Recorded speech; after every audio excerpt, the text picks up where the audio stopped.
Chapter 1351 Siege of the Prime Minister's Mansion. Shouldn't I take action just now? Li Qingyuan came to Zhang Tuohai and asked. Actually, it's not a big problem. From the moment they entered Prince Qin's palace, they were already dead. I just want to gather more evidence. After all, you still have to explain to your father. And you have to keep your face. Zhang Tuohai said. Well, what do we do now? Wait for a confession. Li Qingyuan asked. Why do we have to wait for a confession? Zhang Tuohai asked. The evidence is already conclusive. The butler can make this case a solid case here. Now that things have happened, Prime Minister Chao must die. Only if he dies can anyone do anything for him. Take responsibility for this. Zhang Tuohai said. What if it wasn't Prime Minister Chao who did it? After all, there is a slight possibility that the butler made the decision privately. Li Qingyuan hesitated and said. The chief steward is in our hands. Can we leave it up to him to make the decision privately? It's not up to us to decide exactly what to do. Anyway, no matter what, Prime Minister Chao must die. If he doesn't die, the cabinet affairs will be settled. No. We need to use the remaining power from the destruction of Prime Minister Chao's family to promote this matter. When the time comes, no one will dare to oppose us. When things are done, their courtiers will have no choice but to admit it, no matter how dissatisfied they are. Like this. After listening to Zhang Tuohai's explanation, Li Qingyuan couldn't help but feel smart. It turned out that from the beginning, Zhang Tuohai didn't care whether the man behind it was Prime Minister Chao. Whether yes or no, Prime Minister Chao must die. This will not change. The final difference will be just how many people die. If Li Qingyuan had seen Zhang Tuohai acting like this before, he would have felt a little uncomfortable. However, after the escort case in the first half of the night, Li Qingyuan had slowly begun to accept Zhang Tuohai's philosophy of killing to stop killing. Only by killing the source with thunderous means at the very beginning can the problem be solved at the minimum cost. It's like having carrion on your body. The cheapest way is to cut off all the carrion as soon as possible. But if you are lucky and delay slowly, the carrion will continue to spread and even cover the whole body. By then, the loss will not only be a little carrion, but also life-threatening. Okay, I understand. I'll call someone.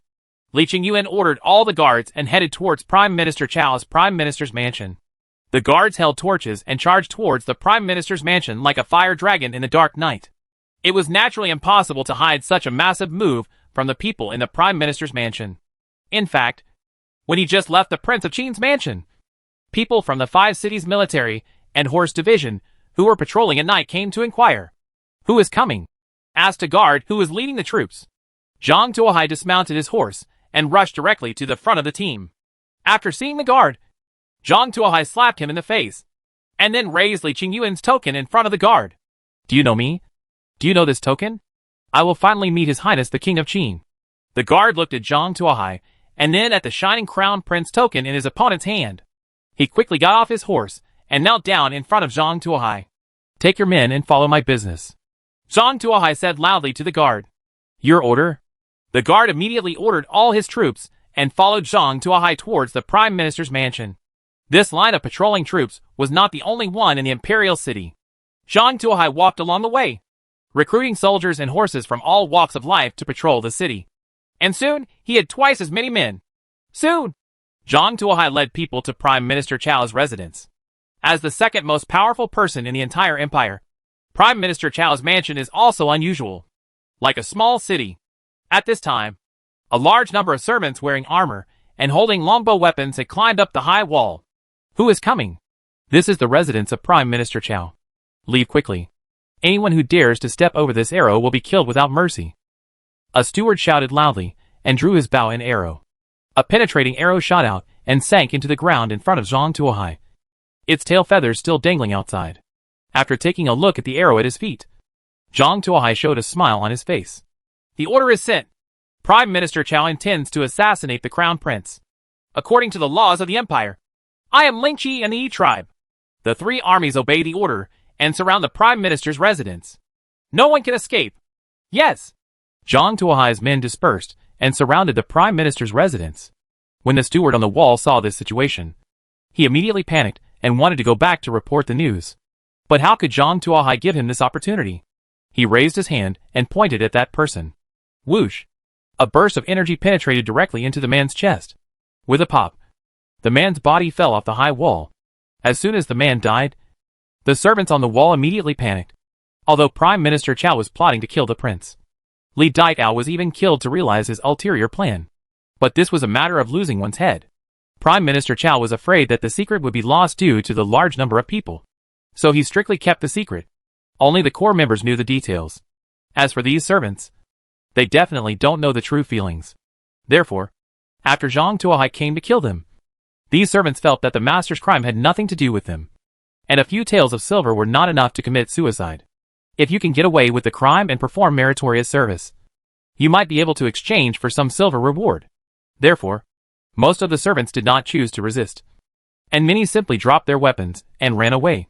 Some even opened their doors.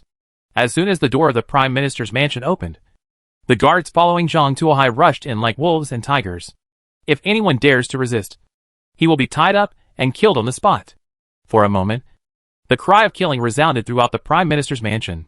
Zhang Tuohai and his men ignored the miscellaneous fish and rushed towards the core of the Prime Minister's mansion. The closer you go to the core of the Prime Minister's mansion, the more key people you know about Prime Minister Chow's affairs. These people knew that if the matter was revealed, they would definitely not survive. So they tried their best. But in front of Zhang Tuohai, these people's resistance was like a mantis using its arms as a chariot. With Zhang Tuohai's finger, all these people's heads were penetrated by energy. No one can stop Zhang Tuohai for one round. Seeing how brave Zhang Tuohai was, the guards under him also moved forward bravely, as if they were on fire. And the knives in their hands kept slashing at those in the Prime Minister's mansion. This is how people are. After their energy and blood are stimulated, they can use their courage to exert power far beyond their own capabilities. The people in the Prime Minister's mansion were already feeling guilty. And because of the surprise attack, they thought they were in dire straits. With no one under unified command, the group fought on their own, and were even chased and hacked by guards who were inferior to them. The entire Prime Minister's mansion fell into chaos. In the end, the guards even carried Zhang Tuohai and rushed towards the core of the Prime Minister's mansion. Ahead appeared a carved pendant arch. The guards thought it was the same as before, so they rushed in using their inertia.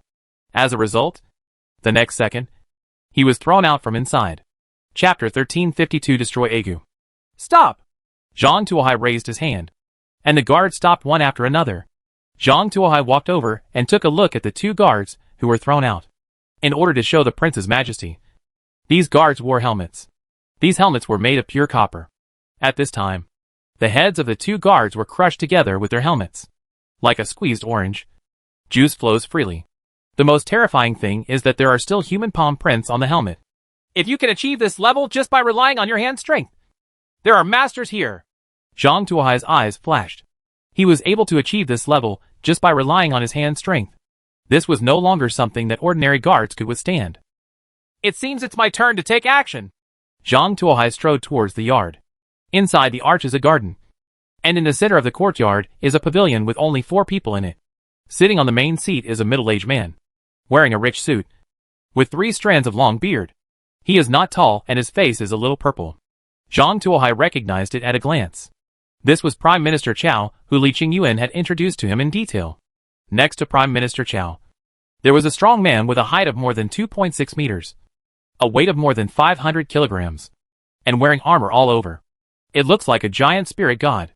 Zhang Tuohai guessed that the fingerprints on the heads of the 2 guards, who rushed in just now, were probably the handwriting left by this guy. On the other side of Prime Minister Chow sat an old man and a young girl. The old man was wearing an ordinary linen robe. His back was hunched as if he was carrying a huge iron pot. His face was red, and he had a big gourd hanging on his waist. He looks weird, like a madman. But because he can sit here while the giant spirit god can only stand, Zhang Tuohai believes that this guy is definitely not as simple as he seems. As for the girl, she was wearing a long, slim-fitting dress and had a peach-shaped face. She was beautiful, but compared to other people in the yard, she was not that eye-catching. Zhang Tuohai looked at the people in the yard, and the people in the yard were also looking at him. Prime Minister Chow spoke first. His Royal Highness, you led people to attack my mansion late at night. What do you mean?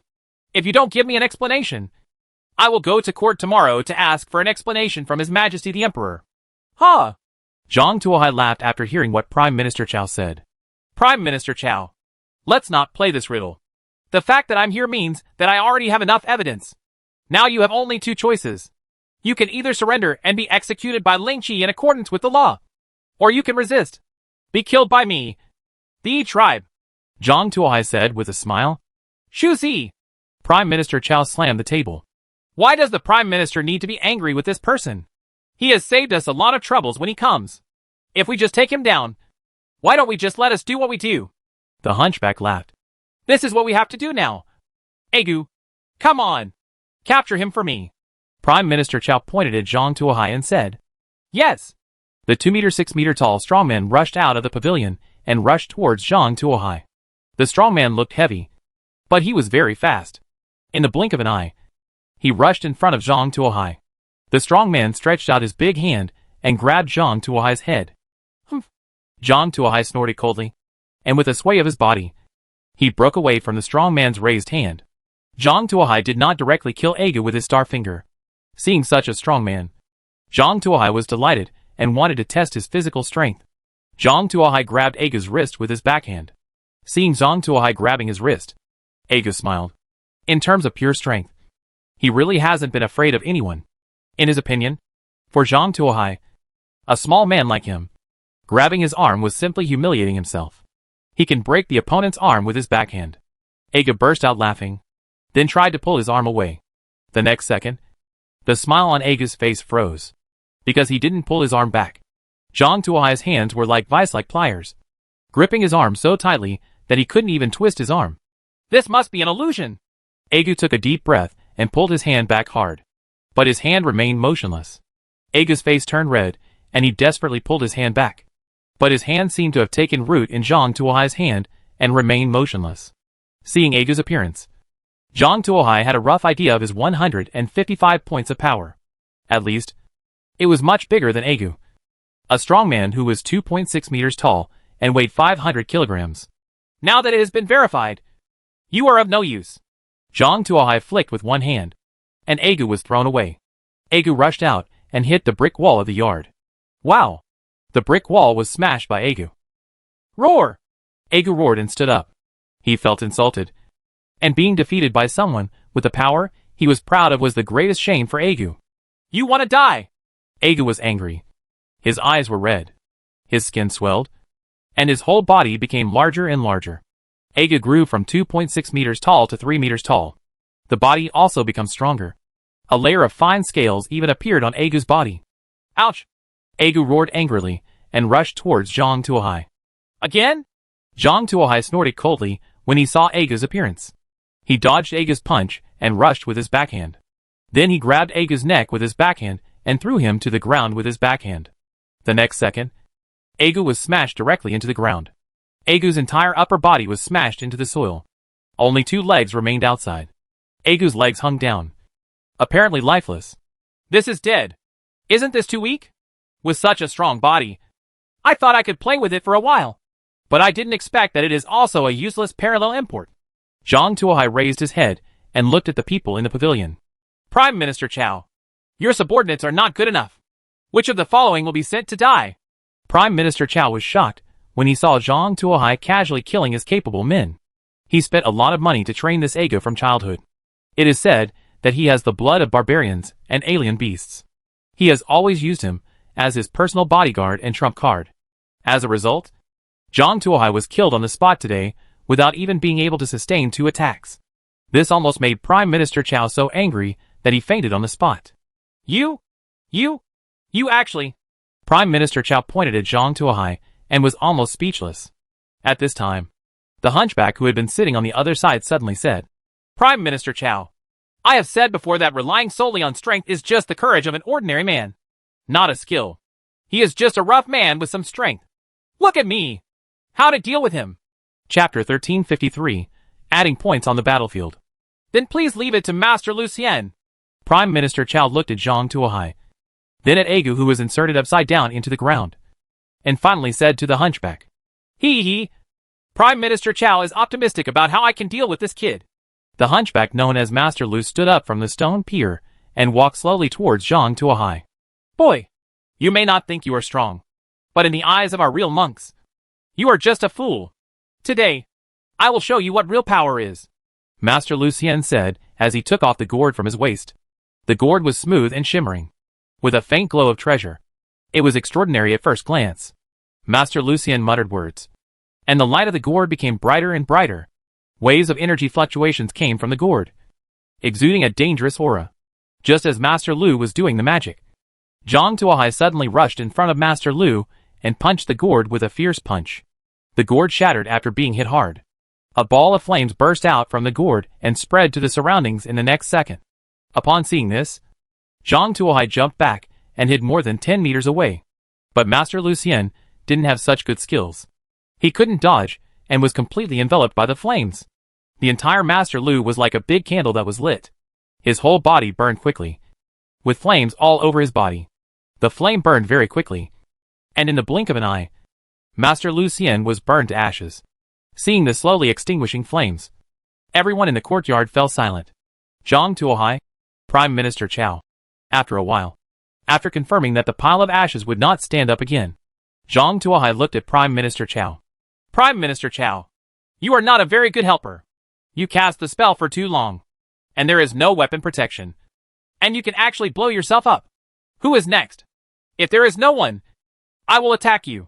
Zhang Tuohai clenched his fist and asked with a sneer. At this moment, the ordinary beautiful girl who had been sitting in the pavilion suddenly moved.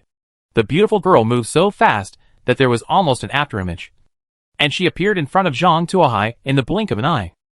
Boom! The beautiful girl's fist hit Zhang Tuohai's chest. Zhang Tuohai felt as if he had been hit head-on by a car, and he flew straight out. Boom! Zhang Tuohai hit the wall behind him, knocking a hole out of the wall. Your Highness! Several guards rushed over and helped Zhang Tuohai up. You guys stand down. Zhang Tuohai waved away many of his guards and looked seriously at the beautiful girl in front of him. This beautiful girl shocked him far more than the 2-meter-6-meter tall strong man and the hunchback. This beautiful girl was the first person in the entire Prime Minister's house to hurt him. He rubbed his chest. It was a little sore. The sternum should have been cracked, but with the recovery ability of 600 points of constitution, it had healed at this time. Only the residual pain let him know that the punch just now was not a dream. The beautiful girl tilted her head slightly, obviously surprised that Zhang Tuohai could still stand up. The beautiful girl stepped forward and rushed in front of Zhang Tuohai like a cannonball. Her small fist hit Zhang Tuohai's chest again. Zhang Tuohai flew out again and crashed another wall. This guy. Zhang Tuohai rubbed his chest and slowly stood up. He recalled the 2 attacks of the beautiful girl in front of him. He was certain that the other party did not use any martial arts. It's just that it's fast and powerful. Then, he pushed himself to the ground and beat him. Sure enough, when the attributes are strong enough, even the simplest straight punch can produce destructive power. Zhang Tuohai thought while rubbing his chest. At this moment, the beautiful girl rushed in front of Zhang Tuohai again and punched Zhang Tuohai in the chest again. Boom! Zhang Tuohai only had time to raise his hand before he flew out again. Damn! She's too fast.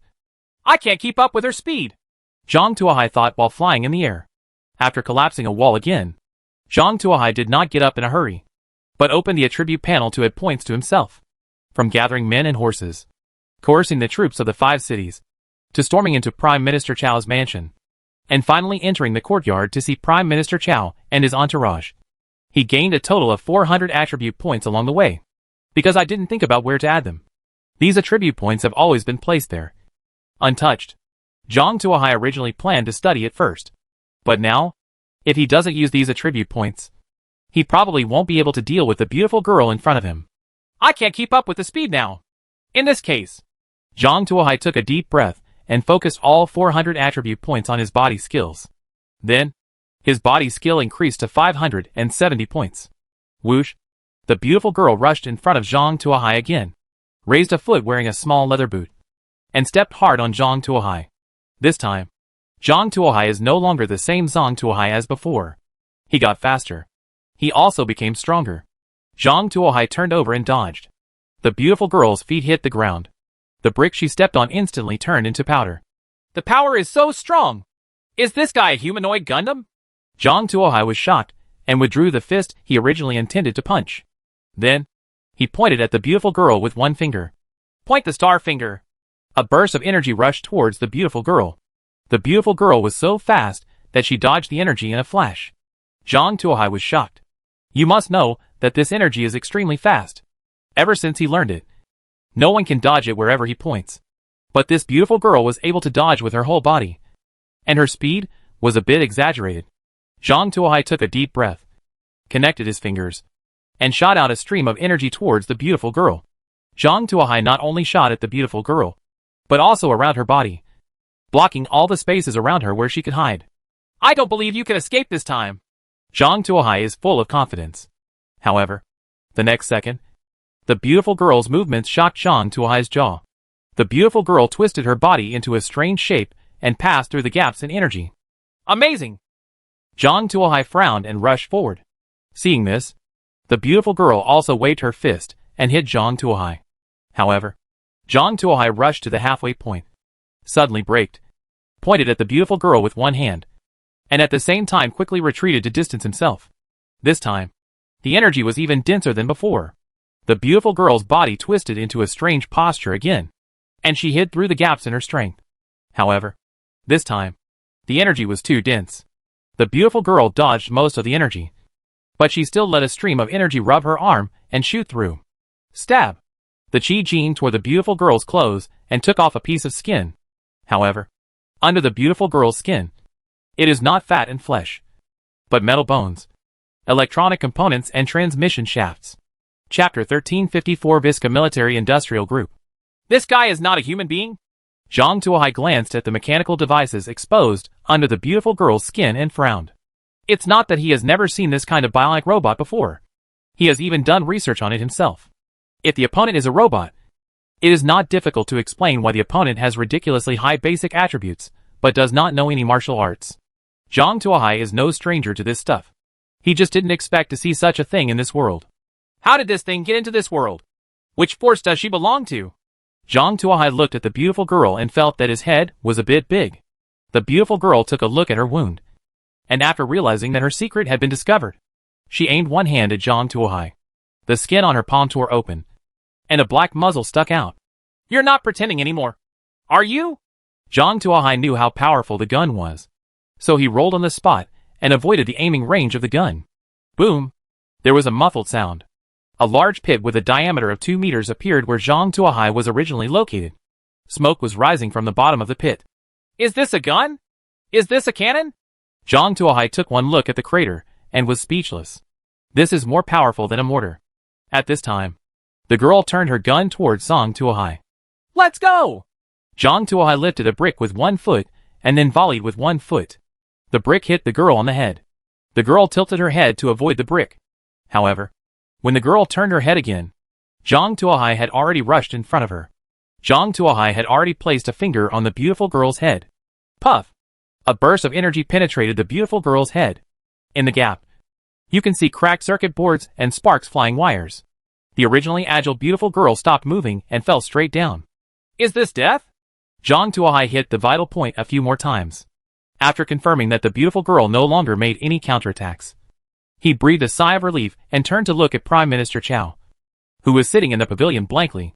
Prime Minister Chao, you are very good, but you actually colluded with the demons from outside the territory to subvert the imperial court. Your incident has been exposed, so let's arrest you without mercy. As Zhang Tuohai spoke, he jumped in front of Prime Minister Chao, grabbed Prime Minister Chao's neck with one hand, and pushed Prime Minister Chao against the pillar of the pavilion. Zhang Tuohai originally wanted to push Prime Minister Chao there and ask some questions. However, I didn't expect that Prime Minister Chao's body was worse than ordinary people. Zhang Tuohai swore that he just gently knocked Prime Minister Chao against the pillar. Really no effort. Prime Minister Chao's neck was actually broken. Is he dead now? Zhang Tuohai shook. Several bones in Prime Minister Chao's body broke instantly.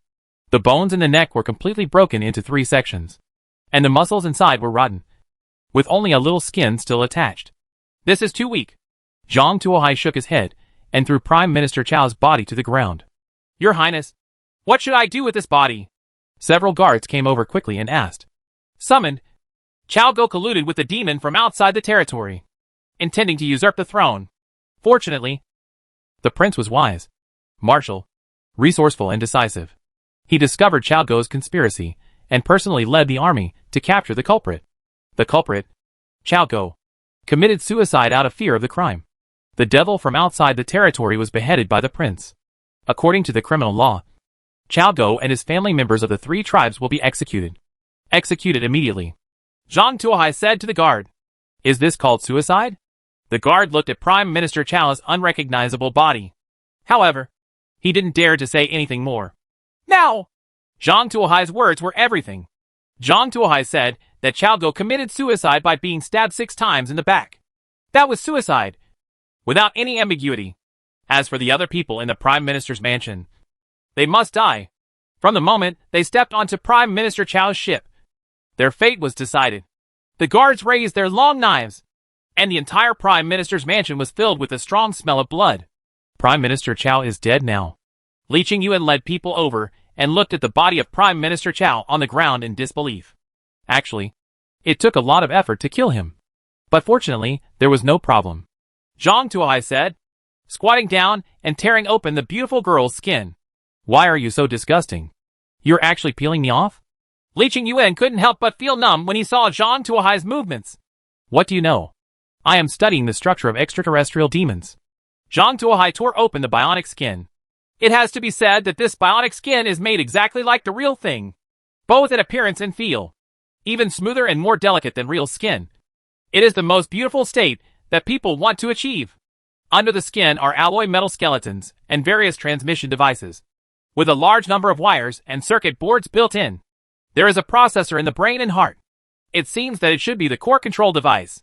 If only one part is damaged, the other will start immediately. Fortunately, I hit all the vital points with last-minute hits. Zhang Tuohai continued to dismantle. On the metal frame of the head, Zhang Tuohai found a number and a line of small characters. Made by Visca Military Industrial Group. Visca Military Industrial Group? Where is this place? I have to ask Yuna later. Zhang Tuohai wrote down the name and continued to dismantle it. After reaping the harvest, Zhang Tuohai dismantled it more carefully. Next, he found the same words on the motherboard chip, the power system, and some joint locations. It seems that this robot was manufactured by the Visca Military Industrial Group. Now, we need to find out which force this Visca Military Industrial Group belongs to. It's best to know who the customers of this military industrial group are. It cannot be ruled out that other customers purchased it. It seems like more and more forces are getting involved. Zhang Tuohai rubbed his head and looked at the ashes left by the hunchback next to him. This guy's style of painting is obviously different from that of the mechanical girl. It is speculated that he may be someone sent by other forces. Prime Minister Chao is really capable of bringing in so many foreign aides. It would be easy for you to die. I still have to work hard to investigate. Zhang Tuohai became more and more angry as he looked at Prime Minister Chao's body and crushed Prime Minister Chao's head with his kick. The man who was filling in the corpse form. Just now I saw a hunchback holding a gourd in his hand. The gourd seemed to be able to breathe fire. Do you know this guy? Or something similar? Zhang Tuohai turned to Li Qingyuan and asked. After all, she is a local householder, so she should know some local forces. Maybe she can know a thing or two. Hunchback. Gourd. Li Qingyuan frowned and thought for a while. Then suddenly said, I thought of a possibility. And it has a lot to do with the hunchback. Really? Tell me. Zhang Tuohai asked quickly. Chapter 1355 Changes in the Imperial City. It is rumored that there is an organization in the world called the Five Stone Society. Compared with those martial arts sects, this organization is very mysterious. It never openly recruits disciples. The position of the sect is also erratic. Without the leadership of an insider, no one can find the Five Stone Society, where the Stone Club is. The most special thing about this Five Stone Society is that its disciples behave strangely, and the exercises they practice are very different from ordinary martial arts techniques. It is said that its disciples are good at expelling insects and beasts, making machine puppets, and some disciples can control water and fire, and even summon the heavens. Thunder. The weapons used are also weird and unusual. But the people of the Five Stone Society are secretive, and don't often move around in the world. So their reputation is not obvious. If we have to find a sect organization similar to this hunchback, the Five Stone Society is very likely. Li Qingyuan said. Do you know Wu Shi? Zhang Tuohai held his chin and chewed the name repeatedly. Judging from Li Qingyuan's narration, this Five Stone meeting is quite appropriate. It is very consistent with the behavior of a cultivating sect. However, if this hunchback is really from the Five Stone Society, then why does he serve Prime Minister Chao? Zhang Tuohai is a little confused about this issue. If a sect that cultivates immortality wants to acquire secular resources, Shouldn't the best target be the emperor? Why should it be next to a prime minister? Moreover, this Prime Minister Chow is simply a troublemaker. In addition to the Five Stones Society, he is also accompanied by a bionic man produced by the Visca Military Industrial Group. From the current results, it can be inferred that there are at least two forces around Prime Minister Chow who are eyeing him. Thinking of this, Zhang Tuohai glanced at Li Qingyuan with sympathy. What she worked so hard to inherit was actually such a mess. I wonder if she will regret it when she ascends the throne. Send someone to inquire about the Five Stones Society. Prime Minister Chow may have some connections with the Five Stones Society. Zhang Tuohai said to Li Qingyuan. I see. It goes without saying that Li Qingyuan found someone to find out about the Five Stones Society. Zhang Tuohai and his people continued to exterminate families and confiscate their homes in the Prime Minister's mansion. All the people in the Prime Minister's house, as long as they were relatives, were not spared alive, and they were all beheaded on the spot. As for the slaves, those with higher status were all killed, while the lower-level servants were imprisoned in prison, waiting for their fate. Naturally, all the property in the house belonged to Zhang Tuohai and Li Qingyuan. On the one hand, Zhang Tuohai sent people to organize the manpower to transport the corpses out of the Prime Minister's mansion, pull down the mass graves, and burn them to ashes. On the other hand, he sent people to clean the courtyard and count the belongings. This project is very huge, because the Prime Minister's mansion is so huge. Even if Li Qingyuan found all the accountants in the mansion, it would be difficult to find out everything at once. When the sky brightened, they barely found out that there were 9 million taels of gold and silver, and more than 30,000 pieces of various antiques and treasures. The value was difficult to estimate. The land was estimated to have 20,000 acres of fertile land, and the land under the name was 10 times as much. There are more than 2,000 trading shops. This is only what can be seen on the surface, and there is no telling how much wealth is hidden. How does he have so much wealth? Li Qingyuan's face turned blue when he saw the preliminary wealth list. Even though she is a prince, she does not have so much wealth. How can a mere prime minister and a retainer of their family acquire so much wealth? Isn't this just putting his family's wealth into his own pocket? Zhang Tuohai glanced at the list and said calmly, "Had 200 pairs of armors and a dragon robe. But it's obviously not on this list." Li Qingyuan said. "Now there is." Zhang Tuohai threw the list aside. "Anyway, the only one who can refute us, Prime Minister Chow, is dead. No one can refute us. Now we will do whatever we say. Since Prime Minister Chow must die, what's wrong with the more serious charges?" Zhang Tuohai said calmly. "Okay, just fill it in. Right. Now come with me to see the Emperor." Zhang Tuohai straightened his clothes and said, "What are you going to do now?" Li Qingyuan was a little reluctant to see the Emperor now. "I just killed the Prime Minister. There must be an explanation. Besides, we always have an advantage by taking action first, lest those courtiers find out about it and lose the advantage of being first," Zhang Tuohai said, and rushed towards the palace with Li Qingyuan. At the entrance of the palace, Zhang Tuohai still saw the Chamberlain. "Your Majesty is still in retreat. Your Highness, please come back," the Chamberlain said with a smile.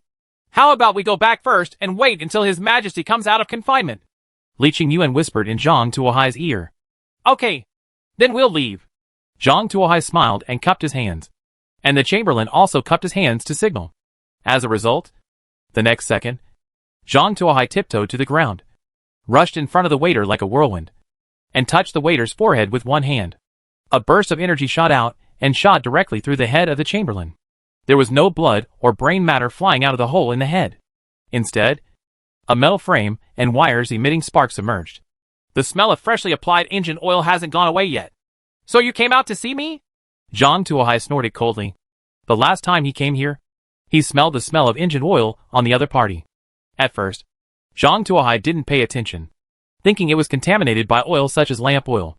However, after seeing the bionic man next to Prime Minister Chow again, Zhang Tuohai thought of a possibility. Could it be that this Chamberlain is also a bionic man? When he tried it, it turned out that he was indeed a bionic man, just as he expected. Extraterritorial demon. This Chamberlain is actually an extraterritorial demon. The Imperial Guards obey the order and follow me to protect your Majesty. Kill the extraterritorial demon lurking around your Majesty." Zhang Tuohai raised the head of the Chamberlain and shouted loudly to the nearby Imperial Guards. When the Imperial Guards saw the head of the Chamberlain, their expression suddenly changed. If His Majesty is in danger, they, the Forbidden Army, will be the first to be implicated. If they can follow the prince, even if the emperor dies, as long as they support the prince to ascend the throne, they can still have the power of following the dragon. For a moment, the forbidden troops looked at each other and immediately followed Zhang Tuohai. Close the door. No one is allowed to enter or exit. The rest of the people will follow me to protect the emperor. Zhang Tuohai led the imperial army to close the gate, leaving people to guard it, while the remaining people rushed towards the interior of the imperial city. Is it really okay if we just rush in? Li Qingyuan asked worriedly. There may be other extraterrestrial demons around His Majesty. If they want to cause trouble, Your Majesty may be in danger. We are here to protect them. As Zhang Tuohai spoke, he took the lead and led the people to rush in. Zhang Tuohai was holding the chamberlain's head in his hand, and with his identity as the prince. No one from the imperial army dared to stop him along the way, and Zhang Tuohai was able to rush straight to a high tower in the inner city of the palace without bloodshed. This is the forbidden place where my father went into seclusion. The Starjiang Tower. Li Qingyuan pointed to the 9-story building and said, Chapter 1356, Local Law Breaks into Forbidden Areas. Is this a forbidden area? Zhang Tuohai looked up at the tall building. The shape of the building is very peculiar. It is not the octagonal structure of a classical building, but a tall streamlined tower, full of modernity. Seeing this tower, Zhang Tuohai discovered that the infiltration of the Andrids into the dynasty was far more serious than he thought. The shape of this building has begun to change, and the number of bionic people around the emperor may no longer be as simple as just 1 or 2. All officers and men listen to the order and follow me into Qingyuan's side. Zhang Tuohai raised the long sword in his hand and shouted loudly. Here! The imperial guards behind him responded in unison. Then, a leader of the forbidden army came to Zhang Tuohai. Your Highness, the gate of this Starjiang Tower is not an ordinary gate, but the gate of the immortal family. No one can enter without a companion token. The leader of the forbidden army pointed in the direction of the gate. Zhang Tuohai looked over and found that the door was not an ordinary ancient double-leaf outward opening door, but an electric door that pulled left and right. Next to the gate, there is actually an electronic card reader. Without swiping the card, the door will not open. What the hell? Zhang Tuohai didn't know what to say when he saw this completely different painting style. What should I do? We don't have a pass. Li Qingyuan had never seen such a gate before and couldn't help but frown. You won't open the door without a token? Someone, smash it for me. Zhang Tuohai waved his hand. Go and tear down a pillar. Use it as a battering ram. And break open the door for me. Zhang Tuohai shouted loudly. Here. A group of forbidden troops were very powerful and quickly tore down a huge pillar. The group of people carried the pillar to the gate. 1 or 2. Hey! 1 or 2. Hey! The crowd carried the pillars and banged against the door. When the electronic gate was designed, I never thought that it would face this kind of situation. It was just an ordinary alloy metal plate, but it was dented when it was hit by a huge pillar. Seeing the results, those forbidden troops worked harder and harder. Keep banging on the door. 1, 2, 3 times. With a bang, the alloy door was knocked open. Upon seeing this, Zhang Tuohai waved his hand. Come on. Many forbidden troops filed in. Then, soon they stopped. Zhang Tuohai walked over and took a look and found that what was blocking them was an elevator. Those imperial guards had never seen this thing before and didn't know how to use it. Prince, how do you get up there? The leader of the imperial guard asked. Zhang Tuohai glanced at the elevator and saw that there were only floors 1 and 9. I guess this should be a direct elevator. But who knows if the enemy has any arrangements at the elevator entrance? Zhang Tuohai thought for a moment, flew up, opened the top cover of the elevator box, grabbed the slide rails on both sides, and quickly climbed up. Zhang Tuohai has learned 2 Qigong skills, and both of them have reached the full level. So climbing is no problem. Moreover, this building was only 9 floors high. Zhang Tuohai climbed along the elevator shaft to the entrance of the 9th floor in a few clicks. Zhang Tuohai did not directly open the door and go in, but looked inside along the crack of the door. Sure enough, there were several people guarding the door with firearms in their hands. There really are guards. Zhang Tuohai held his breath, aimed at the positions of several people, and stretched out his fingers. Whoosh! A burst of energy broke open the elevator door and hit a gun-wielding guard in the head. The gun-wielding guard was shot directly through the head. The head of the gun-wielding guard was the same as the head of the chamberlain. After being shot open, a metal skeleton and wires flashing with electric sparks were revealed. The remaining gun-wielding guards reacted quickly. Almost as soon as the gun-wielding guard was knocked down, they aimed their guns in the direction of Zhang Tuohai and pulled the trigger. Da-da-da. A series of bullets shot out, penetrated the elevator door, and shot toward Zhang Tuohai. Fortunately, Zhang Tuohai dodged in time and hid in the corner of the wall, avoiding the bullets. We can't stop here. We have to find a way to get out. Zhang Tuohai looked around and found an exhaust duct not far above his head. This pipeline is not big and can only accommodate one person walking through it. Zhang Tuohai glanced at the pipe, took a deep breath, and rushed over. With a speed of 570 points, Zhang Tuohai rushed in almost instantly. After entering the ventilation duct, Zhang Tuohai deliberately kicked the wall of the ventilation duct. A dull sound came. The guards immediately turned their guns and fired in the direction of the ventilation duct. In order to be able to shoot, these guards also followed the direction of the ventilation duct and shot along the duct. However, Zhang Tuohai had already passed through that area. At this time, Zhang Tuohai had arrived at a vent. Zhang Tuohai smashed the exhaust fan in front of him with one punch, and then jumped down. His landing point was right in the middle of the armed guards. Several armed guards turned around quickly. However, Zhang Tuohai has already taken action. Bang, bang, bang. Zhang Tuohai thrust out his powerful diamond finger one after another, and every guard with a gun had his head exploded. Stab. Prick. Prick. After a while, several armed guards in the corridor fell to the ground. Dip, dip, dip, dash. At this time, a piercing alarm sounded in the corridor. Even if he didn't know the meaning of the sound, Zhang Tuohai knew that he had been discovered. Zhang Tuohai quickly rushed inside along the corridor. The wall in front suddenly bounced open, and several machine guns extended their black muzzles from inside. However, Zhang Tuohai was much faster than them. When the muzzle of the automatic machine gun was extended, Zhang Tuohai had already rushed over like a gust of wind, and even bent the barrel of the gun smoothly. Many machine guns exploded on the spot. Rushing through the corridor quickly, Zhang Tuohai arrived at the end of the corridor. Here is a golden metal door with the Empire's Blackbird logo engraved on it. It should be a change made in compliance with the Emperor's wishes. Zhang Tuohai guessed that the Emperor should be here. Before Zhang Tuohai rushed to the door, he used his star finger. He clicked his fingers together and shot out a stream of energy, leaving several gaps in the door. Zhang Tuohai rushed to the door and kicked him out. Boom! The door was kicked out by Zhang Tuohai. Zhang Tuohai rushed into the room. This room is large, but it doesn't look like a retreat at all. On the contrary, there was an operating bed close to the inside. A huge machine was waving dozens of robotic arms and was performing surgery on the operating bed. The huge machine removed pieces of bones from the man's body, then put the metal bones that had been prepared into them and stitched them together. Is this a base for artificial androids? Seeing this scene, Zhang Tuohai was so shocked that he even slowed down his steps by half a beat. Seeing Zhang Tuohai barging in, the huge surgical machine turned on a red light. Warning! Warning! Intruders found. Authorized to be eliminated. Chapter 1357 The Mastermind Behind the Scenes. Buzz buzz.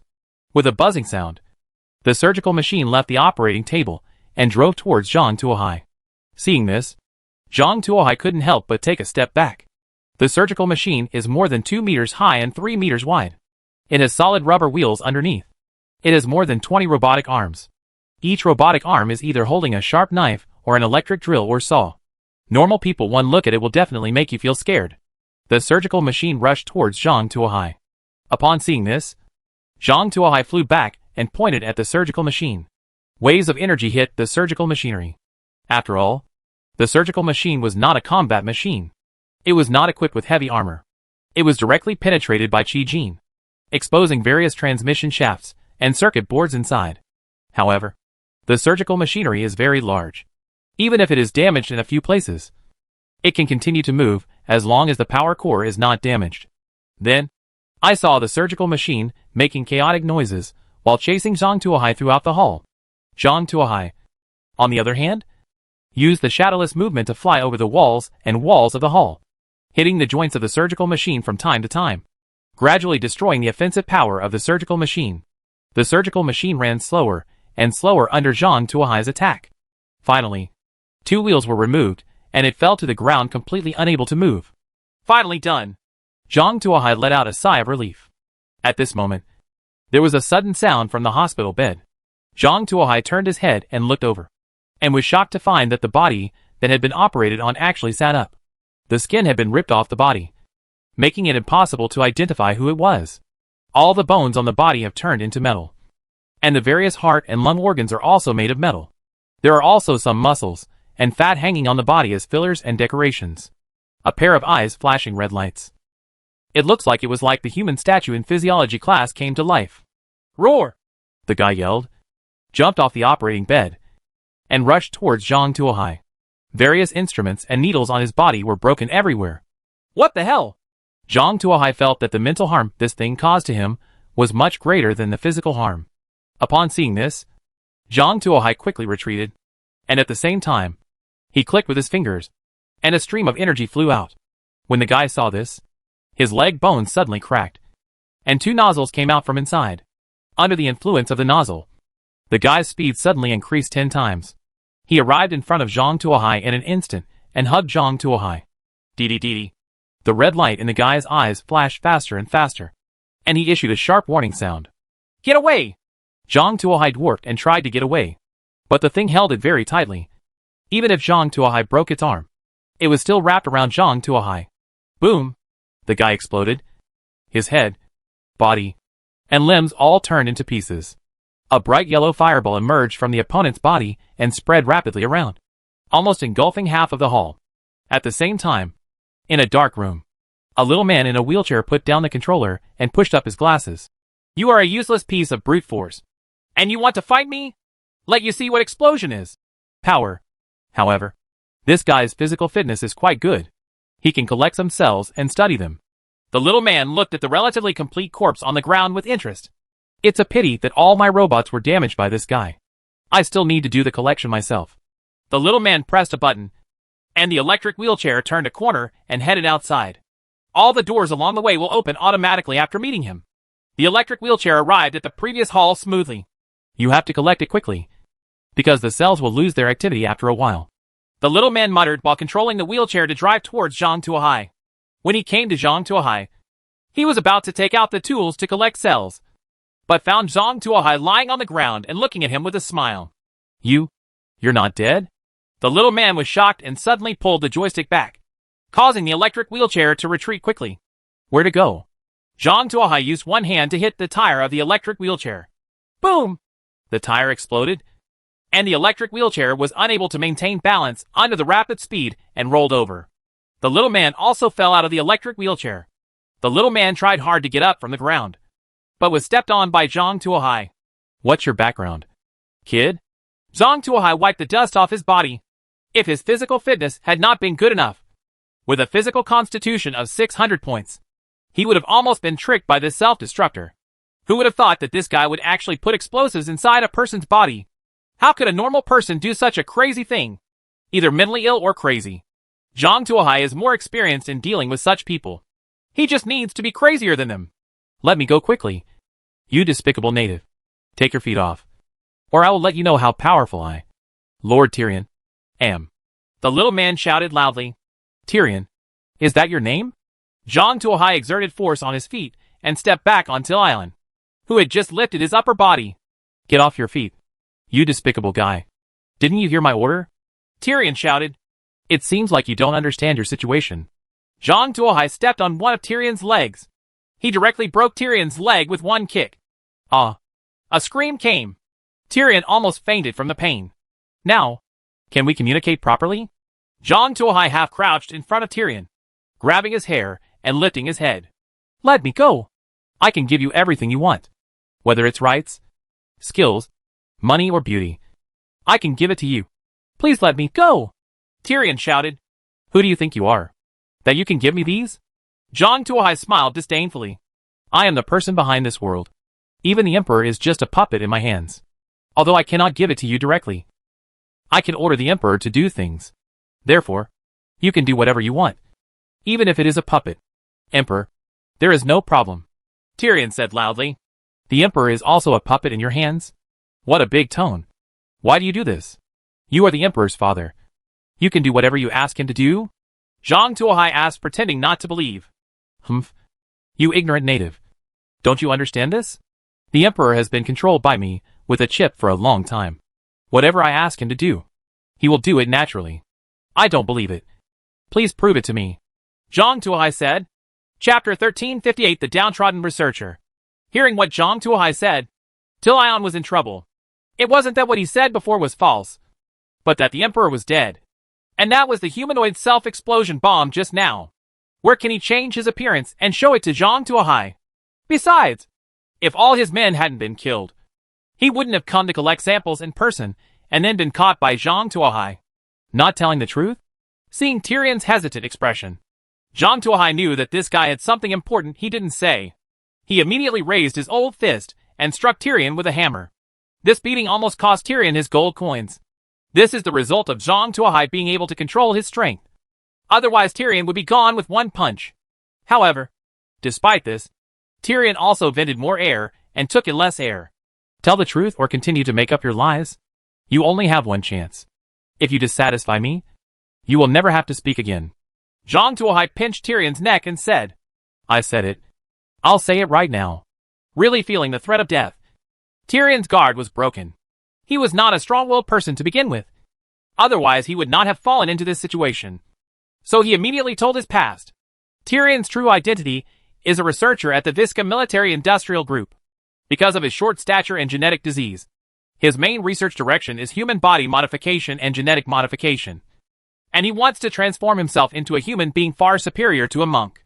But the new heir to the Visca Military Industrial Group came to power and reached an agreement with the Monk Alliance to cut off genetic research and human body modification projects, and shift research energy to mechanical engineering, focusing on the development of various mechanical equipment and combat machinery.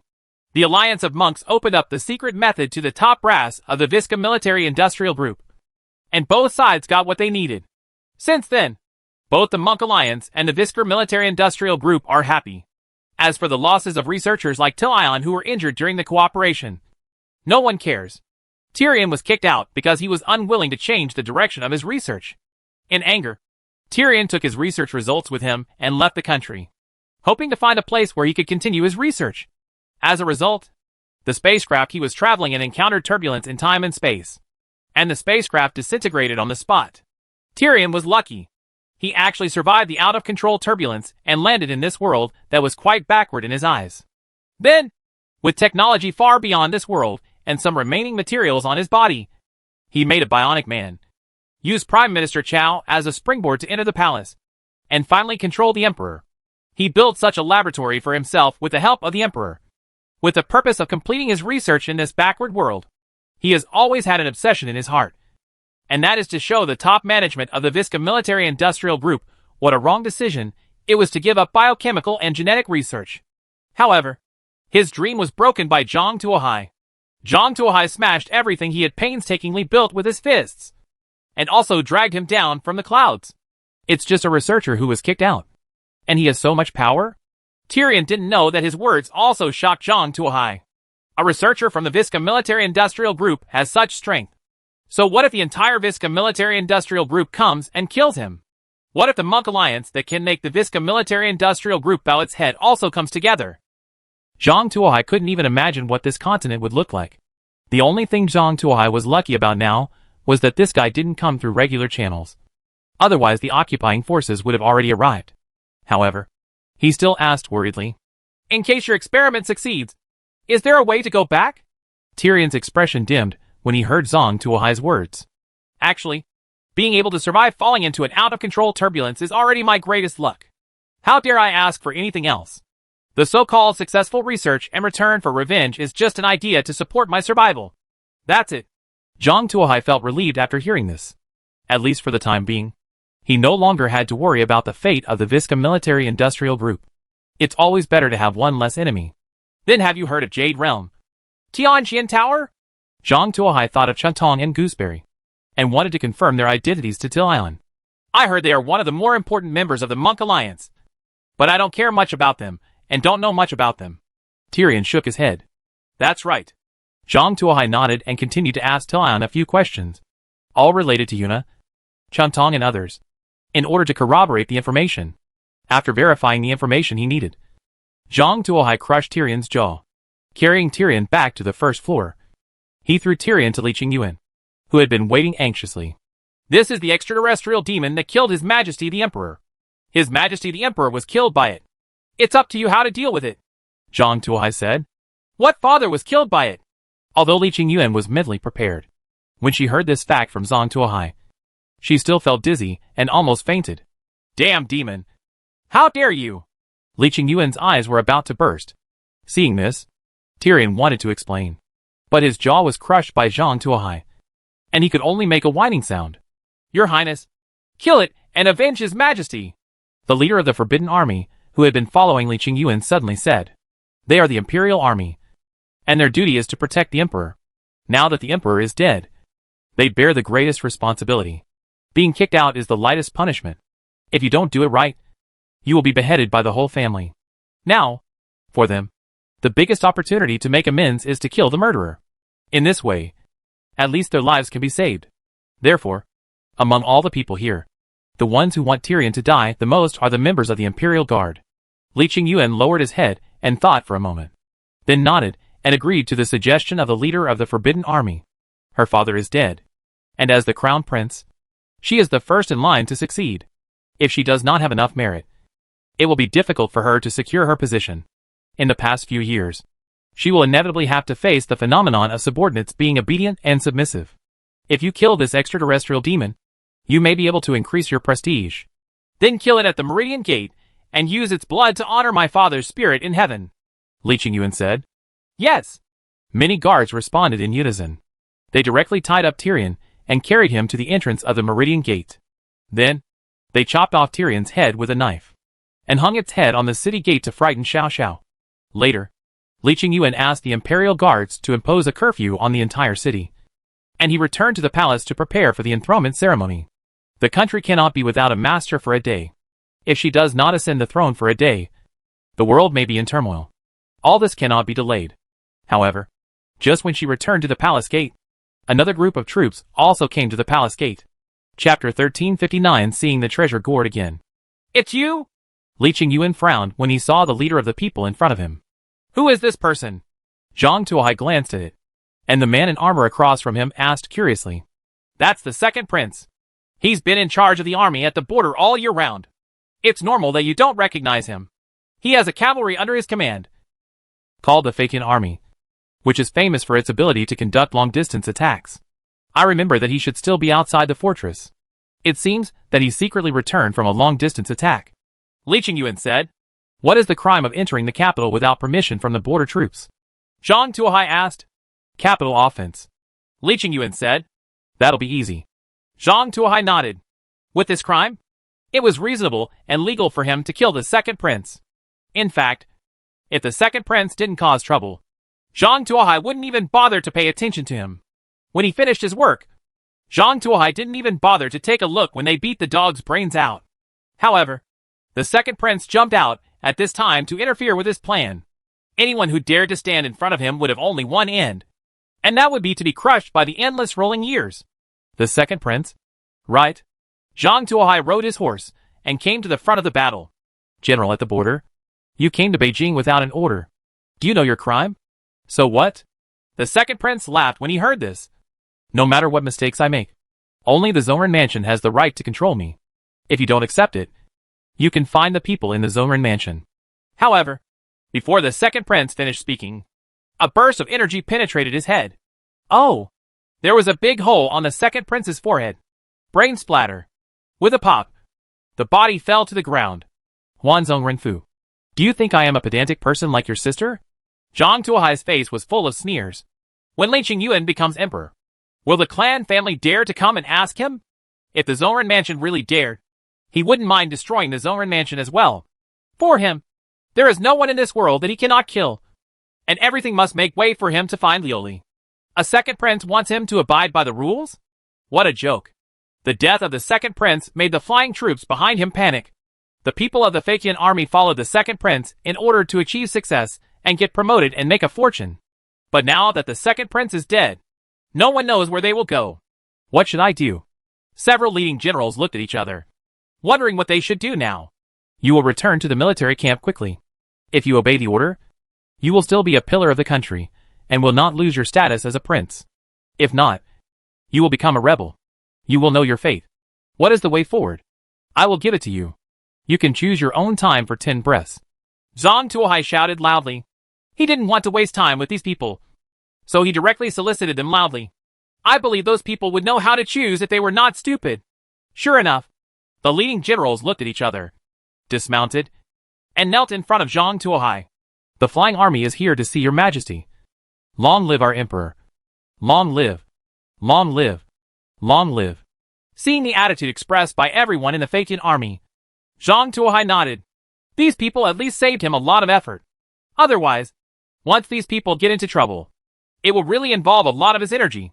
Zhang Tuohai and Li Qingyuan were both satisfied with the Feiqian army's attitude. For Zhang Tuohai, it saves the cost of counterinsurgency. For Li Qingyuan, these troops are the cornerstone of national rule. It is better not to lose them if they can. Just when Li Qingyuan took a deep breath and thought the dust had settled, suddenly there was a burst of applause from the tall building next to him. Snap! Snap! Snap! Who? Li Qingyuan turned around and looked, but they found that the window of a nearby balcony was opened, and a young man in a robe was standing in front of the window, applauding gently, but with a trace of undisguised contempt on his face. Who is this again? Zhang Tuohai glanced at the young man in front of the window and asked. This is my third brother. He usually likes to make friends with people in the martial arts world, but he never learns literature or martial arts. He just likes martial arts. In addition to cleaning up customers and helping people, the disciples he supports are also deceivers and sorcerers. He is not usually attention. But to appear here today, there must be some conspiracy. Li Qingyuan frowned and said, You can see that he is not doing his job properly. Zhang Tuohai nodded. The reason why Zhang Tuohai said this was because after meeting the third prince, he acquired the skills of 1,000 arts. It is not that Zhang Tuohai has never acquired similar skills in gambling, but most of them are single items, such as experience in throwing dice, Pai Gao card changing skills, cockfighting experience, etc. The third prince has a complete collection of Chuqian skills, which shows how far this guy has mastered these skills. It is not an exaggeration to say that he is not doing his job properly. But Zhang Tuohai knew that if this guy dared to come here at this time, he must have some skills. Sure enough, without keeping Zhang Tuohai waiting, the third prince revealed his purpose in the next second. I knew that these Qiu Ba were unreliable. Poor my second brother. He actually believed your nonsense and spent countless money and food every month. As a result, you turned against him before his bones were cold. You are worthy of my second brother. Money and food spent? The third prince said with a sneer. Everyone in the Feiqian army looked unhappy after what the third prince said. But due to the third prince's identity, they did not dare to say anything more and could only stand there awkwardly. Anyway, keeping you here is a waste of money and food, so we might as well clean it up. The third prince turned to look at an old man in a robe next to him. Master Sun, please help my second brother deal with these traitors. According to the order.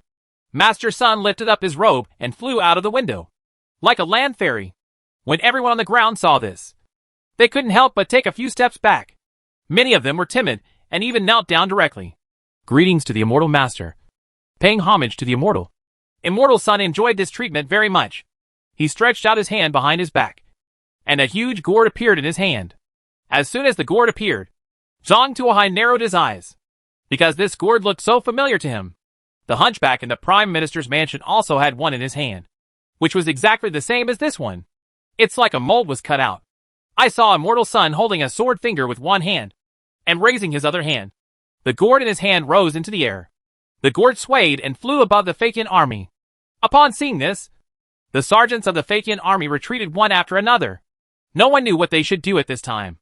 A look of contempt appeared on Immortal Sun's face, and he continued to chant incantations. The mouth of the gourd suddenly opened, and a ball of flame suddenly spurted out from the gourd. The flames were 100 feet long and more than a foot wide, sweeping forward like a red carpet. The flames are so fierce that if they are even slightly contaminated, the whole person will turn into a torch. And a moment later, the whole person will turn into flying ashes. Not a single bit is left. This gourd's blow actually cleared a wide white field among the Feiqian army. Chapter 1360 News from the Five Stone Society. The fierce flame swept past, directly killing 1/20th of the Feiqian army. Although the direct damage to the Feiqian army is not great, the Feiqian army still maintains complete combat effectiveness. But the blow to the morale of the Feiqian army was indeed extremely huge. Facing an unreachable gourd, its attack power was extremely high, and it was unable to fight back. Even after being hit, no bones were left. The last one dealt the heaviest blow to the Phaeton army. In this era, the emphasis is on a person being laid to rest, and the emphasis is on having a whole corpse. The fire-breathing gourd was directly cremated, which was unacceptable to them. Moreover, the wave of flames just now killed most of the commanders of the Phaeton army, leaving the Phaeton army without its leader. The Phaeton army began to break up and ran towards the surroundings. When Master Sun saw this, he stroked his beard and laughed loudly. You still want to run away in front of me? Sun Xianxue kept making secrets, making the gourd keep changing its direction to chase the escaping Phaeton army. What should we do? There's nothing we can do to resist this thing. Li Qingyuan frowned as he looked at the fire gourd chasing the Phaeton army in the sky. Who said that? Zhang Tuohai glanced at the gourd that was constantly spitting out flames, pointed at the gourd with one hand, and hit the gourd with a blast of energy. The gourd was directly hit by the volley, exploded, turned into a ball of fire, and burned to ashes. As for Master Sun, who was floating in the air like a land god, he vomited blood and almost fell from the air. Come down, you! Zhang Tuohai opened his hand towards Master Sun and used the Phylong Cloud Exploration hand. Immortal Sun felt a huge force grabbing his arm, and then his whole body was pulled down instantly. Plop! Master Sun Xian fell to the ground. Unfortunately, Master Sun didn't have a good balance and fell headfirst. What was even more unfortunate was that Master Sun's head hit a meteor hammer left behind by someone. Master Sun's head came into close contact with the meteor hammer. What is more regrettable is that Master Sun's head fell short in this hardness test. Looking at the body of Master Sun on the ground, Li Qingyuan, Zhang Tuohai. I didn't mean it. I didn't expect this guy's head to be so fragile. I didn't even attack him directly and he died. It's not my fault. Zhang Tuohai was a little helpless. He also didn't expect that Master Sun would be so fragile. If I had known that this would happen, I would have struck lightly and tried to catch him alive. Zhang Tuohai was reflecting.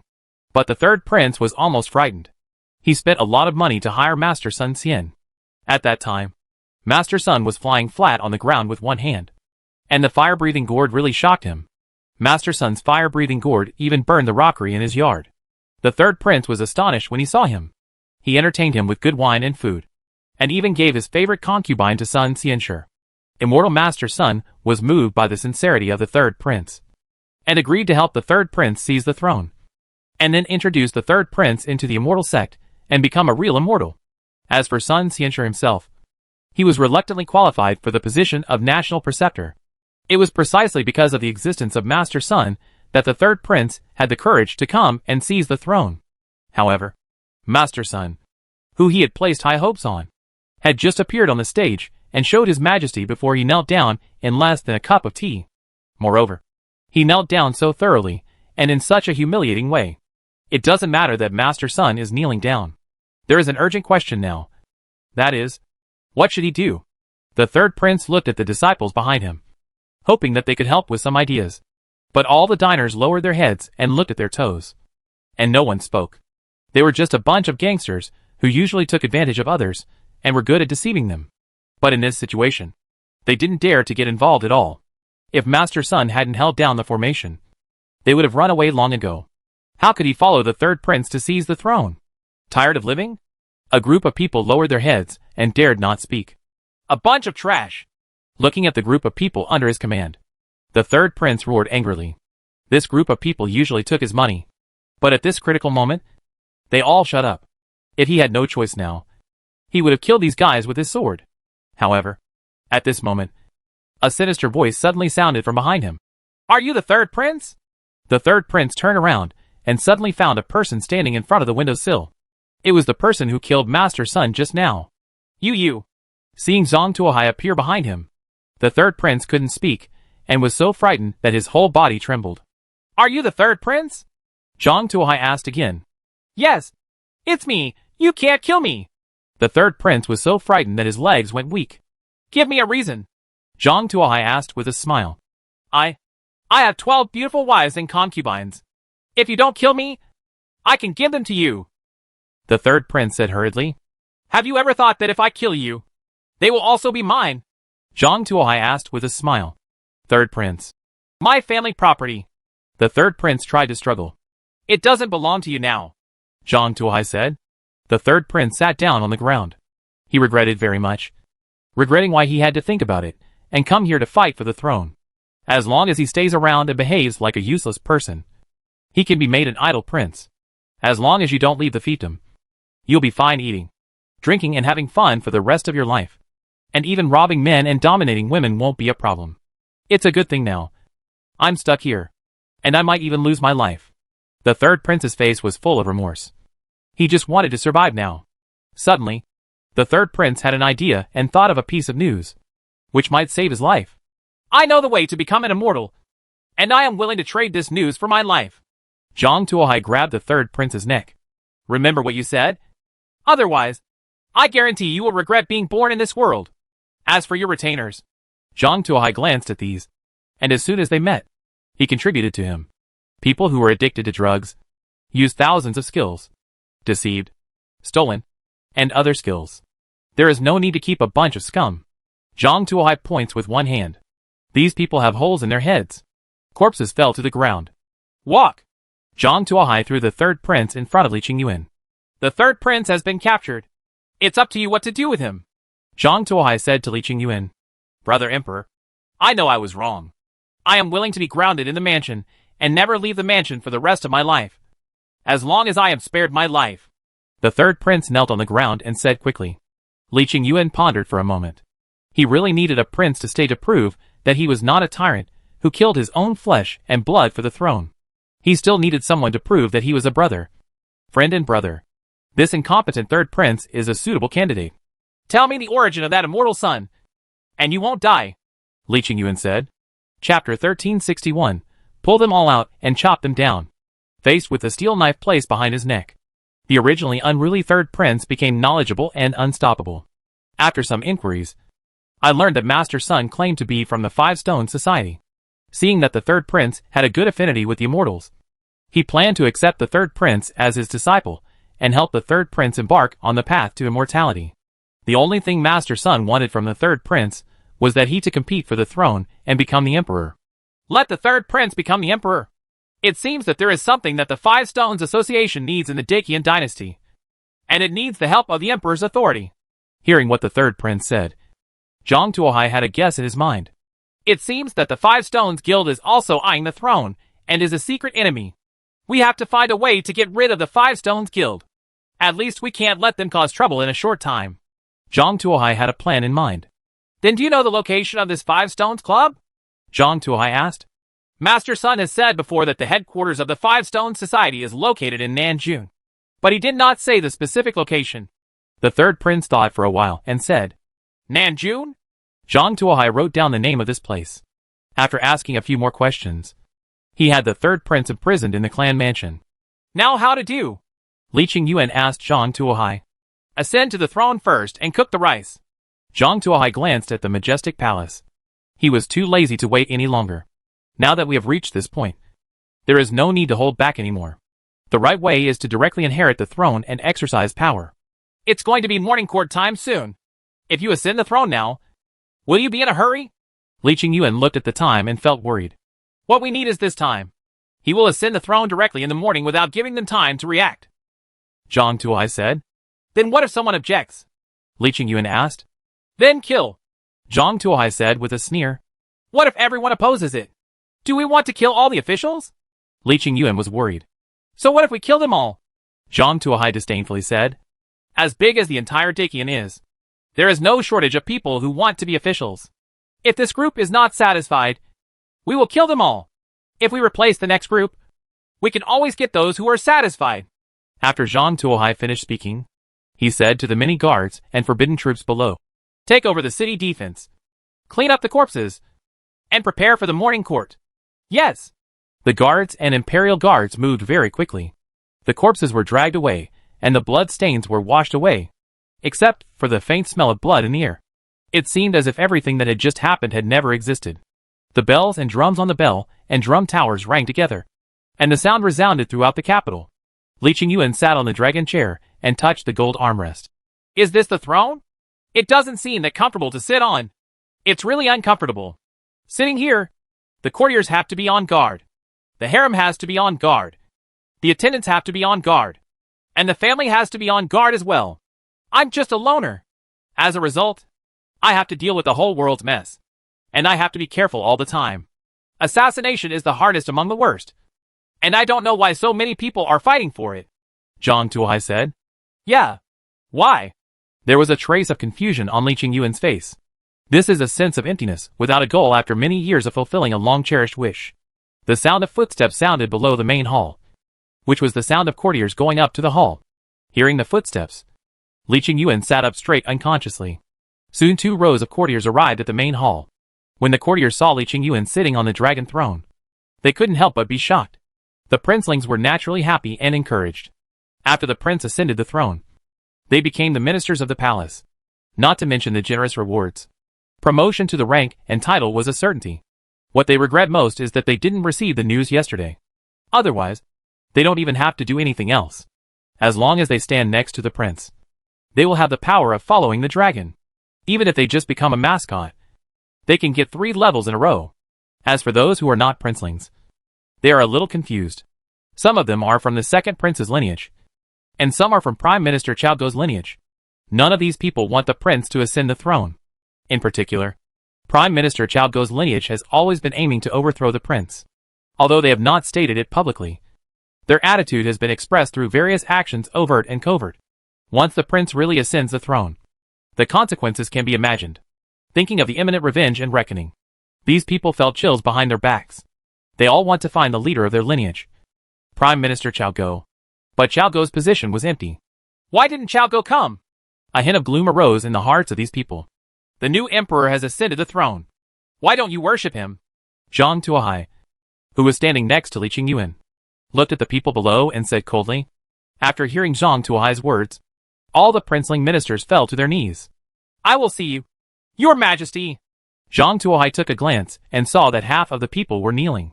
He nodded secretly in his heart. The Prince Li Qingyuan did a fairly good job. He had won over at least half of the officials. At least, he didn't have to worry about no one being useful in a short period of time. Seeing the scene below, Li Qingyuan felt half relieved, feeling that he had done a good job in the past few years. Most of the officials she courted expressed their loyalty at this critical time. Seeing this scene in the main hall, the second prince and the people of the prime minister's lineage couldn't sit still. They were sure that if there was no indication, the purge would be coming soon. For the sake of their own future, these people decided to stand up. Several leading figures looked at each other, and Jin Wangli Chunlai was the first to stand up. Prince, where is my eldest brother? Is there an edict to pass the throne? If not, I will not recognize you as the emperor. The late emperor was killed by demons from outside the territory and has passed away. He will not be able to leave a decree of succession in the future. However, according to the laws of Dakian, when the late emperor dies and there is no new decree left, the prince will naturally succeed him. You open your mouth and think deny your majesty. Why? Do you think you are greater than the law of Dakian set by Taizu? Zhang Tuohai saw that Li Qingyuan didn't know how to answer, so he immediately took over the conversation. Who are you? What qualifications do you have to talk to me? Do you know who Gu is? Jin Wangli Chunlai gave Zhang Tuohai a cold look, his eyes full of disdain. I am your majesty's newly appointed imperial master, so I am naturally qualified to stand here, Zhang Tuohai said with a smile. As for Prince Jin, it is hard to say whether I will be able to stand in the future. Zhang Tuohai was too lazy to argue with the king of Jin and looked at the many courtiers below. I'll give you another chance. Those who are willing to obey the new emperor, kneel down and give you 10 breaths. 10, 9, 8. Hearing Zhang Tuohai's voice, many of the courtiers below were startled. This was different from the way they used to fight in court, and they couldn't adapt to it for a while. But Zhang Tuohai's voice never stopped. 7, 6, 5. Listening to the remaining time getting shorter and shorter, several timid courtiers knelt down. Some people got kicked and stood up again. Some people gritted their teeth and knelt, refusing to get up. Zhang Tuohai watched the actions of the people below and did not interfere, just counting on his own. When King Jin saw Zhang Tuohai like this, he couldn't help but get angry. What are you doing? But you don't care about Jianggu? Shut up. 3, 2, 1. Time's up. Where are the Praetorian guards? Zhang Tuohai asked coldly. My subordinate is here. A leader of the Imperial Guard immediately knelt down at the foot of the steps. Those who are still standing among the courtiers will be dragged out and beheaded. Chapter 1362, confiscating the house. Zhang Tuohai's words caused silence in the entire hall. Not only were the ministers confused, but even the leader of the Imperial Guard was shocked by Zhang Tuohai's words. Cut down all the standing ministers? He secretly glanced behind him. There were half of the senior officials, including the 6 ministers, and the youngest were all third-rank officials. They were placed outside, and the ground would tremble when they stamped their feet. He actually wanted to chop them all off. Did he hear that right? The officials were even more shocked. It's not that they have never seen a cowardly tyrant, and the history books of all dynasties have recorded the atrocities committed by various cowardly emperors. However, they have never heard of an emperor who cut off the heads of ordinary officials at the first sign. If half of the officials were beheaded at once, who would the emperor rely on to rule the world? Most of the officials stayed at the scene and did not react. King Jin was so shocked that he froze on the spot, and then shouted loudly, "How dare you!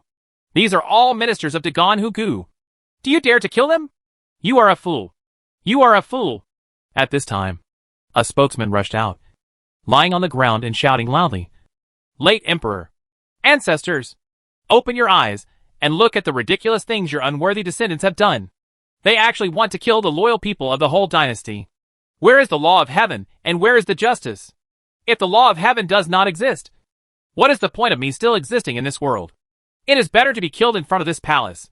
As the Yingguan spoke, he hit a coiled dragon pillar. Next to him, there were naturally 2 good friends who were holding him tightly. "Brotherly! No! No!" Li Qingyuan looked at the noisy scene below and couldn't help biting his lips. But there was nothing she could do. The teachings of the late emperor did not have the means to deal with such a situation. She turned to look at Zhang Tuohai. Zhang Tuohai couldn't help but smile when he looked at the commotion below. He said to the leader of the Imperial Guard, who was still kneeling in front of him, "Didn't the Yingguan say he was going to be killed in front of the palace? I think he is too thin and may not have enough strength. You and 2 people can help him. You must help him. He fulfills this wish. Otherwise, he will chop off your head. Do you understand?" Zhang Tuohai said to the leader of the Forbidden Army. "This, I will obey your orders." The leader of the Forbidden Army looked at the Yingguan and then at Li Qingyuan, who was sitting on the dragon throne. Seeing that the latter did not express any objection, he immediately nodded in agreement. Although killing a Yingguan will be scolded by other Yingguan historians as the emperor's lackey, if he disobeys the order, he will die now. Life or infamy is an easy choice. The leader of the Imperial Guard led 2 Imperial Guards and stood up the official namely. "Help him." The leader of the Imperial Guard waved his hand. "Here." The 2 guardsmen exerted their strength. Boom! With a muffled sound, Yingguan Li's head was hit firmly against the Panlong pillar. Yingguan surnamed Li's head split open like a rotten watermelon, and his white brains fell to the ground. "Drag it out. Hang it at the entrance of the palace to show the public. If there are others who will imitate it, use this as an example." Zhang Tuohai said calmly. "Yes." The body of Yingguan Li was dragged out. Han Jun. No one in this dynasty has ever been convicted for words. But you dare to kill Yingguan. Your cruel behavior will be despised by the world. After I return, I will definitely record this in the history books and let you bear it. Eternal infamy. An old official said tremblingly. "Go back?" Zhang Tuohai sneered upon hearing this. "You have no chance to go back. Come on. Chop me down." Zhang Tuohai said to a guard. "As you command." The guards were all brought by Zhang Tuohai from Prince Qin's mansion. In terms of loyalty, it is much higher than that of the Imperial Guard. They were all waiting for King Qin to secure his throne as emperor, and they were following the promotion of officials and nobles. How could they allow these officials to ruin their own future? After hearing the order, the guard immediately pulled out his long knife, and with a strong stroke, the old officer's head flew out. Blood was sprinkled on the hall. I remember I just said that there is no need for the officials, who are still standing, to be alive. Why don't you take action? Zhang Tuohai asked coldly.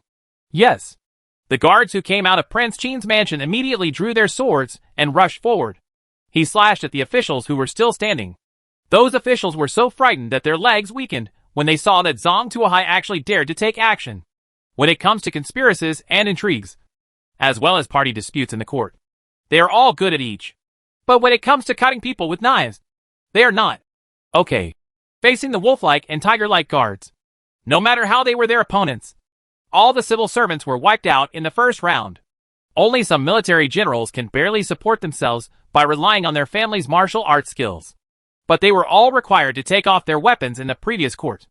With bare hands, how could they defeat a large number of guards with weapons in hand? After a few rounds, these generals were also beheaded. For a moment, heads were rolling in the court hall, and blood was everywhere. The official kneeling on the ground was trembling with fear. King Jin was stunned when he saw this scene. He never expected that Zhang Tuohai would dare to kill someone in the court. Moreover, he killed nearly half of the ministers in one go. Is he crazy? How dare you? King Jin pointed at Zhang Tuohai in disbelief. Why don't I dare? Zhang Tuohai sneered. I remember that King Jin is also an official who has been standing all the time. Right? Since His Highness King Jin refuses to obey me, I will send King Jin on his way. As Zhang Tuohai spoke, he pulled out the long sword from his waist and chopped off King Jin's head with one strike. Zhang Tuohai raised King Jin's head and asked loudly, "Who else is there?" There was silence in the main hall. Zhang Tuohai waited for 10 breaths and saw that no one dared to say anything. Then he said, "When your majesty first ascended the throne, some rebellious ministers started to cause trouble. It is really abominable. My master should clean up the evil and restore a stable world to your majesty." After Zhang Tuohai finished speaking, he ordered the guards to walk out of the hall. "What are we going to do?" A guard leader asked curiously. "Of course it's a house raid." Zhang Tuohai smiled. Since those ministers were offended, they would simply offend them to the end. Since everyone has been killed anyway, let's eradicate the problem and directly ransack their homes. In addition to intimidating others, searching for treasures, and replenishing his internal treasury, Zhang Tuohai also wanted to accumulate more attribute points. Just now in the court, Zhang Tuohai collected some skills and techniques. But most of them are skills such as party fighting, trapping, flattery, fire dragons burning warehouses, and dark soldiers borrowing food. They are of no use and can only be exchanged for attribute points. Zhang Tuohai wanted to search their house to see if he could get something good. He is now in desperate need of attribute points and proficiency. There are still a few exercises that have not been fully practiced. In addition, he felt that the power of the technique in his hand was a bit lacking, and he needed something better. At present, the palace of Prince Qin was almost occupied, so he could only visit the homes of those ministers. Maybe he could gain something. The escort team of Prince Qin's mansion was like a long dragon, walking on the long street, heading towards the homes of the prisoners. Chapter 1363. See the cultivation technique again. At this time, the entire capital city was under martial law, and every household was closed and locked. If you walk on the street without official documents at this time, you will be arrested as a spy and may even be executed on the spot. Zhang Tuohai arrived at the door of a prisoner's house without any hindrance. The great changes that happened in the city have not spread here yet. So although everyone is closed, they are not too nervous yet. Some doors are even just ajar, and someone is peeking through the cracks in the door. "Someone! Open the door!" Zhang Tuohai came to a door and said to the guard behind him. "Yes." Several guards came forward and knocked on the door repeatedly. "Open the door! Open the door!" An old servant opened the door and said impatiently, "This is the residence of Lu Shangshu of the Ministry of Rights. Is this where you can yell? Lu Shangshu of the Ministry of Rights? That's what you're looking for. If you don't want to die, just get out of the way." A guard pushed the old servant aside and rushed in. A large number of guards followed and rushed into the courtyard. The old servant was dumbfounded when he saw this scene. He sat there blankly, not knowing what to do. That group of guards already had experience in the Prime Minister's mansion. Those who resisted were chopped down without saying a word. Those who did not resist were tied up and thrown into the courtyard. First, everyone in the mansion was controlled. As for the dogs, turtles, koi, and pigeons they kept, they were all killed and became their extra food. As for those belongings, small ones can be carried away, while large ones should be placed in the yard and become public property. These are rules, and although they are not spelled out, everyone abides by them. The Shangshu's mansion was much smaller than the Prime Minister's mansion, and it was much easier to clean up. It was quickly ransacked. All the people were taken to a courtyard. Zhang Tuohai walked over and went through the system. Congratulations on getting the skill Pipa. Congratulations on getting the skill Dong Xiao. Congratulations on obtaining the skill of Ro Gu Gong. Congratulations on getting the skill Ceremony. Congratulations on getting the skill Bagua. It seems like something strange has been mixed in. Zhang Tuohai glanced at it and saw that it was just some miscellaneous arts, of no great use. After converting most of them into attribute points, Zhang Tuohai waved his hand. "Push them all into the prison. leaving some to guard their property. And the rest follow me. Zhang Tuohai and others continued to rush to the next house. After copying 2 houses, Zhang Tuohai found that the efficiency was a bit low. It only took 2 hours to copy 2 houses, which was relatively fast. However, more than 100 officials were killed in the court today. It would take at least several months to capture them one by one. It took too long. Let the people from the military and horse department of the 5 cities, the royal guards, and the imperial city department be dispatched to search the prisoners together. All the family members will be forced into the sky prison. I want to conduct a unified trial. Zhang Tuohai issued the order. Yes. Following Zhang Tuohai's order, various violent departments in the capital mobilized to help search for the families of criminals. The family members of the prisoners were forced into the prison cells one by one. The prison was instantly overcrowded. Zhang Tuohai stood at the door of Tianlao and brushed his attribute points, feeling very happy. When it was time to hold the lamp, a captain from the 5 cities military and horse division led a group of family members of the prisoners to Zhang Tuohai. Master National Preceptor, the last group of family members has been brought here. Thank you very much. When I go back, I will have you in my credit book. Zhang Tuohai nodded in thanks and glanced at the prisoner's family. Just as he was about to leave, he suddenly saw a different prompt pop up. Congratulations on obtaining 1,000 illusion transformations. Cultivation. Fragmentary volume. Zhang Tuohai stopped when he saw this line of prompts.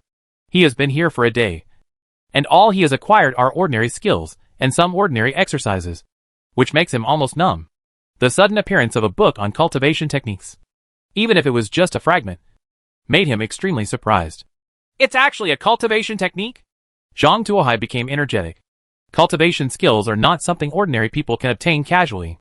At least Li Qingyuan was unable to practice cultivation techniques even though he was the prince. A guy who knows how to control objects can become the guest of the prime minister and the third prince. Zhang Tuohai never believed that a person who could practice cultivation techniques was just an ordinary person. Don't take it away yet. Zhang Tuohai stopped the captain who was leading the team. Who are these people? Zhang Tuohai glanced at the dozen or so people who were locked up. I'm telling you, Master Imperial Master, that these are the family members of the local governor, Mr. Liu. Because Mr. Liu's family members are all in the manor outside the city. It took some time to travel there and back. So these people are the last to arrive. The captain said quickly. Take them to the sky jail and hold them separately. I will interrogate them one by one. Zhang Tuohai said. Understood. The captain quickly obeyed. Zhang Tuohai also followed him into the prison. The heavenly prison is divided into 2 floors. The upper floor is for officials. They are all officials who have offended the emperor and were imprisoned. Because they only offended the emperor, they still have the possibility of reinstatement. Therefore, these people have better food and accommodation conditions. The room not only has tables, chairs, pens, ink, paper and inkstones, but also white rice and vegetables to eat every day. If the family is willing to spend money, the restaurant can serve food and drinks at will, and even have a lovely wife and concubine to serve them. As long as you have money and don't go out, you can basically do whatever you want. Even more comfortable than at home. But the lower level of Tianlao is different. Here are officials who have committed capital crimes or people with special status. These people have no possibility of recovery. So they live in basements that never see the light of day. There is only moldy straw on the ground, and only sand mixed with it every day. Porridge made from thin bran. Every prisoner sent here wears heavy shackles. Even a tough guy would have to kneel down and call me grandpa within 3 days after arriving here. The family members of the prisoners were basically placed in the basement, which was overcrowded. Because there were so many people suddenly there, the eerie and cold atmosphere in the basement was diluted. National Master, there is a special execution chamber in the sky prison, and there are also experts who specialize in executions. If you have someone who needs to be interrogated, you might as well reward us. Even a bronze, gold, and steel arhat can open his mouth. Do you have an execution chamber here? Take me to see it. Zhang Tuohai became interested. The group of people arrived at the innermost cell. This cell was darker and damper than the other cells. The torture instruments inside were covered with dark red bloodstains and rust marks. Zhang Tuohai is sure that prisoners who have been executed, even if they are not beaten to death on the spot, cannot escape the tetanus blade. There was definitely no way he would make it out alive. But this is a good place for him to interrogate. Bring those people here, Zhang Tuohai said. Bring the prisoner in. The cell leader shouted quickly. After a while, The group of prisoners appointed by Zhang Tuohai were brought here. Chapter 1364. Heavenly Prison Interrogation. Zhang Tuohai did not interrogate the prisoners immediately, but just stood here. The entire prison was as quiet as a tomb. Go to the prison and pull anyone down, Zhang Tuohai said calmly. Yes. The prison boss didn't know why, so he quickly went to the official prison and pulled down an official who was having fun. Tie it up. Zhang Tuohai pointed to the iron frame in the prison where the prisoners were tied. Sir, this... The cell leader hesitated. The prisoner he brought had spent a total of 5,000 taels of silver, and there was an additional 300 taels of silver for management every month. If he was tied up, the money would be gone. Either he goes up, or you go up. You choose one, Zhang Tuohai said with a sneer. Follow your orders. The cell leader was excited. And then he remembered that the person in front of him was the new imperial preceptor who had kidnapped more than 100 officials. What is the concept of 100 officials? Almost half of the officials in the capital are among them. This is the real living king of hell. I am a small cell leader. Not even an official, but just a subordinate. Do you think your life will be long if you make conditions with this person? The prison warden was so frightened that his clothes were soaked with cold sweat. The offending official was quickly tied to an iron frame. Master Imperial Master, what do you want to ask? The prison head asked flatteringly. What can he ask for? I want you to show off your skills and open their eyes. Zhang Tuohai pointed to the prisoners he was about to interrogate. Remember, if you don't scare them, you will be next on the shelf. Zhang Tuohai whispered to the cell leader. Yes, yes. The prison boss finally understood that the Imperial Master was trying to scare the monkeys. If you don't use this knife well, you will turn into a chicken in the next moment. After figuring out this joint, the prison leader used all his abilities. What kind of kid's teeth pulling? What kind of tongue pulling hell? What kind of braised pork? What kind of salt-baked chicken? The prison head used all his skills. Even though the prisoner was fat and white, he couldn't bear the trouble. If someone hadn't prepared the ginseng soup and replenished the prisoner's energy and strength from time to time, the prisoner would have died long ago. However, despite this, the prisoner had been forced to lose 60 kilograms, and his body was rugged with bones. His intestines, heart and other organs were clearly visible. Several prisoners, who were watching on the sidelines, fainted for a while. However, they were soon whipped awake by the jailer and continued to watch. At this time, the prison head stopped his hand. Continue, Zhang Tuohai said. Master Imperial Master, we have reached our limit. If we continue, this prisoner will definitely die. The prison head said tremblingly. Continue. Zhang Tuohai's tone was cold. Yes. The cell leader takes the lead. Finally, with the efforts of the cell leader, the entire prisoner was cut into pieces, and not a single bone larger than an inch could be picked out from his body. Master National Preceptor, do you see this? The cell leader felt a little exhausted. It had been a long time since he had carried out an execution for so long. Get it out and burn it, Zhang Tuohai said indifferently. They were all prisoners anyway, so even if they were all dead, he would have no psychological burden. Yes. Several jailers carried the prisoner's body out in buckets. The prisoners watching the execution were already as weak as chaff. Many of them even knelt on the ground and could not stand up. I'm going to give you a chance. I'm going to find someone who can do the 1,000 transformations technique. If that person can come out, everyone can live. If he doesn't come out, all of you will be the same as that prisoner. Zhang Tuohai pointed at the iron frame. Remember, you only have 10 breaths. Once the time is up, even if that person steps forward, it will be too late. Everyone has to get on the iron frame. Now start counting. 10, 9, 8. Zhang Tuohai observed everyone while counting down. He found a young man in the corner who looked obviously wrong. Tie that man to the rack and execute him first. Zhang Tuohai pointed at the young man. The time isn't up yet, the young man said in a panic. My word is God's word here. Take action, Zhang Tuohai said. Immediately, two jailers grabbed the young man's arms, twisted them backwards, and pushed him toward the iron frame. I said, I am the one who can perform thousands of transformations, the young man said quickly. Are you sure you are? Zhang Tuohai put his face in front of the young man and asked. I am, shouted the young man. Nap the rest of the people into prison and execute them one by one, Zhang Tuohai said to the cell leader. Please let this person go. I am willing to tell you all the secrets of the technique. The young man yelled quickly. Which one? Zhang Tuohai asked with a smile. Chun Tao, the young man said helplessly. Who is she? Zhang Tuohai asked. It's my sister, the young man said. Bring Chun down here, Zhang Tuohai said. Two jailers escorted out a woman dressed as a maid. Looks quite delicate. Cut the rest of them, Zhang Tuohai said. He took a look. This time, the young man and Chun Hao didn't move at all. It seemed that there was really no one they cared about among the remaining people. Zhang Tuohai took the young man and Chun Hao back to Prince Qin's mansion. Now, tell me where your skills come from. If you don't tell her, she will be whipped. If I find out that you told a lie, I will whip her.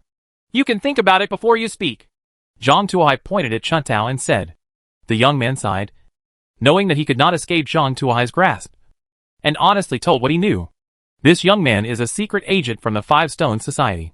He specializes in lurking in the homes of some more important officials to help deliver news and transport items. Chun Hao is his contact person and his sister. Originally he was just here to deliver a message, but he didn't expect to be blocked by the 5th Army Protector's mansion who had arrested him.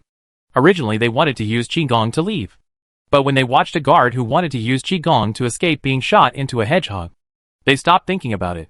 For the sake of their lives, he and Chun Hao chose to be captured without mercy.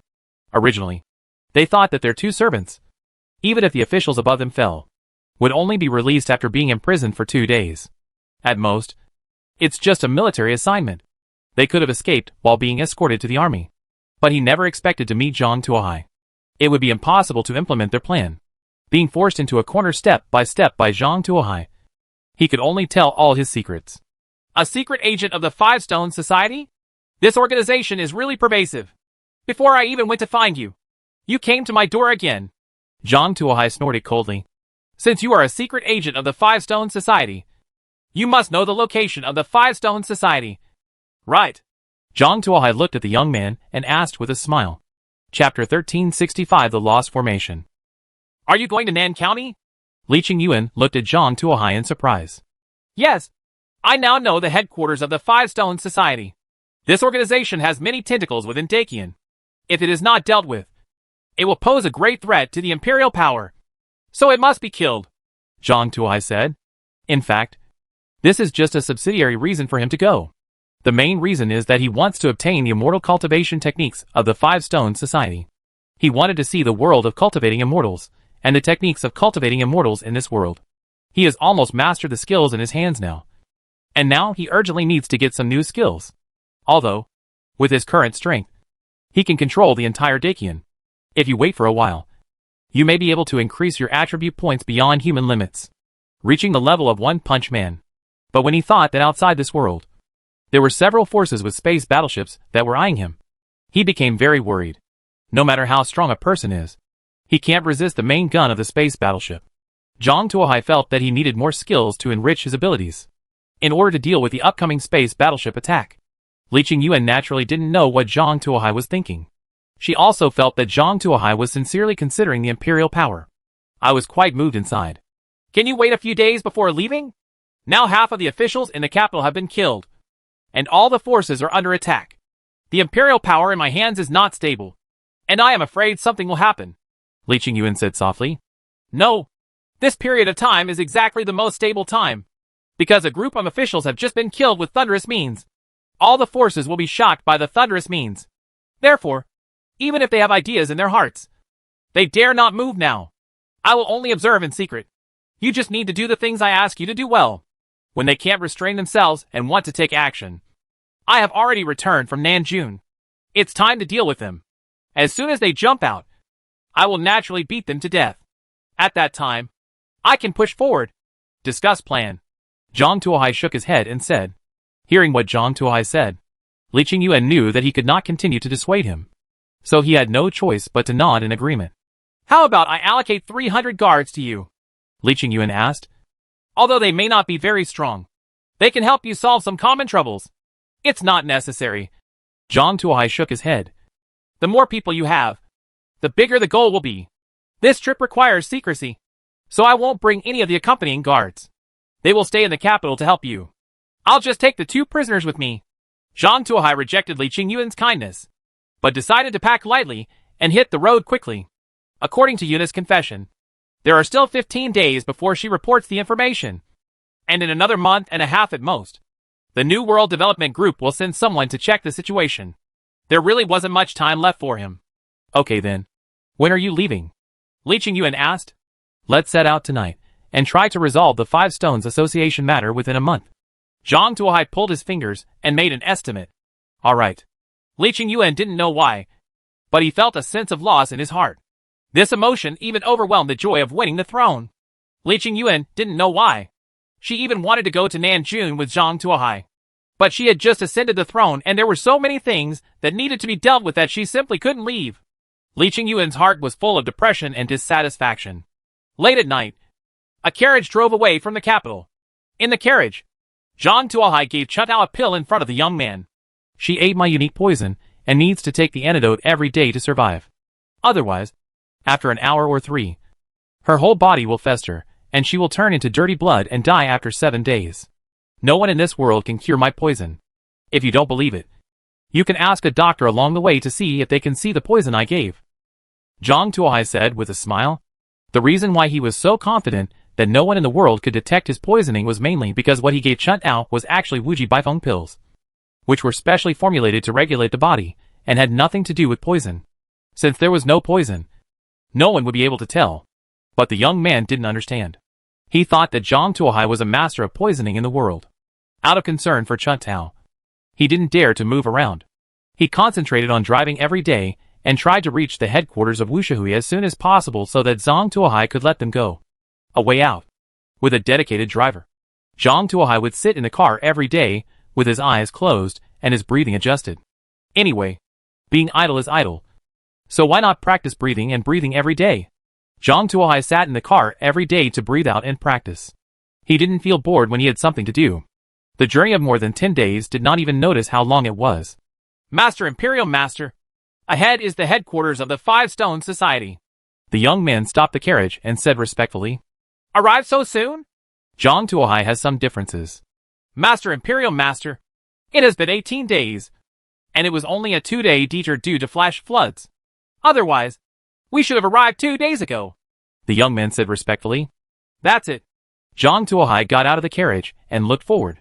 Ahead was a valley, with heavy fog filling the valley entrance. The sun was shining brightly, but the fog was not dissipated. The fog was white, but so dense that you couldn't even see your fingers. What is this? Mountain protecting formation? Zhang Tuohai asked, pointing to the thick fog. Your Majesty, the Imperial Master is indeed very knowledgeable. The young man gave a thumbs up. This is the mysterious formation arranged by Vice President Ma himself. It is specially designed to enchant the 5 senses. Even if the Grand Master comes, he will be trapped and die in this great formation. In the fog. According to Vice President Ma, no one else in the world can recognize this formation except him. The National Preceptor can see through it at a glance, which is really powerful. It's really a mountain protecting formation. A bit like a cultivating sect. Zhang Tuohai laughed and said lightly, There's no need to say anything else. Just take me in, and there will be nothing else to do with you from now on. Zhang Tuohai grabbed Chuntao and carried it on his shoulder. There are many mechanisms inside the Lost Formation, and it is very dangerous. Can you please not let Chuntao enter it? The young man pleaded. If it wasn't dangerous, I wouldn't take her with me. If you care about her safety, just lead the way and don't play tricks. Otherwise, whether it's him or you, I will have a way to make it impossible for you to live or die. Okay, lead the way. Zhang Tuohai pointed forward. Yes. The young man took a deep breath, raised his legs, and stepped into the Lost Formation. Zhang Tuohai also followed him into it. Entering the Confusion Formation, Zhang Tuohai felt that there was white mist on the left and right in front of him. Even with his 100.5 senses, he could not sense the situation 1 meter away. The whole figure seemed to be enclosed in a pocket, feeling suffocated and uncomfortable. Suddenly, Zhang Tuohai had an idea. Since the Lost Formation is aimed at the 5 senses, can I break it if I increase the value of the 5 senses a little higher? Chapter 1366, Entering the Five Stones Society. If it comes to mind, do it. Zhang Tuohai was not just meditating and practicing breathing techniques during his trip. I also opened the window from time to time to look at the scenery outside. When passing through towns on the way, he would also deliberately open the curtains to see the pedestrians outside. Therefore, he also accumulated a lot of attribute points along the way. Zhang Tuohai thought for a while and focused 100 attributes on the 5 senses. Zhang Tuohai's 5 senses instantly increased to 200 points. Doubled. and even nearly 30 points higher than his strength. After clicking on the attributes, Zhang Tuohai felt that the whole world was suddenly different. It's like the original 360p picture quality has been upgraded to 4K high definition. Not only does the picture become clearer, and the perception becomes stronger, details that were originally easily overlooked also become clearly visible. In addition, what Zhang Tuohai is most concerned about is that his sensitivity to the outside world has become stronger. The 5 senses that were originally sealed within 1 meter around the body expanded to 10 meters away. The sensitivity has skyrocketed exponentially. Now, he can easily feel the situation 10 meters away. This is still under the suppression of the big formation. If it breaks away from the big formation, it might be stronger. Zhang Tuohai was extremely excited and kept checking the internal situation of the formation. He discovered that there was only one path in the formation, and on both sides of the path were formation flags painted with runes. These formation flags continuously release mist, making it difficult for people to see the surroundings. It doesn't seem too clever. This is a smoke generator that continuously releases mist, as long as there is enough tear gas. It seems that it can be reproduced. Zhang Tuohai walked while looking at the internal situation of the formation. After walking for about a kilometer, we were almost at the edge of the formation. Zhang Tuohai suddenly found several people standing at the exit of the formation, holding spears and gourds in their hands, blocking the entrance of the formation. The gourd was the same as the fire-breathing gourd in the hunchback's hand. There are actually guards at the exit of the formation. They are quite careful. Zhang Tuohai thought as he looked at the guards at the exit. If it were a normal situation, if a person just came out of the big formation and encountered such a lineup, he would probably have to skin himself even if he didn't die. However, now that he discovered the place first, things were different. Zhang Tuohai was half a step behind and stretched out his fingers towards those people. Whoosh whoosh. Several chi energy shot out and shot towards those people. At the same time, Zhang Tuohai also rushed toward those people in a snake shape. Be prepared to approach those guys from the side and kill them in one fell swoop. As a result, what he didn't expect was that those few chi energies penetrated the people guarding the exit of the formation one by one. And none of them failed. Zhang Tuohai, he originally thought there would be a hard fight. But as soon as he took action, those people fell. Are these people too weak? Just send these people to guard the exit of the formation? You are not afraid of losing sight of the exit. Sending a dog here is stronger than them. The opponent was actually so weak that Zhang Tuohai even suspected that these people were fake, and there were others lying in wait for him to take the bait. Zhang Tuohai let go of his 5 senses and carefully checked the surroundings, and then checked several corpses one by one. After confirming that these people were all dead, and that there were indeed no hidden ambush around them, it was confirmed that the people guarding the gate were indeed such good people. It seems that the ordinary members of the Five Stones Association are not very good either. Zhang Tuohai was happy and disappointed at the same time that Wu Shui was such a good person. Happily, the more skillful the enemy, the less energy he has. Disappointingly, the more useless the enemy is, the less benefits he can gain. The main reason he came here this time was for the immortal cultivation techniques they had in hand. Considering that they were all such poor people, Zhang Tuohai was very doubtful about how powerful the immortal cultivation techniques they practiced were. At this time, the young man also walked out of the missing formation. He was stunned when he saw Zhang Tuohai checking the body on the ground. He couldn't figure out why Zhang Tuohai, who had been following him all the time, came to the front. He even suspected that he had gone in the wrong direction and walked to the entrance again. However, these corpses were not guarding the gate of the formation. The young man's face was full of confusion. Are you going to explain these people? Zhang Tuohai saw the young man coming out, pointed to the body on the ground and asked. He was angry that the young man was hiding the situation. If he hadn't had a backup plan, added 5 senses, and discovered these people, he might have been plotted by these people. The young man stammered, not knowing how to explain. Originally, I planned to let you go after passing the Lost Formation. But you shouldn't be so clever. Zhang Tuohai shook his head and sighed. When the young man heard this, he suddenly jumped back and jumped into the mysterious formation, hoping that the formation could protect him. But he didn't know that the Lost Formation had no effect on Zhang Tuohai. He thought that the amulet's mysterious formation was like transparent glass with no hindrance in front of Zhang Tuohai. Zhang Tuohai stretched out his finger towards the young man. Whoosh! A burst of energy shot out. Boom! That energy went straight through the young man's head, directly smashed the young man's head. Immediately afterwards, Zhang Tuohai threw the Chuntao he was carrying into the tracking formation and landed next to the young man. Chuntao didn't take action against him. So he naturally had to let Chuntao go as promised. As for what will happen to Chuntao in the future, it has nothing to do with him. Zhang Tuohai turned around and walked towards the depths of the valley. The valley is not big, with woods on both sides. There was a path in the woods. Zhang Tuohai was walking among the woods, and he vaguely felt that there were many eyes staring at him in the darkness. What? Zhang Tuohai let go of his 5 senses and perceived carefully. Soon, Zhang Tuohai caught the source of those gazes. That's a monkey. These monkeys are as black coal, lurking in the shadows. If you don't open your mouth, you won't be able to spot them even if you walk up to them. The eyes of these monkeys were full of ferocious anger, and they all stared at him. Is this the mountain guardian spirit beast? Zhang Tuohai secretly guessed. Zhang Tuohai pretended not to notice them and continued walking forward. These black coal-like monkeys quietly approached from all sides, forming a circle and surrounding Zhang Tuohai. They all had a few extra stones in their hands. Want to take action? Then I can't keep you. Zhang Tuohai stretched out his hand and pointed it at the monkeys. Whoosh whoosh. A stream of energy shot out. Those monkeys move very fast and duck away when they see Qi Jin.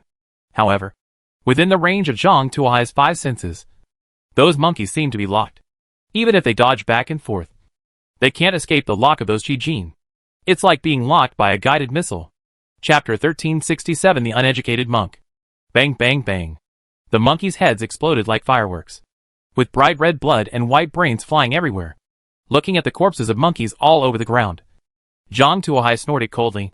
What he hates most is monkeys, mainly because of the bad experience in Mouname. Monkeys are afraid of power, but not moral. They bully the weak and fear the strong, and have a strong desire for revenge. Therefore, if you want to take revenge, you must kill it with a stick and never give the other party a chance to take revenge. Therefore, after that bad experience, he tried to kill the monkeys he saw whenever possible. Cut off the grass and roots, leaving no one behind. After shooting the head of the last black monkey in sight, Zhang Tuohai put down his hand. He found that if the 5 senses are high, there is another advantage. That is, it can be used as a small fire control radar, locking on all targets in the vicinity, analyzing the movement trajectory, and then directing the energy to kill the opponent.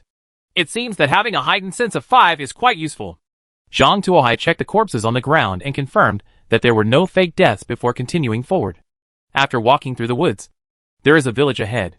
The houses in the village are not ordinary huts, but balconies. There is a big tree at the entrance of the village, and a stream winds through it. There were several tables and chairs placed under the big tree, and a group of men and women sat around the tree. These people looked different, but they all wore burlap clothes and had the same gourd hanging around their waists.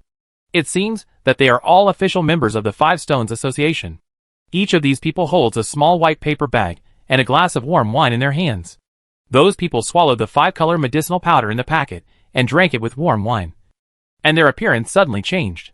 These people let their tied long hair loose, and some had wisps of heat coming out of their heads.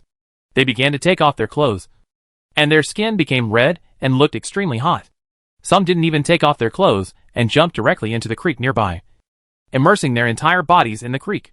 Some began to sing loudly, some began to dance, and some began to scream and run at the same time. Their ferocious, grotesque and crazy appearance made people feel scared. Is this 5 stones powder? Zhang Tuohai felt chills all over his body. He finally understood why this group of people called their organization the 5 Stone Society. It turned out to be all because of this hallucinogen. A drug addict? Then you can't keep him. Zhang Tuohai released his 5 senses without any burden and locked those people. Those people suddenly didn't realize it and continued to perform various crazy performances. They didn't even notice that there was an outsider next to them. Whoosh whoosh. A volley of energy shot out, hit the monks who were in madness. These monks are not even as good as monkeys. After those monkeys were locked, they still knew how to dodge around. But these monks didn't even notice it. They didn't even have basic dodge and resistance the second before they were hit by Qi Jin. The energy directly penetrated the body. A moment later, a group of people who were dancing with demons 1 second turned into corpses on the ground the next second.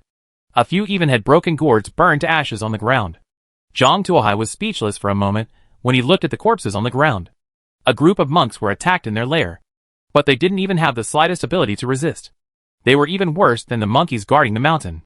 Zhang Tuohai walked up to each one and made sure that no one had faked their death to escape before continuing to walk in with confidence.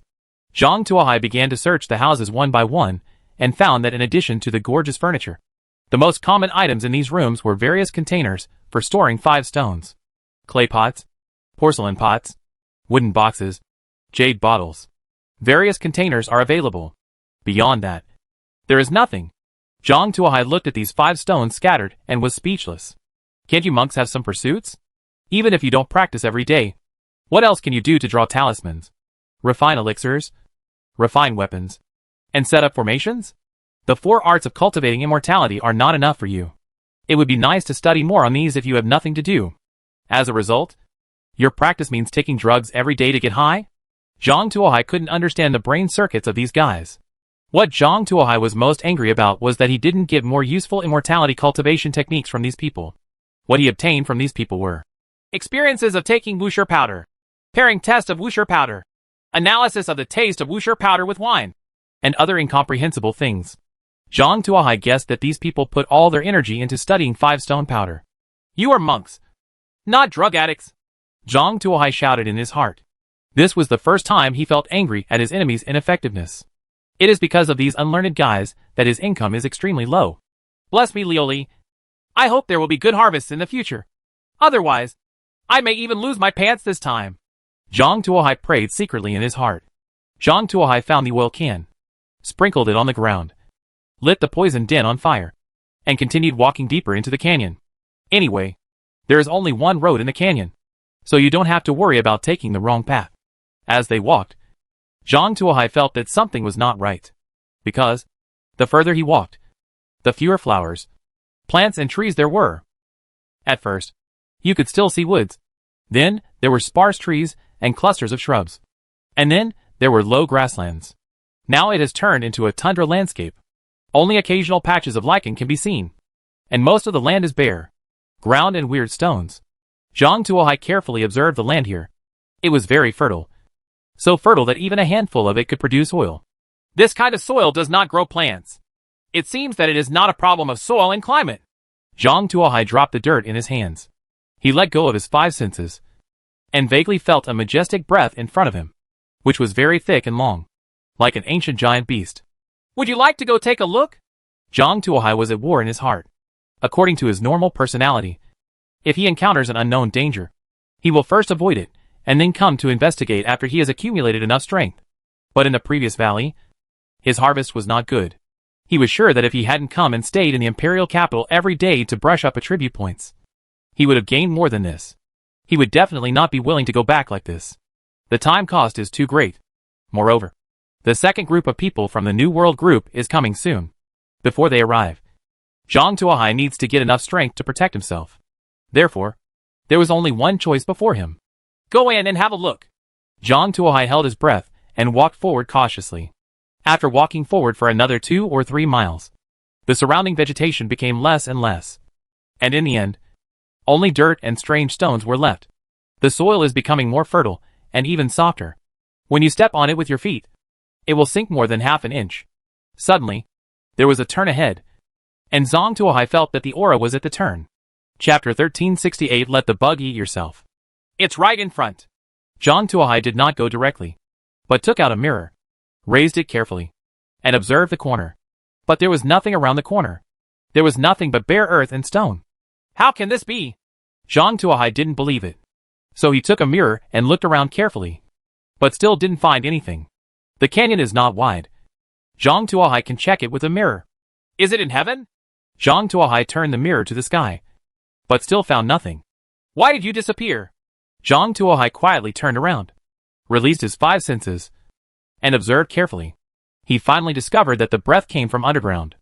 No wonder I can't find it. It's down there. Zhang Tuohai held his breath and continued walking forward, wanting to get closer for a closer look. As a result, after taking 3 steps, his feet suddenly became weak and his whole body sank downwards. Zhang Tuohai quickly used Xinqing Wing, stepped on his left foot with his right foot, and took off on the spot. Zhang Tuohai did a backflip and landed on solid ground again. At this time, the ground in the canyon ahead had cracked. Large tracts of soil fell downwards, and the entire canyon began to shake violently, as if a huge earthquake had occurred. What? Seeing this scene, Zhang Tuohai couldn't help but take 2 steps back. Suddenly, The ground under Zhang Tuohai's feet suddenly lifted up, flying upward at an extremely fast speed. Zhang Tuohai couldn't help but use the magic movement to move upwards, and at the same time opened his 5 senses to check the surrounding situation. When he saw the situation below clearly, Zhang Tuohai quickly stopped his upward thrust and fell downward instead. What made him make this change was the horrific situation below. Under the soil, hidden is a huge black insect. Zhang Tuohai didn't know what kind of bug that bug was, because it was so huge that Zhang Tuohai couldn't even see the full picture of the bug with all his senses at 200 points. The trap and earthquake just now were all the work of this insect. The insect has a mouth full of sharp teeth like an octopus. If it falls into it, it will be shattered into pieces without any chance of survival. If Zhang Tuohai continues to charge upward, he will inevitably be bitten by a flying insect and then turn into pieces. Even if Zhang Tuohai tried his best, he could not escape the insect's hunting range. Seeing that he was about to be torn into pieces by the giant insect, Zhang Tuohai suddenly had an idea. Since you can't escape from the insect's big mouth, why not run in the opposite direction? Since you can't escape from the giant mouth, then escape from the teeth. Only the outer area of the insect's mouthparts is the fangs, and the inside is indeed a smooth esophagus. Zhang Tuohai wanted to rush into the insect's esophagus in reverse direction to avoid the attack of the opponent's teeth. This is a dangerous move. If you are not careful, your body will be shattered. However, Zhang Tuohai had no choice. Let's also be a great sage for once. Zhang Tuohai jumped down fiercely and jumped into the insect's huge mouth. The insect felt something fall into its mouth and quickly closed its mouth, trying to bite Zhang Tuohai. Rows of sharp teeth were attacking Zhang Tuohai from all directions. But Zhang Tuohai was faster and fell into the insect's esophagus before those sharp teeth closed. The last row of teeth closed against Zhang Tuohai's back, and the whole world fell into darkness. Zhang Tuohai felt like he was sliding down rapidly, as if he were sitting on an extra-long water slide. But Zhang Tuohai didn't dare to let himself fall too fast. Who knew what was next? Zhang Tuohai took out a dagger from his pocket and stabbed it into the wall of the insect's esophagus. Zhang Tuohai brought this dagger from Li Qingyuan's study. It was so sharp that it was like cutting tofu when cutting other weapons. The dagger pierced the wall of the insect's esophagus, and actually made a long hole in the wall of the esophagus. If Zhang Tuohai hadn't taken out another grappling hook and caught the cut esophagus in time, he wouldn't have known how far down he would have to slide. After stopping the downward trend, Zhang Tuohai took a deep breath, stabilized his body, then took out a fire stick and lit it. By the light of Huozizi, Zhang Tuohai could clearly see the scene below. He is now located in a long esophagus with no end in sight, and there is only endless darkness at both ends, surrounded by the esophageal tube, which is constantly wriggling. It is full of mucus, slippery, and extremely corrosive. Zhang Tuohai's clothes were stained with the mucus, and large holes were ablated. But Zhang Tuohai's skin is fine for the time being thanks to his 600 points of physical constitution. Zhang Tuohai grabbed the wall of the esophagus, used his powerful Vajra finger on the esophagus, and attached Qi to his fingers. A piece of meat from the esophageal wall was picked out by Zhang Tuohai. This trick works. Zhang Tuohai's eyes lit up. Today, we will dig a 3-bedroom apartment in this guy's stomach. Zhang Tuohai began construction in the insect's esophagus. Large pieces of meat were torn off by Zhang Tuohai. There was no place to pile up the torn meat, so Zhang Tuohai threw it into the esophagus. Zhang Tuohai began to disassemble the insect's esophagus. Large chunks of meat were torn off by Zhang Tuohai and thrown down the esophagus. They were all in the insect's own body anyway. Zhang Tuohai wanted to see if its stomach could digest its own meat. Zhang Tuohai kept working inside, and the bugs didn't feel well outside. At first, Zhang Tuohai scratched the insect's esophagus, but the insect didn't feel much. After all, the wound was nothing to its huge body. But as Zhang Tuohai's project continued to expand, the insect gradually couldn't stand it anymore. After all, Zhang Tuohai's disassembly speed was too fast. In a short period of time, not only were 3 rooms and 1 living room built, but most of the insect's esophagus was also dismantled, and it was dug down to the vicinity of its teeth. The insect opened its mouth, trying to let Zhang Tuohai out. You want me to get out and bite me to death? I won't be fooled. Zhang Tuohai sneered and dug toward the insect's tooth root. It is true that he cannot withstand the insect's fangs and teeth, but there is no need for him to go head-to-head with the insect's fangs and teeth. He can simply dig out the insect's tooth roots and pull out all its teeth. Zhang Tuohai dug out a large piece of meat and brought out a long fang. Zhang Tuohai threw the tooth directly into the insect's stomach, and then continued to dig out the second tooth. After Zhang Tuohai worked hard for an hour, he actually dug out 18 rings of teeth from the big insect. At this time, the insect felt severe pain and began to twist its body wildly, turning the entire valley upside down. The entire area seemed to have been hit by heavy artillery. With no grass growing, Zhang Tuohai also felt uncomfortable being inside the insect's body, and was almost thrown out several times. However, the more Chongzi behaves like this, the happier Zhang Tuohai is, because it proves that he did the right thing. When the insect slowed down a bit, he started his dismantling business again. Chapter 1369 Killing Monster Insects. Zhang Tuohai pulled out the teeth of the insect one by one and threw them into the insect's stomach. Although Chengzi kept twisting his body, he tried his best to get Zhang Tuohai out. But Zhang Tuohai relied on his strength and agility of more than 100 to easily withstand the insect's various methods. When the bugs were tired of tossing, Zhang Tuohai continued to start his own dismantling business. When he removed the last tooth of the insect, the last obstacle that prevented Zhang Tuohai from exiting the insect's mouth was gone. As long as Zhang Tuohai wants to, he can get out directly from the insect's mouth. However, Zhang Tuohai no longer thought about it at this time. Anyway, he has no good way to deal with this big bug when he goes out. It's better to dismantle the bugs here and then get out. Zhang Tuohai did not go out, but instead headed in the direction of the insect's stomach pouch. As he walked, he dismantled all the visible organs, regardless of whether he knew them or not. As long as they could be disassembled, he threw them directly into the stomach pouch. Zhang Tuohai just demolished it all the way down. I don't know how long it took, but Zhang Tuohai's clothes were almost corroded by stomach acid, but his body was still unscathed with his physique of more than 600.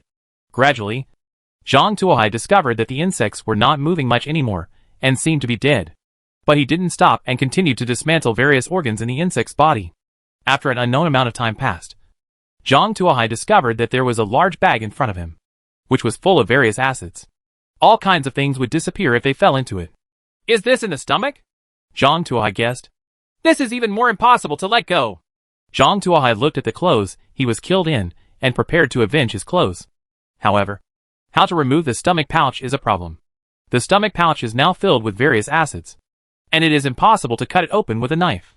Zhang Tuohai thought for a while and stretched out his fingers towards the edge of the stomach pouch.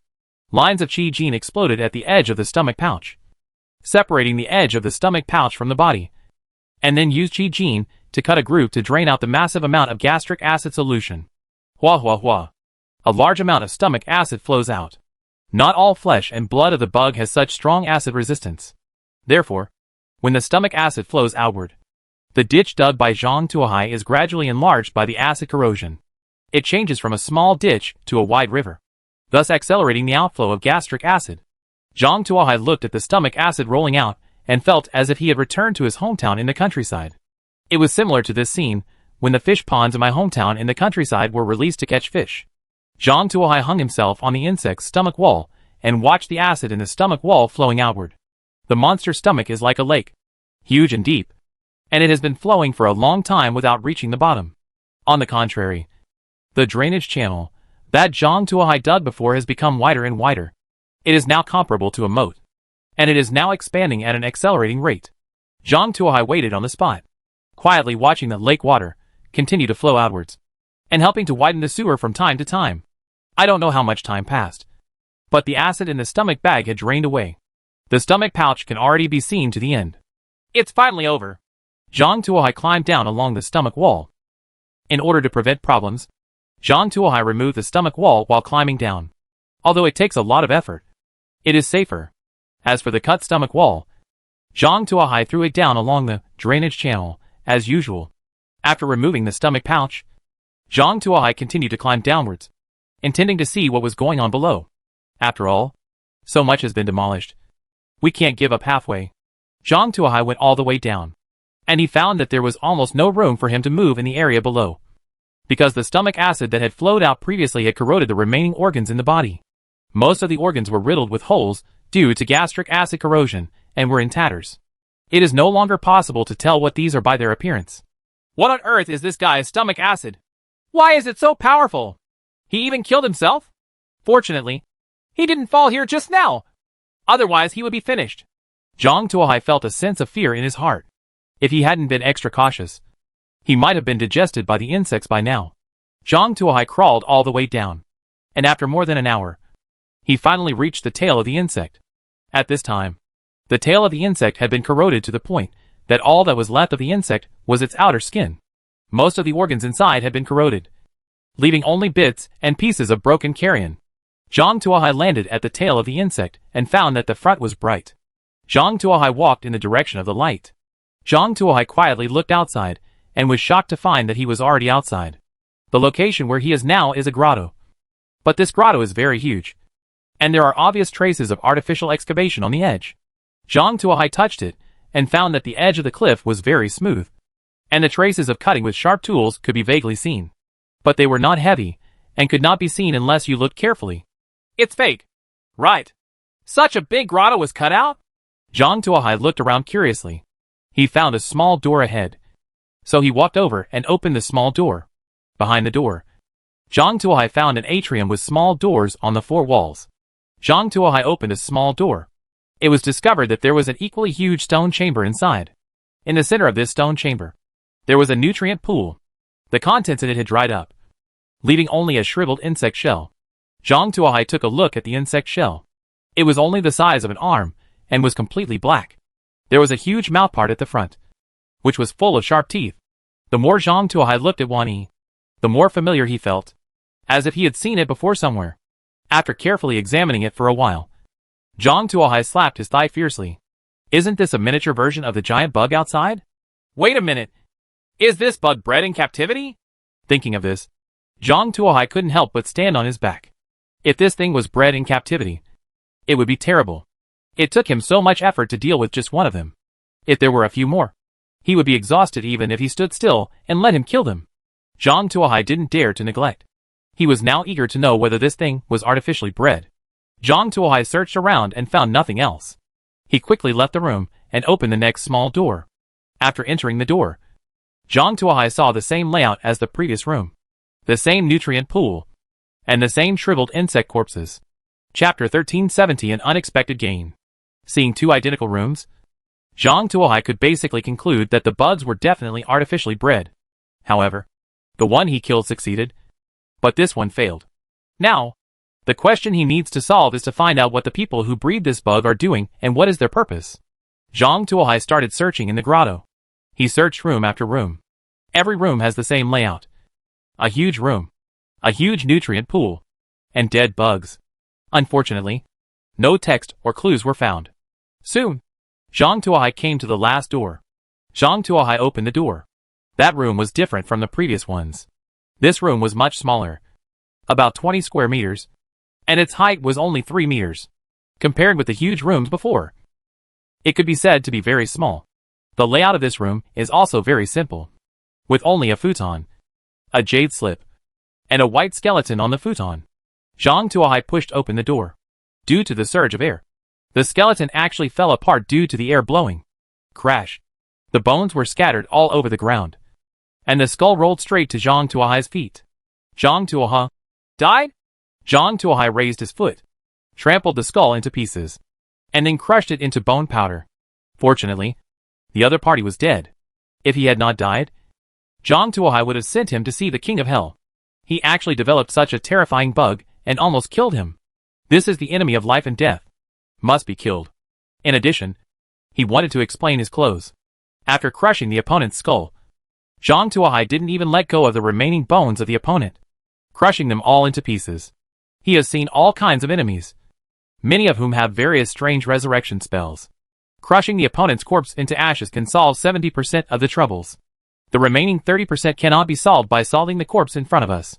When conditions permit, it is a good habit developed by Zhang Tuohai to deal with the enemy's corpse. After crushing all the bones of the skeleton, Zhang Tuohai picked up the jade slips on the ground and looked at them carefully. After watching for a while, Zhang Tuohai frowned.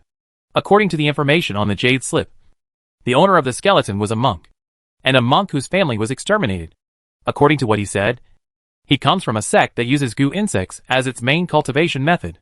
Later, the world where this man lived encountered people from the New World Development Group. People from the New World Development Group have their eyes on their world, hoping to develop it and then resell it to buyers in need. Naturally, the skeleton owner sect did not allow it, and the two sides launched a war. When the two sides came into contact, The owners of the skeleton found that the goo worms they were proud of were completely defenseless in the face of the spaceships and war machine puppets in the sky. The Sex Mountain protecting formation was directly blasted to pieces by the huge planet-level main cannon, and the entire mountain peak was razed to the ground. Those goo insects were all killed and injured under the pesticide smoke that filled the sky. Their magic weapons can't split the shells of those war machine puppets. Only a few disciples survived the first round of attacks. The owner of the skeleton escaped with the help of the ancient random teleportation array and accidentally landed in this world. Because the teleportation array is one way, the owner of the skeleton cannot return to his sect. However, he was not willing to waste his life. While raising goo worms, he devoted himself to studying the method of revenge. In his spare time, in order to collect resources, he also trained some subordinates and passed down some techniques. This is the origin of the Five Stone Society. However, because of his neglect, the disciples of the Five Stone Society took the Five Stones powder for goo insects themselves. As a result, the entire Five Stone Society turned into a drug-taking convention, and eventually turned into what Zhang Tuohai saw. That look. Most of those goo insects died because they were not acclimated to the environment, and the owner of the skeleton was too lazy to pay attention to them, because he discovered a way to take revenge. He simply threw the goo bug behind his head and concentrated on research. I don't know how many years have passed, but the owner of the skeleton finally figured out a way to take revenge. The owner of the skeleton discovered that the war machine puppets of the New World Development Group were all powered by electricity, since their magical weapons could not break through the outer shell. What if a stroke of wisdom could be applied to another body? What if you use electricity to counterattack the opponent? The owner of the skeleton spent an unknown amount of time and used the original exercises to develop a set of exercises to control electricity. 5 Thunder Techniques. Unfortunately, he spent too much time on it, and by the time he succeeded in researching the technique, he was no longer able to practice it himself. He originally planned to leave the skills to the servants of the Five Stone Society outside for them to practice. As a result, the disciples of the Five Stone Society were high on drugs and did not receive his instructions, which made him extremely depressed. He could only pass down the practice in the hope that someone destined to discover it would pass it on. It is best used against the New World Development Group. Deal with the New World Development Group? Comrades. Zhang Tuohai looked apologetically at the fragments of bones at his feet. Since everyone has the same enemy, they are friends. He actually crushed his friend to ashes, which seemed a bit unreasonable. Zhang Tuohai gathered the fragments of bones together and prepared to take them out and bury them later. Zhang Tuohai started to look through the book. 5 Thunder Ju. Congratulations on obtaining the Immortal Cultivation Technique. 5 Thunder Techniques. The system pops up a prompt. The technique was recognized by the system, and Zhang Tuohai took out attribute points and started adding points. However, because the remaining attribute points were limited, Zhang Tuohai only achieved a slight success in 5 Thunder Ju. I have to try the strength of this technique, Zhang Tuohai thought. After all, this technique was researched by the owner of the skeleton. Moreover, he had not learned it himself. It had not been tested in actual combat, so he could not be sure whether it was really useful for the war machine puppets of the New World Development Group. Zhang Tuohai casually used 5 Thunder Ju on the ground. A ray of blue spherical lightning flew out from between Zhang Tuohai and fluttered towards the ground. Wait, this is... Zhang Tuohai looked very familiar when he saw the ball lightning. Just as he was about to speak, the faint blue ball lightning floated in front of the pile of bone fragments. Then the lightning exploded. Boom! Along with a muffled sound. Zhang Tuohai felt the temperature around him rise rapidly. My body even felt a burning sensation. My eyes were blinded by the sudden bright light, and I couldn't open them. When the white light gradually dissipated, Zhang Tuohai finally opened his eyes again. He looked at the ground and saw a huge circular pit with a diameter of more than 3 meters. The depth is also more than 1.5 meters. As for the fragments of bones that were originally there, they completely turned into ashes and disappeared without a trace. Chapter 1371 Mercenaries. Zhang Tuohai looked at the big hole on the ground and was speechless for a long time. Is this power really comparable to ball lightning? Is this a power that people can exert through practice? Zhang Tuohai almost dropped his jaw in shock. He has seen real ball lightning. When he was still driving a sports car, classmate Xiao Ai was experimenting with ball lightning and was preparing to install related weapons on the electromagnetic armor. However, it was a large mechanical equipment, and Zhang Tuohai did it without using any external auxiliary equipment. Humans are really magical creatures. They can actually emit such great power. Zhang Tuohai looked at his hands. Just now, if he had this method, Would he still have to spend so much effort to fight that insect? A ball of lightning went down and turned into ashes. With ball lightning, I dare not say much else. If I encounter the war machine puppets of the New World Development Group, I will at least have the power to resist. However, you still can't be too proud. At least you're not invincible in this world. Zhang Tuohai thought of Chung Tong, who still lived in Guilin. That is a ruthless person who can rub a black hole with his bare hands. Before you find out the other person's details, you must maintain enough respect. Zhang Tuohai turned his head and looked at the stone chamber, raised his hand, and fired ball lightning, blowing everything in the stone chamber into powder. Then, he turned the corpses of those insects into ashes to prevent anyone from using these corpses to cause trouble in the future. If someone comes out with the bug he just dealt with again, with Li Qingyuan and the others level, there really isn't much they can do. After coming out of the cave, Zhang Tuohai returned to the valley. At this time, the valley had been completely destroyed due to the insect's torment. All the previous buildings were destroyed. The formation was broken, and even parts of the hills and cliffs on both sides collapsed, and the entire valley was completely razed to the ground.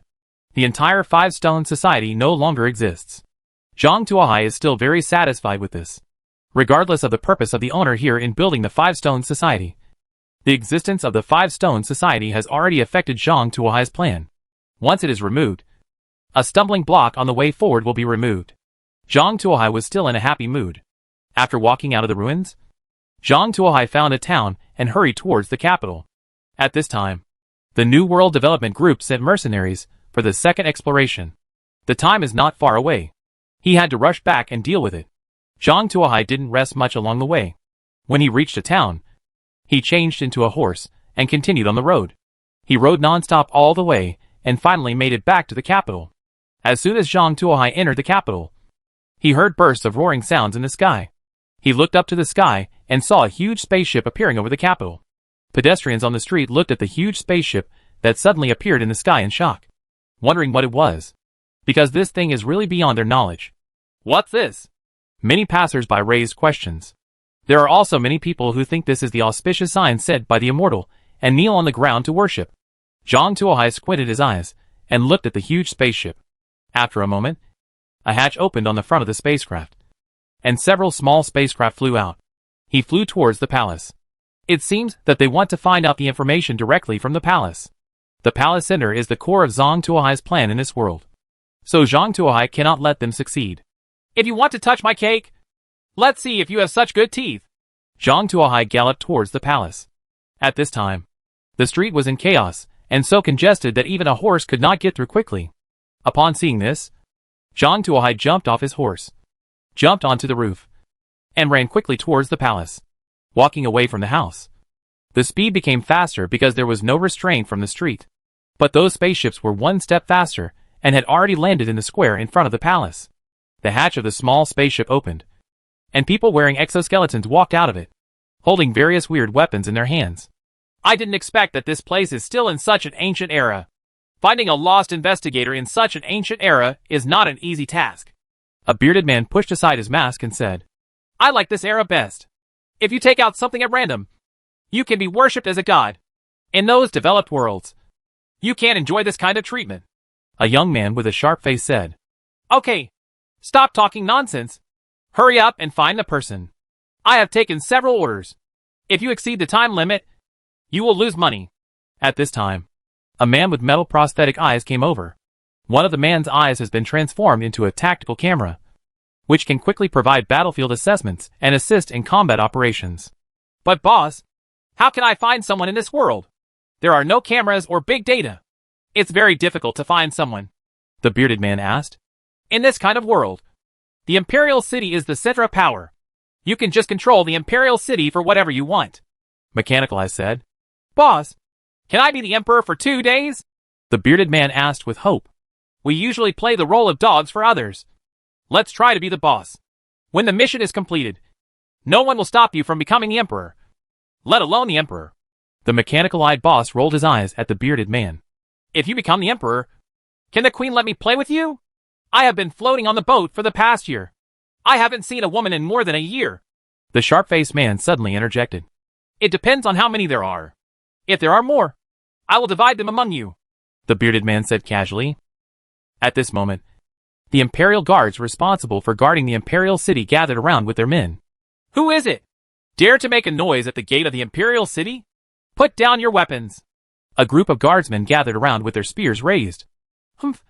How dare a group of inferior natives, who are not fully evolved, dare to threaten me with such primitive weapons? How ridiculous. The bearded man laughed while raising the weird machine gun in his hand, pointed it at the guards, and pulled the trigger.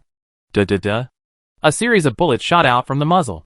Bullets swept towards the guards like a violent storm. Those Imperial Guards were wearing ordinary armor and couldn't even stop the lead bullets from their flintlock guns, let alone this kind of machine gun that was several generations older. The machine gun bullets were like steel storms, tearing the bodies of the guards into pieces.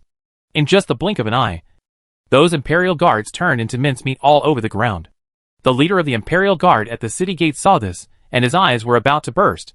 He pulled out the long knife from his waist and was about to rush forward. Who knows? The bearded man has already turned his gun. Duh. The entrance to the palace became a Shura field. Chapter 1372, Seizing the Aircraft. Who dares to act wild at the gate of the palace? A shout came from within the palace. Following the sound, a group of people rushed out of the palace. The leader was Li Qingyuan, the current emperor of Daqian. Li Qingyuan originally planned to inspect the progress of various projects in the Imperial City today. But as soon as he arrived at the entrance of the palace, he heard an unusual noise.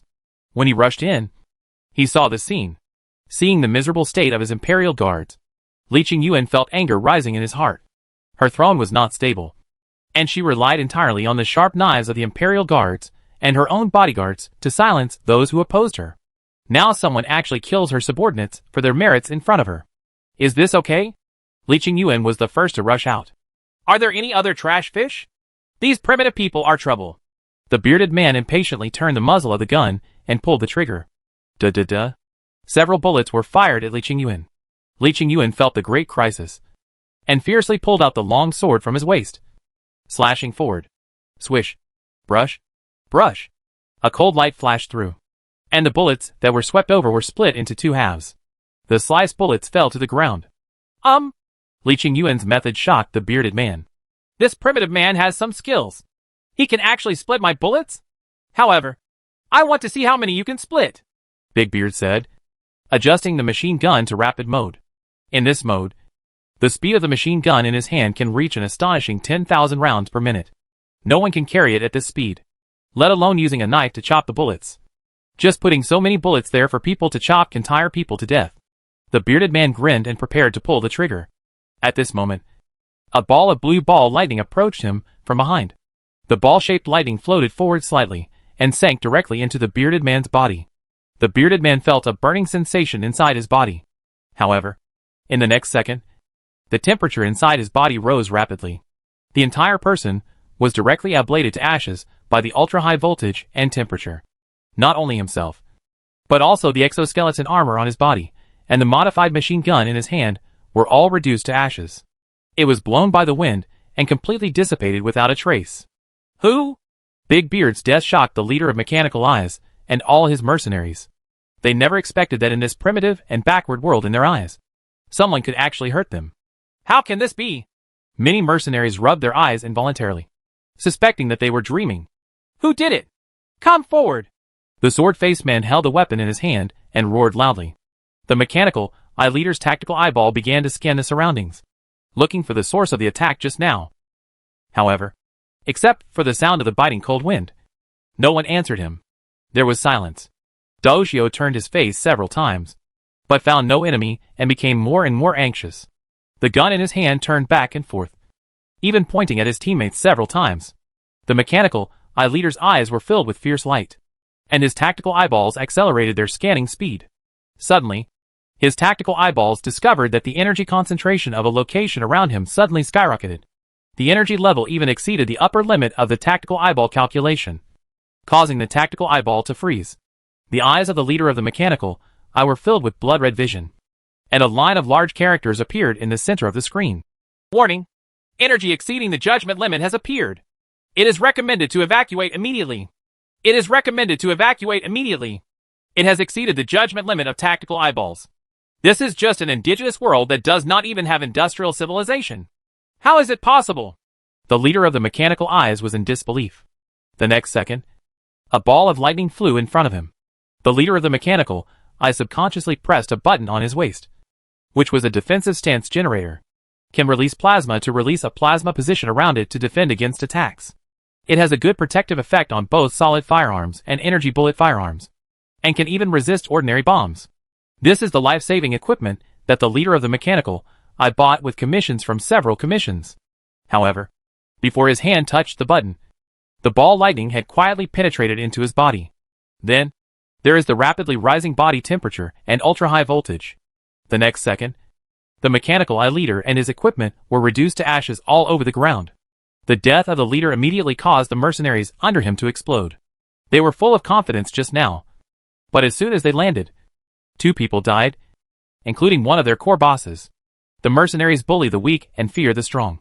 They are here to do dirty work to make money, not to die. Seeing that their bosses were dead, these mercenaries lost the courage to continue fighting. All contracts and professional ethics are bullshit in their eyes. Survival is the only real thing. Several mercenaries with faster minds have already started running towards their aircraft. Some of the remaining mercenaries also ran, and some shot aimlessly around them as they ran. Try to push the danger away so they have a chance to run away. When Li Qingyuan saw this, he quickly swung his sword to chop at the flying bullets. Those mercenaries thought that this would make them safer, but little did they know that it was this hand that pushed them directly into the abyss of death. Zhang Tuohai originally planned to take advantage of the confusion of the mercenaries, to follow them into a small spaceship and board the spacecraft above together. However, when these mercenaries fired like this, he couldn't just sit idly by and ignore them. The way to death! Zhang Tuohai snorted coldly, and shot out ball lightning one after another. Locked in by the 5 senses, the ball lightning hit the mercenaries, who fired first. These mercenaries watched helplessly as the spherical lightning quickly penetrated into their bodies, and then turned into ashes amid screams. Each mercenary turned into ashes all over the ground, and the sound of gunfire gradually became taunting. Zhang Tuohai chased after him, and grabbed the mercenary by the neck. Don't move! Otherwise, be careful about moving your head. As Zhang Tuohai spoke, he crushed the opponent's protective mask. At the same time, he easily bent the opponent's gun barrel. That mercenary was dumbfounded. It's not like he's never seen bending a gun barrel before. He can do it too, but you have to wear a powered mecha. With bare hands, it's simply impossible. But the native in front of him did it directly with his hands. What power is this? If you grab your own neck, don't you just crush your own neck? The mercenary loosened his hands. The weapon in his hand fell to the ground, and raised his hands high. Don't do anything. I surrender. As long as you don't kill me, you can do whatever you want me to do. The mercenary shouted loudly. Take me up. Zhang Tuohai pointed at the battleship in the sky. Chapter 1373, Sneaking into the Spaceship. What? The mercenary was stunned when he heard Zhang Tuohai's words. Take me up. Zhang Tuohai showed a kind smile. This is impossible, the mercenary said tremblingly. If he takes an outsider on board the spaceship and is discovered by his accomplices on the ship, he will be thrown from the spaceship and transformed directly into a trapeze artist. The kind that doesn't wear power armor. Please organize your language again. Zhang Tuohai's hand exerted force and directly crushed the protective gear around the other person's neck, and pressed his cold hand on the other person's skin. With a gentle touch, a layer of flesh and blood was peeled off. If you can go up, I will take you up right now. The mercenary quickly changed his mind. If he keeps saying he can't get on, he won't even have a chance to fly on the trapeze, and he will have to turn into ashes now. He only hooked up with Catherine, the #1 princess in the Nightcat Bar, last year. She has already agreed to marry him back in his hometown. He can't lose his life here. He must go back. Compared with Catherine, what do the mercenaries on the spaceship care about? Don't play tricks. Otherwise, I will make you regret coming to this world. I have 100 ways to make you feel that living is more painful than dying. In order to dispel your doubts, I can first show you some methods to make you feel it. Zhang Tuohai said with a smile. No need. I absolutely believe it. The mercenary shook his head quickly. As a mercenary, he was very familiar with the cruel methods that mercenaries invented to relieve boredom. Whenever he thought of the mutilated corpses, he couldn't eat for several days. Those mercenaries have such methods. Even if Zhang Tuohai's skills are poor, he may not be able to find out where they are. He doesn't want to become one of those fragments. I promise to be obedient and take you to that spaceship properly. I will never use any tricks. The mercenary swore and begged Zhang Tuohai to let him go. Then I'll give you a chance. If you play tricks, you know the consequences, Zhang Tuohai said with a smile. At this time, Li Qingyuan came over. It's great that you are finally back. I don't know what I would do without you, Li Qingyuan said excitedly. This group of mysterious people who suddenly visited were stronger than she expected. Compared with these people, her previous fights with Prime Minister Chao and the civil and military officials seemed like child's play. For a moment just now, she felt that she had entered a desperate situation. If Zhang Tuohai hadn't taken action, she might have died. Now, she has regarded Zhang Tuohai as a savior. Without Zhang Tuohai, she doesn't know what she would do. I need to leave right now, Zhang Tuohai said. Where else are you going? Li Qingyuan asked quickly. Go and get rid of that. Otherwise, you will be passively beaten all the time. It's too passive. Zhang Tuohai pointed at the huge spaceship in the sky. Li Qingyuan looked at the huge spaceship that looked like a mountain and swallowed. She knew that it was a sharp sword hanging over their heads. If they didn't solve it, they wouldn't even be able to sleep peacefully. Okay. Do you need my help? I can also do it myself. Li Qingyuan held a sword flower on his arm to show that he was also capable of fighting. I'm just fine by myself. It's more convenient for me to do anything by myself. But it's troublesome if there are more people. Zhang Tuohai shook his head. Okay. Be careful. Li Qingyuan nodded. Zhang Tuohai and the mercenaries boarded a small aircraft. This is our aircraft. A thing that can fly. All my actions for a while are to control this thing. So please don't be afraid. The mercenary was afraid that Zhang Tuohai would do something drastic and explained to Zhang Tuohai in detail. I know. I can also drive this thing. I just need your password for traveling together. So drive it honestly and don't play tricks. Otherwise, you will know the consequences, Zhang Tuohai said with a sneer. What? You can drive? The mercenary felt that his worldview was impacted. When did primitive aborigines also fly aircraft? The last time he saw chimpanzees talking in the park. He wasn't so surprised. You also have aircraft here. How did you know this? The mercenary asked curiously. Have you forgotten your identity? Zhang Tuohai said, grabbing the other person's little finger and breaking it violently. Click. Ah! The mercenary screamed. Do you know what you should do? Zhang Tuohai asked. I know. I know. The mercenary was half kneeling on the ground, covering his fingers and nodding wildly. Walk. Zhang Tuohai carried the mercenary into the aircraft. This aircraft is not big, similar to a training aircraft, with 4 seats in the front and rear. Zhang Tuohai sat next to the mercenary and helped him fasten his seat belt. Drive well and don't cause trouble. Understood. I understand. The mercenary saw Zhang Tuohai's skill in fastening a seat belt and believed Zhang Tuohai's claim that he could fly a spaceship. He no longer dared to play tricks and began to control the aircraft honestly. In fact, Zhang Tuohai couldn't fly an aircraft like his at all. Although Zhang Tuohai had learned some spacecraft control methods in the spiritual realm, the design ideas in each world were different, and the operation methods were also very different. What Zhang Tuohai has learned is not the same approach at all. Although the methods are different, many basic principles are the same, such as seat belts. In the eyes of an experienced driver like him, what other seat belts does he not know how to wear? Therefore, Zhang Tuohai's move directly suppressed the mercenary. The mercenary flew the spaceship honestly, and didn't dare to make any small moves.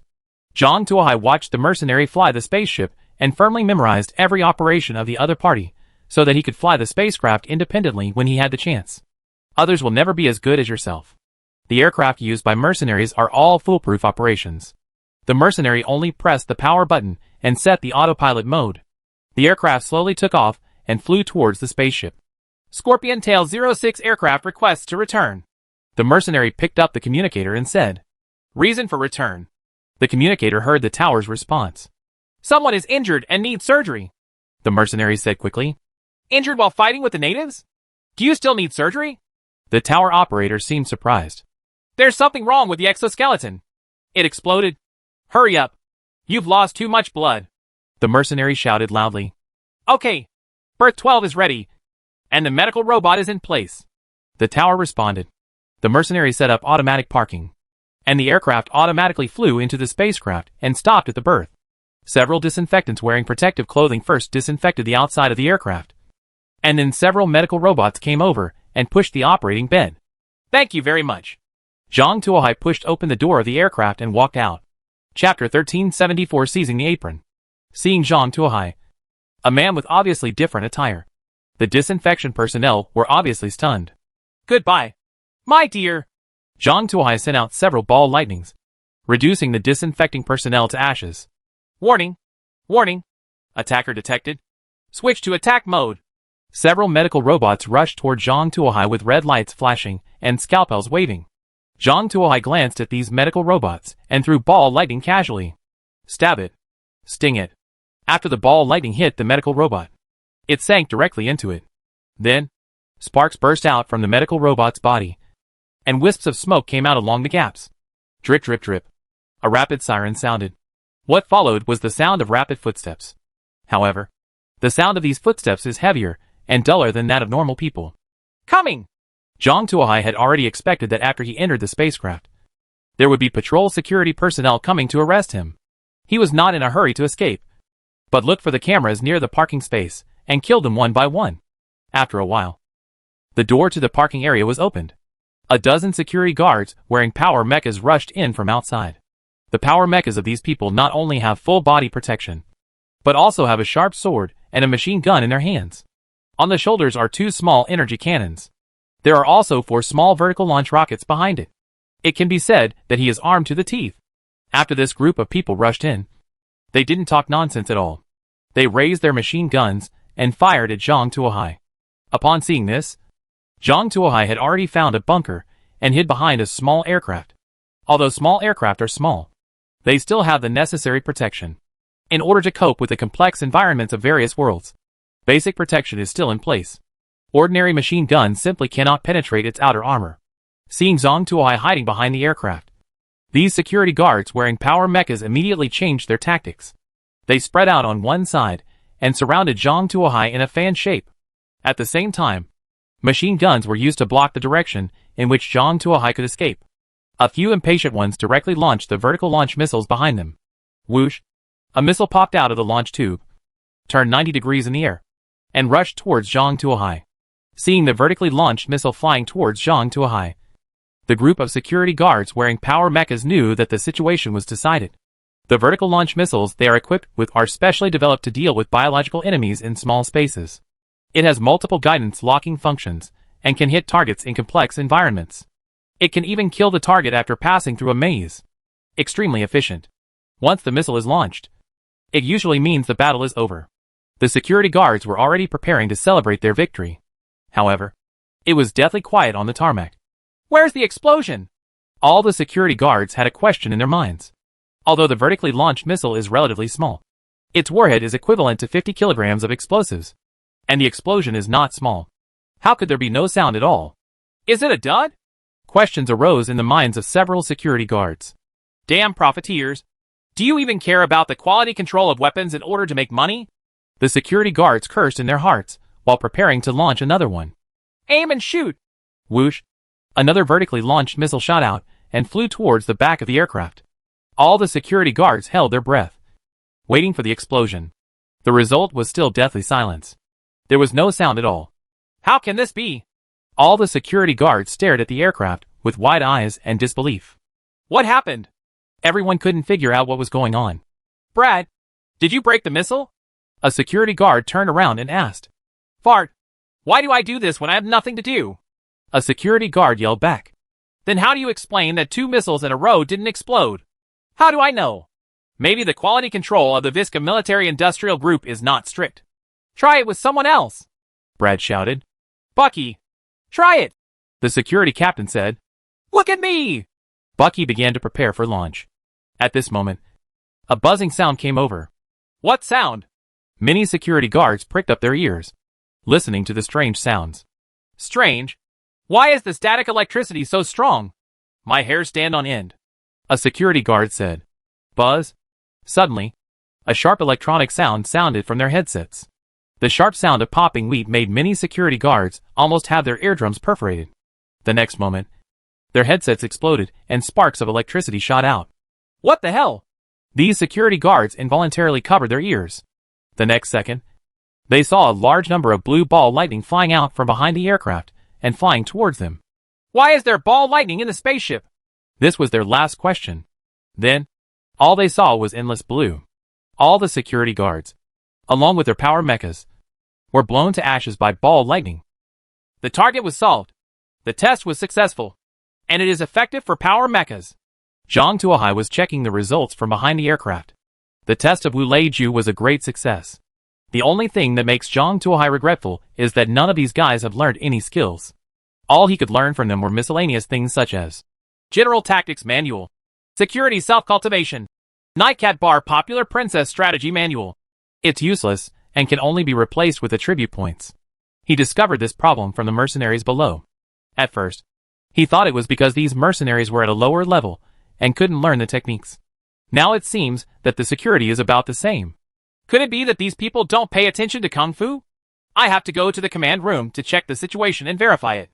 Zhang Tuohai looked around and confirmed that there were no cameras left, then walked out of the apron and walked into the corridor. The siren still rang through the corridor, and Zhang Tuohai heard the sound of the engine. Is there a tank in the spaceship? Are you kidding me? Zhang Tuohai quickly released his 5 senses to check. At the corner not far away, a combat machine with 12 machine guns, 6 energy cannons, and 2 missile launchers was parked at the corner of the corridor, waiting quietly, as if preparing to ambush him. Zhang Tuohai? He was a little speechless. Can combat machines even know tactics now? This is too insidious. If he hadn't had keen senses, he might have been attacked by surprise. Sneak attack. Right. I will also sneak attack you. Zhang Tuohai stopped a dozen meters away from the corner, stretched out his hand towards the corner, and shot out a ball of lightning. Chapter 1375 Dawn. After Zhang Tuohai fired the ball lightning, the combat machine immediately caught the energy fluctuations. But the distance between the two sides was too close. Although it saw it had no time to make any resistance. And the ball lightning disappeared into it. Inside the body, boom, with an explosion, the combat machine turned into a piece of scrap metal emitting green smoke. Let you sneak up on me. Zhang Tuohai casually knocked down the cameras around him and continued walking along the cabin passage. Dawn's cab. Captain, that native is so powerful. He has already rushed into Area 6. He will probably reach us in less than 10 minutes. What should we do? The bearded first mate asked nervously as he looked at the monitor. They are a cargo ship, and their original purpose this time is to transport a batch of goods to another planet. Pulling the group of mercenaries was completely a private job. From their point of view, bullying a native of an uncivilized world is nothing more than punching in a kindergarten and carries no risk at all. I originally planned to make a little extra money, get more bonuses, and have more money when I went to bars and clubs. But I didn't expect that I suddenly hit the wall. The entire mercenary team was wiped out. Not only could they not get the final payment, but they also let the native come to the spaceship. The worst thing is that the native looks very powerful, and the security force on their ship is no match at all. And the entire spacecraft is about to be captured. What should I do? The captain also frowned. He bought this boat with a loan, and the loan has not been paid off yet. If it falls into the hands of the natives, it will be all over. He was thinking hard about how to break the situation. However, the security force on the ship has been completely lost. No matter how you look at it, he has no hope of making a comeback. The captain's face was livid. He seemed to have seen the reminder bill. No, the boat must not be lost. The captain gritted his teeth and said, Go and take out the things from cabin number 1. Captain, please think carefully. It was customized by a rich man. If we take action without permission, we may be in a lot of trouble. The first mate advised. No matter how big the trouble is, it's better than losing the boat. Go get your things out, said the captain. Oh well. The first mate opened cabin number 1, and a metal box full of technology was transported to the cockpit by a transport machine. Captain. The first mate looked at the captain. The captain walked straight to the metal box and pressed the button on the metal box. DD, please enter the power on password and perform iris verification. An electronic synthesizer sounded. Damn it. Why is there a code lock? The captain yelled. Is a modified private combat puppet so complicated? It is said that the cost of rebuilding this thing is almost as much as 1/3 of a ship. The anti-theft measures will definitely be very strict. The first mate said. Host, try to brute force the password. The captain ordered. Connecting to the socket and starting to crack. Came the emotionless voice of the spacecraft host. At this moment, there was a muffled bang, and a big hole appeared in the cab door. A hand reached out. Crunch. The hand fumbled open the door. Zhang Tuohai walked in from outside. What are you going to do? shouted the captain. You drove a spaceship, broke into our world, and led people to break into the palace. Now you are asking me what I want to do? Zhang Tuohai picked his ears and couldn't help but laugh. Is it true that you are used to colonizing various worlds and can't let go of your arrogant figure? However, since you have asked, I will reluctantly answer you. I am here to collect the parking fee, Zhang Tuohai said with a smile. Birthing fee? The captain suspected that he heard wrongly. That's right. It's the parking fee. Zhang Tuohai rubbed his fingers. We're not even anchored, shouted the captain. Who said that a spaceship as big as yours is hovering here, occupying the space of our world? Zhang Tuohai said. There is no royal land in the world. Every inch of land in this world, even the space, belongs to His Majesty the Emperor of Dakian. As the national advisor, I have the obligation to help His Majesty the Emperor collect the parking fees for the spacecraft. Zhang Tuohai rubbed his fingers. Hurry up and pay the money. Otherwise, we will exercise our right to seize the spacecraft, Zhang Tuohai said. You damn aboriginal, uncivilized monkey. You don't even have basic civil rights. What qualifications do you have to collect parking fees? Get off the spaceship immediately, or I will notify the Federation and send an army to raise your piece of shit. Pingdi, capture that emperor of yours and take him to the Federal Zoo, cried the captain. Boom! Zhang Tuohai slapped the captain on the face. The captain's head flew straight out, hit the alloy console, rolled twice, and fell to the ground. The next second, a sweeping robot came over and began to clean up the blood, and instantly stuffed the head into the trash can. When putting its head into the garbage basket, the sweeping robot hesitated for a moment whether to put dry garbage or wet garbage. Finally, the sweeping robot classifies it as hazardous waste. I just wanted to get him a big pussy. Who thought his head was so weak? Zhang Tuohai looked at the captain's body and was speechless. However, as a representative of Dakian, he could never admit that he did not control his strength well. He wiped his hands and turned to look at the first mate. He lacks etiquette and insults the king of our country. I have already taught him a lesson. I believe you won't make such a mistake. Right, Zhang Tuohai said with a smile. No, absolutely not. The first mate looked at the captain's body and nodded quickly. You'd better keep your word. Now tell me your origins, Zhang Tuohai said coldly. Yes. The first mate told his story. The name of this ship is Shuguang. It is a private transport ship anchored by an interstellar transportation group. Because Shuguang is a relatively fast transport ship, it will specialize in transporting some small and precious things. In addition to transporting goods this time, the captain also took a private order to transport a team of mercenaries hired by the New World Development Group to an undeveloped world to find missing employees. In order to save costs, the New World Development Group usually outsources these tasks to low-level mercenaries. Of course, in order to compensate for the lack of commissions, the New World Development Group usually allows mercenaries to do things that cannot be discussed on the table. Then, the scene that Zhang Tuohai saw at the entrance of the palace happened. Sure enough, they are people sent by the New World Group. Zhang Tuohai nodded. These circumstances matched up with the information given by Yuna. It seems that Yuna is telling the truth. However, this time the mercenaries lost contact, and the New World Group may send troops directly under the company next time. I'm afraid it won't be so easy next time. It seems that the danger is far more than what is in front of us. Zhang Tuohai needs to go to Yuna again to get some new information. Zhang Tuohai was about to ask the first officer to land the spacecraft when he suddenly saw the metal box placed in the cockpit from the corner of his eye. What's this? Zhang Tuohai asked. Chapter 1376 Traces of Liuli. This is a custom-made cargo, and we are only responsible for transporting it, the first mate said quickly. At this moment, the Shuguang hose suddenly made a sound. Crack password successfully. Opening. There was a clicking sound inside the metal box, and the box began to open. The lid of the box slowly opened, revealing the contents. What surprised Zhang Tuohai was that what hit the box was not something, but a person. Maybe it's a bit inaccurate to say that she is a person, because she has a pair of folded wings behind her back. Looks like a legendary angel. The angel has delicate facial features and long silver hair. He is wearing a white lace dress that wraps around his body and looks like a doll. Liuli? At first glance, Zhang Tuohai felt that the angel in the box was the same as Liuli. Could it be that I have found Liuli now? Zhang Tuohai thought. Zhang Tuohai looked carefully and found that although this angel was very similar to Liuli, there were still some differences. This angel's face is more distinct than Liuli's lines, not as soft as Liuli's. It looks like Lioli. Does it have anything to do with Lioli? Zhang Tuohai thought to himself. Suddenly, an electronic voice sounded from the angel's head. Brute force attack detected. Self-destruct mode activated to protect company secrets. Is there something implanted in your brain?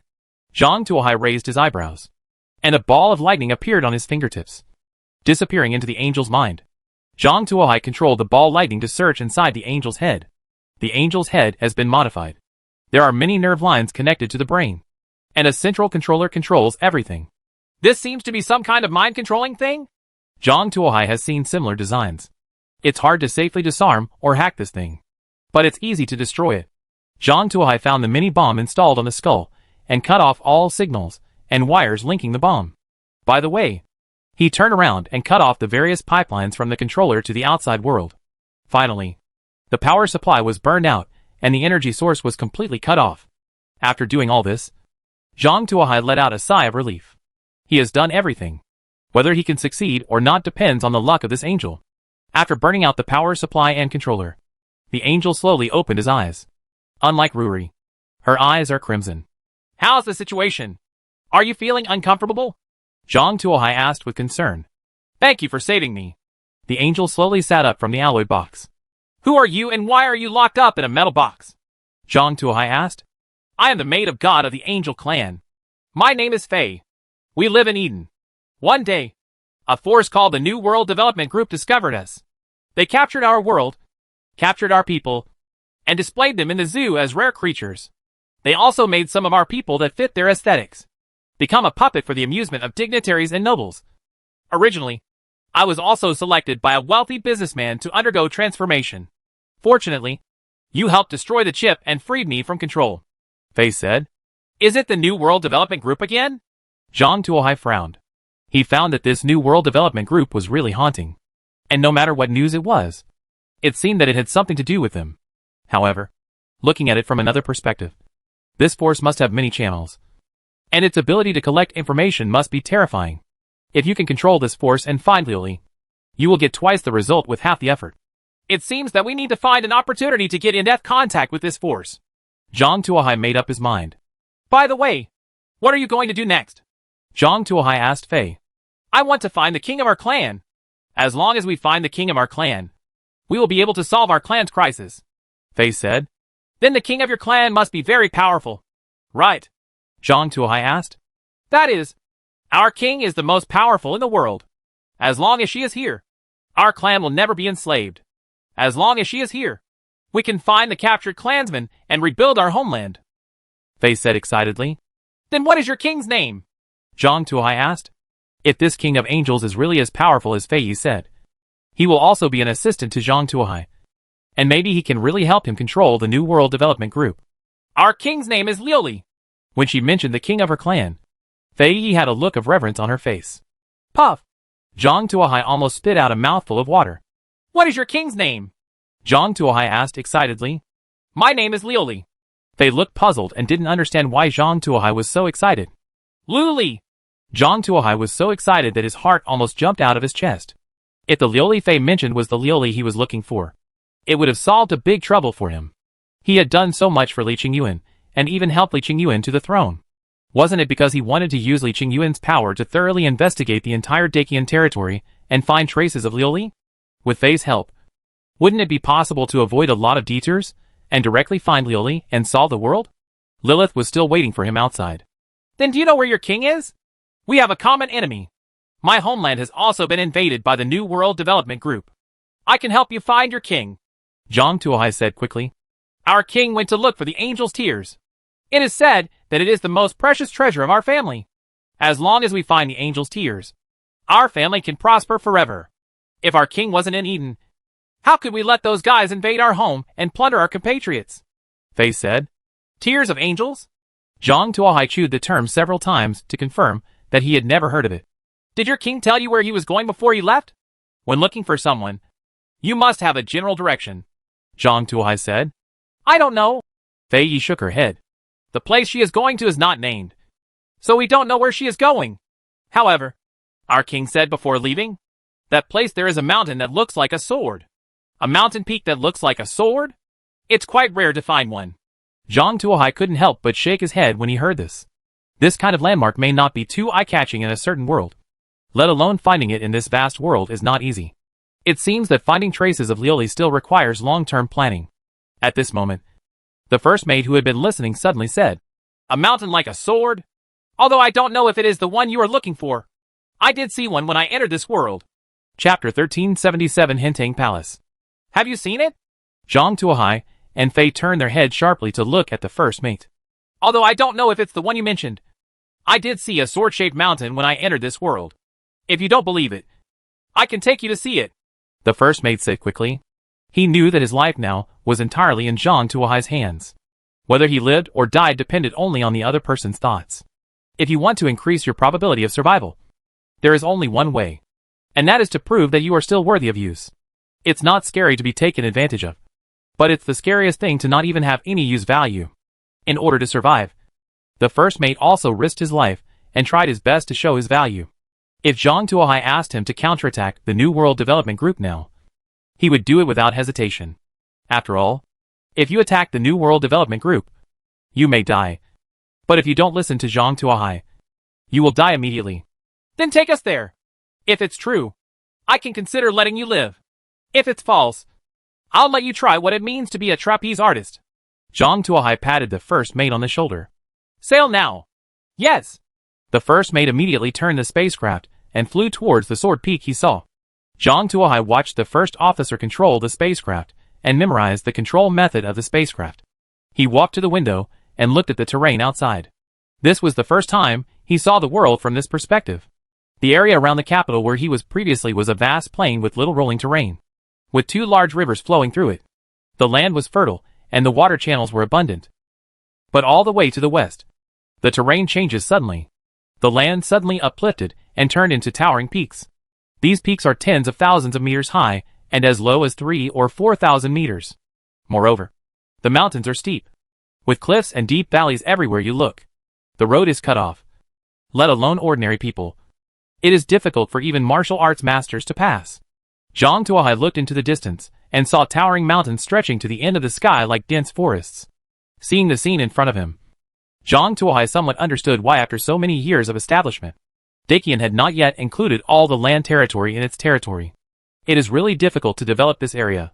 Even if it is occupied, it will be of little value. It is a pure negative equity.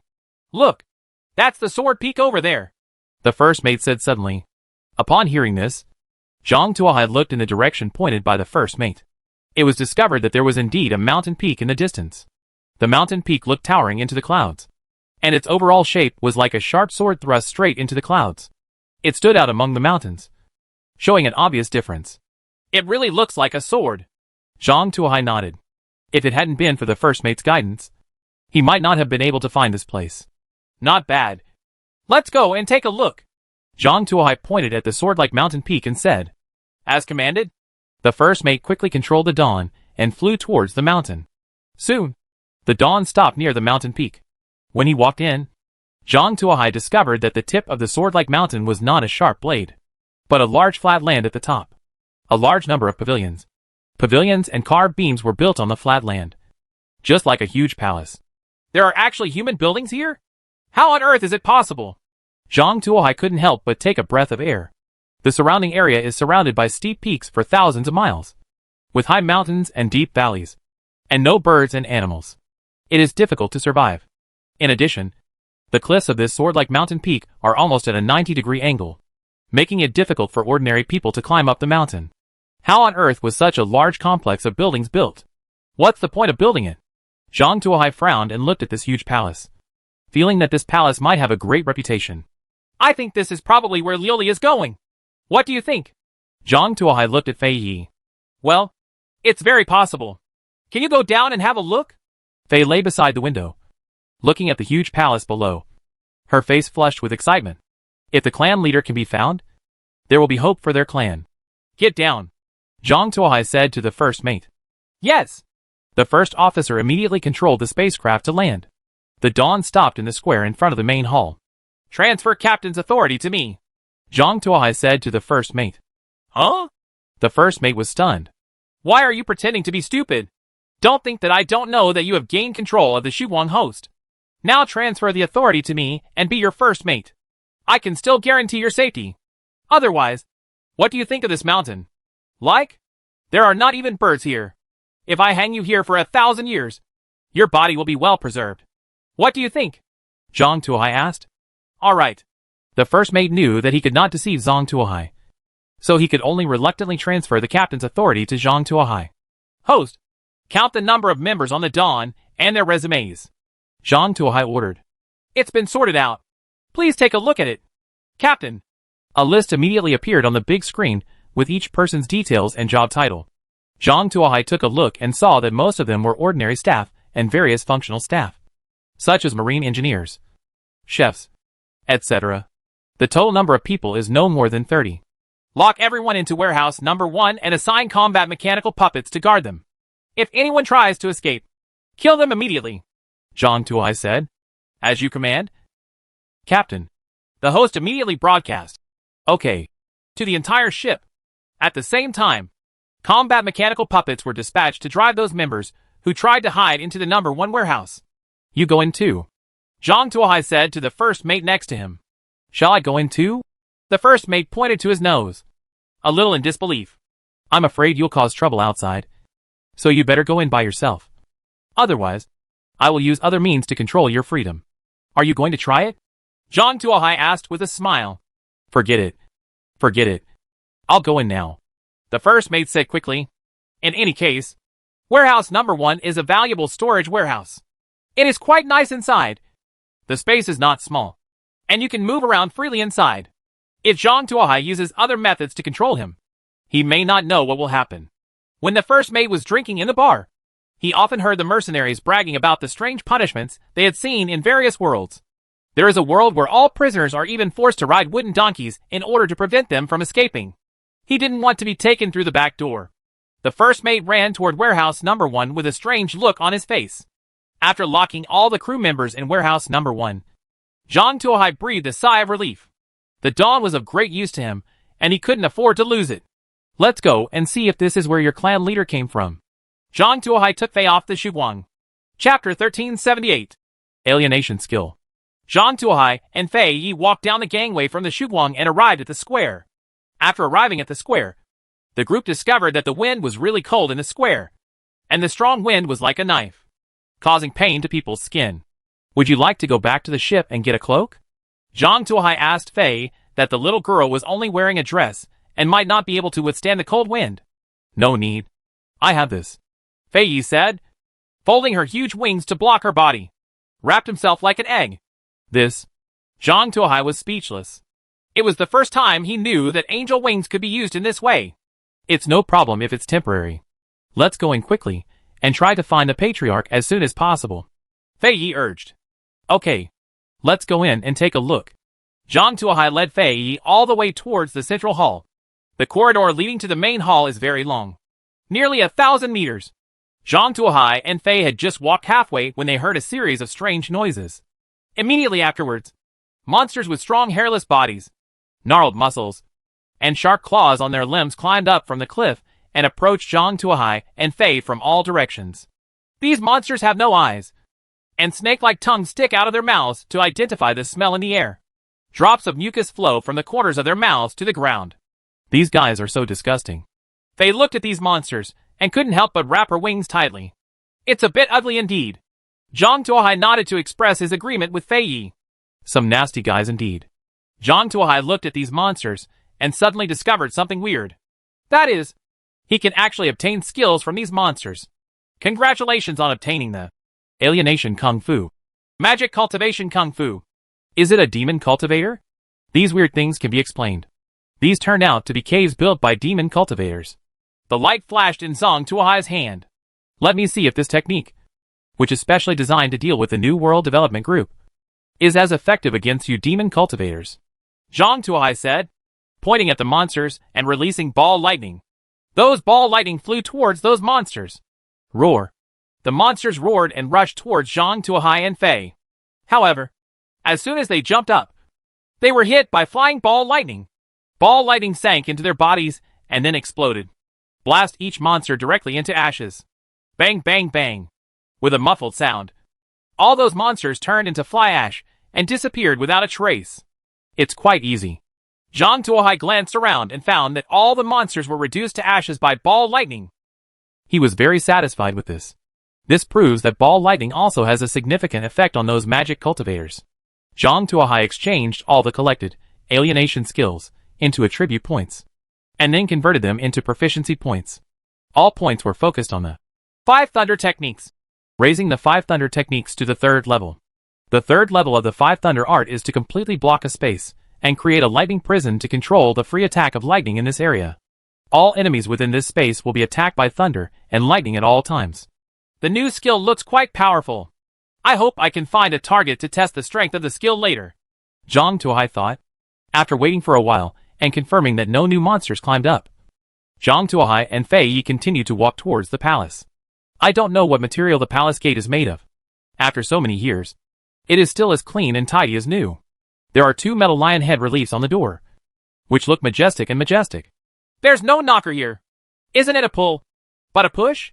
Zhang Tuohai tried to push the door open. Suddenly, the lion on the door opened its mouth and made a deafening sound. You can enter by offering your flesh and blood. Huh? Zhang Tuohai looked surprised. He didn't expect that this door could actually talk. Can you talk? Zhang Tuohai asked. Of course. I am the keeper of the mountain gate, so naturally I can talk, the lion said with his mouth wide open. Door God, can you please open the door for me? I have something to go in, Zhang Tuohai said. Want to get in? This is easy to do. As long as you offer your flesh and blood, you can enter it naturally, said the lion loudly. Flesh? What kind of flesh? Is pork okay? Zhang Tuohai asked. He remembered that there was a reserve of frozen pork on board. How could I eat that kind of pickled food? I want to eat the freshest. The lion's eyes were full of greed. Oh, can you give me an example? Zhang Tuohai asked with a smile. For example, your legs. As long as you offer your legs, I will allow you to enter. The lion's voice is like thunder. Want my legs? Zhang Tuohai smiled. If you want it, then go get it yourself, Zhang Tuohai said, pressing the door with one hand. Want to offer your hands first? That's fine. Although it's not as plump as the thighs, it can also be used as an appetizer, the lion said, biting Zhang Tuohai's hand. Want to eat my hand? Let's see if you have such a good appetite. Zhang Tuohai sneered, and a dazzling thunder appeared in his hand. Countless thunderbolts emerged from Zhang Tuohai's hands and enveloped the lion and the gate. Thunder prison! Zhang Tuohai used his new skills. For a moment, thunder flashed and lightning flashed, and the true color of the door was no longer visible, all covered by thunder. This skill is very powerful, and the surrounding area that is not covered is also crackling and flashing with static electricity. The feathers on Fei's wings exploded, like a frightened hen. After a moment, the thunder dissipated, and the lion disappeared without a trace along with the gate, leaving only a little dust on the ground, proving that it once existed. You can't help but beat me? Zhang Tuohai looked at the half-empty door and shook his head. Then, Zhang Tuohai turned his head and looked at the other door. What do you mean? Are you going to ask me to sacrifice my flesh and blood? Zhang Tuohai looked at the door jokingly. The lion on the remaining door looked at Zhang Tuohai, then at the ashes on the ground, let out a loud cry, and then opened the door with a bang. The lion turned around, buried its head, and faced the outside, its body trembling involuntarily. It has been guarding the door for who knows how many years. It has always bullied others, and others have to provide fresh flesh and blood. Unexpectedly, today it kicked the iron plate. The companion actually lost his life because of his greed. How dare it ask for flesh and blood again? I just asked Zhang Tuohai not to cause trouble for him anymore. Chapter 1379 Horrible Stone Statue. Is the door open now? Are you so cowardly? Zhang Tuohai was a little surprised by the behavior of the door god lion. He thought that these gatekeeper beasts like these lions had bad tempers, and would rather die than surrender. Unexpectedly, as soon as he killed one of them, the other one became intimidated. And it was like this, which shocked him. This guy is interesting. Zhang Tuohai went in no hurry. He grabbed the lion by the tail. Turn around. I don't like people having their butts pointed at me. The lion turned his head tremblingly. The arrogance on his face had long since disappeared, replaced by flattery and submission. Dear sir, what are your orders? The lion asked respectfully. Tell me what's going on here. Zhang Tuohai pointed to the ashes on the ground and said, "Otherwise, this is what will happen to you." Easy to say. Easy to say, the lion said quickly. My place is called Yushao Palace, and it is the main altar of Shishao's sect. The sect is good at refining human body medicine. Make great medicine? Use someone to make elixirs? Zhang Tuohai asked. Part of it is, but you have to be a monk to do it. Ordinary people are useless. In addition, the medicine made by other monks is called Waidan. Because the monks are limited, the outer elixir is always not enough. The sect leaders will Wang Laoman develop the inner elixir refining method. He digs out the inside of his own body and uses himself to refine the elixir. This is the inner elixir method. It is also a great method. A kind of medicine. Is that so? What about those monks? Zhang Tuohai asked. The ones you saw outside the main hall before, the lion said with a sigh. There is something wrong with the inner elixir practice. Many disciples become like that after practicing. What a pity. They used to provide me with fresh flesh and blood every day. Since they became like that, their flesh and blood are gone. The lion looked helpless. Zhang Tuohai was a little speechless. It was unprecedented for an entire sect to make a powerful medicine to kill himself. By the way, did an angel come here before? Like her? Zhang Tuohai asked the lion. They also showed a hopeful look, hoping to get news about the clan leader Liuli from the lion. She looks like this. It seems like she really does exist. The lion looked at it carefully, and Fei nodded quickly. Do you recognize it clearly? Zhang Tuohai asked seriously. I really have an impression. That guy was very violent and kicked me away. Look below. There is a footprint, the lion said and pointed down. Zhang Tuohai looked down in the direction pointed by the lion. And there was indeed a footprint under the gate. This bitch is really cruel. Zhang Tuohai nodded. Then where is she now? I don't know. She hasn't come out since she went in, said the lion. You mean the clan leader is still inside? Fei Yi became excited. That's not necessarily true. The lion shook his head. The sect has many entrances and exits. I am only responsible for the main entrance. If she walked through other doors, then I wouldn't know. Anyway, there might be something inside. Right. Let's go in and have a look. Zhang Tuohai pulled Fei towards the gate. Looking at Zhang Tuohai leaving, the lion let out a sigh of relief. Quietly, half of the door was closed. This is a profession, and there is no room for slacking off. Zhang Tuohai entered the main hall. Inside the main hall is a deep and long corridor. There are many broken stone fragments on both sides of the corridor. They have been completely shattered, and it is impossible to tell what they were originally. Why are there so many stone fragments? The original sculpture was broken? Zhang Tuohai looked at the piles of stone fragments on both sides and had a guess. Let's go find the clan leader quickly, Fei Yi urged from the side. She didn't care about stone fragments or anything like that. She just wanted to find the clan leader quickly and save her clan members from crisis. Come on! Let's check the situation. Zhang Tuohai and Fei Yi continued to walk inside. After passing the Yong Road, a huge hall suddenly opened up ahead. There were more broken stones in the hall, almost covering the ground.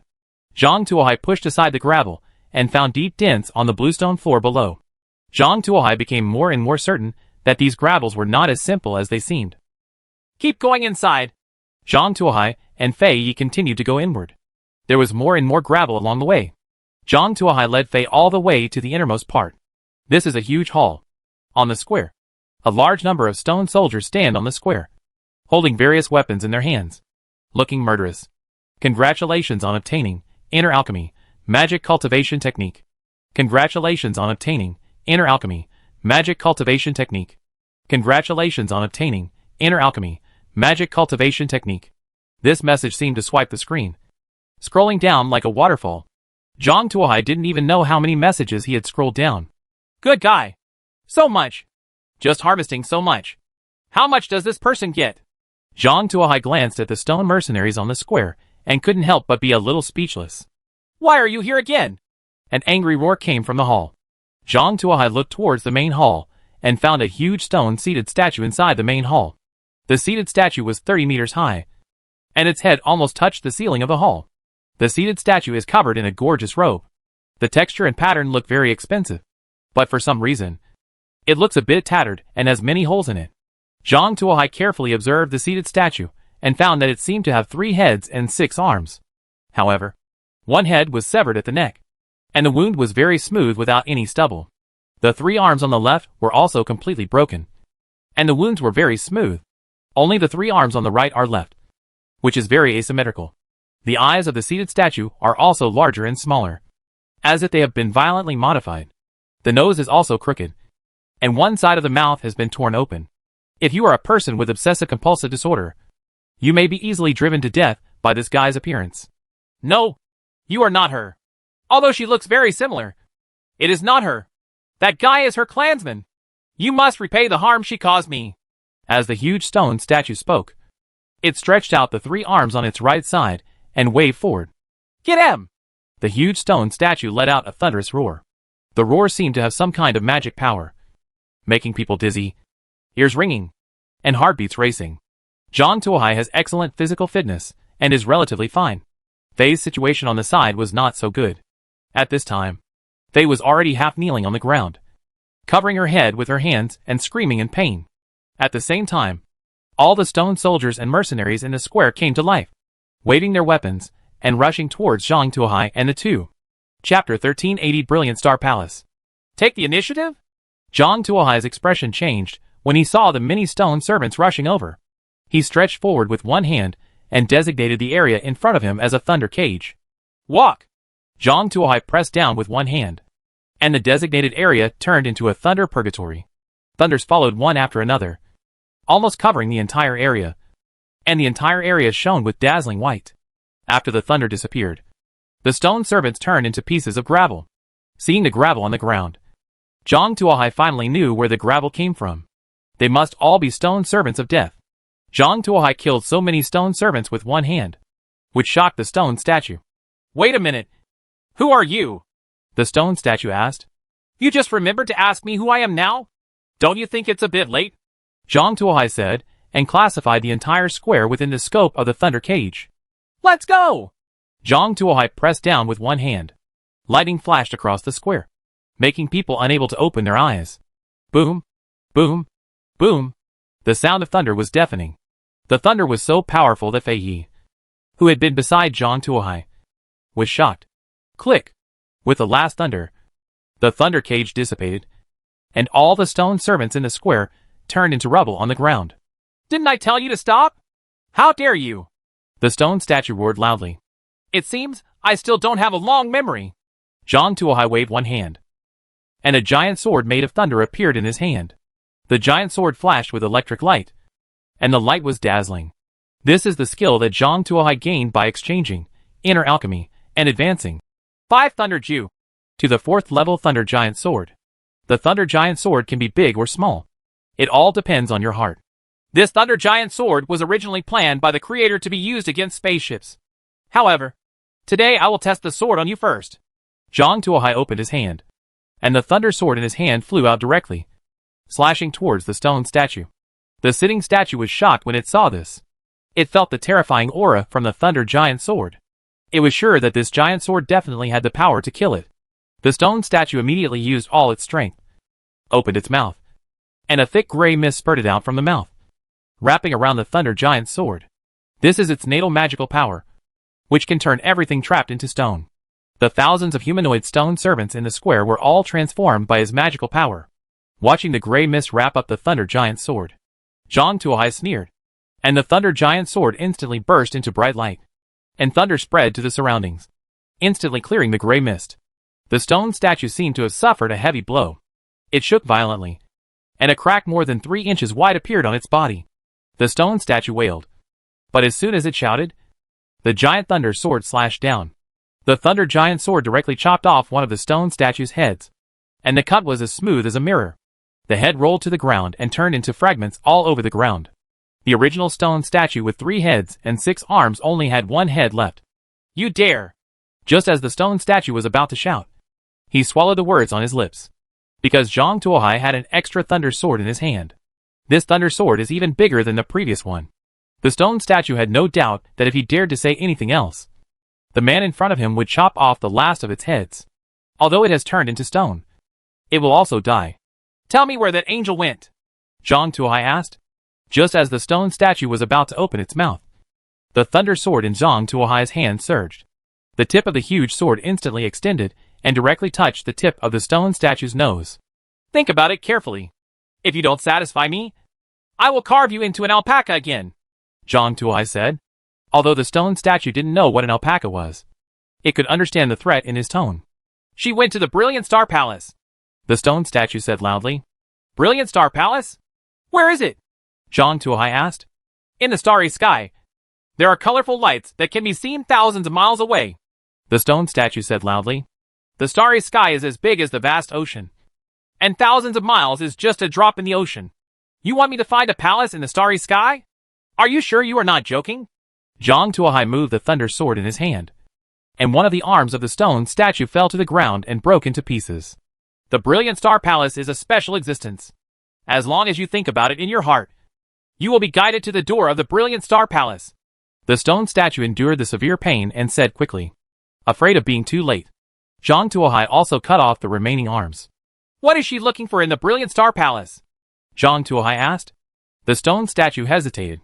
Zhang Tuohai caught the appearance of the stone statue, and with a backhand slash of the thunder sword in his hand, he directly chopped off the last head of the stone statue. How did you kill it? Fei Yi asked differently. If you hesitate, you must have concealed something important. If you continue to ask questions, the authenticity of the information will be doubtful. Listening will only increase your worries. It is better not to listen. Anyway, you already know where Lioli is. All you have to do is follow the traces to find the purpose. When you find it, you will naturally know it, Zhang Tuohai said. Fei thought about it for the same reason. Anyway, what she wanted to find was Lioli herself. As for the rest, it didn't matter. Then let's go find the Brilliant Star Palace now, Fei said. Not yet. Zhang Tuohai shook his head. Why? Fei Yi was a little anxious. The mercenaries of the New World Development Group were lost here. Without the mercenaries, the New World Development Group will inevitably send troops to this world to investigate. Of course I can leave, but the people of this world cannot. I need to solve it. Let's deal with the aftermath. Oh well. Although Fei was very anxious inside, she had experienced the pain of being invaded by the New World Development Group and knew what a disaster it was. If you think about it from another perspective, she can't just walk away. She always has to do something to help the world. Let's go out first. Zhang Tuohai took Fei Yi out of the palace and returned to the Dawn. The first mate and all the crew members were safely locked up in the number 1 warehouse. Quite honest. Zhang Tuohai nodded. If these people have been so honest, Zhang Tuohai will consider giving them a way out. If not, he will let these people experience what it means to be a trapeze artist. Dawn! Take off and return to the capital. Zhang Tuohai started the Shuguang according to the first officer's steps and controlled the Shuguang to fly high into the sky. Looking at the sword-like mountain below, Zhang Tuohai pondered for a moment. A giant sword flashing with thunderous light suddenly appeared in midair, and then slashed down fiercely, directly splitting the sword mountain into 2 pieces. Chapter 1381 Return to the capital. Why did you split this mountain? Fei was puzzled. This place has been occupied by demons. There may be some mess hidden in the secret place. I can't leave such a scourge to Li Qingyuan. They can't deal with it. It's better to chop it with a sword, Zhang Tuohai said while looking at the sword peak that collapsed into the canyon and disappeared. Fei could understand Zhang Tuohai's intention, but she still felt sorry that such a natural wonder was destroyed. Zhang Tuohai controlled the Shuguang to fly back, because he had experience in flying other spaceships. Zhang Tuohai was already able to skillfully fly this spacecraft with the help of the shipboard main engine. It's almost like an ordinary ship. Once you set the course, you don't need to worry about it. Zhang Tuohai was fiddling with various control equipment on the bridge. The Dawn quickly flew back to the capital. Li Qingyuan was almost going crazy waiting in the palace. First, a flying steel ship suddenly appeared in the sky, and then a group of strange people killed her men at the entrance of the palace. Fortunately, Zhang Tuohai, who was out on business, returned in time and resolved the crisis. But before he could say a few words, Zhang Tuohai got on those strange things and went to deal with the flying steel ship. As a result, the big steel ship flew away.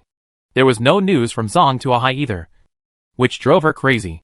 The strange phenomena in the sky made people in the capital panic. Some uneasy people interpreted this as Li Qingyuan's improper position, and even the heavenly soldiers came down to punish him. Some people started to connect secretly. After nearly a month of baptism, Li Qingyuan is no longer at a loss, as he was when he first became emperor. She decisively imposed a curfew and military officers on the capital, prohibiting anyone from taking to the streets. Otherwise they would be killed without mercy. In this way, The chaos was barely suppressed. However, she knew that all this was only temporary. If it could not be completely resolved, these chaos would eventually break out. At that time, the entire capital, and even Dakian would fall into chaos. She couldn't think of a solution. There was no way to deal with this situation in her education. She now wants to find someone to help her. Tell her what to do now. At this moment, the first person Li Qingyuan thought of was Zhang Tuohai. First, Zhang Tuohai had a lot of ideas and might be able to help her find a way. Secondly, Zhang Tuohai boarded the spaceship himself, so he must know more. But now there is no news from Zhang Tuohai, leaving her wondering what to do. Li Qingyuan sat alone in the main hall, looking at the map of the country in front of him in a daze. At this moment, a chamberlain ran in a panic. Your Majesty, the big ship is here again! What? Hearing the words of the chamberlain, Li Qingyuan frowned and picked up the long sword from the side. She had made up her mind that if the ship could not be solved, the collapse of the ship would only happen in an instant. At that time, it was no longer interesting for her to sit as an emperor, and she might as well die in battle. Li Qingyuan walked out of the palace gate with his long sword, only to find that the huge spaceship had hovered above the palace. The huge spaceship was like a mountain pressing above the head, making it difficult to breathe.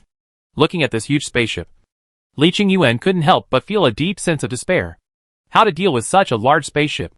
The other party didn't even need to do anything else. Just land down and crush her, and the palace to pieces. There is no suspense at all.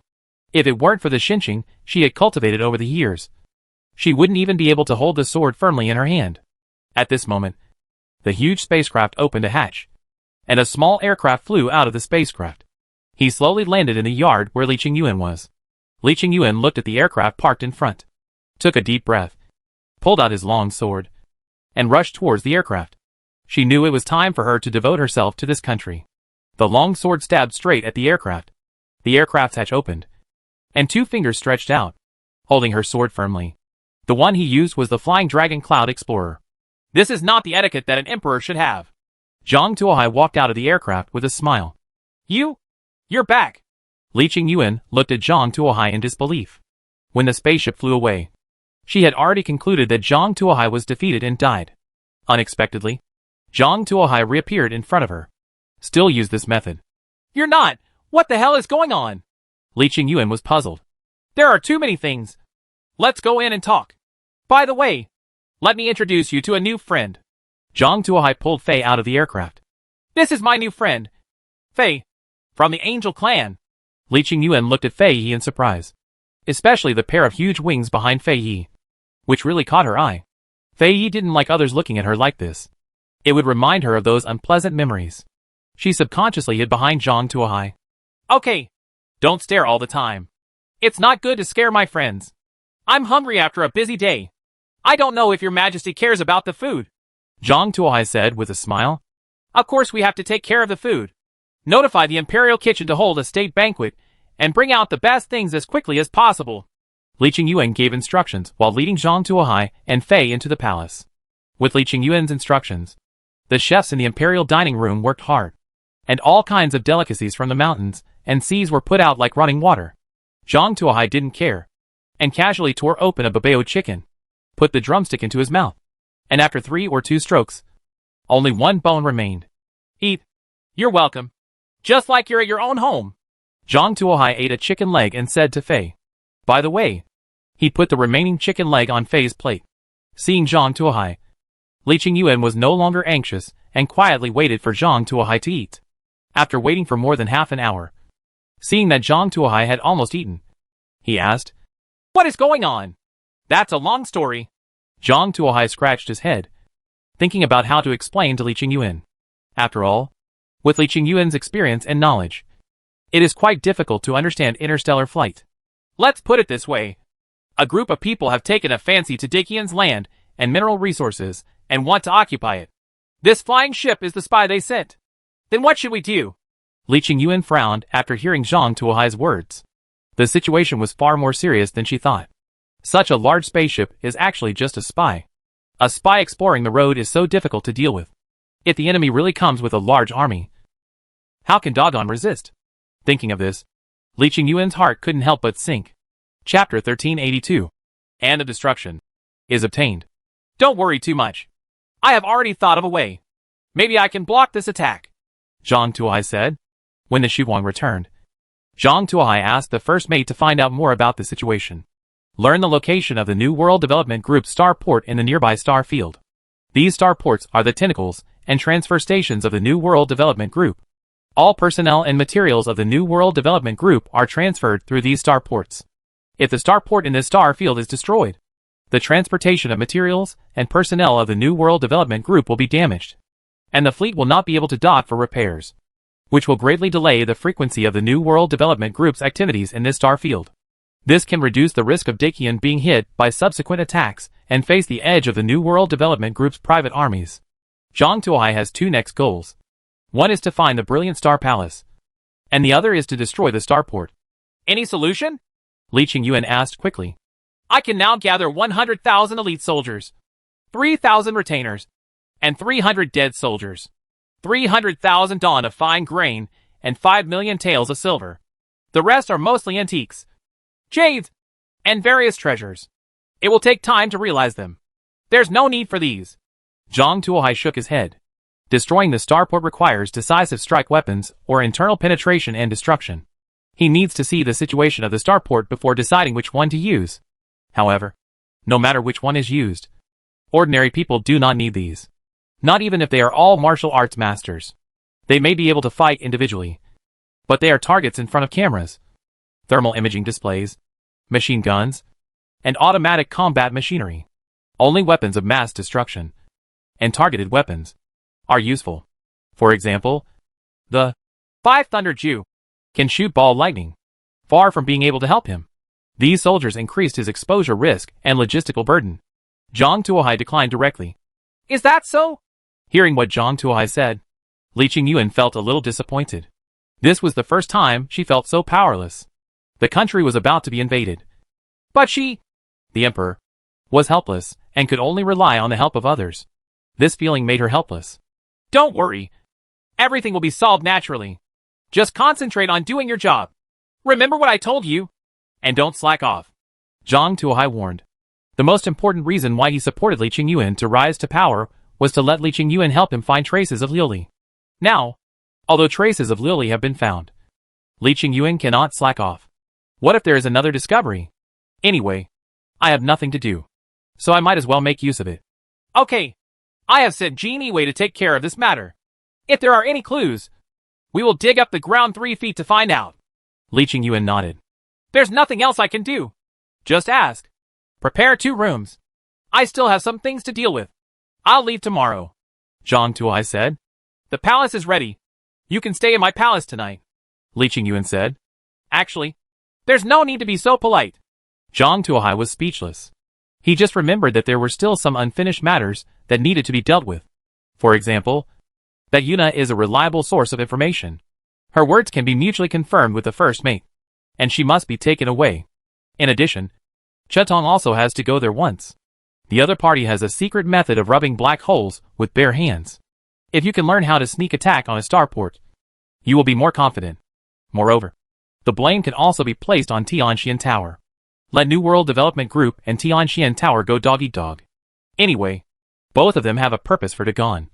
So let them fight first. By drawing energy from each other, he may have a chance to fish in troubled waters. After making plans, Zhang Tuohai arranged for Fei to rest in the palace, while he himself went back to Prince Qin's mansion and brought Yuna out. Yuna was so important that Zhang Tuohai did not dare to let her stay on the ground. He sent her directly to the Shiguang and locked her up in warehouse number 3. At the same time, special combat machines were dispatched to guard her at the door. Yuna was also very happy to stay on the Dawn. She is working these days, although she is not locked up in the dungeon and eats swill because of Zhang Tuohai's care. She has 3 simple meals a day, which is difficult for someone like her who is used to delicacies from many worlds to swallow.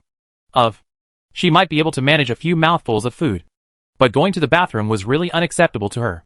Although the guard who was looking after her was kind enough to give her a wooden bucket and did not let her experience the open-air toilet. But every time she squatted on the barrel, it felt as if she was being tortured. When Zhang Tuohai wanted to transport her back to the Shiguang for custody, she welcomed him with both hands and feet.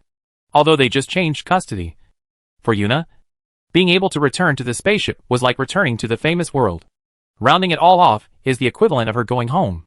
Yuna swore that after returning home this time, she would never leave her hometown and never come to these remote places again. What an explorer's dream is. It's all bullshit. And it's not worth mentioning in front of a smart toilet. After sending Yuna back to the dawn, Zhang Tuohai came to Guilin without stopping. When the old bastard saw Zhang Tuohai arriving, he immediately led Zhang Tuohai to the 5th floor. Go down, and don't come up unless told to do so. Zhang Tuohai drove the old bastard away. Then, Zhang Tuohai opened the door. The room still has the familiar layout. Chuntong is still wearing a piece of tulle, half lying on the soft bed. The maid Gooseberry is rubbing her shoulders. Congratulations on obtaining the secret technique. Hand of Destruction. Hand of Destruction can erase anything you don't like. This is it. After seeing the explanation, Zhang Tuohai became excited. This is what he wants. Erase everything you don't like. Judging from this explanation, rubbing the black hole with bare hands seems to be just the first step. When you get to the advanced level, there seems to be a more profound secret method. However, this secret method is good, but it requires too much proficiency. Just wanting to practice to the first level seems to require more proficiency than practicing a level of cultivation technique like body training technique. It seems like this is a big project. Zhang Tuohai couldn't help but have a headache when he looked at the Hand of Destruction technique. It seems that we still have to find a way to get more attribute points. Just when Zhang Tuohai lowered his head to think, Gooseberry was unhappy. What's wrong with you? You're standing at the door, neither coming in nor going out, and not talking. That's what happened last time. Is there something wrong with you? Gooseberry, cultivate yourself, Chuntong said helplessly. Yes, miss. Gooseberry quickly stopped. It's my problem. However, I took the liberty to come here late at night because I have something important to discuss with Miss Chuntong, Zhang Tuohai said with a smile. Chapter 1383 Starport. What's going on? Chuntong asked. I have been given a temporary vacation and can go back to Starport to recuperate for a while. Is Miss Chuntong interested in giving me a ride? Zhang Tuohai asked. Miss, how about we take his boat back to Tianxian Tower? That incident is coming soon. Gooseberry whispered in Chuntong's ear. Chuntong was a little moved when he heard this. But after pondering for a moment, he still shook his head. I won't bother Mr. Zhang. I plan to continue to live in seclusion here for a while. If Mr. Zhang comes back from Starport and can bring some local specialties, I will be very grateful. Chuntong shook his head. Mississippi. Gooseberry seemed to want to say something more, but was stopped by Chuntong. I make my own arrangements. Hearing what Chuntong said, Gooseberry had no choice but to shut up. Seeing the two of them like this, Zhang Tuohai had no choice but to say goodbye and leave. Although the most important thing was obtained, Zhang Tuohai was still a little unhappy. If possible, he really wanted to bring Chuntong and Gooseberry to the Starport. Once the two of them arrive at the Starport, they will be found guilty of smashing the Tianxian Tower into the Starport. By then, the New World Development Group will inevitably focus its main energy on Tianxian Tower, and he will have a chance to breathe. Secondly, the two people staying here are a time bomb for Dakian. Too dangerous. However, since the two of them refused to leave, it was not easy for him to take strong action. The strength of these two people is unknown, and if they act rashly, problems may arise. That's all. When we get to Starport, we will think of a way to make the accusation more solid. Zhang Tuohai thought. After returning to the palace, Zhang Tuohai was led to the bedroom by the chamberlain. Just as he was lying on the bed ready to rest, a person suddenly came out from under the bed, and that person got directly under Zhang Tuohai's quilt. What are you here for? Zhang Tuohai looked at Li Qingyuan dressed in women's clothing in astonishment. As the king of a country, I am helpless in the face of the danger of ruining my country and my family. Apart from the thousands of miles of mountains and rivers, the only thing that can attract your attention is this skin. I only ask you to remember this night of love. I have tried my best, and on behalf of thousands of my subjects, I would like to express my gratitude. Li Qingyuan said softly. You don't have to do this. Zhang Tuohai shook his head. My decision has been made. The red candle goes out. Early the next morning, Zhang Tuohai took Fei Yi onto the aircraft and returned to the Shuguang. Dawn! Turn to the target starport. Following Zhang Tuohai's order, the Shuguang began to turn and sail toward deep space. At the same time, Li Qingyuan, who was standing on the top floor, had returned to his usual men's clothing. Haruyuki, I'm here. Chuanqua knelt in front of Li Qingyuan. Thoroughly investigate the Minister Xiao Xiao who joined forces yesterday. And all those involved will have their homes confiscated and their clans exterminated. Li Qingyuan's voice was full of coldness. Your Majesty, if the involvement is too big, I am worried that it will arouse rebellion, Haruyuki said with some worry. So what? If anyone dares to rebel, I will destroy his whole family. I was too merciful before. If I had used thunderous means as soon as I came to the throne instead of amnesty to the world, they would not have the courage. Do what I want. And I want to see who really dares to rebel. In Li Qingyuan's hand, there was a long sword shining with thunderous light. This technique was modified by Zhang Tuohai last night and handed over to Li Qingyuan. Although only one move, Thunder Giant Sword, was retained, it was enough for Li Qingyuan to suppress those disobedient Xiao Xiao. As for why Li Qingyuan picked up so quickly, it was entirely due to enlightenment and demon healing. As commanded? Looking at the sword flashing with lightning, Haruyuki quickly lowered his head. The coercion on the Thunder Sword made her dare not make any disobedient orders. At the same time, the dawn has reached the edge of the world and is about to leave this world. Zhang Tuohai took one last look at Dagon below. With a Thunder Sword, it should be enough to press the ground. The dawn sailed away from the world and into the stars. This is the first time Zhang Tuohai has seen the starry sky in this world. Outside the world of Dakian, there is a vast black starry sky. There are many stars in the starry sky, marking the existence of stars. At this time, the shipboard host also opened the star map. On the star map, in addition to those stars, the detected planets, meteors and asteroid belts are also marked. It even preliminarily marked the resource situation and exploration time above for reference by future generations. There is a route marked on the star map, which is the route to the starport. How long does it take to get to the starport? Zhang Tuohai asked. It will take 10 days. The shipboard host replied. Is it only 10 days away? It's lucky that Dakian was discovered only now. Zhang Tuohai couldn't help but nodded. He thought it would take at least 1 or 2 years. But he didn't expect that it would only take 10 days. Under normal circumstances, such a close place should have been figured out long ago. Dakian was only discovered at this time. So he was lucky. Then wait 10 days. Zhang Tuohai decided to use these 10 days to practice his skills and get more information from the first mate and Yuna. They had been lying in front of the porthole, staring at the deep starry sky in a daze. 10 days passed in a blink of an eye. Zhang Tuohai can already see the starport with the naked eye. Is this the starport? It's really spectacular. Zhang Tuohai lay on the glass and looked at the starport outside. This was the first time he had seen such a thing. It was a huge star ring, built around the planet, with spaceships docked at the berths. Compared with the starport, his dawn was no different from a small wooden ship. Seeing this starport, Zhang Tuohai had a preliminary impression of the New World Development Group, being able to build dozens or hundreds of such starports. One can imagine the strength of the New World Development Group. Dakian's confrontation with him was like Mantis trying to control the chariot. All he could do was to delay the process as much as possible. Through these 10 days of questioning, Zhang Tuohai has figured out the process of entering the port. Then he filled out the port entry application through the ship-based host computer. As for his identity, he directly borrowed the identity of the previous captain. In terms of appearance, he and Li Qingyuan learned the art of disguise, directly changing the shape of bones and muscles to look like a captain. Fortunately, the management of the outer starport here is relatively lax, so you can just scan your face. If you want to go to the core area, you have to conduct an iris and gene comparison, which is very cumbersome. His disguise technique is useless. You still have to find a chance to get a legal identity. Zhang Tuohai thought secretly, because the Shuguang had complete operating procedures. The port entry application was quickly approved. Zhang Tuohai controlled the Shuguang and anchored it at the berth. Should I go down together? Fei Yi asked. Forget it. Your identity is too sensitive. It will be troublesome if you are discovered. I will go in first to understand the situation, and then take you down if it is convenient, Zhang Tuohai said. Hearing what Zhang Tuohai said, Fei nodded and agreed to Zhang Tuohai's arrangement. Zhang Tuohai followed the covered bridge and entered the starport. Chapter 1384 Secret Order. Although he had heard the first mate and Yuna describe the starport, Zhang Tuohai was still deeply shocked by the hugeness of the starport when he actually entered the starport.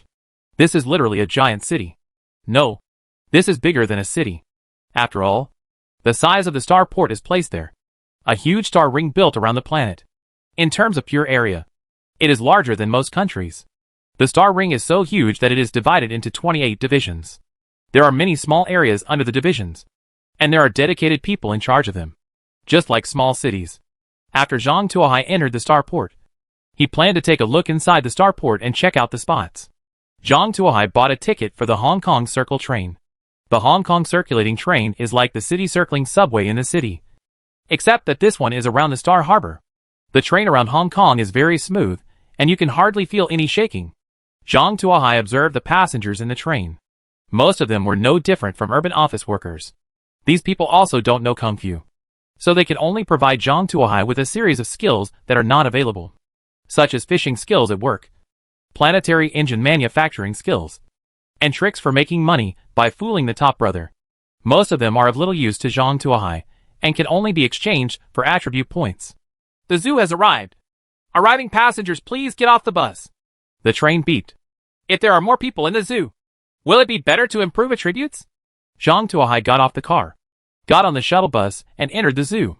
The zoo was similar to the zoo he had seen in the real world. It was divided into sections, with cages and outdoor areas. A large number of animals were distributed in various areas of the zoo. Many of them had never even been seen by Zhang Tuohai, which made Zhang Tuohai really open. Keep an eye on it. Zhang Tuohai was walking when he suddenly saw a display sign. We are about to reach Nigeria's subdivision ahead. Tourists with rhinitis and other respiratory diseases are asked to detour. What kind of animal is this that actually has this kind of reminder? Zhang Tuohai's curiosity was aroused, and he walked over curiously. After Zhang Tuohai entered the subdivision, he was stunned by the sight in front of him. Because, in this subdivision, the people locked in cages are indigenous people. These people were dressed in the clothes of their own world, and were locked in small cages with no room for turning. Eating, drinking, and eating can only be done in such a small area. So it's strange that the food tastes good. Zhang Tuohai can guarantee that the conditions in the dungeons of Prince Qin's mansion are better than this. The eyes of these indigenous people have become numb, and they just stand blankly, letting the tourists around them point at them. Some tourists even dug out some snacks from their bags and fed them from time to time, just like teasing animals. A little girl asked curiously, "Why do they look so similar to us?" After hearing what the little girl said, a commentator immediately walked over. The commentator said, "Appearance is not the criterion for judging whether it is an animal. Take orangutans, for example. Although they look similar to us, they are animals.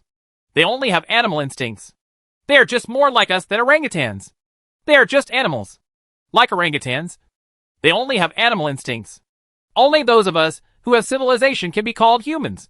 The little girl and her parents nodded. Sure enough, only such a deformed worldview can cultivate those deformed people. Zhang Tuohai snorted coldly. He had some concerns about destroying the starport before. After all, there are many people living in this starport. If the starport is destroyed, they will most likely not be able to survive. But now, he doesn't have that much burden. If the New World Development Group is the main murderer, they are the accomplices who handed the knife. Zhang Tuohai took one look and left the exhibition area. Zhang Tuohai continued to wander around the exhibition area, constantly checking attributes. Although the quality of the people here is not very high, they cannot provide Zhang Tuohai with any effective information. But the advantage is that there are enough of them. After walking around, Zhang Tuohai accumulated a lot of attribute points.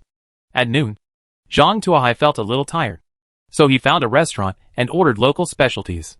While waiting for the meal, Zhang Tuohai saw a piece of news on the public screen. The new governor has arrived at the starport.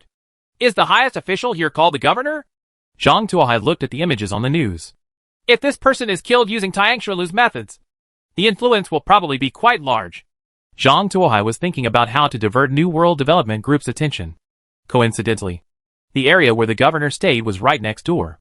Go and see if there's any chance to do it. Zhang Tuohai made up his mind, and after having lunch, he took the Huanqing Port train and came to the next area. I don't know if it's because of the new governor's arrival, but the security force in this district is much stricter than that in the next district. Can you see groups of combat mechanical puppets passing by on the streets? Even plainclothes and spies can be seen in the crowd. Because from these people, Zhang Tuohai acquired a series of miscellaneous skills such as secret torture manual, makeup tracking skills, how to act more like a spy than a spy, city racing skills, proficiency in ordinary civilian airship driving. Zhang Tuohai browsed through the skills he had harvested while walking, picked out the useful ones and kept them, and exchanged the rest for attribute points. Just as Zhang Tuohai was constantly selecting skills, a reminder suddenly attracted his attention. Congratulations on obtaining the skill, Shape Transformation. Transformation Technique. A special skill that can be transformed into any form, including animal forms. When practiced to a high level, it can even be completely transformed into another life form. Zhang Tuohai's pupils shrank slightly. In order to obtain more information, he tortured the first mate and Yuna respectively. Although the two mainly talked about things related to their profession, there was one organization they both mentioned, and that was the Secret Order. This organization was founded by the survivors of a world they overran. The survivors in this world have a special skill, which is the transformation technique. This transformation technique is very strange and allows them to live in the form of animals. These survivors use this special skill to transform into various animals to attack the people of the New World Development Group. Many members who kept pets died inexplicably. These people were so secretive that New World Development Group issued a rule that all employees are not allowed to keep pets. However, those survivors could only transform into one kind of animal, and could not change their form. After the New World Development Group gradually mastered their body and appearance through the cameras near the victims, they became disposable items, and gradually leaving the central area and running to the edge. Zhang Tuohai didn't expect to meet members of the Secret Order here and obtain the transformation technique. Perhaps the Secret Order is also a good shield. Zhang Tuohai had a new plan after watching Transformation. Chapter 1385, Attribute Surge. Zhang Tuohai looked at the newly acquired secret form shaping technique and had more thoughts in his mind. Anyway, the left and right are just causing trouble for the New World Development Group. So naturally the more people they can bring in, the better. Anyway, this Secret Order is also the enemy of the New World Development Group. If I borrow their name to do things, I guess I won't care too much. Zhang Tuohai wanted to look up and see who was a member of the Secret Order, and see if he could get in touch with them and get some more money. It's a pity that he is now on a commercial street with so many pedestrians that he really can't find out who that person is. It was a pity that Zhang Tuohai did not find the person from the Secret Order. However, he didn't pay much attention to it. Anyway, he had already obtained the most important transformation technique, and the rest were not that important compared to it. After getting this windfall, Zhang Tuohai became more interested in the commercial streets in this district. He pretended to be a tourist and wandered back and forth on the commercial streets. The flow of people on this street was much greater than that of Dakian capital. Zhang Tuohai felt that simply staying here for a few more days to brush attributes would be more efficient than dry brushing attributes in a large area. It seems that the plan to come to Starport is correct. After checking his attributes for a long time, Zhang Tuohai reluctantly left the commercial street and walked towards the core area. However, as soon as he reached the core area, he was stopped by a group of soldiers wearing power mechas. Temporary military control ahead. Visitors are prohibited. Zhang Tuohai curiously looked behind the opponent and found that there were many combat machines and combat vehicles on duty not far away, forming 3 blockades and completely blocking the intersection. Just when Zhang Tuohai was about to go back, a reminder message caught Zhang Tuohai's attention. Acquire the Mystical Monk Technique, Visualization Method. Note: the Mystic Monk is a new type of cultivation system jointly developed by the New World Development Group and Tianxian Tower. The practitioners are called the Mystic Monk. The Mystic Monk was originally planned to be used to explore newly discovered planets. Therefore, it pays more attention to the complex adaptability to changing environments. Visualization Method. A cultivation method that increases spiritual thoughts and magical powers through visualization. The supernatural powers formed are different from those of the visualized objects. The same visual object, but also because of the different subjects, the magical powers formed are also different. At present, the New World Development Group has not discovered 2 completely identical supernatural powers. Note: the New World Development Group believes that the human body can be optimized through genetic modification. Therefore, it pays more attention to the development of magical powers as an auxiliary attack method in addition to individual firepower. Arcane Monk? Zhang Tuohai looked at the site twice and felt that this mystic monk was a kind of supernatural warrior created by technological transformation and practice at the same time. Their bodies have been genetically modified to become extremely powerful, and the magical powers they cultivate can only be determined by the things they visualize. And they do not have the variety of methods that serious monks have. It is more like a supplementary means besides individual weapons, rather than the main means. Generally speaking, Zhang Tuohai feels like a mass-produced pioneer. Why is the New World Development Group studying this thing? Could it be that it is preparing to speed up its expansion? Zhang Tuohai walked back, looking at that idea and thinking about it. Zhang Tuohai did not live in the Starport. but return directly to the spacecraft. The main reason is that accommodation in starports is very expensive. In fact, most people who arrive at starports choose to live on their own ships if conditions permit. Anything gained? They asked quickly when she saw Zhang Tuohai coming back. There's a catch. Zhang Tuohai taught Fei Yi the shape transformation technique. Try to learn it. If you can transform it into a suitable form, you may be able to go to the starport with me. In addition, there are some new developments here. I need to stay here for a few more days. You should try to learn this in the next few days. Okay. Although Fei wanted to leave now from the bottom of her heart, it would be best to find the clan leader and rescue the clan members tomorrow. But she also knew that this was unrealistic. Things need to be done step by step. Moreover, even if the clan leader is found, rescuing the clan members cannot rely solely on the clan leader's power. She wanted to help. 2. Learning the transformation technique is also an improvement in her strength. Fei Yi took transformation and went to her room to study. Zhang Tuohai delivered some packaged food to warehouses number 1 and 3. For these prisoners, a slap should also be given to a sweet date to give them hope of leaving, so as not to arouse the desire to resist in their hearts. Seeing these familiar, hometown delicacies, the first mate and Yuna's mood improved significantly. Especially Yuna. She even licked her fingers clean. It seemed that on the big day, the food left her with lingering fears. Is it really that delicious? Zhang Tuohai tasted it and felt that it tasted almost like fast food. The only difference is that the variety of ingredients is more abundant. Yuna was left enjoying the delicious food, while Zhang Tuohai returned to the cab and began to study which one to add points to. First of all, transformation must be topped up. This is related to whether he can sneak into the heavily guarded core area. In addition, physical fitness should also be improved, especially his physique and body skills. These two combined can ensure that he can withstand the first round of concentrated fire after being discovered, and whether he can successfully escape. Physical strength is also very important. If he is blocked in a small area by those arcane monks and combat puppets, his strong strength can ensure that he can break through the encirclement. After all, the bodies of those arcane monks have been genetically modified, and the combat puppets are all at the level of hydraulic machines. There is no doubt about the importance of strength. As for the 5 senses, they are also very important. Not only can they enhance perception and detection capabilities, but they can also be used as an auxiliary humanoid fire control system. Zhang Tuohai weighed it all and decided to join. In the end, Zhang Tuohai gritted his teeth and increased all 4 attributes to 1,000 points. The surge in attributes made Zhang Tuohai feel full and powerful, and his whole body was full of strength. He found an alloy steel plate from the warehouse. This was not an ordinary alloy steel plate, but an alloy steel used to make battleship armor.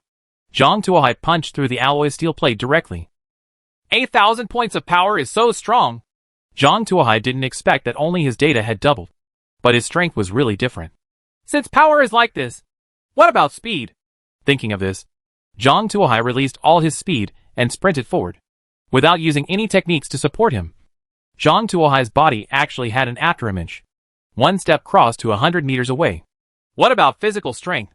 Zhang Tuohai searched around and finally found a combat puppet. Attack me with your main gun! Zhang Tuohai issued an order to the battle puppet.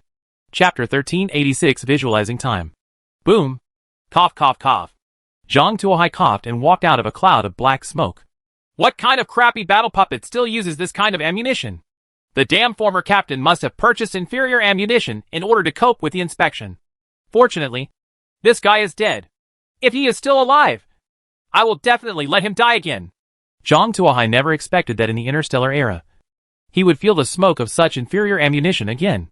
At this time, Zhang Tuohai's whole body was smoke black, and his clothes turned into beggar's clothes. But his body was intact. Not even the skin was broken. It's not in vain that I spent so many attribute points to strengthen it. The effect is really good. No one will see you like this. Right. Zhang Tuohai released his perception, covering an area of nearly a kilometer around him. Fei was still studying transformation in her room, unaware of what was going on outside. Yuna was still immersed in the delicious taste of fast food. Most of the crew members locked up in warehouse number 1 were sleeping, and no one noticed anything strange here. These 5 senses are already comparable to divine consciousness. Right. The only pity is that it can only be perceived, not influenced. Zhang Tuohai thought with some regret. I don't know how many points I need to add before I can use my consciousness to intervene in the material world. 1,001 points. 10,001 points. Or more. Zhang Tuohai was thinking as he walked into the bathroom and turned on the shower to clean his body. After cleaning his body, Zhang Tuohai began to experiment with the transformation technique. Zhang Tuohai decided to start with simple exercises, such as changing the shape of his face and transforming himself into the appearance of another person. Zhang Tuohai began to try to control the bones and muscles on his face. I wonder if the five senses were heightened enough. Zhang Tuohai felt that his control of the body was more precise. He could finally control every inch of bones and muscles, turning himself into another look. Because he had the foundation before, Zhang Tuohai mastered it quickly. At first, he had to practice with each face. Later, he only needed to take a look at the other person's face. And in the next second, he could directly transform into the other person's appearance. A skilled one. After mastering the face-changing practice, Zhang Tuohai did not stop there, but started the next step and began to change his body. Tall, short, fat and thin. All body types can be practiced one by one. After Zhang Tuohai completed these exercises, he suddenly had an idea. If men can do it, what about women? Thinking of this, Zhang Tuohai's mind became active. After all, in many places, women's activities are much more convenient than men's. And they are also easier to be ignored. Start trying it as soon as you think of it. Zhang Tuohai started to practice.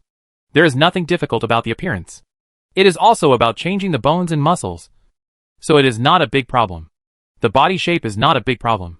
Just make the frame smaller and make some fine adjustments to the proportions. The only problem is some prominent sexual characteristics. Above, Zhang Tuohai can move fat and muscle to fill it. But how to solve the problem below? Zhang Tuohai thought hard for a long time, and finally remembered an idea he had seen in a novel before, and compared it to practice shrinking the yang into the abdomen. It can be said that as long as there is no in-depth inspection, there is no difference at all about Zhang Tuohai. If women can do it, what about animals? Zhang Tuohai began to study animal postures. In the end, due to familiarity, Zhang Tuohai only mastered a few common ingredients, mainly because he had eaten more and was more familiar with bones and meat. In fact, according to the description of the art of transformation, if you practice to an advanced level, you can transform into any animal form in the world. But Zhang Tuohai was too lazy to change so much, so he just researched a few commonly used ones. The rest can be practiced temporarily when needed. After practicing transformation, Zhang Tuohai looked at the time. It was almost dawn, and there were still a few attribute points left. He decided to practice the visualization method. As for what to visualize, he has already thought about it. Whatever is powerful, he will visualize it. So what's the most powerful? Zhang Tuohai's eyes fell on the stars outside. Stars are the most powerful visible objects. But no matter how big a star is, it has to lower its head in front of a black hole. After all, inside a black hole, not even light can get out. But as for the black hole, he already has the hand of destruction. If you use it again, it will be the same. Moreover, he believed that the researchers at the New World Development Group could also think of what he could think of. They're sure to get plenty of testers to try it out. If you meditate on these by yourself, you will not be able to highlight your own advantages. You have to imagine something more powerful than these. But those researchers can't think of it. In other words, even if they figured it out, they couldn't realize it. Zhang Tuohai racked his brains and began to think back, trying to find something that matched. He recalled everything he had experienced since childhood, and even recalled the novels and TV shows he had read before. But he could not find anything very suitable. Just when Zhang Tuohai was about to give up, suddenly the alarm clock on the ship rang. Because the time to wake up cannot be determined by sunrise and sunset. Alarm clocks are set on board to wake up and rest. This is used to help the crew adjust their biological clocks. Zhang Tuohai was about to get up when he heard the alarm clock. Suddenly, he had an idea. He thought of one thing, and that was time. Time is an invisible substance that cannot be seen or touched. However, nothing can withstand the baptism of time. Even stars and black holes will age, decay, and eventually be destroyed under the erosion of time. This is true of everything found in the world. Even the universe will be destroyed in order to have time to last forever. If there is anything most powerful, perhaps it is time. The researchers of the New World Development Group can certainly think of it. But they cannot visualize time, because time does not really exist. It is just a concept, a standard used for observation. If it does not exist, it cannot be destroyed. Of course, it cannot be visualized. Even if those experimenters tried to visualize time, what they visualize might be a clock or a big river. It is very different from the concept of time. But there is one thing that makes Zhang Tuohai different from them. That is, Zhang Tuohai can eat soft rice. Ahem. I said it wrong. It was Zhang Tuohai who had a plugin. It's a plugin made by my own little quilted jacket. He can be upgraded with experience. Perhaps you can give it a try. What if it succeeds? There will be one more trump card. If you fail, you will only lose one skill. So it is not a big problem. Zhang Tuohai waited and began to visualize time. At the same time, he converted all the remaining attribute points into experience points and devoted himself to the visualization method. Chapter 1387 The Nation-Destroying Fleet. A huge amount of experience value has been invested in the visualization method. Originally, the experience points required for the visualization method were not much. According to Zhang Tuohai's estimation, with the remaining experience points, even if he could not upgrade the visualization method to level 5, he would still have it at level 4. But now, the experience bar of the visualization method has been stretched several times in an instant. Even if Zhang Tuohai filled it with all the remaining experience points, it would only be filled with about 1/10 of the first level experience points. Not even a level 1 breakthrough. Why did the demand for experience points suddenly become so high? Could it be that? Zhang Tuohai looked at the details of the contemplation method. Exercise, visualization, visual object, the long river of time. Really successful? Zhang Tuohai showed a look of joy on his face. He originally wanted to do an experiment, but he didn't expect it to be successful. Time flows, and it makes me feel emotional just thinking about it. The only drawback is that the experience points required are too much. It seems that I still have to gain experience. Zhang Tuohai made up his mind and continued to go to Starport to gain experience today. Just when Zhang Tuohai was about to enter the Starport, the entire Starport suddenly sounded an alarm. Notice that the port area is temporarily closed, and all ships will temporarily stop entering and exiting the port, waiting for the closure to be lifted. Ships that forcibly enter or leave the port area during the closure period will be punished as interstellar pirates. The harsh warning sounded throughout the port area. Huh? What happened? Why was the entire territory of Hong Kong suddenly locked down? Zhang Tuohai thought his disguise had been seen through. At this moment, a large white light lit up outside the porthole. Zhang Tuohai walked to the porthole to watch.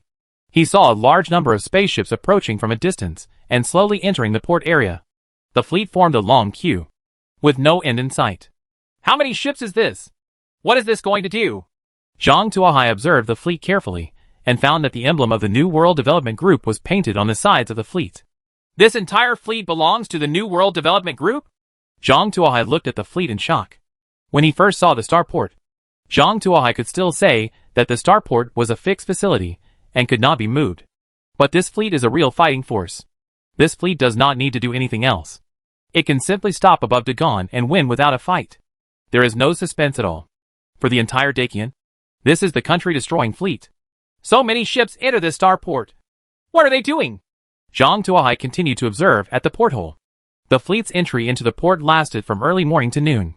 Zhang Tuohai counted the ships, large and small, totaling nearly 1,000. This is only what he can see in this direction. There is a wider area that he cannot observe.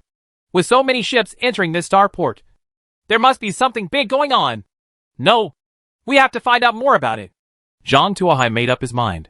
When the last spaceship entered the port closure was finally lifted, allowing other ships to enter and exit the port. Upon seeing this, many ships seemed to smell the danger and immediately left the port, not daring to stay too long. Zhang Tuohai re-entered the port area.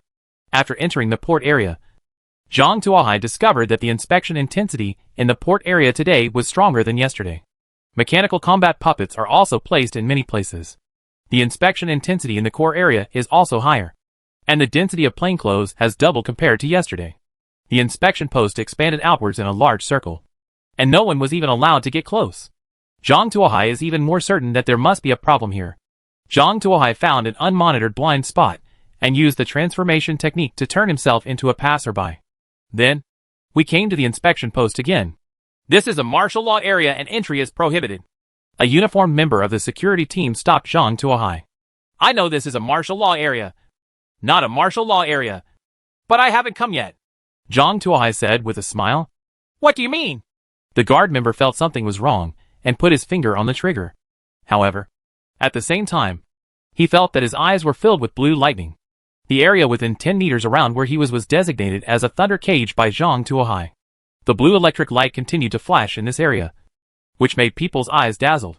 The electronic equipment they were carrying burned out due to overloaded circuits. Their bodies were directly reduced to ashes by the extremely high temperature. The unusual movements in this area naturally alerted the security forces behind. Especially the mystic monks were the first to rush to the scene of the incident. The mystic monk came nearby and opened his mouth suddenly. A roar came out. This roar was accompanied by a strange rhythm, which made people's internal organs beat wildly. Several passers-by nearby had their internal organs shattered, and their bodies fell on the roadside. But Zhang Tuohai's physique had been increased to 1,000 points. To him, this shock was like being hit by a golden retriever. And it was nothing. Is this the power of a mystic monk? It doesn't seem to be very powerful. Zhang Tuohai snorted coldly, and a long sword made of thunder appeared in his hand. And he stabbed the arcane monk in the chest. Puff! The long sword composed of thunder easily pierced the chest of the arcane monk. And the blazing heat even burned the heart to ashes. Zhang Tuohai casually dismissed the thunder sword. Unexpectedly, the secret magic monk was very tenacious. And even after his heart was burned out, he still had fighting ability. He rushed over in the direction of the sword and punched Zhang Tuohai. Zhang Tuohai felt through the fist wind that the power of this punch exceeded 10,000 kilograms. The vitality of this secret magic monk is so tenacious. Zhang Tuohai sighed. And then a ball of lightning struck into the body of the arcane monk. The mystic monk turned into ashes. Intruder detected. Enemy attack. Enemy attack. The armed men behind shouted loudly, while pulling the trigger in the direction of Zhang Tuohai. Da-da-da. Various bullets and energy bombs swept towards Zhang Tuohai like a storm, almost sealing off the entire area. There is no room for escape. Covering strike? Didn't these people think about the possibility of accidental injury? Zhang Tuohai was speechless. And at the same time, he created a thunder cage in the area in front of him, clearing away all the bullets fired into this area. At the same time, dozens of ball lightning struck the group of armed men. After the ball lightning hit the armed men, sparks flashed in the power mechas on their bodies, and the chips and circuit boards were burned. The armed men were directly trapped in the power mechas, and could not move. Goodbye! Zhang Tuohai released ball lightning again, burning the armed men to ashes. After doing all this, he burned nearby surveillance cameras and transformed himself into an armed man. Chapter 1388 Sneaking into the Governor's Mansion. Quick! Quick! There is an intruder! There were chaotic footsteps ahead, and the sound of the wheels of the mechanical combat puppet could also be heard. Zhang Tuohai heard the sound and lay directly on the ground, pretending to be hurt. He had destroyed all the cameras along the way, and he wasn't worried about anyone seeing him lying on the ground pretending. Soon, the security forces rushed over. A large group of people rushed past without even looking at Zhang Tuohai. Hey! A comrade is lying here. Can't you see it? Don't you even pay attention to it? Are you so cold-blooded? Zhang Tuohai was counting on them to send him in. But from the looks of it, this idea failed. Forget it. Just go in by yourself. Zhang Tuohai had no choice but to get up and continue walking inside. At the same time, he was destroying the cameras along the way as he walked. After walking 3 streets, there were rapid footsteps behind me. Zhang Tuohai knew that it was probably because the security forces did not find the enemy when they arrived on the battlefield. They knew something was wrong and sent people to find out and check. However, Zhang Tuohai was in no mood to tangle with them and hid in the alley next to him, evading the search. Just after entering the alley, Zhang Tuohai found a cat staring at him eagerly. The cat was holding on to a trash can, and it seemed that it regarded this place as its own territory. There was a gold collar hanging around the cat's neck, with a string of codes and a badge on it. It looked like it belonged to an owner. Cat! Zhang Tuohai's heart moved and he grabbed the cat, snatched the collar from its neck, then transformed into a cat, and put the collar around his own neck. When the cat saw a living person turning into a cat in front of his eyes, he was frightened, screamed and ran away into the distance. Zhang Tuohai knows that cats will run to a familiar place when they are frightened. This familiar place is usually home. He followed the cat not far away and ran forward. The cat seemed to be familiar with this area. It walked lightly through the streets, past groups of guards, and ran towards the core area.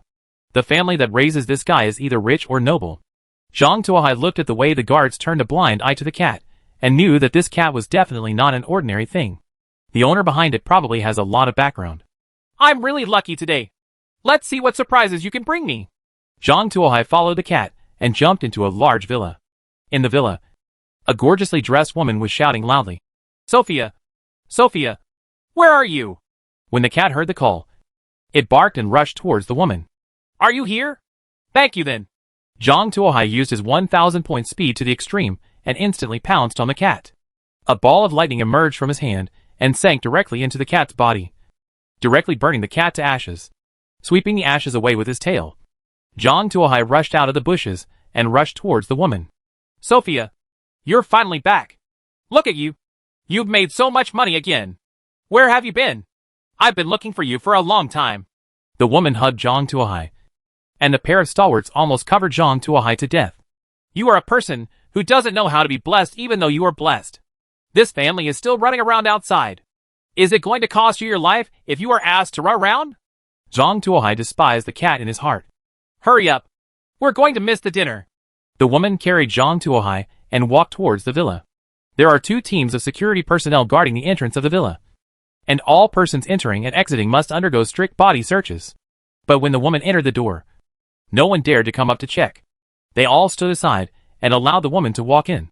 After entering the villa, the woman carried Zhang Tuohai to a restaurant, sat down and placed Zhang Tuohai on a special small dining table. Immediately a maid served fresh steamed fish. Zhang Tuohai took a look and saw that the fish was a whole piece of fish meat, with all the bones removed by the maid.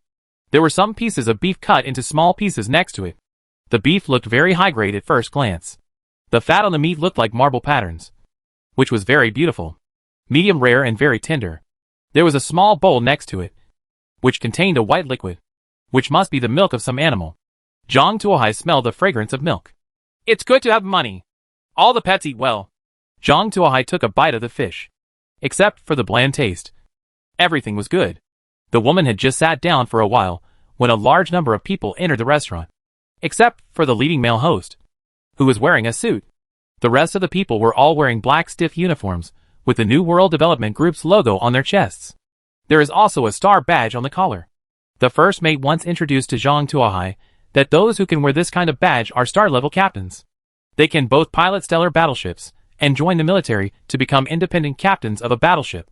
His status is extremely high. Even in the New World Development Group, he is still a middle-level leader. The highest dream of the former captain of the Dawn was to become a stellar captain. Unfortunately, he is far from this level. And that man was the local governor Zhang Tuohai saw on TV. So many high-level officials are gathered here. It seems like there is something important. We really came to the right place this time. Zhang Tuohai slowed down his eating speed and pricked up his ears, listening to what these people were talking about.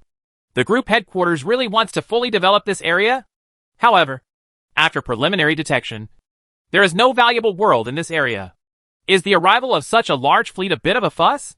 The governor asked as he arranged his napkin. Of course, it's not worth a fleet.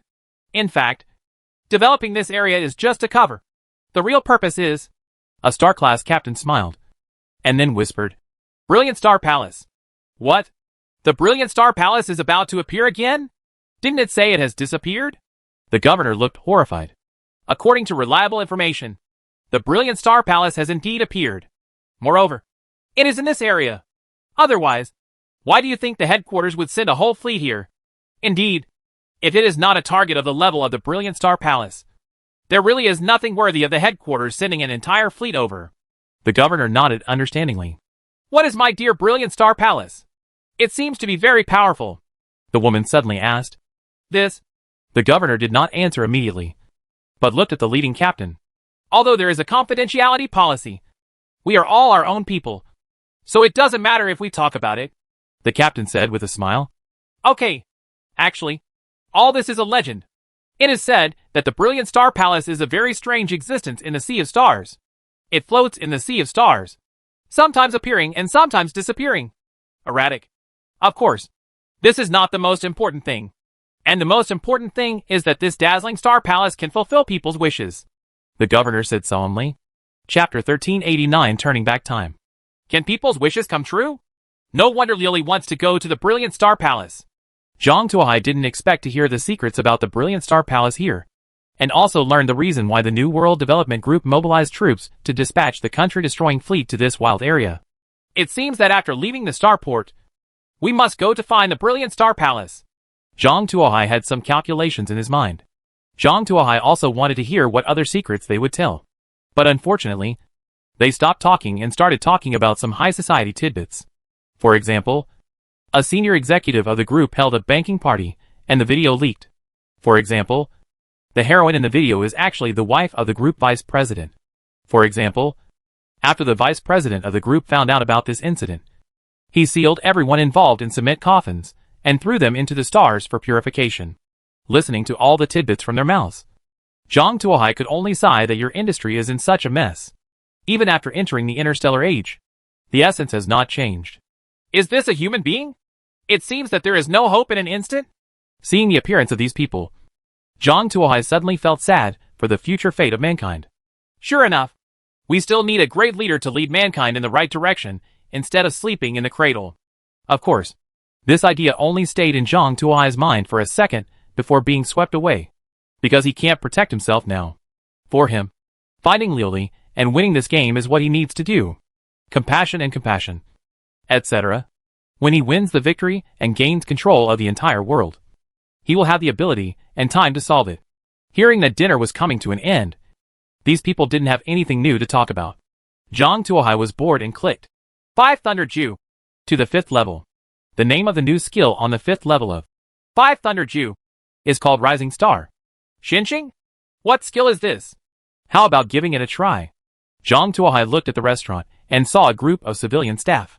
Although they had all undergone genetic modification, they were only physically stronger and had almost zero combat experience. It's not a problem for Zhang Tuohai to fight a group of people with one hand. After Zhang Tuohai confirmed the strength gap between the two sides, he boldly started the experiment in the restaurant. Nova! Zhang Tuohai used the skill Brush.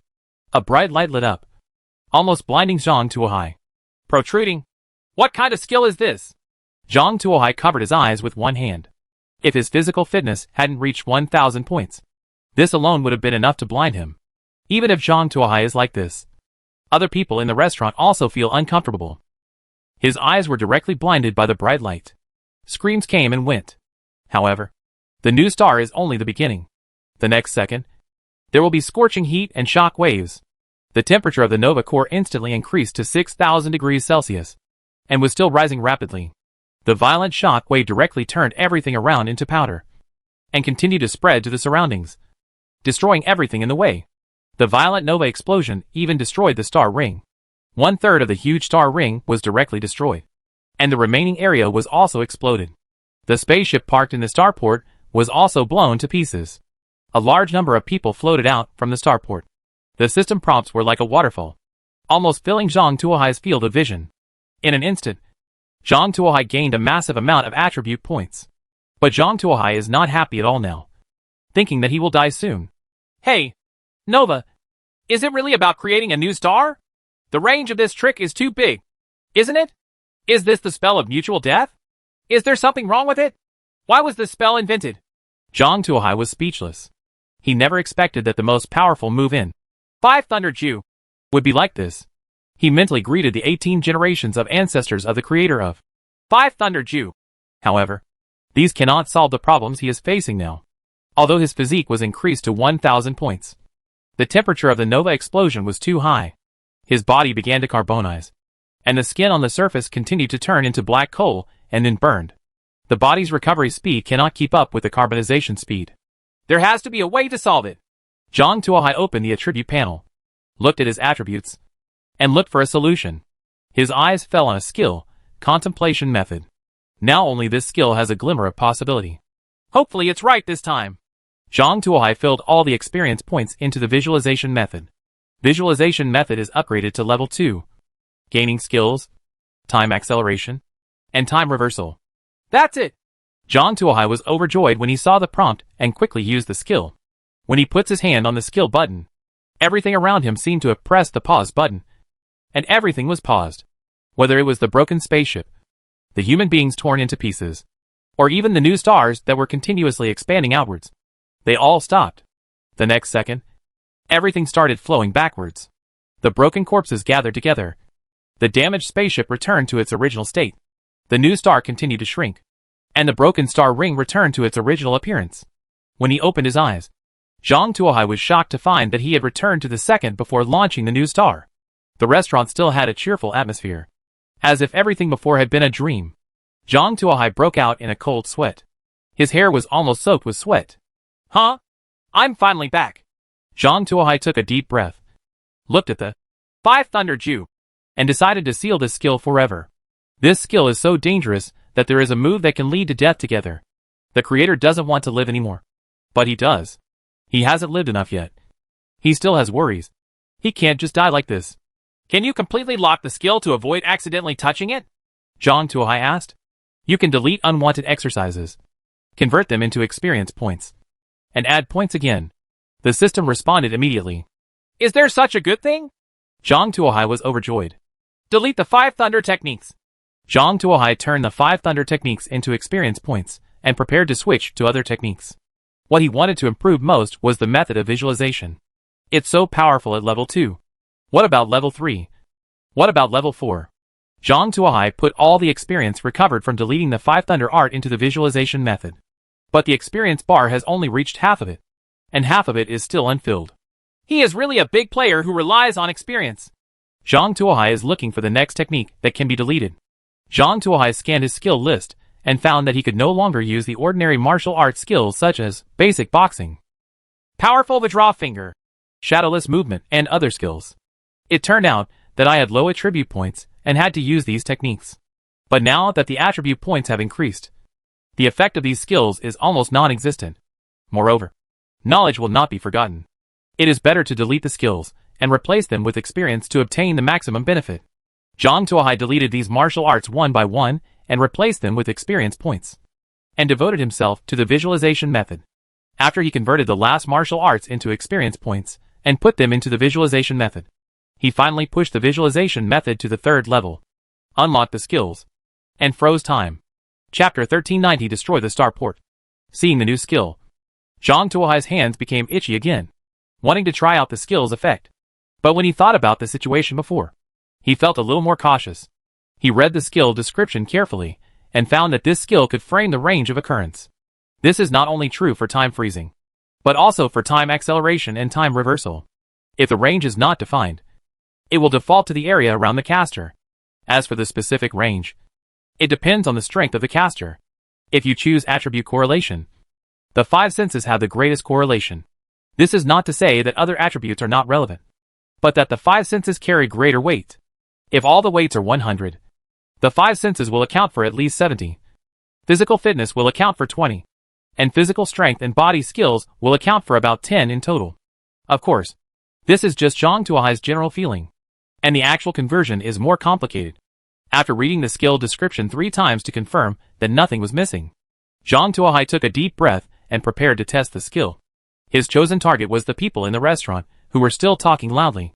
Time is frozen! Zhang Tuohai used the skill. Those who were selected seemed to have been pressed to pause, stopping all actions in their hands. Even the smoke rings they blew out, and the sauce dripping from the steak stopped in midair. It's really amazing! Zhang Tuohai jumped up on the table and patted the smoke ring with his paw. The smoke ring returned to its normal appearance, gradually getting larger and floating in the air. Zhang Tuohai tested the sauce again, and it was the same. Will the stopped state be released if I touch you? The object is like this. But what about the person? Zhang Tuohai jumped on the governor's head. The governor returned to his normal appearance. He looked left and right, and looked at the others in surprise, as if they were statues. You? What are you doing? The governor was frightened. Is it the same? Then let's use you to test the next skill. Time acceleration. After defining the scope as the governor himself, the governor's appearance quickly became aging, and even genetic modification could not keep him looking like he was when he was young. In the blink of an eye, the whole person changed from a high-spirited middle-aged man to an old man. Later, it turned into rotting corpses and skeletons. And finally even the bones were reduced to ashes, and restored to their most basic elements. Sure enough, nothing in the world can withstand the erosion of time. Zhang Tuohai returned to his original appearance. Now that the governor is dead, there is no value in your staying. Zhang Tuohai defined the area as everyone around the dinner table. The next second, these people who were talking loudly just now turned into basic elements, leaving not even ashes. He walked out of the room and walked outside. Someone was shocked when they saw Zhang Tuohai walking out of the room, because Zhang Tuohai was not on the list. How did someone not on the list get into the heavily protected governor's palace? The security guards tried to catch Zhang Tuohai, but before they could make any move, they turned into basic elements and disappeared. Following Zhang Tuohai's footsteps, everything around him began to disappear. Surveillance cameras, mechanical battle puppets, security personnel, arcane monks. Everything is reduced to its most basic elements. Zhang Tuohai walked all the way and was broken all the way. By the time he reached the spacecraft, he had destroyed everything along the way. Take off immediately. Zhang Tuohai issued the order. You need to wait for guidance from the tower before taking off. The shipboard host said. Don't wait for the tower. Take off immediately. This would violate federal regulations. Execute immediately. Yes. The spaceship slowly took off and left the port. Attention ships ahead. You have set sail illegally. Please stop immediately for inspection. Stop immediately for inspection. A small patrol boat flew over from a distance and used the public channel to shout to Zhang Tuohai. Goodbye. Zhang Tuohai used time acceleration on the patrol ship. In the blink of an eye, the patrol boat aged, decomposed, and became its basic elements. Those in the ship were directly exposed to space and died instantly due to the vacuum. Seeing the patrol ship previewing, the starport immediately sounded the alarm, and a large number of patrol ships approached here. There are also some large warships starting to prepare for emergency activation. The starport's automatic defense weapons also began to take aim. Are you all here? Then don't leave. Zhang Tuohai used time acceleration on these targets. These targets age rapidly and become elemental. Those patrol boats and warships were okay. They disappeared only because of the death of their crews. Losses are within control. But those automatic defense systems are in trouble. These systems are far more than those seen outside. The auxiliary systems hidden in the starport may be 10 times more than those outside. Once these things disappeared, huge holes were left directly in the starport. The air in the starport was quickly lost. Some areas even fell into a state of weightlessness. A large number of items were sucked out of the hole and scattered into the universe. Although the starport immediately activated the emergency system, the damage was still heavy, with at least one block damaged. Zhang Tuohai Shuguang also took this opportunity to leave the starport. At this time, a large warship completed its launch and began to take off, rushing towards Zhang Tuohai. At the same time, several large warships began to launch. Defense weapons in other places also began to aim at Zhang Tuohai. You're all here. Right. Then don't leave. Zhang Tuohai used a wide range of time acceleration. Several large warships disappeared directly.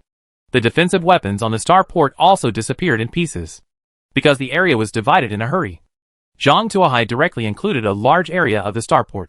Directly make large areas disappear directly. This time, the starport changed from a leak to a puncture. A large amount of supplies flew out from the breach. He looked at the partition and lowered the isolation door in an emergency, disconnecting himself from other partitions.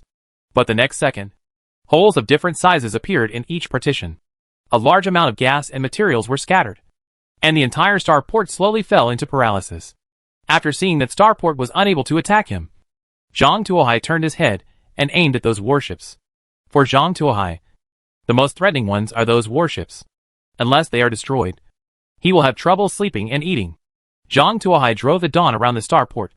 All the warships parked in the starport were destroyed.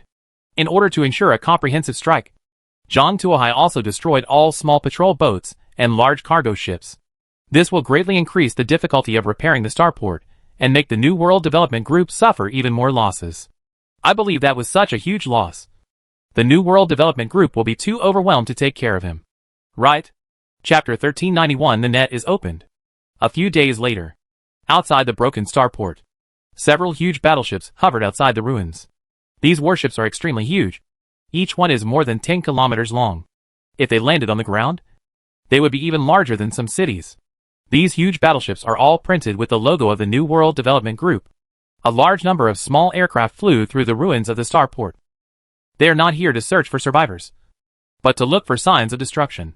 When the starport suffered huge damage, the city host of the starport passed the report of the attack to the headquarters, and at the same time passed the information collected by each camera to the headquarters in real time. The headquarters also immediately dispatched a support fleet. However, the headquarters is too far away from this starport. Even if we drive quickly, it will be several days before we get here. The instigators have long since left, leaving only dilapidated ruins. A middle-aged man wearing a white windbreaker stood on the bridge of the flagship, looking at the ruins in the distance and not knowing what he was thinking. Captain, The first phase of the exploration report has been compiled. An aide ran in. Just tell me the result, The middle-aged man asked calmly, without any emotion in his tone. No traces of energy or physical damage were found. Based on the investigation of the ruins and damage, it appears that all the damage was due to lack of adequate maintenance over a long period of time, resulting in rust and corrosion. It is a type of corrosion we have never done before. An unseen attack method. Like a long time passed in an instant? A golden light appeared in the middle-aged man's eyes. This is what the description says, The adjutant said. Time type attack. The middle-aged man became excited. He is one of the founders of visualization. Many people think that creative thinking methods are used as a supplementary means of attack. In fact, the real purpose is to tap into some potentials from the human body and tap into some powers that cannot yet be realized by science.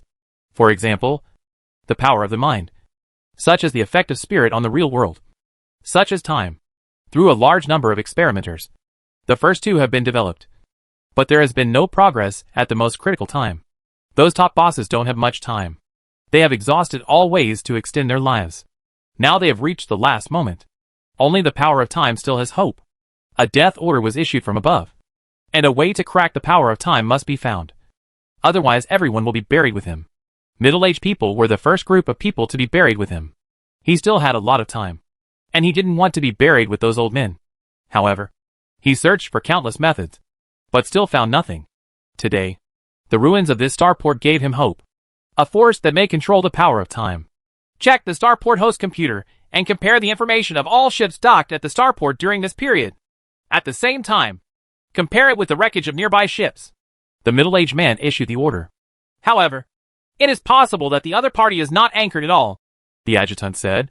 Then compile a list of all the ships that have passed through this area in the near future. Send out a fleet. And be sure to capture all the ships. Remember, try to keep them alive, the middle-aged man said. Yes. The adjutant turned and left. The order was passed on. After the information was sent back to the headquarters, it immediately received the maximum support from those high-level officials. The power of time. If it could be mastered, all high-level people might have endless lifespans. This alone is enough for them to try their best. The order was conveyed to every controlled world, every starport, every stronghold, every fleet, and every clerk. The entire New World Development Group is like a huge machine running, and a big net of arrest is opening. Dawn. Why haven't you found the brilliant star palace yet? Fei Yi opened the porthole window and looked at the starry sky outside. The universe is vast and lonely. When you first enter, you may be very excited, but after a long time, it will inevitably become boring. It's just that in this area. But there is no specific location. We can only search in different areas like us. Nearly half of the area has been searched. If there are no accidents, we will be able to find the brilliant star in 5 days at most. The palace, Zhang Tuohai said while looking at the huge star map. 5 more days. Fei's little face fell. If you feel bored, practice the art of transformation. Maybe you can come with me to visit the next starport. Zhang Tuohai said. Okay. Fei nodded. Just as she was about to leave the porthole, she suddenly saw a few stars in the distance getting closer and closer. Look! Spaceship. Fei Yi pointed out the window and said, On the Squid spacecraft. The radar operator shouted excitedly to the captain. Report to the captain. A ship on the list has been found. Really? Where? Asked the captain of the Squid, jumping up. Now!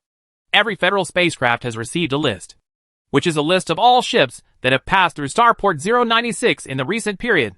If you can find it, you will receive a generous bounty. If you catch it, the bounty will be doubled.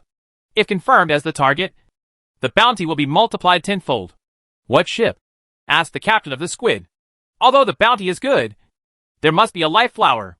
If it was an armed warship, he would never go aboard. At most, he would provide the coordinates and get a guarantee. It's a fast cargo spacecraft. It's called Dawn. The radar operator said quickly. Cargo spaceship. The captain of the Squid was excited. He was certain that the cargo spacecraft was definitely not the target they were looking for. If the other party is so powerful, how can he possibly take a ride on a small broken cargo spaceship? It should be a Galaxy-class battleship. Right. At the very least, it has to be a luxury sightseeing spaceship. How can it be a cargo spacecraft? However, according to the orders of the New World Development Group, if it is controlled, The bounty will be doubled. I deserve to be rich. After careful analysis, the captain of the Squid felt that I had the advantage. So he decisively went ahead. The whole ship will obey the order and attack immediately. If the opponent is caught, everyone's bonus will be doubled this month. The captain of the Squid gave the order. For the bounty. Charge. Everyone on the ship shouted. They opened the weapons arsenal, took out all the weapons, and prepared to take over the cargo ship. Stop the vessel ahead immediately and accept inspection. Stop immediately and accept inspection. The Squid shouted to the Dawn through the public channel. An interstellar pirate again?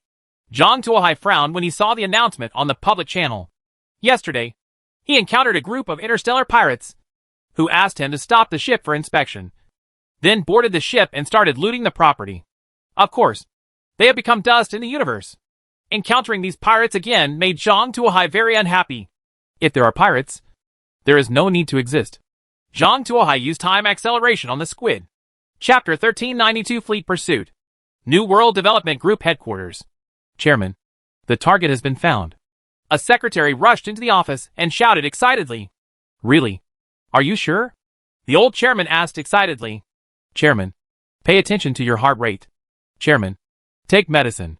Personal care doctors immediately began resuscitation. After a while, the chairman regained his composure. Is this true? The chairman asked tremblingly. It was a ship named Squid that discovered a cargo ship named Dawn and was going to inspect it. The result was that it collapsed instantly, just like the starport was destroyed. Judging from the final picture sent back by the ship's host computer, the probability that Dawn is the spacecraft responsible for the accident is 90%. Even if Dawn is not the ship that destroyed the starport, it definitely knows part of the information. The secretary said, we must capture them alive, and we must not let them escape. The chairman said, the 7th Fleet, which is closest to the incident, has been dispatched to check the situation. The secretary said, the 7th Fleet alone is not enough. The 1st, 3rd, 5th, 6th, and 9th fleets are all sent over, and the remaining fleets are also outflanked from the outside. In addition, immediately let all the ships move closer to the nearby starports to form a task force. All starports will enter a state of combat readiness, and the Dawn will be listed as a red-level statistical target. Remember, you must capture it alive. Even if it is a single part, every hair must be sent to the headquarters. The chairman said loudly. Yes. Following the announcement of the top order, a large number of fleets headed towards the airspace where the incident occurred. Look, another spaceship has appeared. Fei Yi lay on the porthole and pointed outside. Why is there no display on the ship's host computer? Zhang Tuohai asked. The other party is a military host and will not display its location on the civilian star map. The shipboard host replied. Did the other party call through the public channel? Zhang Tuohai asked. There is no call. The shipboard host said. They spread out. Fei Yi shouted. Zhang Tuohai came to the window and saw the fleet spreading out and approaching him from all directions. Are you trying to capture me? Zhang Tuohai looked at the formation of the fleet, like a large spread net, covering the Shuguang. What should we do? Fei Yi was a little nervous. Since they want to catch me, let them come over and see if they have what it takes. Zhang Tuohai stood on the Shuguang, quietly waiting for the arrival of those spaceships. Commander? Do you want to use the public channel to persuade him to surrender? On the flagship of the 7th Fleet, an adjutant asked the fleet commander. Persuading you to surrender? No need to bother. It's just a transport spaceship. Let the Phylon landing ship be ready, and the first mobile unit prepare to land. Make sure to get the transport spaceship back intact. The commander said lightly, with a look of disdain in his eyes. In his opinion, asking his entire 7th Fleet to capture a small transport ship was simply overqualified. If the order had not been conveyed directly by the Supreme Leader, he would not have paid attention to such an outrageous order. The adjutant conveyed the order. After receiving the order, the Phylon landing ship rushed towards the Dawn. Seeing the Hyria take action, the other ships of the 7th Fleet knew the battle was over. Many people put down their work and moved to the portholes, preparing to watch the next battle. Many ships even directly used large screens for real-time broadcast. Some board crew members even made bets on how long it would take to end the battle. I think an hour at most. An hour? This is just a cargo spacecraft. With the first mobile unit, it only takes half an hour to search it. Then I'll be more aggressive and bet for 20 minutes. A group of people chatted first, and no one thought that the first mobile force would lose. Even the first mobile unit on the Hyria thought so. After it was almost close to the dawn, the Phylong had no intention of slowing down at all, but directly rammed into it at high speed. This is their common method. They use the bow of the ship to knock open the opponent's cabin, and then rush in directly through the breach to occupy the enemy ship. In the preparation area, 6,000 genetically modified soldiers, 300 arcane monks wearing mobile armor, and 20,000 self-propelled combat puppets were ready. They only waited for an order and rushed forward. The next second, an invisible ripple swept across them. All the genetically modified soldiers, all the mystical monks, and all the autonomous fighting puppets, all seemed to have been decayed for thousands of years, turned into particles all over the sky, and disappeared without a trace. Even their strongest landing ship, which was built with Krypton gold, was reduced to its most basic elements and disappeared without a trace. In the eyes of others, the Phylong looked like it had been a race with an eraser. No trace was left behind. The entire 7th Fleet was shocked. All the crew members looked at the big screen stupidly. I couldn't believe what I was seeing. Is the big screen broken? Where's the flying dragon? Why did it disappear? Today is not April Fool's Day. This joke is not funny. Damn it. I just paid in all my salary for this month. Phylong is trying to give me some excuse. Some gamblers have already started to get red-eyed. The commander of the 7th Fleet looked downcast. He didn't understand why the Phylong disappeared. That's his core force. How come there was an accident when dealing with a cargo spaceship? He didn't even see how the other party attacked. All landing ships, get on board and surround this ship. The commander gave the order. In an instant, all the landing ships of the 7th Fleet moved towards the dawn, and the landing forces were assembled and prepared for landing. These troops are enough to occupy every inch of the dawn. I don't believe it. I can't take you down now. The commander of the 7th Fleet looked cold. One landing ship after another approached the dawn. However, when they were about to hit the dawn, an invisible ripple passed by.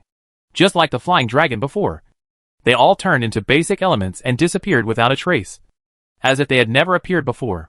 The rest of the 7th Fleet crew were dumbfounded. After fighting for so many years and conquering so many worlds, they have never seen anything like this. The unknown left them at a loss. Commander, what should we do? The adjutant asked. There is a problem with this target. Don't worry about it.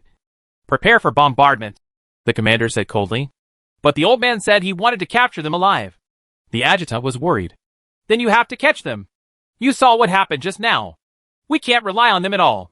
Prepare for bombardment. I will be responsible for any problems, the commander ordered. Yes. The order was passed on.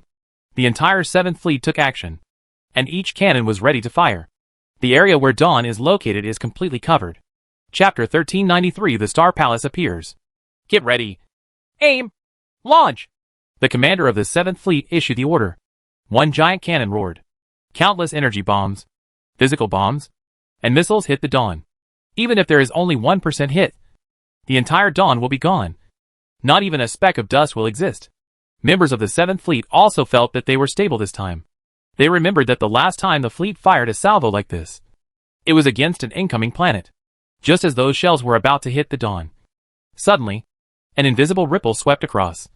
And the shells, energy bombs and missiles swept by the ripples turned into little bits of basic elements and disappeared without a trace. The entire 7th Fleet was shocked. They knew best how powerful their fleet salvo was. It can even crush a planet. However, now I can't get a small transport ship? Everyone's jaws almost dropped. The commander of the 7th Fleet even frowned, not knowing what to do. This is a task arranged by the old man himself. If he cannot complete it, his position as fleet commander will come to an end. He was even in danger of being thrown into jail. His villa, his new wife, his lover, everything about him will be reduced to nothing. What should he do? However, he no longer needs to worry about these troubles. A ripple swept across the entire fleet. The entire 7th Fleet turned into fly ash and disappeared without a trace. Chairman! Chairman! The secretary ran in a panic. The chairman almost had a heart attack from her fright. The ripples on the heart rate monitor trembled wildly. What's going on? The chairman asked after taking 2 pills. Chairman, I have good news and bad news. The secretary looked at the chairman's appearance and said hesitantly, How long has it been? And you still have the time to joke with me? The chairman was almost angry to death at the female secretary's words. Didn't you say that when I talk to you, I should try to be tactful and not too direct, so as not to irritate your heart? I am doing this according to your instructions. The female secretary felt aggrieved. What's the good news? The chairman asked. The good news is that it has been confirmed that the identity of the Dawn is indeed the culprit that destroyed the starport, the secretary said. It's good news. The chairman let out a sigh of relief. By the way, how did you confirm it? The chairman asked. Use the 7th Fleet, the female secretary said. What? The chairman's eyes suddenly widened. The entire 7th Fleet was wiped out. Not even a screw was left. It was very similar to the situation at the starport. The expert group discussed and determined that the Dawn was the culprit that destroyed the starport. The female secretary read the report. Puff! The chairman spurted out a mouthful of blood. The chairman has fainted. Please rescue the chairman quickly. The female secretary shouted loudly. There was a flurry of excitement in the chairman's office. After a while, the chairman was rescued. What about the other fleets? The chairman asked. We are rushing to the incident area at full speed, the female secretary said. Don't move forward any further. Don't annihilate the entire fleet before a solution is developed. Tell them not to attack without permission. They should only follow them from a distance and delineate the area. In addition, let the laboratory activate number 0 and number 1. Send the experimental subjects over in the fastest spaceship and let them deal with the Dawn, the chairman said. Yes. The order was passed on. The fastest spaceship left the port and headed quickly towards the area where Zhang Tuohai was. The other fleets also stopped and moved the fleet out of the way to monitor. Dawn. It's become very strange recently. After the ships saw us, they all took the initiative to avoid us. No one dared to rush up, Faye said. How did they become like this? This is different from what they were used to before. There's nothing strange about this. I'm just scared, Zhang Tuohai said with a smile. When you are scared, you will naturally let go of your arrogant attitude. Then what should we do? Faye asked. What should we do? Of course we should continue to look for the Brilliant Star Palace. If they don't come to cause trouble, wouldn't it be convenient for us? Don't you want to find the clan leader? Zhang Tuohai asked with a smile. Yes. Let's go find the clan leader quickly. Faye suddenly realized that there were so many things going on these days that she almost forgot her main purpose. Don't worry. We seem to have found it. Zhang Tuohai looked out the porthole. A huge palace shining with bright lights stood in the starry sky. So beautiful. Seeing that palace, Faye's eyes were mesmerized. And the only thing left in her eyes was the Star Palace. No wonder it's called Brilliant Star Palace. It really deserves this name. Zhang Tuohai looked at the Star Palace inside. He has seen countless royal buildings and various palaces. But this is the first time for something as dazzling as the Brilliant Star Palace. This looks really extraordinary. Maybe the rumors that it can make people's wishes come true are true. Zhang Tuohai controlled the Shuguang and flew towards the Brilliant Star Palace. The Brilliant Star Palace is very huge. When the Dawn came to the square of the Brilliant Star Palace, it only occupied a small area. A large blank space is left.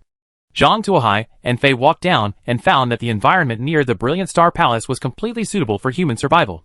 And there was no need to wear life support equipment. The two arrived at the door of the Brilliant Star Palace and were about to enter. Zhang Tuohai was so happy that he suddenly turned his head. Found in the distance, a spaceship was flying rapidly towards this side. The speed of the spaceship was extremely fast, and it was in front of Zhang Tuohai almost in the blink of an eye, and was about to collide with it. Zhang Tuohai raised his hand, and a ripple spread out. The ship simply dissipated and broke into particles. It is indeed the power of time. No wonder we have to do it ourselves, came a voice. Zhang Tuohai looked up and found two young men in white combat uniforms standing in front of him. On the clothes of these two people, one has 0 written on it, and the other has 1 written on it. Who are you? Zhang Tuohai asked. Forget it. Stop talking. I won't remember it if I do. It will disappear in the next second anyway. So it's useless whether I remember it or not, Zhang Tuohai said, and extended his hand to the two of them. Spiritual Thorn. The young man with 1 written on his clothes looked straight at Zhang Tuohai. Zhang Tuohai felt as if someone had pricked his mind with a needle. It's really a thorn in the spirit. As Zhang Tuohai spoke, he casually added 1,000 points to his 5 senses. During this time, he had obtained a large number of attribute points, and he didn't even bother to add them. Come again. Zhang Tuohai hooked his fingers. Subject number 1 was shocked.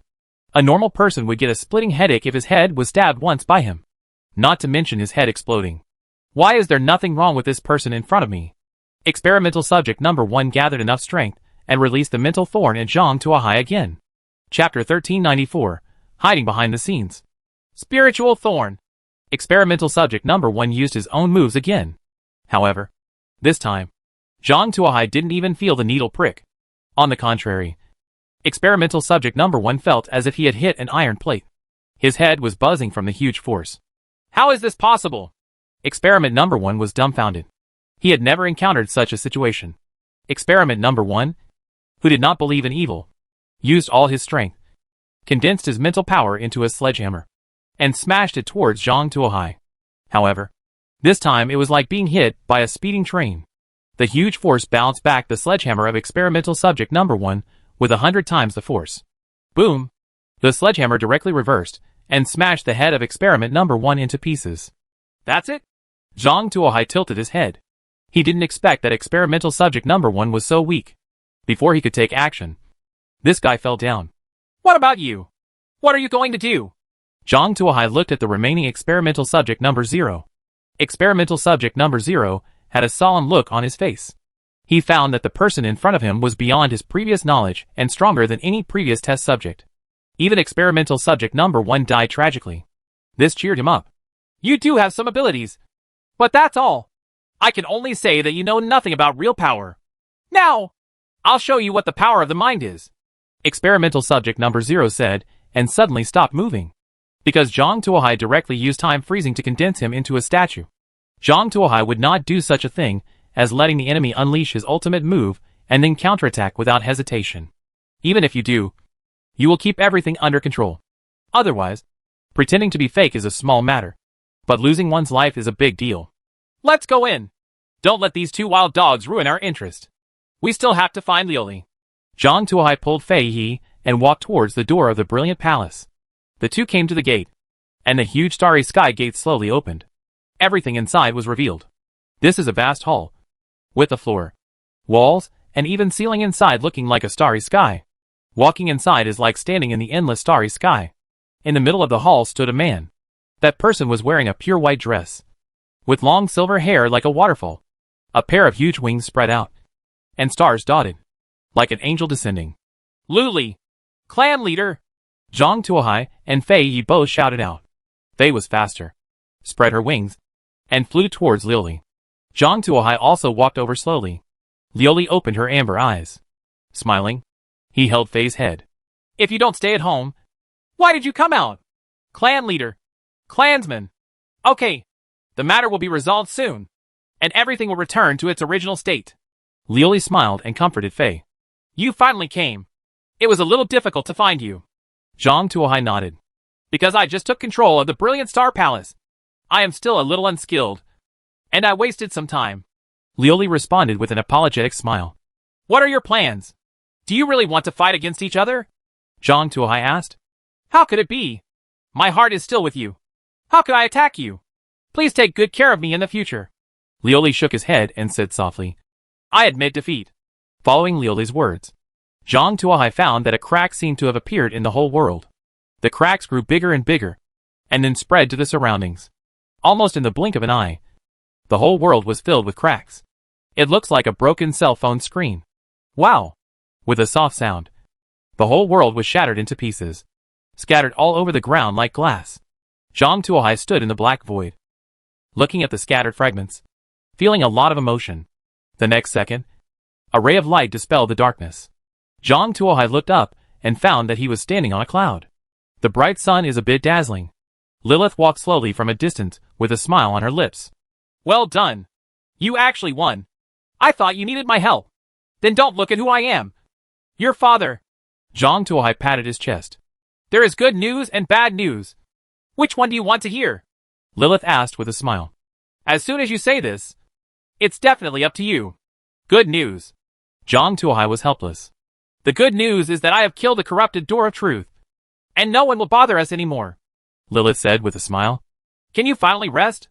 Zhang Tuohai was relieved. Since entering the world of survival, he has not lived a peaceful day. Even if he returns to the real world, he has to deal with all kinds of troubles caused by the Gate of Truth. Now it seems that it is really coming to an end. He could finally take a good rest. Zhang Tuohai lay imageless in the clouds. Then, Zhang Tuohai thought of a question. That is, if the good news is like this, what kind of bad news can be as good as this good news? Zhang Tuohai sat up again. Looks like he reacted pretty quickly. Lilith came to Zhang Tuohai and sat down cross-legged. Tell me, what do you want me to do again? Zhang Tuohai was helpless. Although the Door of Truth has been defeated, the Door of Truth is also broken. You see, Lilith pointed forward. Zhang Tuohai looked forward and saw a large number of bubbles rising in front of him. These bubbles were crystal clear and emitted colorful light. Just like a dream world. What's this? Zhang Tuohai was curious. These are the broken worlds and incomplete demi-planes formed after the Door of Truth was shattered. What will happen if we let it go? Zhang Tuohai asked. It will blend with the real world, which may eventually cause the laws to become disordered and lead to the collapse of the world. Lilith said. Then what do you mean? Do you want me to collect all these worlds back? Zhang Tuohai looked at the massive bubbles and couldn't help but feel dizzy. Theoretically, it would be most efficient for you to go there, because you are familiar with these things. But if you want to be lazy, you can just send someone to get the core of the world back. After all, the main core is with me, Lilith said, taking out a crystal-like object from her pocket. Lazy? Zhang Tuohai tilted his head and thought for a while. I have an idea. That is, can we control other ordinary people to go to worlds and get the core back like the 6 demigods did before? If you do well, give a certain reward. If not, give a certain punishment. Of course. Lilith nodded. These are all achievable functions. You just need to modify some parameters. That'll be easy. Finally, we don't have to do it ourselves. We can also experience the feeling of the mastermind controlling everything. Zhang Tuohai had a bold idea. Chapter 1395 Su Mu. Su Mu felt like she had had a long dream. In her dream, she traveled to a world with only roads and was forced to drive around the world on adventures. In that bizarre world, she learned a lot of things and met a lot of people. However, she couldn't remember the faces of those people at all. Even if she tried hard to recall, she couldn't remember who those people were. However, there was one person she could remember, and that was her sister Su Qi. Su Mu felt a little annoyed when she thought of the things Su Qi had done. This cheap girl always wants to marry herself off. Although it was understandable under the circumstances, she was still a little angry. Fortunately, I saved her from the fever. No, I have to kill her today. Without a hot pot meal, this matter won't be finished. Su Mu thought as she got up and washed up. Get ready to go to work in the company. As soon as she opened the bathroom door, she found that the situation in front of her had changed. The sky is full of yellow sand, the lonely straight road, and a dilapidated 9-hand shioli. I must not have woken up. Su Mu quickly turned around and prepared to leave. But she was shocked to find that the door back had disappeared. Am I back again? Su Mu was completely confused. Sister, is it so difficult to drive a certain distance? In the clouds, Zhang Tuohai was speechless as he watched Su Mu wandering around the car. I originally wanted to try out a simple job for the sake of an old acquaintance. But as a result, the other person seemed to be very cautious and even started to check the condition of the car. We are all acquaintances.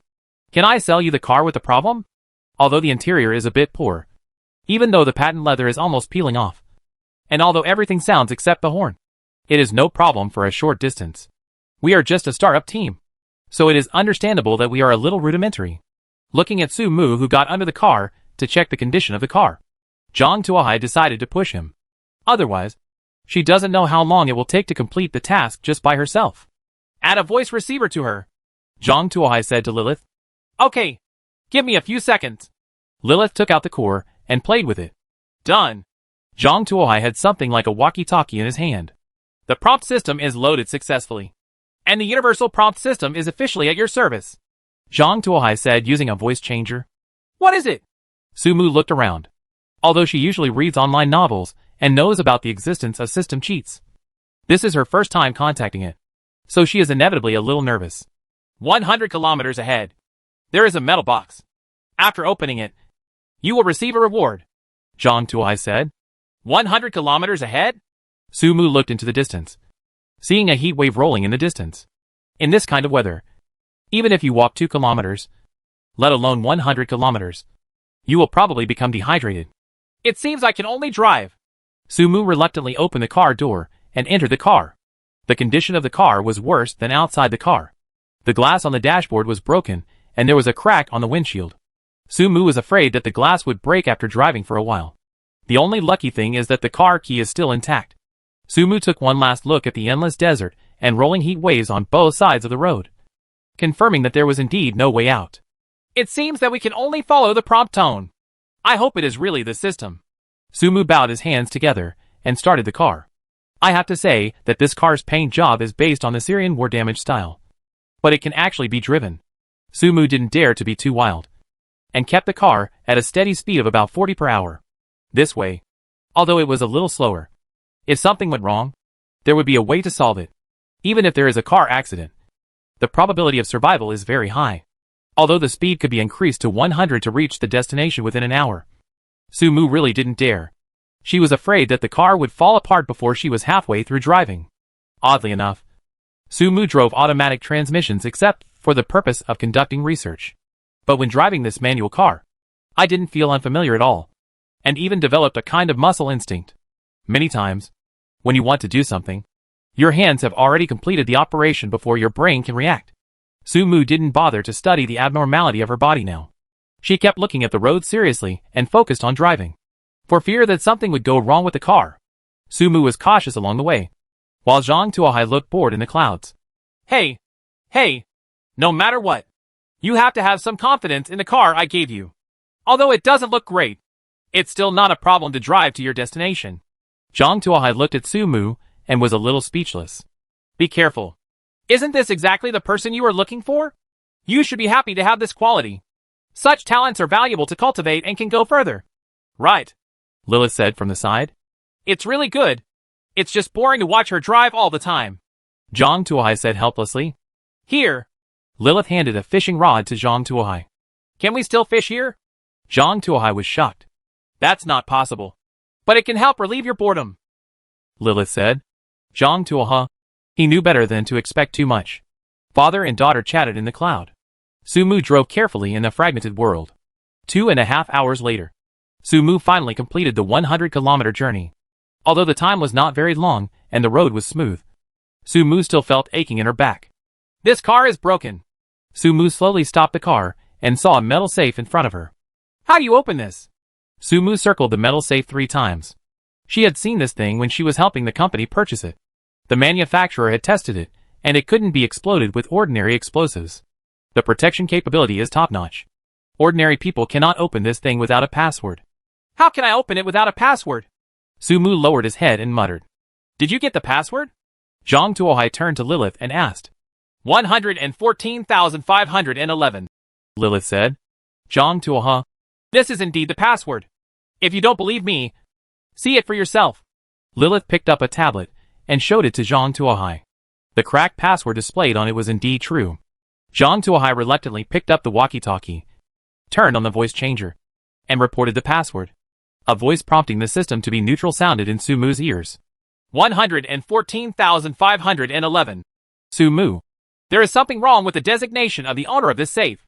Sumu twisted the compass to enter the password. The safe was opened. The moment the safe was opened, the contents were taken away by Lilith and replaced with a note. What is this? Sumu opened the note, which read, Congratulations. You have received a cash reward of 500,000 yuan. The reward will be credited to your bank account within 3 working days. Please check it carefully. Chapter 1396. Is there a system? 5 million? Real or fake? Sumu's eyes showed suspicion. It's not that she doesn't believe it. It's mainly that the note is too hasty. Just when she wanted to study it carefully, a white light enveloped her. When the white light dissipated, she had already returned to the bathroom. Just then, her cell phone rang. Sumu picked up the phone and found a reminder text message. Your bank card. Ending in 5200. Transfer deposit 500,000 yuan. Transfer notes. Share dividends. Did the money really arrive? Sumu looked at the phone in surprise. Suddenly, she felt a pain in her hand. She looked down and found that the note in her hand had spontaneously ignited without wind and burned to ashes. Sumu looked at the phone in his hand in a daze. After staying in the bathroom for a while, she decided to check out the bank. Is this transfer okay? Above the clouds, Zhang Tuohai asked. Of course it's no problem. I specially registered an offshore company. Everything follows formal procedures, and there won't be any trouble. Lilith had an expression that said, you can rest assured that I will do the work. What about the money? Where did it come from? Zhang Tuohai asked. They are all taken out from those dead accounts. No one will use them anyway if they are thrown into the accounts. It is better to use them for us. They can be used casually without causing market disorder, Lilith said. That's good. Zhang Tuohai nodded. By the way, have you got the things? Already got it. Lilith opened her hand. And there was something like a ruby inside. Is this the core of the world fragment? Zhang Tuohai asked. This thing is a little different from the core of the world. Zhang Tuohai also saw the core of the world in the survival world. These have been transformed twice by the Gate of Truth. Of course, the appearance will be different, but the functions are similar. With this, the fragments of the world can be used by us, Lilith said, integrating the core of this broken world into her main core. The bubble that represented the world of the Yellow Sand Highway also floated over and merged into the clouds where they sat. In other words, I want to create a road survival world and drag other people into this world to have adventures. Is that feasible? Zhang Tuohai asked.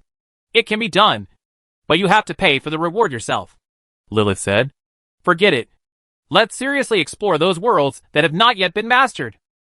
Zhang Tuohai began to choose the appropriate world among the bubbles below. Su Mu checked around the bank and finally determined that the 500,000 was not a joke or a wrong transfer, but truly belonged to her. After declining the teller's promotion of financial products, Su Mu walked out of the bank. She took out her mobile phone and called her sister. What are you doing? A hot pot date tonight. Hey, how did you know that I want to eat hot pot? Little Sheep is going to go out in the evening. However, you don't need to treat me this time. I'll treat you instead, Su Chi said. Why did you change your gender today? Did you get paid? No. If you pay your salary, you should pay it back first. How can you still have money to treat me to dinner? Did you go to the sea? Su Mu's expression became ugly. What about going to sea? It's so unpleasant to say. It's just a sketch. I didn't even show up. But they did give me a lot of money, Su Chi said. However, this time, I won't use the money earned from this. It's hard to talk over the phone. Let's talk in detail in person. Su Chi hung up the phone immediately after saying that. This stinky girl is getting more and more courageous. She actually dares to hang up on me. You are the one who looks good. Su Mu looked a little angry when she hung up the phone. Su Mu thought for a while, and went to the company to ask for leave. She didn't know if this system and this special opportunity was a one-time thing or a long-term one. If it is long-term, I don't know if there will be any warning signs beforehand. It would be bad if you traveled back in time without any characteristics in the company. She planned to study it at home for a while, and wait until she figured it out. The HR manager was her senior sister, so the leave note was approved directly. The senior sister also thoughtfully asked her if she wanted to extend her vacation. If she felt it was not enough, she could combine her annual leave with it. After everything was settled, Su Mu went directly to his sister's house. After opening the door, Su Mu found that her sister was squatting at home playing Monster Abuse. The coffee table in front of me was covered with open potato chips, half bottles of Coke, and cold Family Mart buckets. You didn't go to work in broad daylight, and you were fired again? The curtains are still closed during the day. There's no ventilation in the house. If I don't come, if you die at home one day, no one will collect your body. Su Mu opened the curtain while scolding. Ah! Su Chi screamed, covering her eyes and rolling on the ground.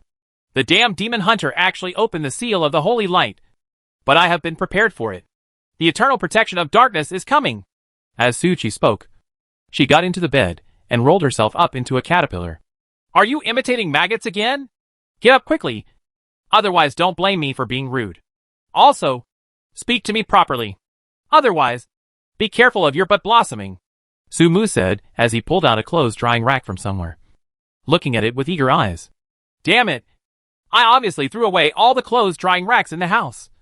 How did you find them? Facing the suppression of her bloodline, Su Chi had no choice but to get out of the quilt. Humph. If you can fold a pile of clothes, you can find the clothes drying rack I hide in the pile of clothes. Okay, let's talk about this later. Let's talk about what you did at home in broad daylight. Su Mu weighed the clothes hanger and said, Sister, I'm telling you, I'm rich. Su Chi looked at the doors and windows to make sure they were locked, then lowered her voice and said, Did you win a lottery ticket? Su Mu knew her sister very well. Apart from having some talent in drawing flesh, she was timid and lazy. After much deliberation, the only option that suits my sister is to buy lottery tickets. Am I so unbearable to you? Su Chi looked resentful. Speak quickly.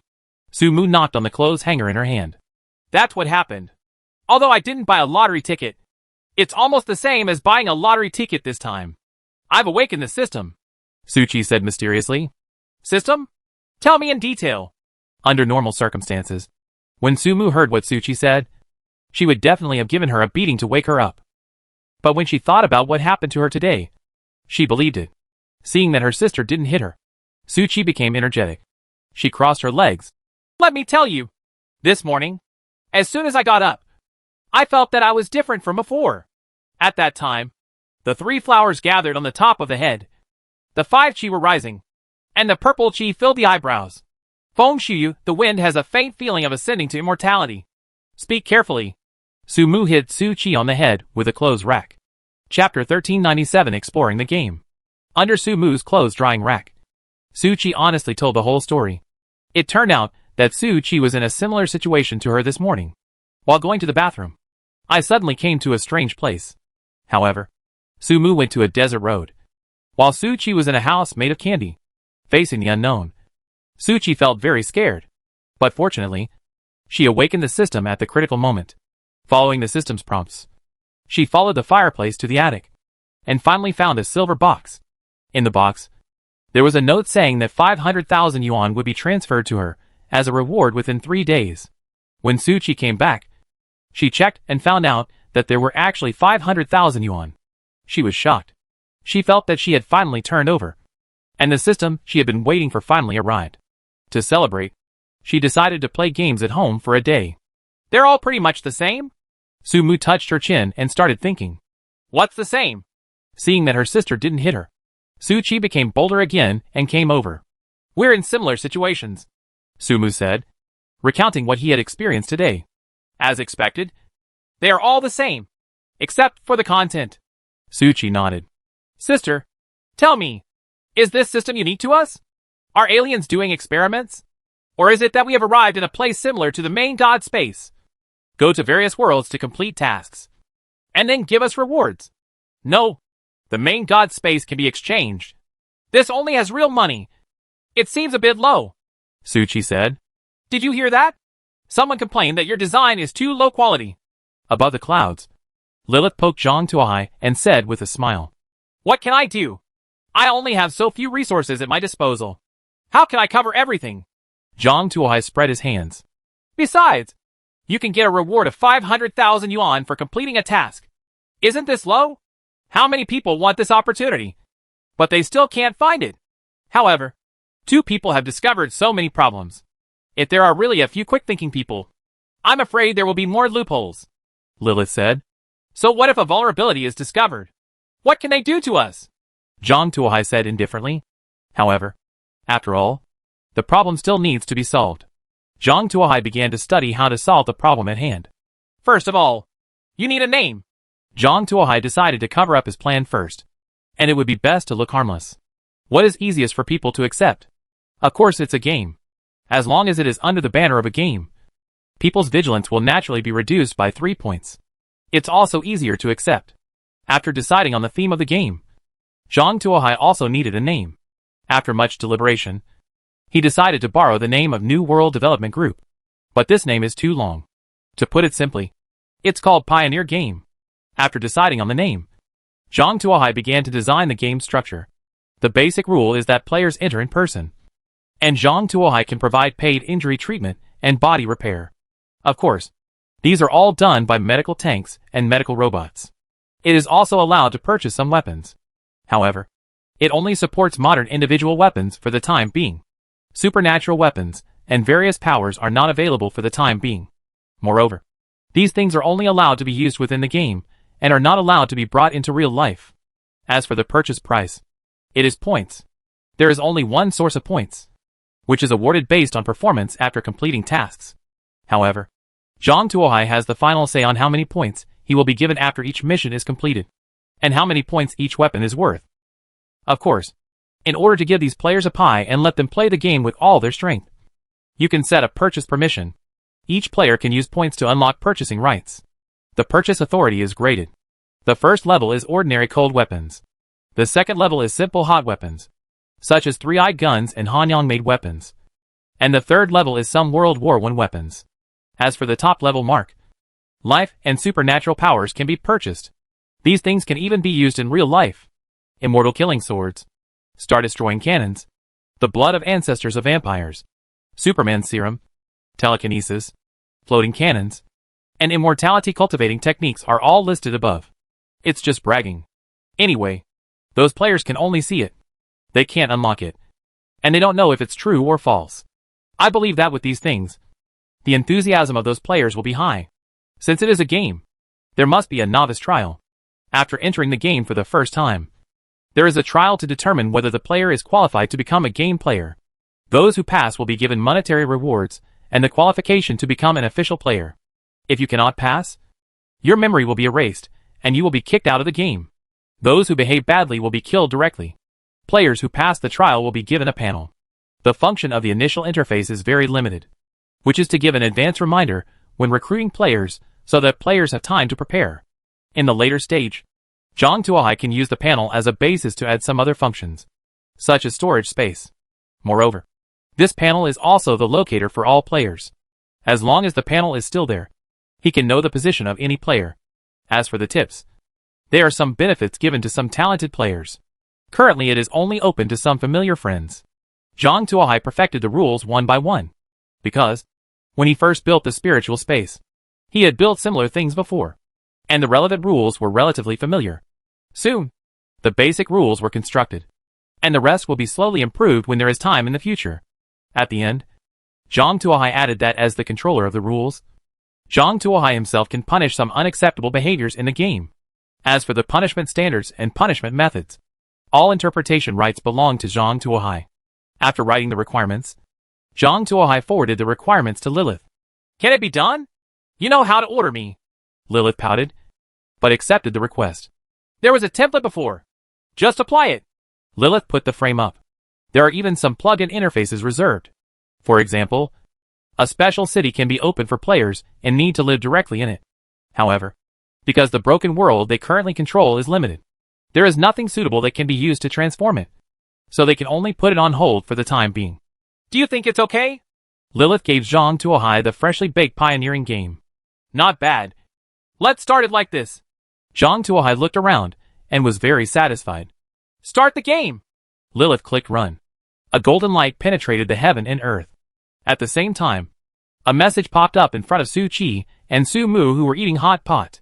Congratulations. After comprehensive evaluation, you have successfully passed the trial and become an official player of the pioneering game. Click on the panel to learn the detailed rules. Chapter 1398, The Guillotine. Sister, I'm really lucky this time, Su Qi said excitedly. She never expected that she would become a player who pioneered the game. According to the game, any player can receive point rewards after completing a copy, and they can use points to purchase various goods. They range from daily household appliances and pots and pans to various weapons, aircraft and warships. You can purchase it as long as you have points. There are even supernatural powers such as supernatural powers and cultivation. You can even bring them into reality. Su Qi has been interested in various animations such as traveling through different worlds and magical girls since she was a child. I dreamed that one day I can become Mahu Soju. When she grew up, she realized that this was all a lie. She could never become Mahu Shaju. She could only become very Shaju. Frustrated, he hid in his room and lived in peace. Now, it seems her wish may come true. How could this not excite her? I wonder if I can create people for free like the main god space. When the time comes, I will have Rem in my left hand and a little grass god in my right hand. Hee hee. Hee hee. Su Qi thought happily. What are you thinking about? Wipe your saliva.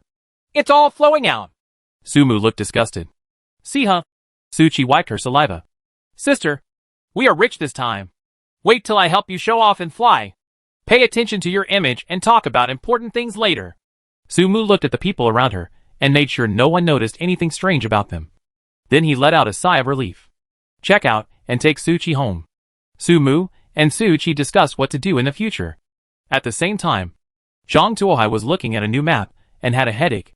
This is a zombie world with a small area, only about the size of a district. But the density of zombies inside is very high. Most importantly, this world is a world that requires blood sacrifice. Blood is needed to open the passage to the core of the world. Moreover, the blood of this world is not enough, and blood from outside is needed. Do we have to choose a few victims? Zhang Tuohai thought for a while and said to Lilith.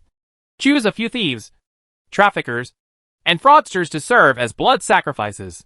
This is a preliminary list. You pick? Lilith printed out a list with a long list of names. If everyone listed all the crimes, the least serious one would be life in prison. Just these people. Randomly select 19 and launch them. 19 players and let them kill each other, Lilith asked. Not only that, but there is also someone responsible for last hitting and cleaning up the battlefield, Zhang Tuohai said. Who are you going to choose? Lilith asked. Li Feiyu. Zhang Tuohai read out the name. He still has a good impression of Li Feiyu. The two sides have fought side by side, and the other party's skills are also good. If he is lucky, his achievements will not be too low. Unfortunately, she was unlucky and was eaten by the demigod Hermes. The world was restored, and Li Feiyu was naturally restored back to the real world. It's a good knife. It just needs sharpening, Zhang Tuohai thought. Where is Li Feiyu now? Zhang Tuohai asked. Here. Do you want to take a look? Lilith shared the interface. At this time, Li Feiyu was in a dense forest. In front of her was a wild boar. The wild boar had 1-foot-long tusks and weighed 600 to 700 kilograms. It had dark fur and a pair of small eyes with fierce flashes. It looked very danger. Li Feiyu was wearing a jacket and only had a hatchet in her hand. The hatchet was only about a foot long and gleaming with cold light. The wild boar kept digging at the ground, seemingly losing its patience. Suddenly he rushed forward violently. Those two fangs stabbed at Li Feiyu like sharp blades. If they stabbed him, they would definitely disembowel him. But Li Feiyu was faster, dodging the wild boar's attack like a feather, and slashed the wild boar's neck with the hatchet in her hand. With the sharp light of the knife, the wild boar's big head fell off and rolled far away. The heavy boar's body fell to the ground. Li Feiyu, on the other hand, jumped aside long ago, without even a trace of blood on her jacket. My sword skills are good. Zhang Tuohai looked at the wild boar carcass and nodded. The incision is smooth, with one cut in 2 sections, and the cutting edge is cut along the bone seam without any deviation. The blade is still sharp and smooth, with no signs of chipping or curling. It seems that he is already very familiar with the wild boar skeleton. Otherwise, he would not be able to decapitate the wild boar so easily. No wonder she always decapitated her head when she killed someone. It turns out she has this professional habit. Zhang Tuohai has already guessed Li Feiyu's occupation. She should be a professional hunter who specializes in helping villagers hunt wild boars that come down the mountain and destroy their fields. Her current location should be in a city or county where wild boars are infested. Her IP also proves this. That's her. Zhang Tuohai recognized Li Feiyu's legacy and directly selected Li Feiyu as the Reaper for this instance. A white light enveloped Li Feiyu. Li Feiyu saw the white light and quickly covered her eyes. When her vision returned, she found that she was in a dilapidated factory building. Beside her were 19 men and women wearing ordinary clothes. These people also glanced nervously at the people around them. Mission goal: reach the city center hospital. Note: the more people who arrive at the downtown hospital, the greater the reward. 2 lines of text appeared in front of everyone. Seeing these 2 lines of text, those people started talking. What the hell? What kind of central hospital? What are you doing? I have to go home. I don't have time to forgive you for playing here. Let me go home quickly. I am friends with General Kunkka of Northern Myanmar. Which friend made the clever move to give me face, so that we can meet each other in the future? A few people were shouting loudly, while more people were observing each other silently. After all, these people are all old criminals, and what they are best at is observing their actions. The few who shouted the loudest might also be pretending to be idiots to make others look down upon them. Li Feiyu looked at the performance of these people with a smile on her lips, because there was an extra voice in her ears. Personal mission: take at least 10 people to the city center hospital and kill them. The more people you kill, the more rewards you get. Interesting. A smile appeared on Li Feiyu's lips. She has been working for a living since she was a child. Working as a waitress, entering a slaughterhouse, driving screws, and selling wine, all the way around the bottom. In the end, I was lucky to become a disciple of an old hunter, learned the skills of hunting, and mastered the skill of swordsmanship. She once thought that she would hang out in this environment until her death. However, unexpectedly, there was a turning point. She was actually chosen by an extraordinary game. Years of living at the bottom of society have given her a keen eye, and she can tell whether a person is good or bad at a glance.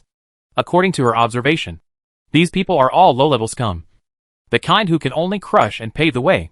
Hunting? It seems to be getting more interesting. Chapter 1399 Shock. No one wants to stay at the bottom if they can. Although Li Feiyu's current life is quite comfortable and her income is considerable, it does not mean that she likes to live like this forever. She was tired of hunting wild boars every day and wanted a better life. However, the original society left her with little opportunity to change. In other words, the direction she can change may not be as good as it is now. However, the emergence of pioneering games allowed her to find a turning point. It's like a drowning man grabbing a life-saving straw. And these people in front of her are the steps to change her destiny. Li Feiyu laughed. This was the second time in 20 years that she laughed so happily. The first time was the first time she successfully hunted a wild boar after becoming a hunter. Her eyes were like crescent moons, and she looked at everyone in front of her with a smile. A middle-aged woman came to her side and looked frightened. Daughter, Aunt, I'm scared.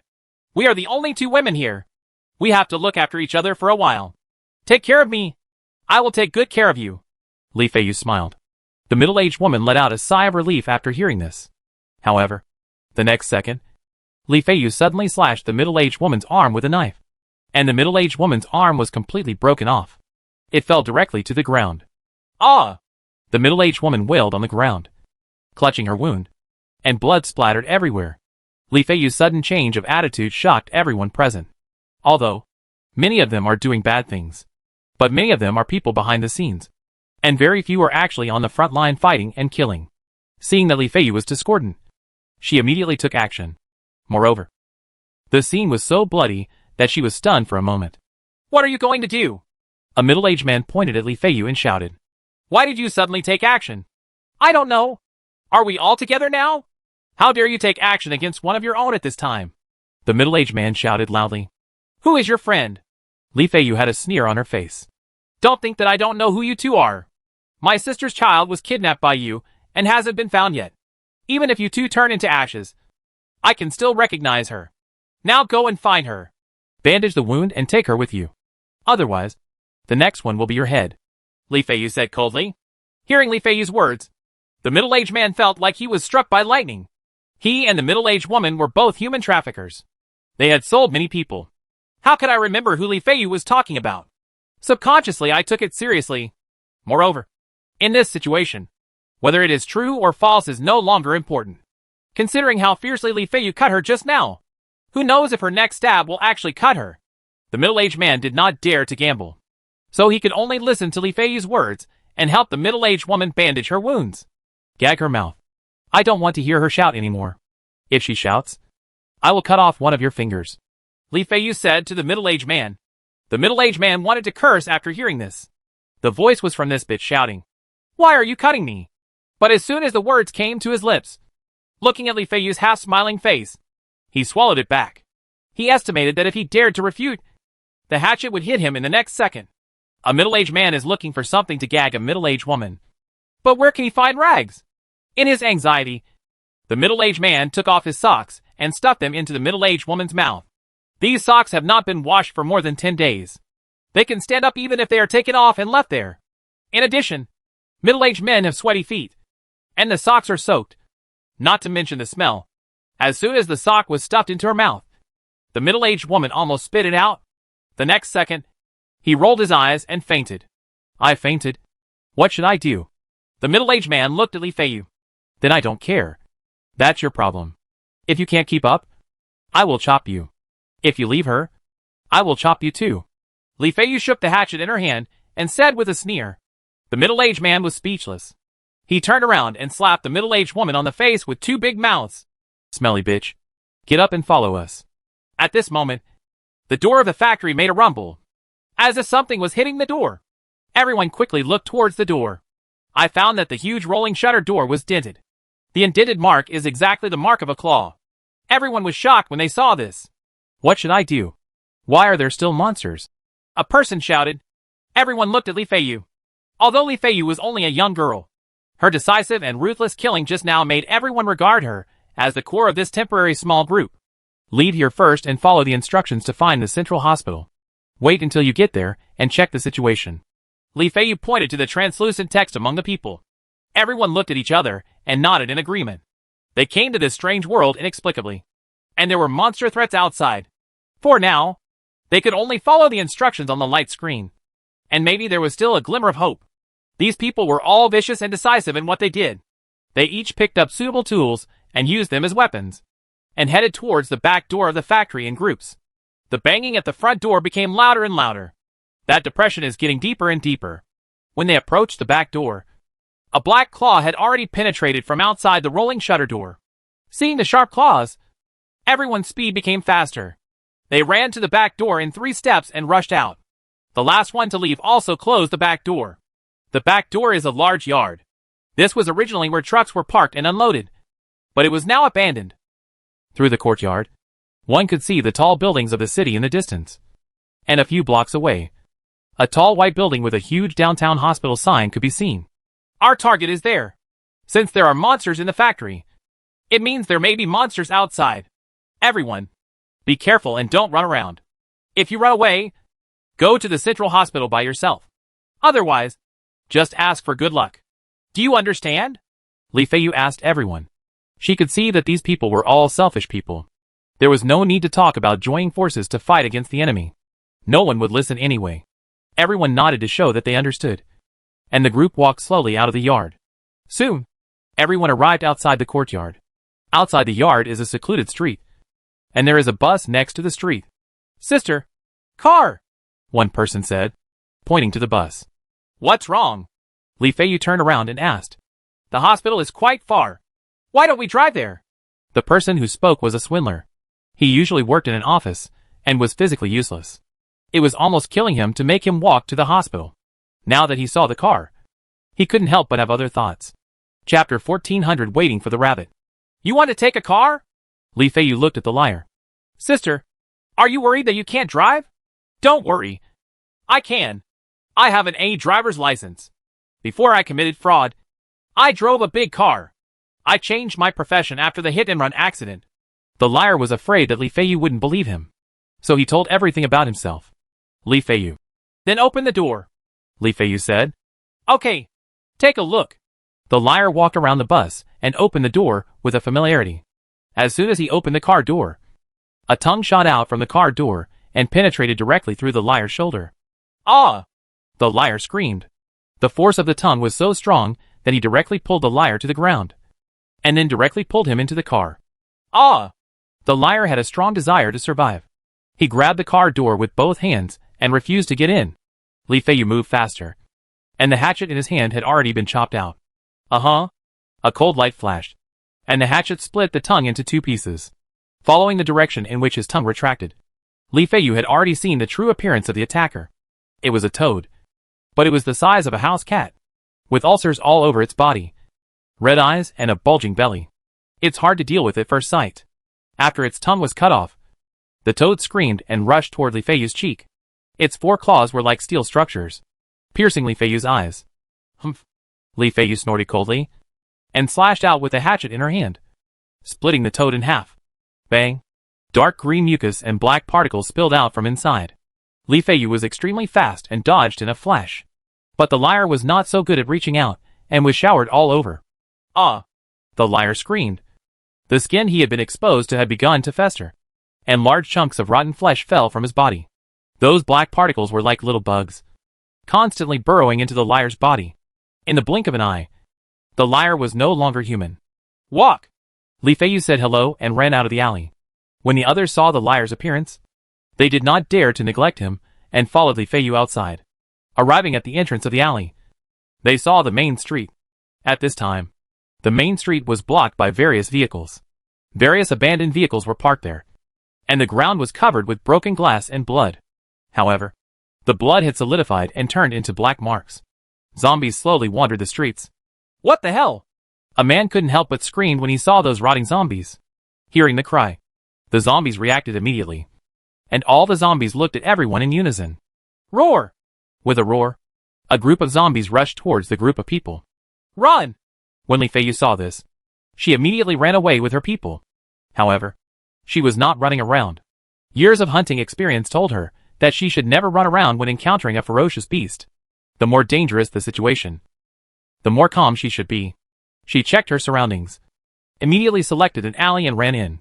The group followed her and rushed into the box. Block the entrance to the alley with debris. Li Feiyu ordered loudly.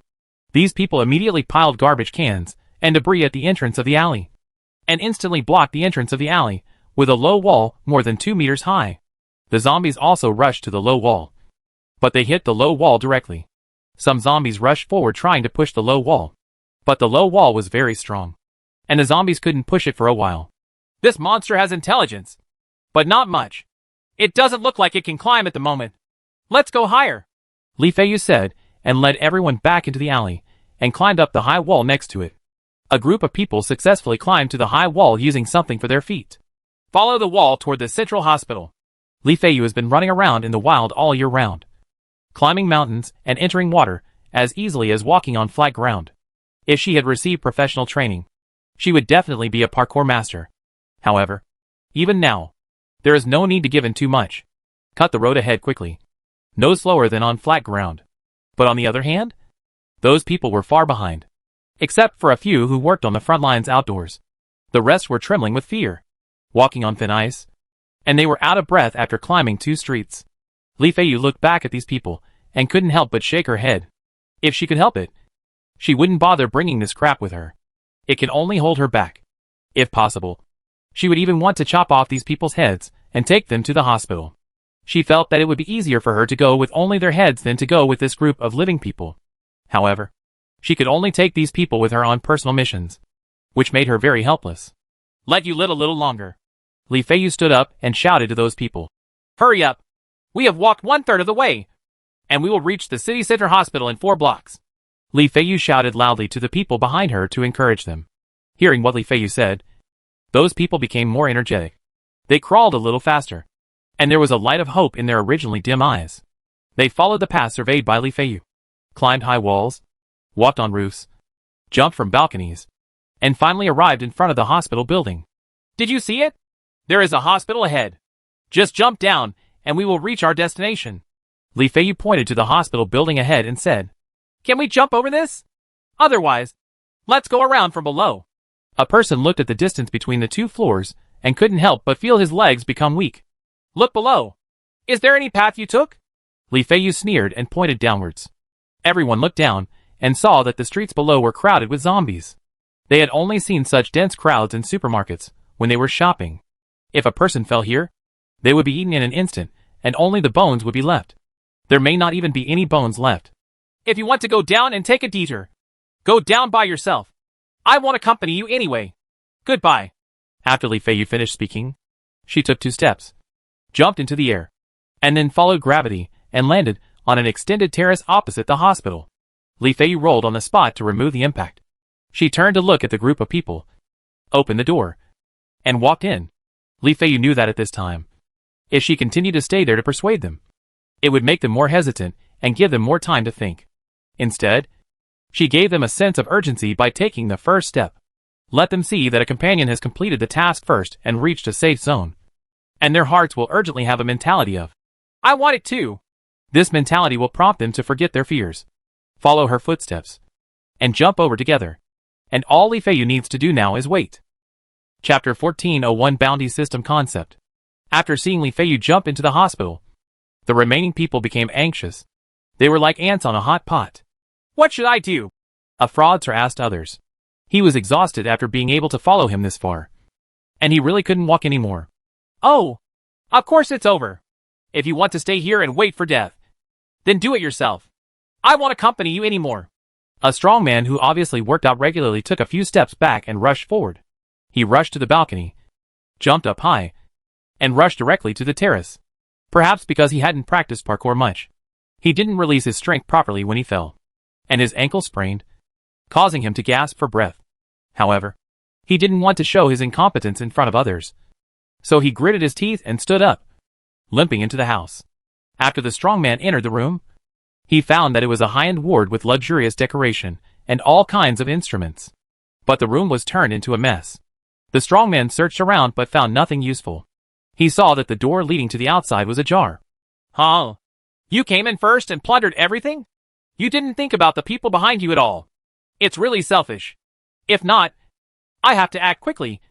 Otherwise everything will be gone. The strong man limped open the door and walked out. However, As soon as he opened the door, a sharp hatchet struck him. The strong man was completely unprepared and was chopped down by the hatchet. The neck was severed with a straight cut, and the head rolled to the ground, blood spurting out. Li Feiyu stepped aside, wiped the knife clean, and then carried the body and head to the next room, so as not to be seen. The previous room was a trap carefully prepared by her.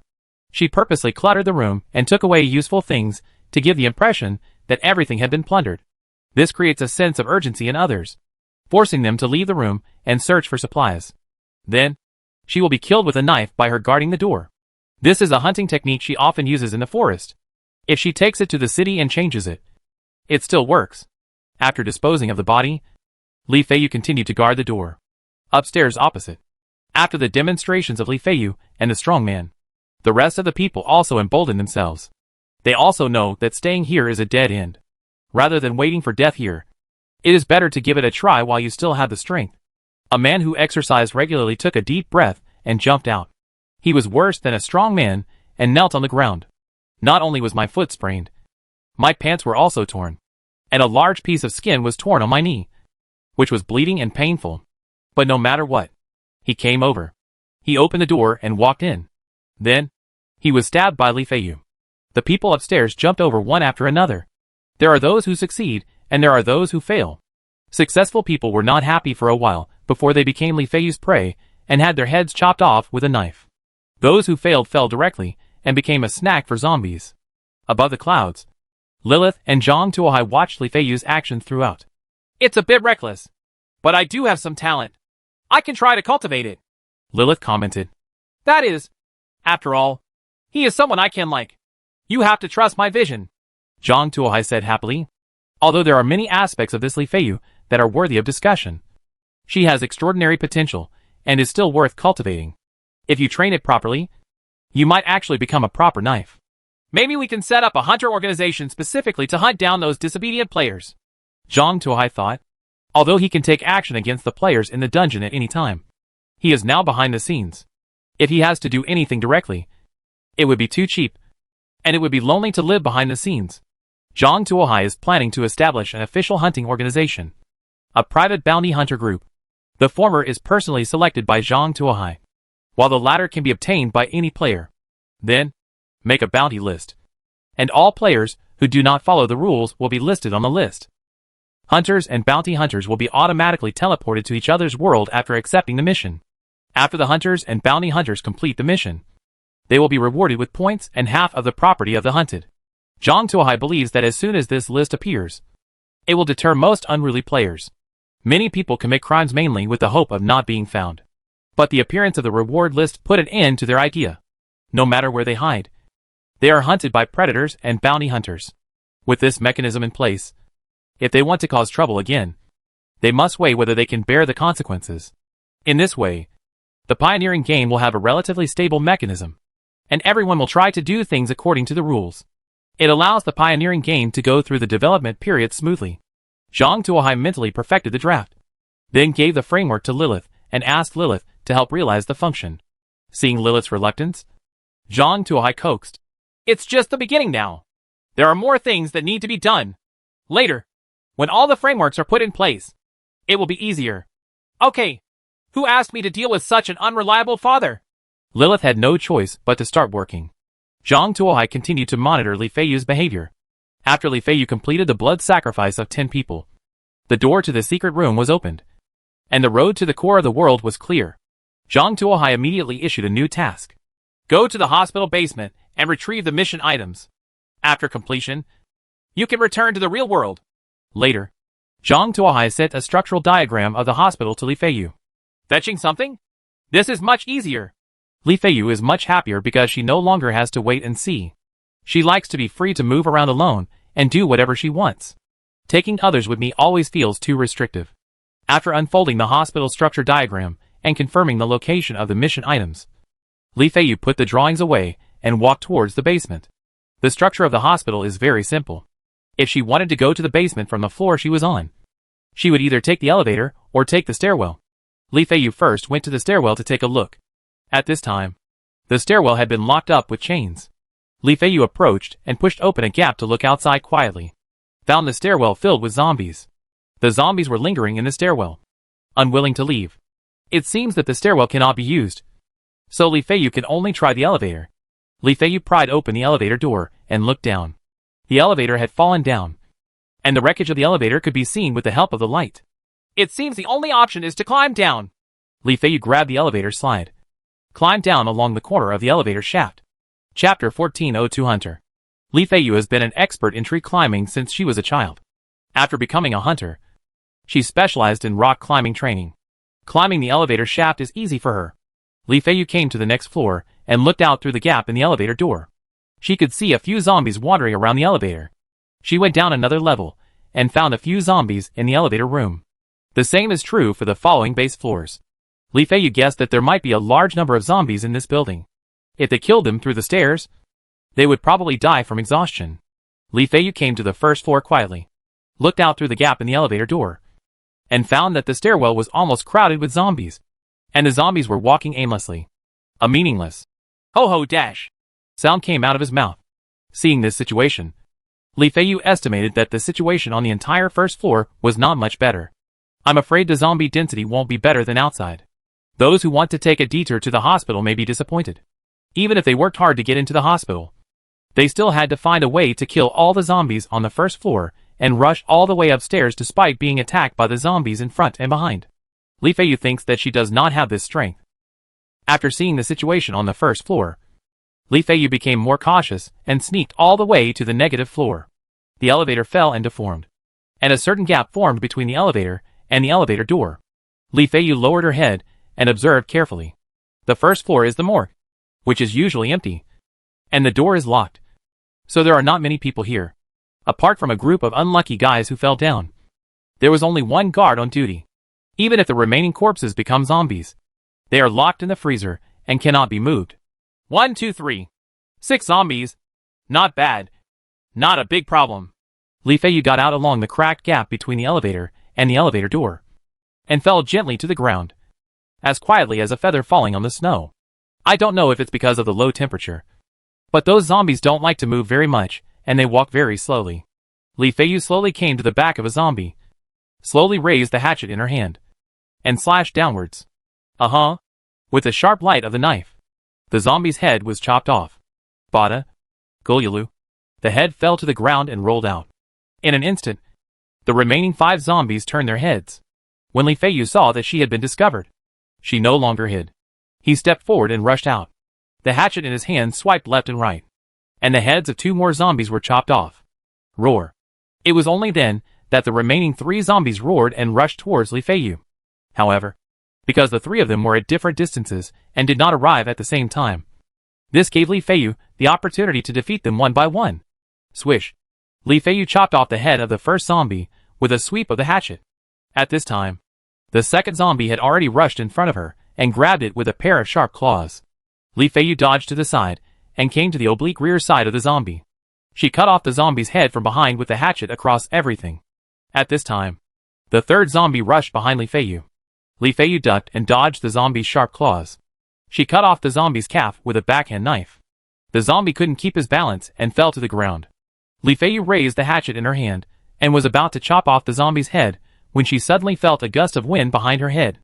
Li Feiyu didn't care about the prey in front of her, rolled on the spot, and hid 3 meters away.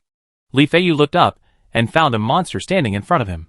This monster is a humanoid lying on the ground, with no skin, exposed muscles, no eyes, and only a long tongue hanging out. It seems that the tongue is used to sense the surrounding situation. The monster's front paws have turned into sharp claws, and its nails are as sharp as an eagle's, and each one is like a sharp knife. The monster's claws slid across the ground.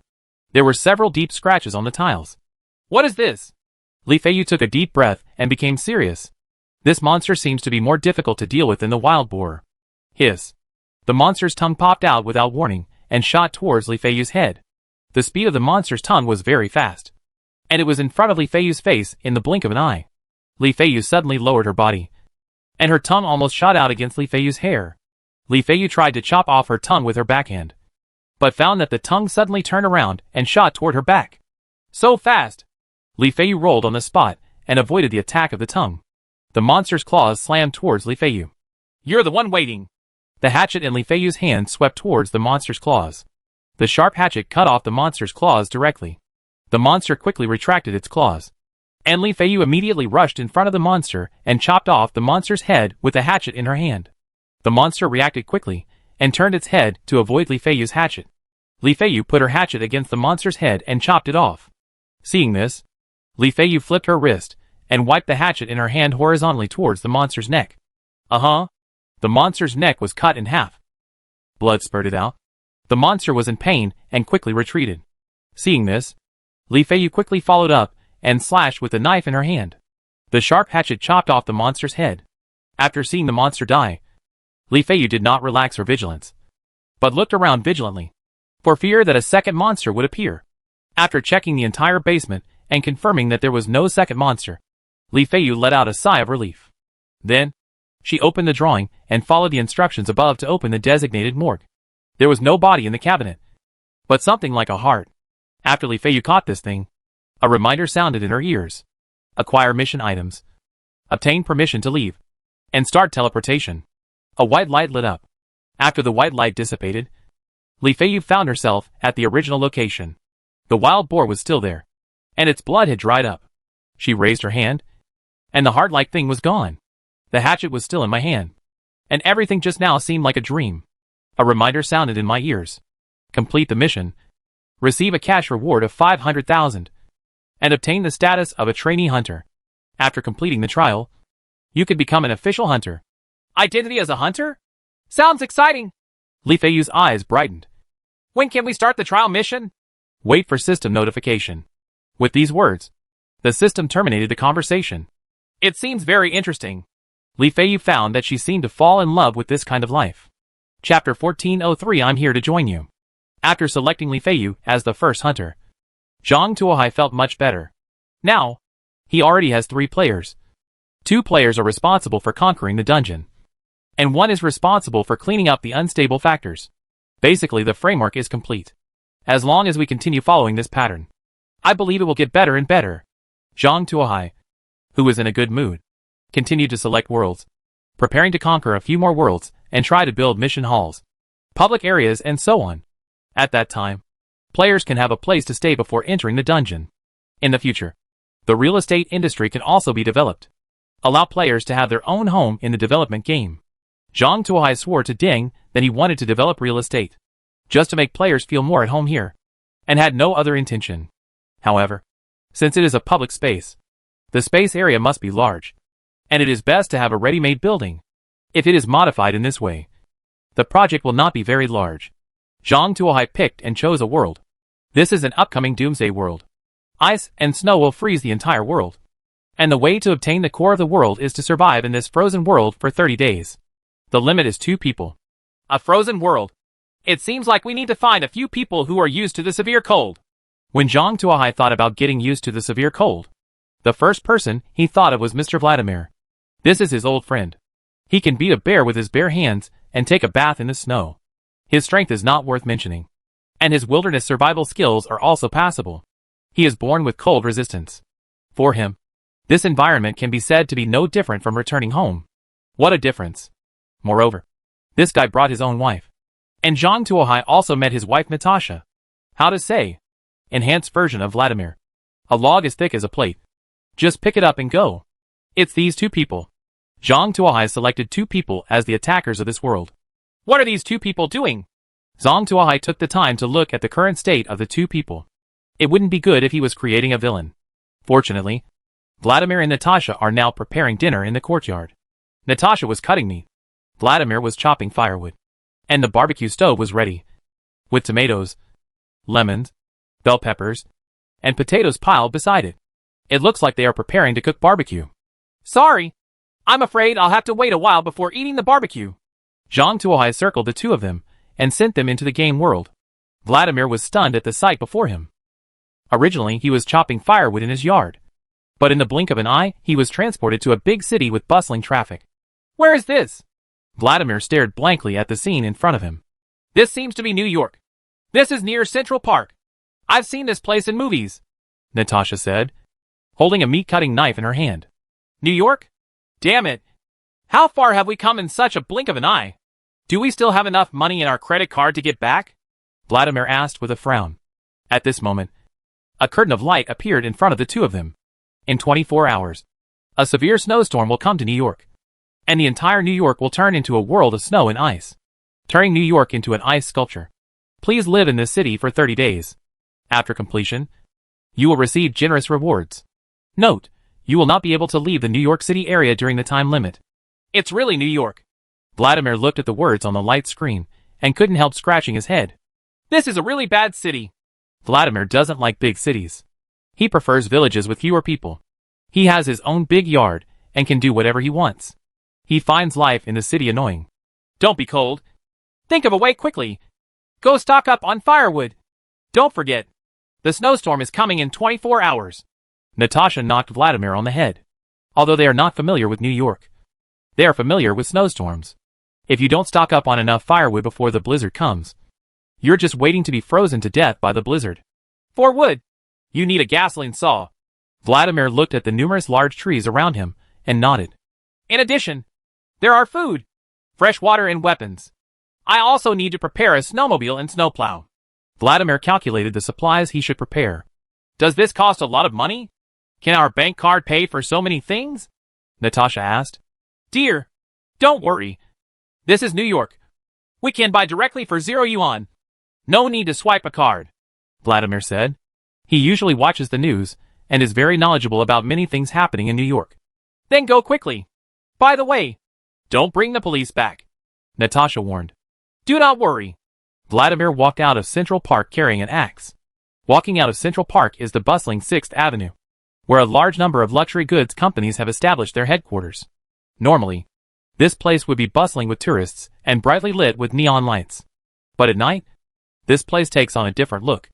A large number of protective people wander the streets in groups, destroying everything they could. They need this behavior to vent their anger. Perhaps, they didn't have any resentment in their hearts. They just used the circumstances of the incident to give a reasonable excuse for their atrocities. A group of niggas gathered in front of a luxury store. None of the goods here are theirs to own.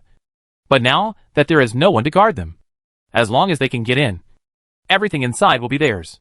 However, thick wooden boards were installed outside the original glass showcases. This wooden board is very strong and equipped with reinforcement strips. It is not easy to break it open. A group of nuns gathered in front of the door and were helpless. Vladimir was happy to see this. He walked over with his axe in his hand. The group of nuns couldn't help but become nervous when they saw Vladimir's obviously white face. And some of them even took out pocket knives from their pockets. Hey guys, take it easy. I'm here to join you. Let me deal with this window, Vladimir said, swinging his axe and starting to smash the windows. The niggas were relieved when they saw this, because recently many white faces have followed them to join the army of 0 yuan purchases. As long as they work with them, they don't care what kind of skin the other person has. Anyway, just don't disturb them and make money. Click, click, click, clang, crash. Vladimir tore apart the strong wooden boards with 3 strokes, and then smashed the glass with an axe. After opening the window, Vladimir was the first to jump into the store. After seeing Vladimir rushing in, the group of niggas also swarmed in and rushed into the store to pick out the products they had liked for a long time. Chapter 1404 Looking for Shelter. Vladimir was the first to rush into the store. He didn't choose those fancy luxury goods that couldn't even be put in the washing machine. Instead, he chose thick furs. After an icy snowstorm arrives, heavy fur is the best choice. In Vladimir's hometown, when the winter cold wave comes, it can even reach -50 or 60 degrees. So he always wears furs for the winter. Those clothes from Paris Fashion Week just look like they are okay. If you really wear those clothes through the winter, you can get a piece of fresh frozen meat in less than 3 minutes. Vladimir even took a trolley and put all the furs he was interested in the trolley. Others went straight to the luxury goods section to grab the items with the highest price tags. After a few hours, these will appear on eBay. After Vladimir purchased enough furs, he rushed out of the store with his cart and began his purchasing trip. After solving the problem of clothes, there is the issue of food. The best place to buy these things is the supermarket, which is not available here in the next street. Vladimir had to go shopping for other things. At the corner of the street, Vladimir saw a car dealership. The cars here are all luxury cars, and most of them are low-slung sports cars. Vladimir didn't like this kind of car. In his hometown, This kind of car couldn't even go into the yard of his farm. The chassis would be scratched within 2 meters. He prefers muscle cars, preferably large pickup trucks. That would be more interesting. Vladimir found a semi-new Ford pickup truck in the backyard, which was probably used by the store to stock goods. The keys were thrown in the car. Vladimir threw everything in the cart onto the pickup truck and drove the pickup truck straight out of the back door of the yard. The back door of the yard just faced a gun shop. Vladimir's eyes lit up when he saw the gun store. Although guns are allowed in his hometown, the procedures are very cumbersome. Once you get here, you're welcome. Vladimir selected a few AR-15s and a few accessories. With these auxiliary accessories, these AR-15s turned into continuous fire automatic rifles. In addition, Vladimir also chose a few large caliber shotguns, which are excellent weapons for dealing with wild beasts. As for the bullet, Vladimir chose a large caliber single point bullet, the kind that can shatter a head with one shot. The most popular items in gun stores are handguns. Not only are there a variety of military and civilian pistols, but there are also customized models for women and children, painted with SpongeBob SquarePants paint, so that every child can choose the weapon he likes. Vladimir was not interested in those small caliber pistols, thinking that they were only used by women. He chose 2 Colt revolvers. As for bullets, he moved 10 boxes directly. This is enough for him to consume for the past 30 days. In addition to weapons, Vladimir went to the outdoor store and picked up a complete set of tools, especially gasoline saws. He took 6 of them and even hung a wood chipper on the back of his pickup truck. This thing can directly break huge wood into pieces, making it easy to burn. After loading these, Vladimir went to the supermarket. He didn't go to the counter, but went directly to the warehouse at the back, throwing a whole box of premium steaks into the car. All kinds of high-quality organic vegetables are also available for free. Chocolate candies are hoarded in large quantities. Anyway, there will be a cold wave in 24 hours. If these things are thrown outside, they will be quickly frozen, so there is no need to worry about them breaking. Vladimir also moved a few boxes of canned fast food and the like. This stuff is a last resort. If there is something else to eat, he will not eat these cans. When Vladimir drove back to Central Park, Natasha had been waiting for a long time. I chose a villa not far away. There is a huge fireplace in it, as well as some firewood. If we store some more wood, it will be enough for us to survive the winter, Natasha said. Is it reliable? Don't let the master come back tomorrow. Vladimir was a little worried. I asked about it. The head of the household is a newlywed couple. They went on a cruise and didn't come back for a month, Natasha said. Really? That's great. Vladimir was very happy to hear that there was a ready-made house to live in. Being able to live in a house was much better than the cabin he built himself. Moreover, this is Central Park, and the police are not blind. If they openly cut down trees to build a house, I'm afraid they will have to drive a bulldozer over. Where is the house? I'll show you the way. The two drove all the way to a villa next to the park.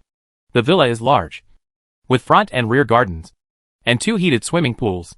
The most speechless thing is that these 2 heated swimming pools are always opened even if no one is there. Vladimir estimated that the monthly electricity bill would be 10,000 to 20,000 kilowatt hours. I hope they can still smile when they see the bill. No, they probably won't be able to see the bill. Vladimir shook his head. Parking the car in the garage, Vladimir's eyes gleamed, because in addition to several sports cars, there was actually an RV parked in the garage. 12-wheel structure. Sufficient power. If you want to transfer, it is a suitable transportation tool. After parking the car, the two began to check the situation inside the house. The main body of the villa is a 2-story building with a basement. The wall is a rare reinforced concrete structure, which can be used for thermal insulation. The only drawback is that it is not thick enough, and there are large floor-to-ceiling glass windows everywhere for lighting. It's fine at ordinary times, but when the cold wave comes, this kind of wall has no insulation at all. There is no fundamental difference between staying in such a house and staying outside. Even the storm carrying broken ice particles can directly smash the large glass.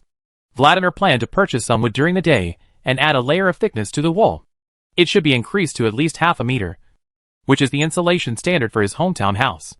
It's best to add insulation materials inside, and hang blankets inside to insulate and heat the room. Vladimir took out a tape measure and began to measure the area of the house and calculate the amount of materials needed. There is a large fireplace on the first floor of the house, and some wood is piled in the warehouse, but it is more symbolic than practical. Vladimir planned to buy some more firewood. If it was not enough, He would have to go to Central Park to cut down some trees when the cold wave calmed down. What makes Vladimir most happy is that the basement of this villa is actually a wine cellar. There is a large amount of various alcoholic beverages stored inside, although most of them are table wines. In the corner, Vladimir found several bottles of precious vintage gin, also known as gin or gin. The alcohol content of this wine is similar to that of vodka, so it can barely be considered a substitute for vodka. Chapter 14:05 Preparation before disaster. After inspecting the villa, Vladimir was basically satisfied with the villa. However, there were still many things that needed to be modified. Otherwise, this villa will be turned into ruins in the snowstorm tomorrow evening. After checking the situation of the villa, Vladimir looked at the time. It was 4 o'clock in the morning. For 99% of Ame people, this is a quiet time. For those who get up early for work, it's bedtime. And those who had been partying all night had exhausted their last bit of energy and were ready to rest. At this time, not even homeless people roam the streets. Because the matter was urgent, Vladimir decided to get building materials overnight. As for where to get building materials, of course, do as the Romans do. Vladimir followed the car's navigation system and found a building materials market. Maybe people in the building materials market didn't expect that someone could buy it from them for 0 yuan. Basically no guards. Many things are placed here so generously. Vladimir was like entering a supermarket, taking what he needed at will, because there were so many building materials required. Vladimir's pickup truck couldn't even load them. I ran a dozen times in a row. It wasn't until sunrise in the early morning, when the patrolmen turned on their lights and began to wash the floor, that Vladimir returned to the villa with the last cart of materials. Still unsatisfied. In the villa, Natasha has already prepared breakfast. Typical Russian breakfast. Burrito, sausage, beetroot soup and vodka. This last one is Vladimir's personal need. For Vladimir, vodka is the water of life. Without the water of life, he would be listless all day long. Compared to Vladimir, Natasha eats relatively simply. Just a fried steak and a big pot of beetroot soup. It's just that this steak is a little bigger. It's as big as a pizza. An inch thick. It looks like the portion is as big as 4 tomahawk steaks. The two of them finished their meal and threw the tableware into the dishwasher. This is your last chance to enjoy the conveniences of modern civilization without using them. After breakfast, Natasha began to prepare firewood to survive the cold wave. She picked up a huge axe. The axe was the size of a wheel. When the axe went down, a log with a diameter of 30 centimeters was split directly. Afterwards, Natasha stood the log up again, struck it with 2 more axes, and the log was finished. Vladimir began to strengthen the house. It is no longer possible to make a house into a regular house that can withstand the cold winter, mainly because of lack of time. Vladimir could only keep warm as much as possible in the shortest possible time. First of all, the huge floor-to-ceiling windows on the first floor must be sealed. These floor-to-ceiling windows have very poor thermal insulation and are not strong. If there is heavy snow, these floor-to-ceiling windows may even be crushed. Moreover, if you encounter thieves, these floor-to-ceiling windows are very easy to break into. Therefore, Vladimir directly sealed the floor-to-ceiling windows with steel plates outside. In addition to the steel plates, wooden boards were added as layers. As for the outermost surface, quick-drying cement was applied. As for the inside of the house, Vladimir boarded up all the walls and then installed moisture-proof mats, blankets, and insulation boards. These are all good materials for thermal insulation. In order to keep warm, Vladimir piled these materials half a meter thick. In order to prevent fire, Vladimir added a layer of wooden boards and fireproof cotton on the outermost surface. The thickness of the grab was forcibly thickened to more than 1 meter.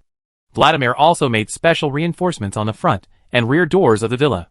In addition to strengthening the door body with steel plates, 2 special trolleys were also made. The cart is made of wood, blankets, insulation boards, and fire blankets. After pushing it over, it can just close the gap between the door and the interior walls on both sides. After doing this, Vladimir finally completed the reinforcement of the first floor. Vladimir also made the same arrangement on the second floor, but Vladimir left a few windows. Vladimir made these windows similar to the doors, while leaving several holes in the windows. This is the shooting hole he left specially. If gangsters attack from outside, he also has a way to fight back. The safe house is not only secure with the door, but also with the gun. In the attic on the top floor, Vladimir made special reinforcements and installed a staircase that can go directly to the roof from the inside. If there is too much snow, the roof may collapse. He needs a channel that can clear snow at any time. After doing this, most of the day has passed. Vladimir did not rest, and used wood and quick-drying cement to heighten the courtyard wall. And it's studded with nails on the top and sides. Although the wall added later may not be very strong. It may even cause problems with the original wall. But it is enough to scare and hinder some ordinary people from climbing. Moreover, Vladimir only needs them to support him for a month. Which is still possible. After strengthening the courtyard wall, Vladimir looked at the courtyard and couldn't help but sigh. It's a pity that he didn't get the mines in the gun shop before. Otherwise, just bury a few mines in the yard, and you'll really have peace of mind. After finishing the yard, it was getting dark. The police cars drove away from the intersection. Except for a few patrolling in wealthy areas. There is no more police in the entire city. Especially the slums have shown their true colors. Various gang members openly walk the streets with guns. If you are unlucky, you may even run into a rival gang. A shootout is inevitable. Such shootouts usually end with a few bodies left behind. However, people in the slums have become accustomed to this.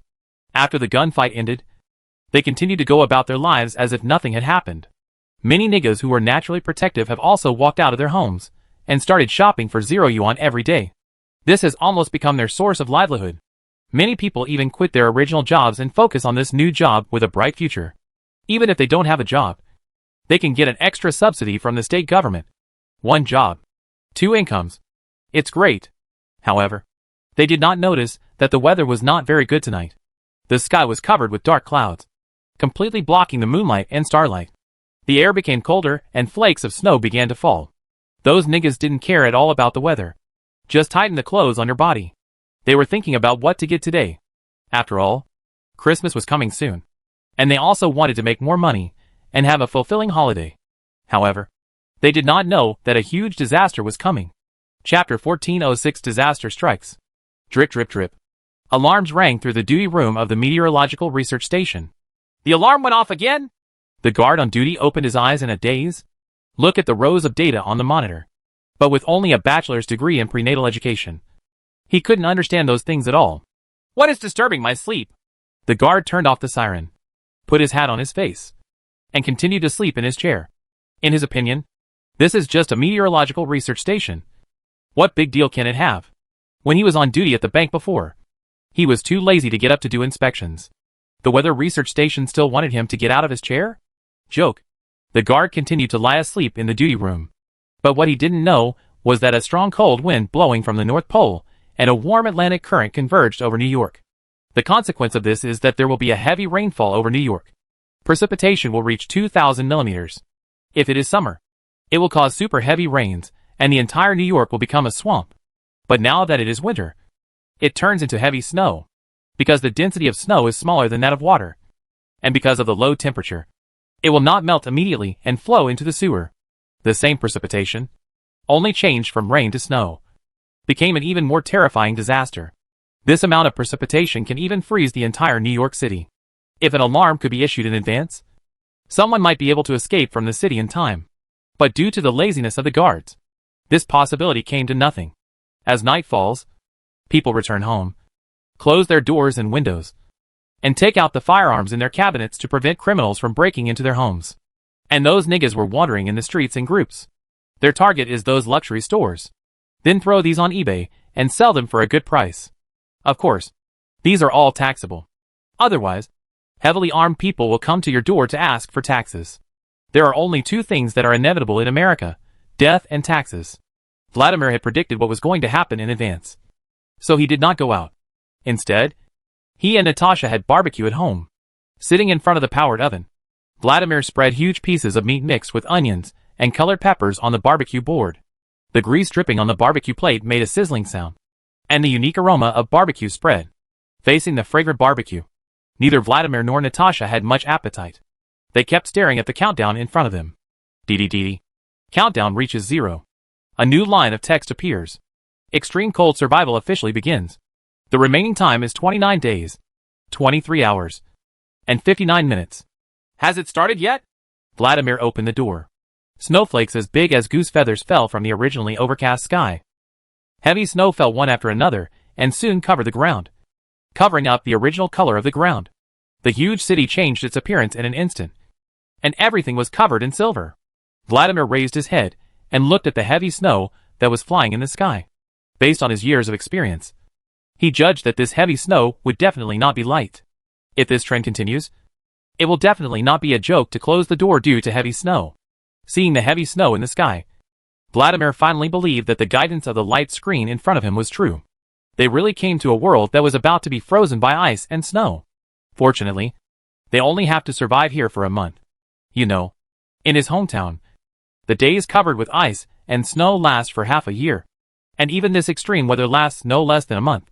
As long as the supplies are sufficient, it is definitely not difficult to survive for a month. Let's go back to eat. I won't be able to sleep tonight. Vladimir took Natasha back to the room and started eating barbecue. He will keep vigil tonight and go out to shovel snow from time to time.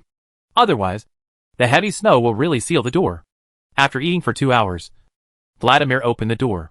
The heavy snow outside has reached my calves. The snow is falling really fast. Vladimir took out a shovel from the warehouse and began to clear the snow at the door. Vladimir was leisurely clearing the snow in the villa. Things are not going well for those guys who buy them for $0 on the street. At first, they didn't care much about the falling snow. After all, it's winter. What year doesn't New York get a few heavy snowfalls? However, when it rained they felt something wasn't right. The snow is falling too much. The snow on the road quickly covered my calves.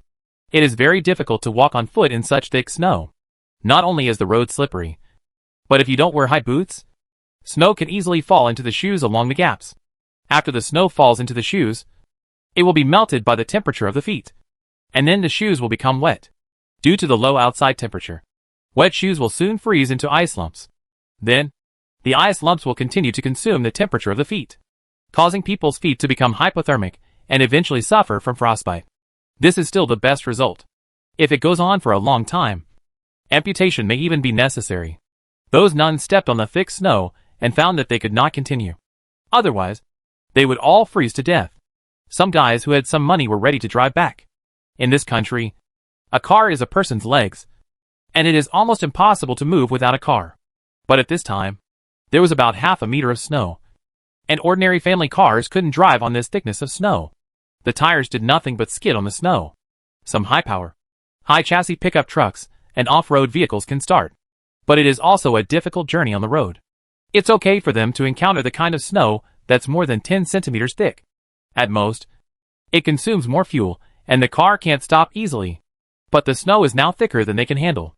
The thick snow quickly filled up the traction patterns on the wheels, making the wheels as smooth as racing wheels. And they would fall into snow pits before driving very far. In this case, only a large snowplow can clear the road. However, special vehicles such as large snowplows are only owned by the sanitation department. Such departments are all contracted out to private companies. Want to get those employees to get out of their warm beds and hit the road overnight to clear the snow. What are you thinking about? Do you pay overtime? Even if there is overtime pay, let those drivers walk to the company and then drive to clear the snow. What are you dreaming about? It would have been nice not to take advantage of this moment to go on strike and demand better treatment. Therefore, before this sudden heavy snow, New York's highways were almost paralyzed. A large number of niggas were blocked in the street. What should I do? The nun was shivering from the cold. His feet were soaked. He felt as if someone was pricking his feet with a steel needle. I feel like my feet are going to freeze off. We must keep warm, an older nigga said immediately. Otherwise, we will all freeze to death. But how to keep warm? Asked the nigga. Isn't there fuel everywhere? The older nigga pointed to the removed wooden boards. Chapter 1407 Great Wisdom and Fire in the Blizzard. In order to keep warm, those nuns who were stranded on the streets by the heavy snow started their own traditional arts and made fires to keep warm. They removed the wooden planks from the doors and windows of their shops and used them as fuel. It was snowing heavily outside, and they would definitely not accept it if they were allowed to warm themselves in the snow. Therefore, these niggas rushed directly into the shops and lit fires in the shops to keep warm. There are also a variety of fuels. Basically use whatever is available in the store. Wood, clothes, books, furniture. Everything that could be used as fuel were found and thrown into the bonfire. Several wise men's eyes gleamed when they saw fur. This thing keeps you warm when you wear it. Is it even warmer when used to light a fire? Several wise men first found one piece to put on each other, and then piled the rest together like a hill. A wise man took out a lighter and lit it, and found that the furs were not as good as he imagined. I don't believe it. The smart guy went out to find a parked car and stole a barrel of gasoline. Wow! Gasoline was poured on the fur. It depends on whether you still have a fever or not. The nigga lit the windproof lighter. Call! The gasoline was ignited, and billowing black smoke rose, mixed with the smell of burnt flesh. The entire fur shop was instantly filled with smoke. Cough, cough, cough. Several wise men were driven out by the billowing smoke. They ran away. But fire spread through the store. Originally, this kind of store had an automatic sprinkler system. When encountering such thick smoke, the automatic sprinkler system would be turned on to directly put out the fire.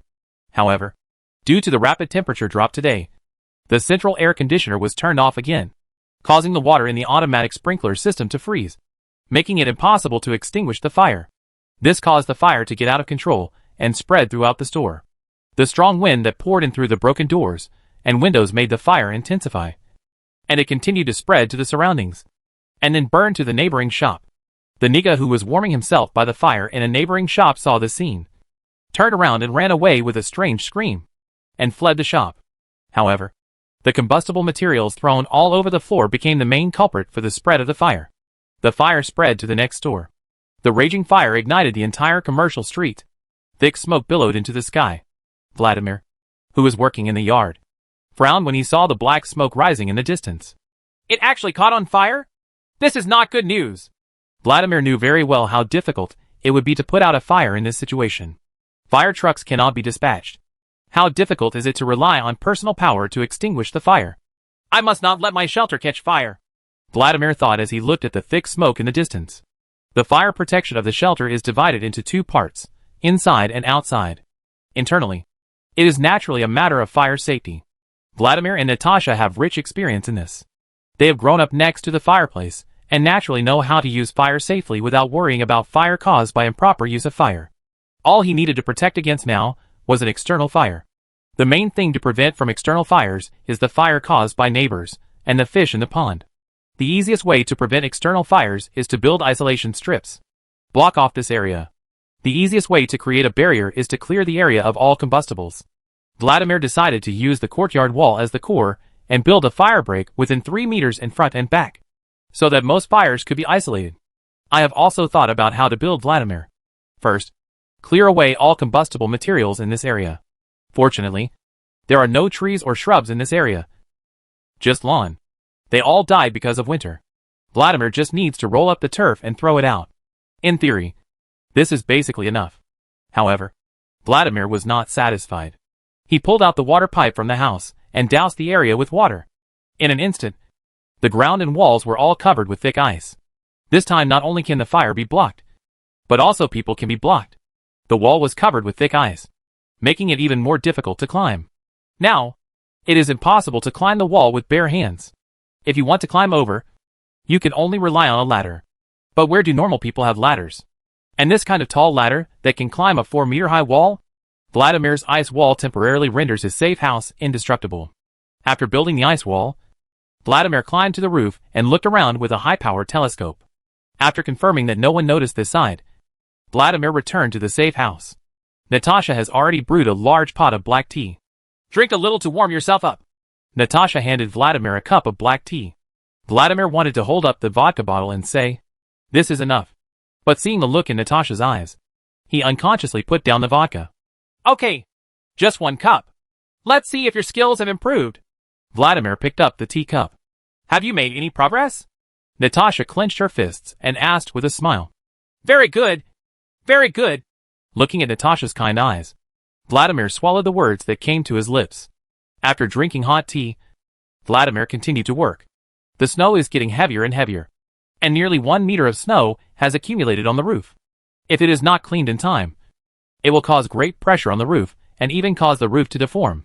In this kind of weather, the roof must not be damaged in any way. Vladimir went up to the roof. The snow was already 1 meter thick. Fortunately, he had increased the load-bearing capacity of the roof in time today. Otherwise, with such thick snow, the roof would have collapsed. Vladimir tied a safety rope and used a large snow shovel to push all the snow off the roof, while Vladimir was humming and clearing the snow on the roof of his house. An exquisite wooden door was knocked open. Damn it! Do you know what time it is? If you don't have a reason to convince me, you won't come tomorrow. Behind the wooden door stood a fat middle-aged man in pajamas. Looking through the cracks in the wooden door, he could see a magnificent bedroom, a huge double bed, and two disheveled beauties. Mr. Mayor, it's snowing heavily outside. According to expert estimates, it may be the biggest snowstorm since New York was founded. The snowfall may exceed 2 meters. I'm here, The secretary outside the door said quickly. 2 meters? Damn it! The mayor was startled. Get the helicopter ready immediately. I want to leave here immediately. The mayor cursed and turned around to start packing. You too.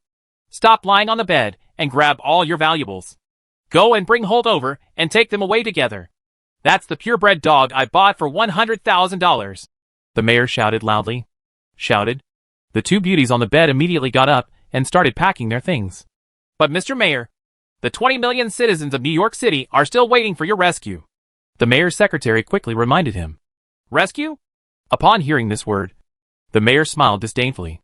Rescue is something that only third world countries do. Here, there is no rescue. Only the law of the jungle and the strong. They cannot survive. It only means that they are not worthy of living. If you want to stay, then stay. There's no room for you on the plane. Chapter 1408 The Crashed Helicopter. Mr. Mayor! The mayor's secretary wanted to persuade him a few more words, but was pushed away by the mayor. Give it! Give it! The fat mayor squeezed out of the room, holding a suitcase. The two beauties were carrying small bags and leading a dog behind them. A group of people hurriedly came to the yard. A helicopter is parked here. Take off immediately and go to the military airport, the mayor shouted. Mr. Mayor, taking off in this weather is risky, the pilot advised. Take off immediately. Otherwise, you won't come, the mayor ordered. The pilot jumped out of the helicopter after hearing this. Not coming will only cost you a job. But forcing a takeoff in this weather will only cost you your life. A job worth several $1,000s is not worth risking your life. Humph. Coward. The mayor saw the pilot running away and sat directly in the driver's seat. In his spare time, he also obtained a helicopter pilot's license. It was originally used to take girls for a ride and show off. But now it comes in handy. The mayor started the helicopter and forced it to take off. Vladimir is clearing snow at home. Although he keeps working, there is still half a foot of snow accumulated in the yard. This snow is too heavy, Vladimir muttered as he worked. Just then, a rumbling sound came. Vladimir looked up following the sound and was surprised to see a helicopter flying from a distance. Although Vladimir himself is a fighting nation, when he saw a helicopter dare to take off in such weather, he still praised him for being such a man. Then, Vladimir saw the helicopter heading down crookedly. The direction of the fall seemed to be right here. Sakabule! Vladimir immediately got into the house at lightning speed, closed the door, pushed up the flap, and pulled Natasha into the basement. Boom! The helicopter crashed to the ground and exploded. A ball of fire erupted. Countless metal fragments scattered in all directions, shooting through a nearby wooden villa and breaking it into a sieve. The villa occupied by Vladimir was specially fortified. Half a meter of ice was poured on the outer wall. In this weather, ice is even harder than some steel. Those metal fragments lost power after being shot into the ice wall a few centimeters. Call! Vladimir breathed a sigh of relief. The worst-case scenario did not happen. At least, there was no problem with his shelter. This was a blessing among misfortunes. Otherwise, he would have to find a new shelter in this bad weather. It would be even more difficult to build such a shelter. Vladimir opened the basement door and came outside the villa. Looking at the marks on the ice wall, Vladimir was very satisfied. This trace proved that his decision was correct. He decided to make the ice wall taller and thicker. It would be best if it could be built to look like the Great Wall of Despair. Then it would be foolproof. Vladimir came outside the villa and was surprised by the scene outside. The helicopter crashed into the villa across the street. At this time, the villa had completely collapsed and a raging fire broke out. Vladimir was sure that if the helicopter crashed in his villa would definitely be reduced to ruins like that villa. Would you like to get some anti-aircraft missiles and place them in the yard? How about anti-aircraft machine guns? At the worst, we have to get some individual anti-aircraft missiles. Right, Vladimir thought as he looked at the crashed helicopter. Moreover, it is not only necessary to deal with possible helicopters, but also main battle tanks. After all, M1A2 disaster relief is popular here in America. Have to guard against it. Of course, looking for anti-aircraft missiles was an afterthought. Vladimir decided to look in the helicopter to see if there was anything useful. If a helicopter takes off in this kind of weather, It must be transporting something extremely important. Right? Vladimir guessed. The fire was quickly extinguished. Firstly, it was because the helicopter did not carry much fuel. And secondly, the heavy snow in the sky had a good firefighting effect. A large amount of snow was melted into water by the flames, which quickly lowered the temperature of the helicopter. In the end, the fire was extinguished and did not spread to other places. Vladimir waited for a while to confirm that there would be no explosion and resurgence, and then put on a set of rain gear to check the situation. Vladimir walked across the street and came to the villa. The villa was an entirely wooden structure that looked more like a holiday cabin. At this time, it had been completely destroyed by the fire, and only the remains of a helicopter remained in its original location. Vladimir walked over and found 3 burnt bodies in the helicopter. It smells burnt. In a man's arms, he holds a metal box. This should be it. Vladimir pulled the metal box out of the other party's arms. This metal box is locked with a combination, and is very strong and cannot be opened at all. Vladimir decided to take it back to the villa and try it with a gasoline saw. He didn't believe it. There were boxes that the gasoline saw couldn't open. Just as Vladimir was about to leave, he suddenly heard a low cry from behind. Vladimir suddenly looked back and found that at some point, there were several more wild wolves behind him. These wild wolves stared at him with green eyes, their mouths wide open, and strands of white air came out of each other's mouths. Why are there wolves here? Vladimir glanced around and saw 3 wolves in total. With one of them alone, he can strangle the opponent to death. But when the number reaches 3, the difficulty will skyrocket, because animals, like wolves, will cooperate with each other. When he attacks a wolf, other wolves will attack. Very difficult to deal with. Vladimir would rather face a brown bear or wild boar than 2 wolves. However, there is no room for him to retreat now. In that case, Vladimir raised the box and prepared to fight the 3 wolves, letting these beasts know that he was not easy to deal with. Just then, gunfire rang out. Boom! With a gunshot, a wolf's head exploded like a watermelon. The remaining 2 wolves saw the miserable state of their companions and moved quickly, jumping to the side with a quick step. As a result, as soon as a wolf landed, his head was exploded by a bullet. Seeing this, the remaining wolf quickly turned around and ran away. As a result, as soon as its legs took a step, a bullet hit its head from behind. Boom! The last wolf's head exploded into pieces. Vladimir looked in the direction of the gunfire and found Natasha standing in front of the door holding a shotgun. There were still wisps of white smoke coming out of the shotgun's muzzle. Chapter 1409 Game Plaza. Natasha! Vladimir breathed a sigh of relief. You don't know how to bring a gun when you go out. Have you forgotten where this place is? Natasha complained. Yes. It's my problem. Vladimir quickly admitted his mistake. Take the body back and treat it as a snack.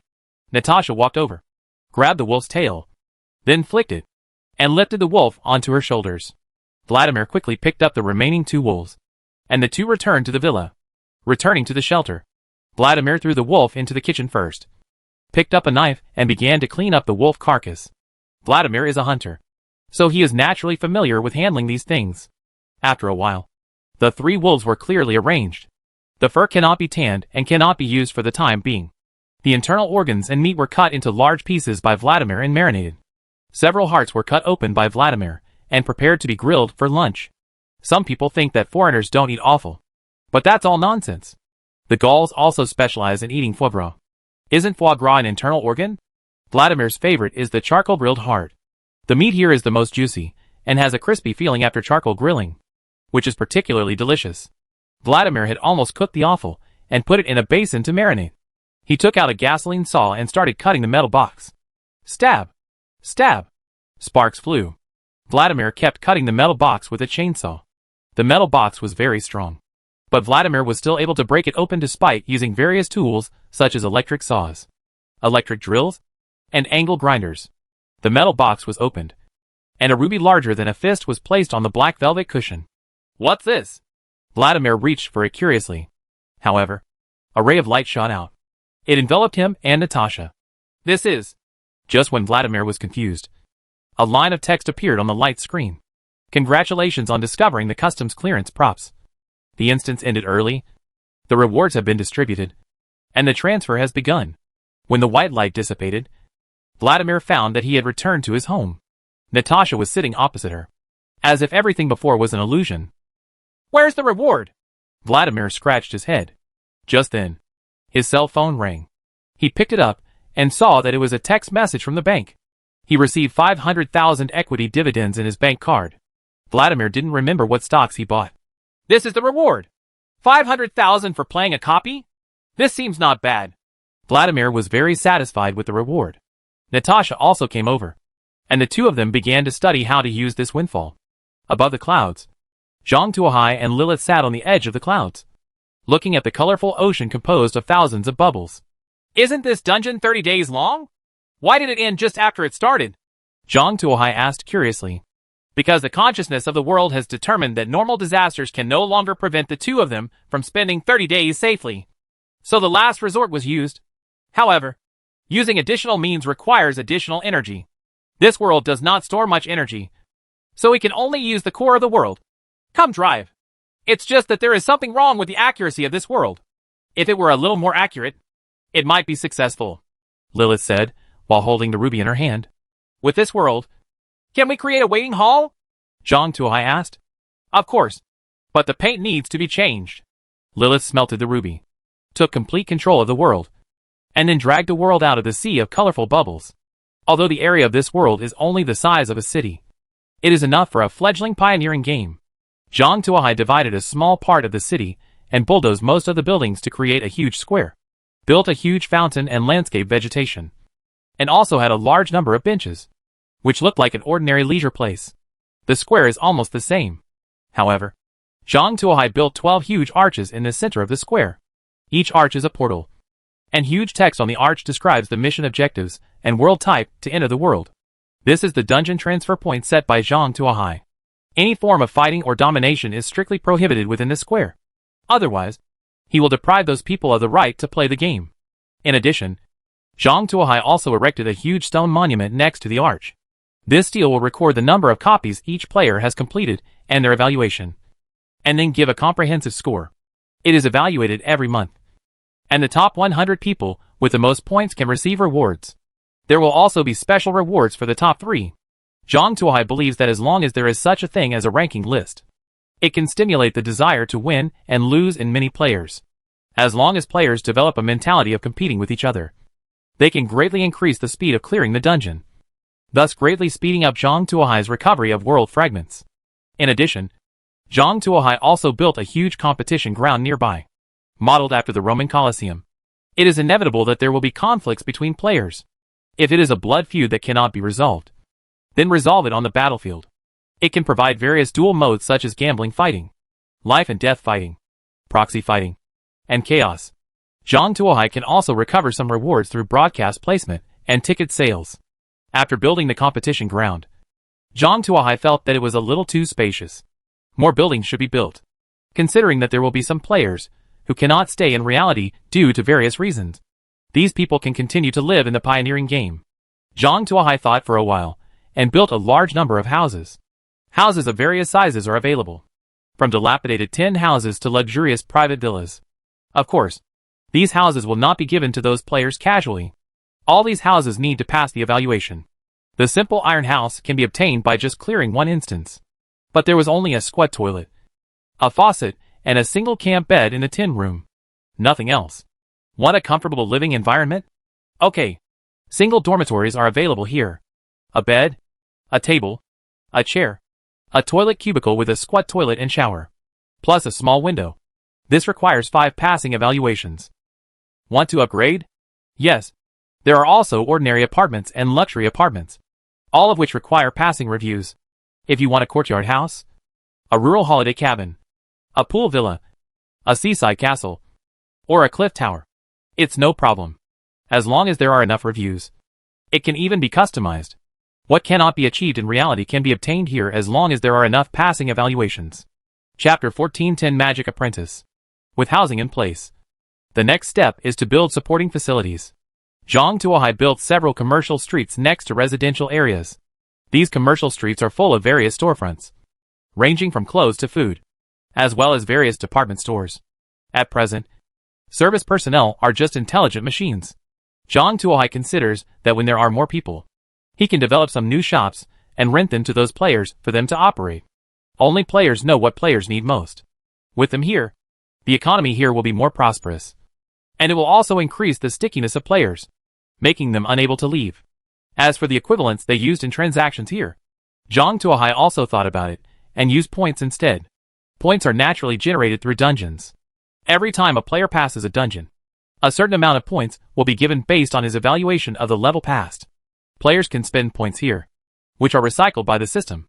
Even if these points are transferred to the hands of merchant players, those merchant players still need to consume them by purchasing raw materials from the system. There is output and consumption, so there is no need to worry about inflation caused by too many points in the market. Moreover, the final end of output and consumption is in the hands of Zhang Tuohai. Zhang Tuohai can intervene in the market through these two ports without worrying about anyone trying to make trouble in the points.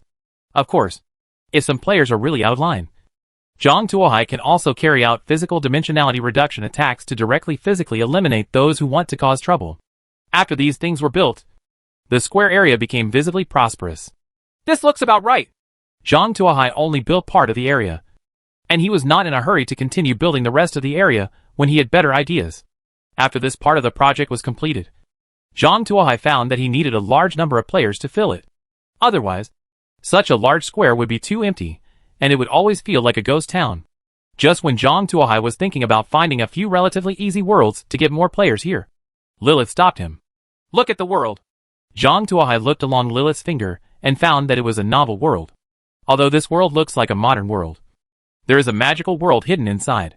The level of magic is not very high, but it is very practical. Of course, the most important thing is that the magic in this world is innate and cannot be obtained through practice. This provided Zhang Tuohai with monopoly authority. Players who want to obtain magic power can only buy it from Zhang Tuohai. They also need to buy magic power and various equipment. This cuts off the possibility of private exchanges between players from the source. This is a good world. After it is developed, players can test the water in the dungeon world and evaluate the impact of magic on the real world. If the benefits outweigh the disadvantages, it will be included in the list that can be redeemed to reality. If the disadvantages outweigh the benefits, the exchange will be closed. Channel. Moreover, this world can also be used as a springboard, allowing players to have certain extraordinary abilities and better conquer those difficult dungeons. After making up his mind, Zhang Tuohai decided to conquer this dungeon. But who to let go became a question. Vladimir had just returned from the dungeon and was definitely not suitable to be sent there. Li Feiyu's methods are too fierce and not suitable for this kind of world. After a round of selection, Zhang Tuohai found that the two sisters Su Mu and Su Qi were just right. It's just the two of them. Zhang Tuohai adjusted the screen to see what the two of them were doing. When the camera turned to the two of them, Zhang Tuohai found that the two of them were huddled in the sofa watching Silent Hill. The two of them were shouting and screaming. If a ghost came out, they would be frightened. It seems you don't have anything serious to do. Come and help with a dungeon. Zhang Tuohai threw the light curtain over. Official mission release, world, Magician's Apprentice. Mission goal, obtain the magic stone. After completion, you will be eligible to live in Pioneer City. Do you accept it? The sudden appearance of the screen made Su Qi scream in fright. The loud sound made Su Mu's eardrums buzz. Shut up! Su Mu knocked Su Qi on the head. Sister, why did you hit me? Su Qi asked, rubbing her head. Stop screaming. If you call me downstairs again, you'll have to file a complaint. Su Mu turned on the light as he spoke. The atmosphere of terror was swept away. It's boring. Su Qi threw aside the little grass god pillow in her arms. Not exciting? This one is exciting. Go around the dungeon, and it will be much more exciting. Su Mu pointed at the light curtain and said, Sister, do you mean to participate in this dungeon? Su Qi asked. Of course. This dungeon is a good opportunity. You may be able to come into contact with supernatural powers. You must go and check it out. Su Mu's eyes lit up. Who didn't dream of becoming Mahushaju when they were young? Even if you could only have some fun in the dungeon world, it's still good. Okay, then let's go and try. However, just going like this won't work, Su Qi said. How to say? Su Mu asked back. Look, this is a magical world. If we go there wearing clothes from the modern world, we might be treated as aliens and ostracized, Su Qi said. What do you mean? Su Mu asked. I have COS Irina's clothes here. Let's put them on. At least they won't look so obvious, Su Qi said. It seems that your head is not just a decoration. It can finally function. Su Mu nodded. Sister, what do you mean? I didn't use my brain, And you called me stupid.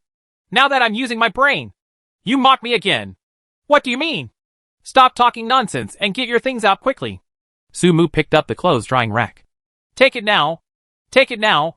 Don't start. Su-chi hurriedly rummaged through the boxes and found out her COS outfit. Why only one set? Didn't you say 2 sets? Su-mu asked. I remembered. There is another set that I borrowed. Su-chi slapped her thigh. Xiao Imo said she wanted to do something exciting with her boyfriend. So she borrowed some clothes. If you didn't tell me, I would have forgotten about it. What should we do?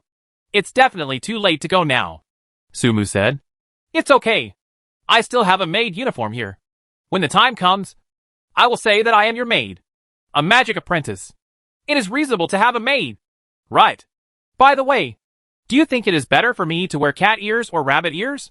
Su-chi took the cat ear hairpin and the rabbit ear hairpin and compared them in front of the mirror. Wear a damn hairpin. Hurry up and get ready. Su-mu hit Su-chi on the head with a clothes hanger. Ouch. Su-chi quickly dressed up, including all the leg and neck rings, and even tied a knife to the inside of her thigh. What do you mean by putting it here? Su-mu saw a black line. I've seen many female protagonists put their weapons in this position, which is really cool. Su-chi took out the knife and made some gestures. Chapter 14:11 Wizard Manor. Sometimes Su-mu really wanted to ask the doctor if he had carried her wrongly when she delivered the baby. And how could she have such a useless sister? If she could, she really wanted to cut open the other person's head to see what was in her head. How could he come up with so many bad ideas? But looking at Su-chi's excited look, Su-mu knew that it would be ineffective to talk at this time.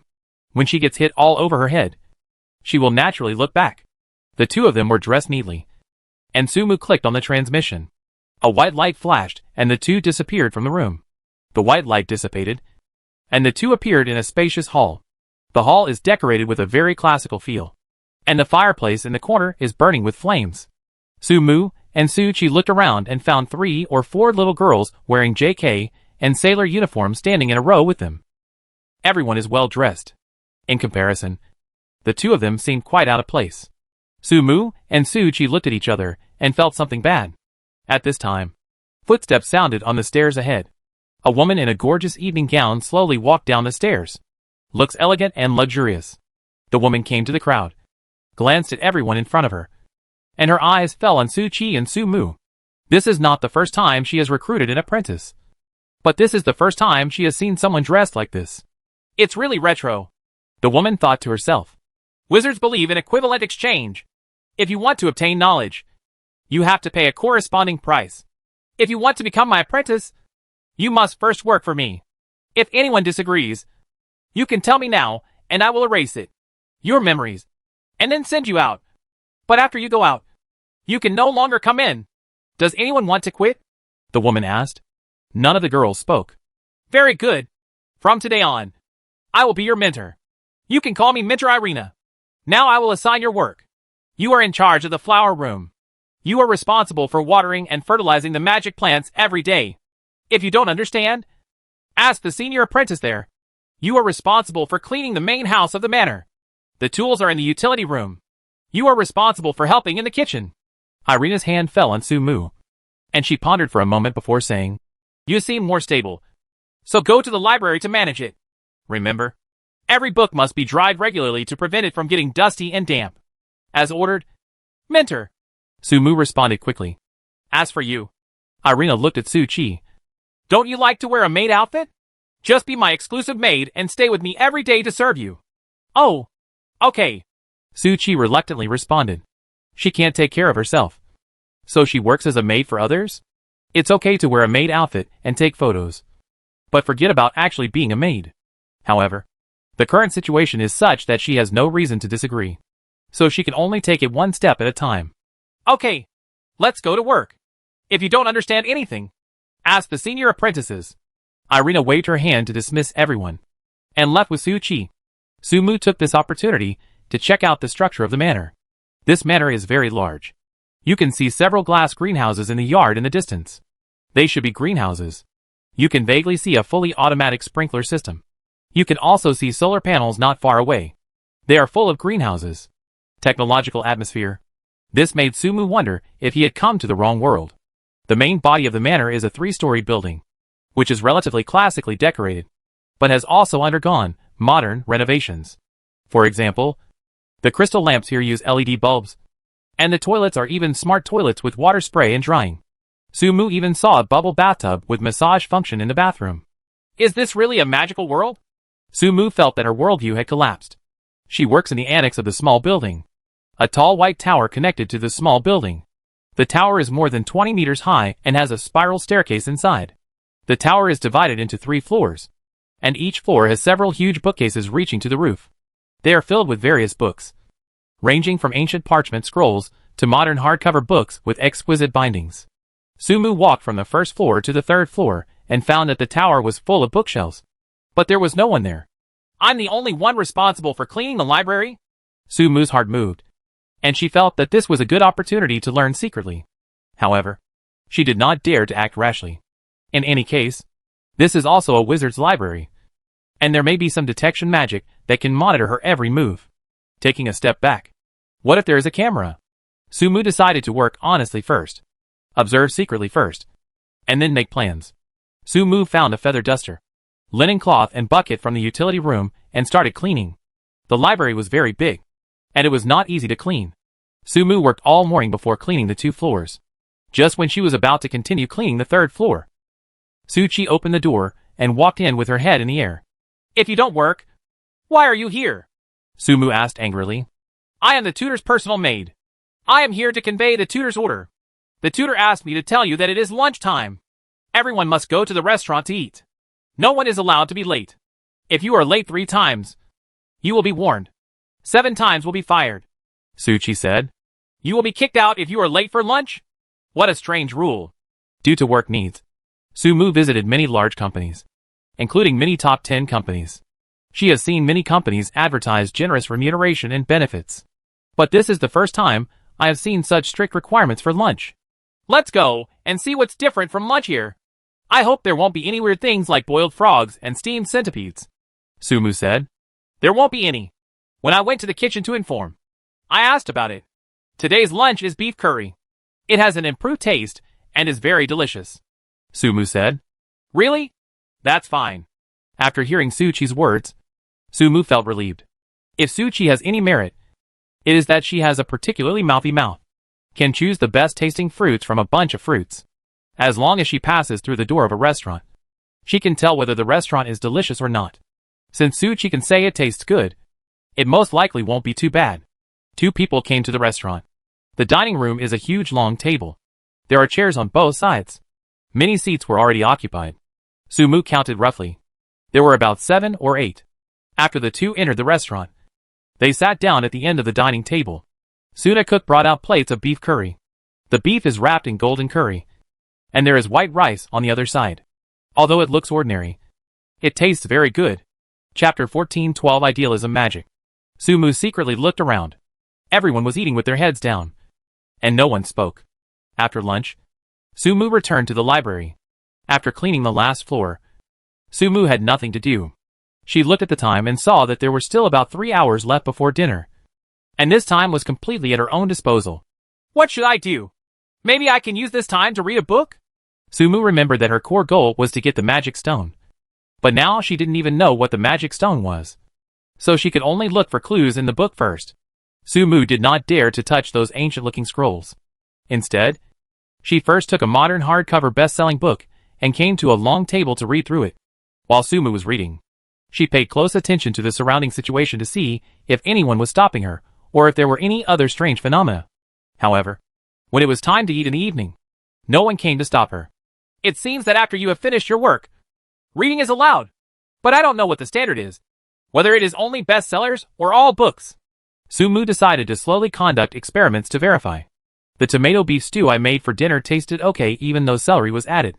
After dinner, Suchi came over. I have inquired clearly. There is free time after dinner. You can ask some questions from the old students. However, those old students will charge a certain fee. There are many vacant rooms on the first floor. You can choose one by yourself. In addition, lights out at night is 9 o'clock. After 9 o'clock, there is a curfew. It is prohibited to go to the 3rd floor and leave the manor. There is nothing left. We will continue to work after breakfast tomorrow. Is that so? Sumu nodded. She already understood the pattern here. Since you can seek knowledge from veteran students, isn't it also reasonable to go to the library to read books? She recalled what Instructor Irina said that morning. Wizards believe in equal exchange. There is a fee for asking questions from veteran students. So cleaning the library and reading books in your free time every day is a reward in itself. Right? Sumu thought of this and returned to the library. I picked up another book and started reading it. Until the lights were almost out. No one came to disturb her. It does seem to be part of the hidden benefits. Sumu had some calculations in her mind. She returned to her room, washed briefly, and then fell asleep. When she got up the next morning, Sumu simply washed up and walked out of her room. It was almost time to have breakfast. Many people are already waiting in the restaurant. After Sumu had breakfast, she continued to clean the library. After cleaning, Sumu changed into an older travel diary this time. And still no one disturbed her. Sumu tried like this day by day, until she picked up the real magic theory. No one intervened. Sumu was completely sure that reading books was her reward. After confirming this, Sumu began to read the books confidently. There are many and miscellaneous books in the library. There are at least tens of thousands of books. It is definitely unrealistic to read them all. Sumu could only focus on looking for books related to the magic stone and magic. Sumu rummaged through the entire library, but couldn't find any books with the magic stone in the title. Helpless, she could only browse through the Encyclopedia of Natural History, and finally found the entry about the Philosopher's Stone. According to the introduction of the museum, the magic stone is a kind of magic material made by special means. It is a necessary material for special ceremonies. However, the production process is cumbersome. The materials are scarce, and the production method has been lost. The last time the magic stone appeared was 123 years ago. Lost? 123 years ago. Sumu closed the book thoughtfully. She was sure that the pioneering game would not give them an impossible task, because it would make no sense. Since the system has given the task, it will definitely be found. In fact, the magic stone is within this manor. The problem is how to find it. We have to let Suchi look around. This guy is running around all day long, so we have to let her pay attention. After Sumu made up his mind, he targeted the remaining magic books. She wanted to see if the magic she learned here could bring out copies. If she can, then she can take away a lot of things in this copy. Sumu began to read books on magic theory. After reading about a dozen magic theory books, Sumu discovered a problem. That is, the magic in this world is not the kind of model that first builds a magic model, then inputs the magic power, and then launches it. Rather, it is rather subjective and idealistic. In other words, what the magic looks like depends entirely on her imagination. The source of energy also comes from her belief. As long as she firmly believes that this magic can succeed, it will succeed. If you don't believe it yourself, then the magic will be unsuccessful.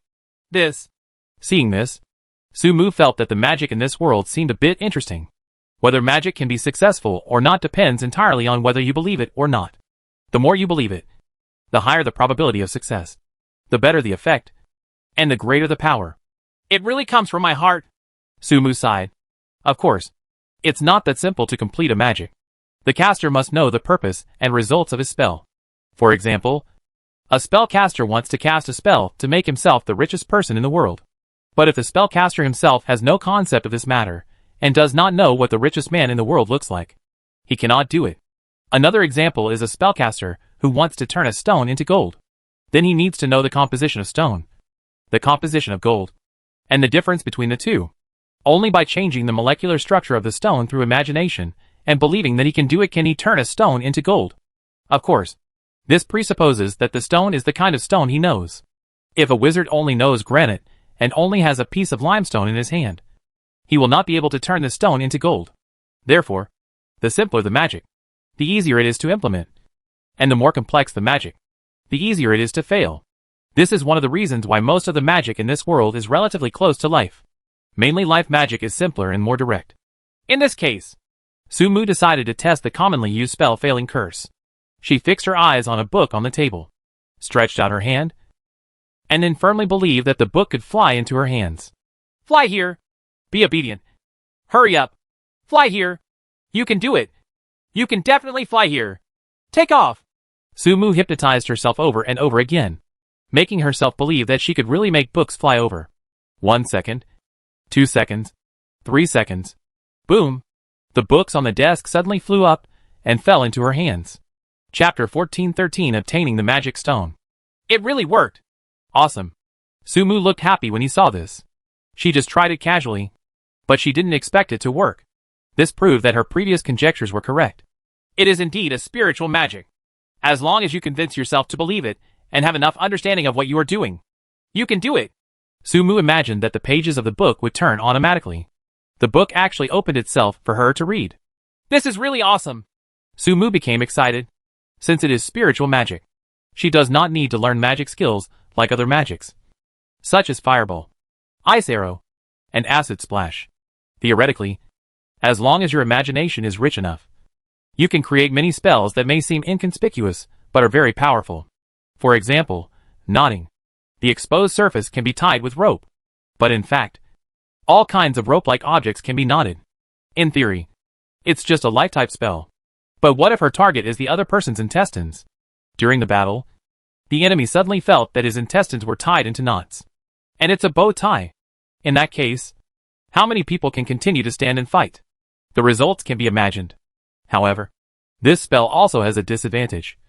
That is, the willpower must be very strong, and you must firmly believe that your magic can do it. This stopped 99% of the people. The vast majority of ordinary people are not very confident. It is really difficult to deceive themselves. This is one of the reasons why this kind of magic cannot be spread on a large scale. The hidden condition requirements for learners are indeed a bit high. However, this is not difficult for Sumu. Sumu excitedly tested her idea. The rope that tied the curtains became her experiment. The rope kept making various knots in the air. You are very talented. A voice suddenly sounded from behind Sumu. Sumu was startled, turned around suddenly, and found that her mentor Irina had appeared behind her at some point. Tutor! Sumu quickly lowered his head. I originally thought you were just a good seedling, but I didn't expect that I still underestimated you. Your understanding is the highest among all the people I have ever seen. You actually mastered the essence of magic in such a short period of time, and even created your own. I created my own magic. TSK, TSK, TSK. They are all taught well by their instructors. Sumu lowered his head and responded. This has nothing to do with me. I haven't taught you anything. It's all because of your own good understanding. It seems that the person who sent you here is still very discerning, Irina said with a smile. Who sent me here? Mentor. What are you talking about? I am just a disciple. Sumu hurriedly explained. You don't have to explain. Irina raised a finger to stop Sumu's defense. Let me come and talk to him directly. Irina opened her hands to indicate that she did not carry any weapons. Looking up at the sky. I know you are watching here. Can I talk to you? Maybe. This will be good for both of us. Above the clouds, Lilith poked Zhang Tuohai. Naturally awakened. What do you think? Do you want to get in touch with me? How is the strength? Zhang Tuohai asked. How should I put it? He is a wizard with great ideas and his style is quite decent at ordinary times. There is nothing too bad to say about him. Lilith looked through Irina's past. Then let's meet. They are all working anyway, so there shouldn't be any discrimination. Zhang Tuohai nodded. Lilith established a passage, opened up a void space, and led Irina into the space. What kind of place is this? It's amazing. I feel like I'm cut off from the original world. I'm like a balloon. I can even float. Irina felt this place, and a strange feeling came to her mind. This place is not as good as this one. If you like it, I can give it to you, and you can experience it every day. First tell me what your purpose is. Zhang Tuohai said. Of course, I don't want to continue living in that small place. I can only be trapped in the manor every day. It's too boring. If possible, I want to come out and see what the wider world is like. Irina blinked. Zhang Tuohai remained unmoved and turned to look at Lilith. It's all true. Lilith nodded. Come out? It's not impossible. But you have to agree to 2 conditions. Zhang Tuohai pondered for a moment and said, Let's talk about the conditions. As long as they are not too excessive. Irina's eyes lit up. The first condition is to give us the magic stone. Zhang Tuohai said, Why do you want this? Although this thing is very precious, it shouldn't be too precious to you, right? Irina was a little curious. Why don't you worry about it? Just give it to us. Zhang Tuohai said, What about the second condition? Irina did not refuse directly, but continued to ask. Of course you can if you want to see the wider world. But I don't support idlers here. If you want to come out, you have to work for me. Of course, we are a formal enterprise, And we have wages and holidays. Zhang Tuohai said. Really? That's a deal. Irina took out a black stone and pushed it in front of Zhang Tuohai. When do I start work? Are you agreeing directly? Don't you want to ask what you do? Zhang Tuohai was a little uncomfortable with Irina's cheerfulness. Except for some magic. I don't seem to have any other specialties. I think it should be magic-related work. Is it the same as my original job? Being a magic instructor and teaching others? Irina asked. Roughly the same. Zhang Tuohai is very satisfied with Irina's intelligence. He plans to bury a few Easter eggs in Pioneer City. And Irina is one of them. Irina's main job is to maintain the library in Pioneer City. In theory, she is a sweeping monk. If a player can penetrate her eyes, Irina can teach this player some magic. The main purpose of setting this is to provide benefits to some more talented players. Let them grow quickly, help Zhang Tuohai conquer more worlds faster, and capture the Rainbow World Sea as soon as possible. Is this it? It's very simple. When you start working? Irina nodded. Let's go! Zhang Tuohai waved his hand, and Irina was teleported to the library of Kaira City. This library is filled with all the books in the world controlled by Zhang Tuohai. It's so densely packed that you can't even see the end of it. So many books? It's impossible to clean them all with manpower alone. It seems that we need to study some magic to facilitate cleaning. Irina looked at the rows of bookshelves, holding her chin and thinking. Chapter 1414 Big Brawl. It's so troublesome. Let's just try the old method. Breeze in the face. Irina waved one hand, and a breeze blew by, picking up the dust on the books, the dust on the bookshelf, and the dust on the ground. If it is a normal wind, such a blow will definitely cause dust to fly. But the wind controlled by Irina was not like this. It directly rolled all the dust together, gathered it into a ball, and threw it into the trash can.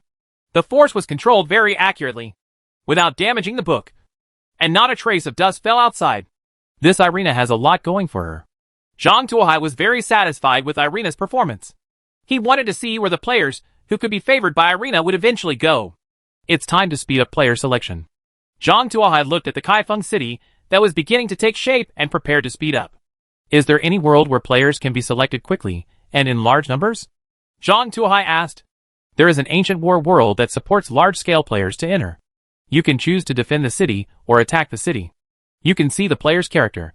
Lilith said. This is suitable for the second advanced world. Is there a more suitable pre-world?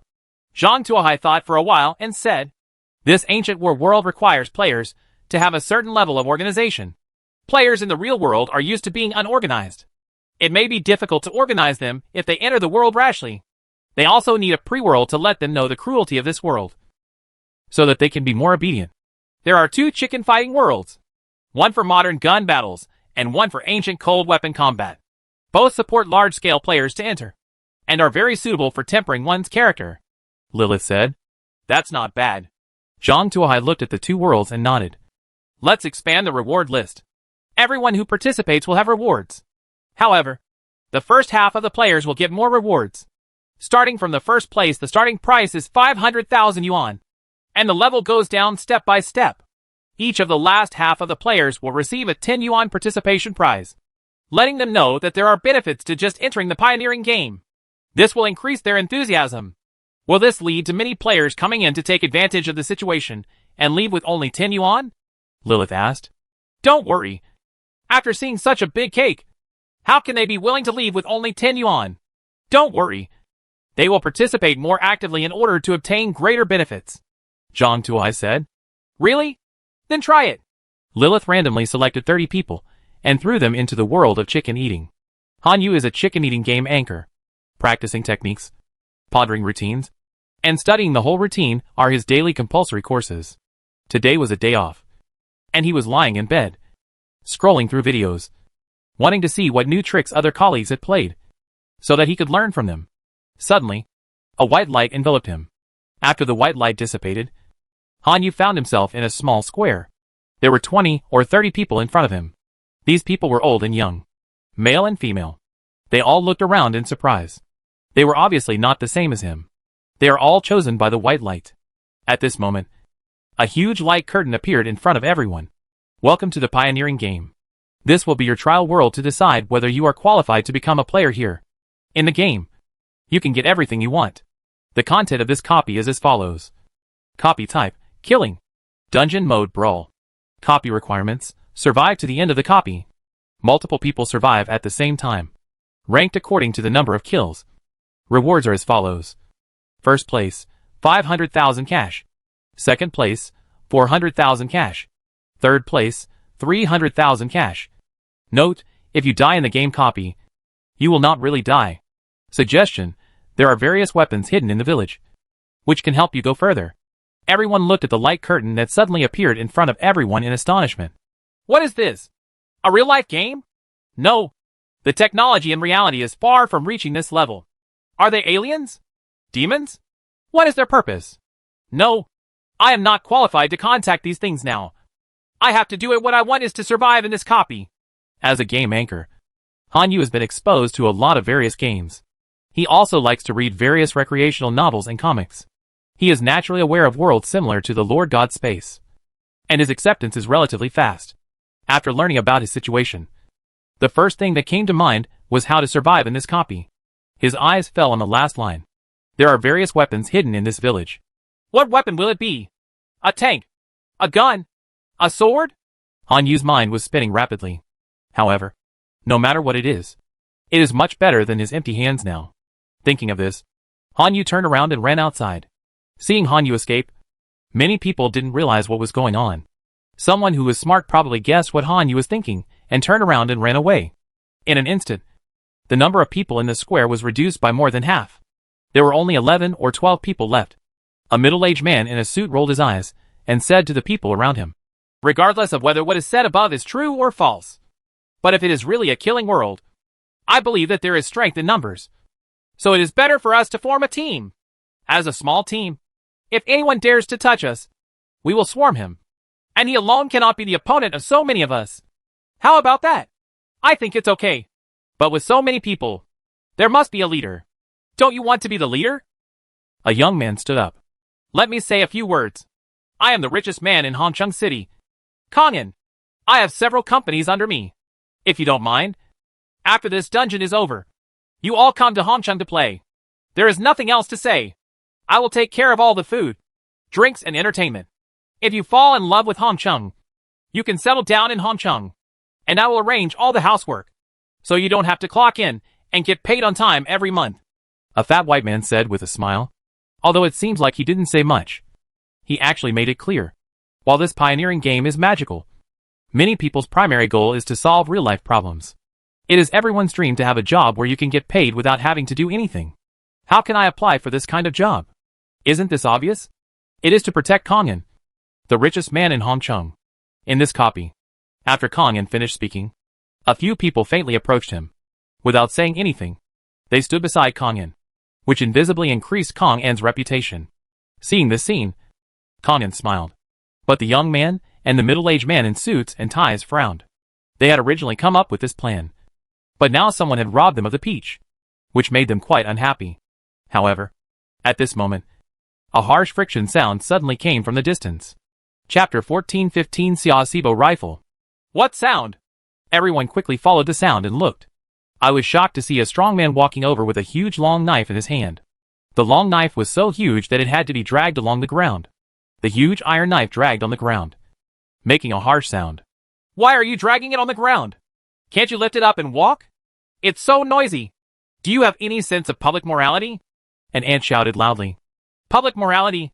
The strong man smiled when he heard this and came to the ant. What are you doing? I'm warning you.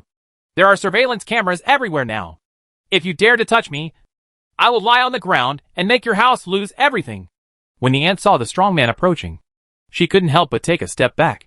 But her mouth was still very hard. At the same time, his eyes were scanning around, looking for surveillance anywhere. Oh, compensation? The strong man smiled. He suddenly raised the long knife in his hand and chopped it down. Puff! Blood spattered, and the ant's body was cut into 2 parts diagonally. Ah! This scene made several girls around scream. Some people even fainted directly. You? What are you doing? How dare you kill someone? A middle-aged man pointed at the strong man and said tremblingly, Humph! So what if you kill someone? It's not like I haven't killed before. Besides, didn't I say that death here won't really lead to death? In this case, why don't you lend your lives to me and see what happens to all this? It's not true. The strongman said as he slowly raised the big knife in his hand and struck a young man again. The young man quickly dodged. But unfortunately, he was still a step too late. He was hit in the thigh with a knife. Ah! The young man fell to the ground and screamed. The strongman sneered, raised the long knife in his hand, and slashed again. The knife hit the neck of the young man who fell to the ground, and the young man's head flew out directly. Run! It's not about who shouted first. Everyone in the square immediately dispersed. Run! Run! Let me see where you can go! The strongman sneered and followed the crowd dragging his long knife. He had just explored the village. The village is not big, roughly in the shape of a circle, except for the small square in the center. There are only 3 circles of houses outside. The outside is blocked by an invisible layer of light. It is so hard that it is impossible to walk through it. They have been completely trapped. Die in this village. Therefore, the strong man is not afraid of them running out at all. The strong man followed leisurely with a huge long knife. He was confident that no one could escape his grasp. And he would definitely be the champion of such a copy.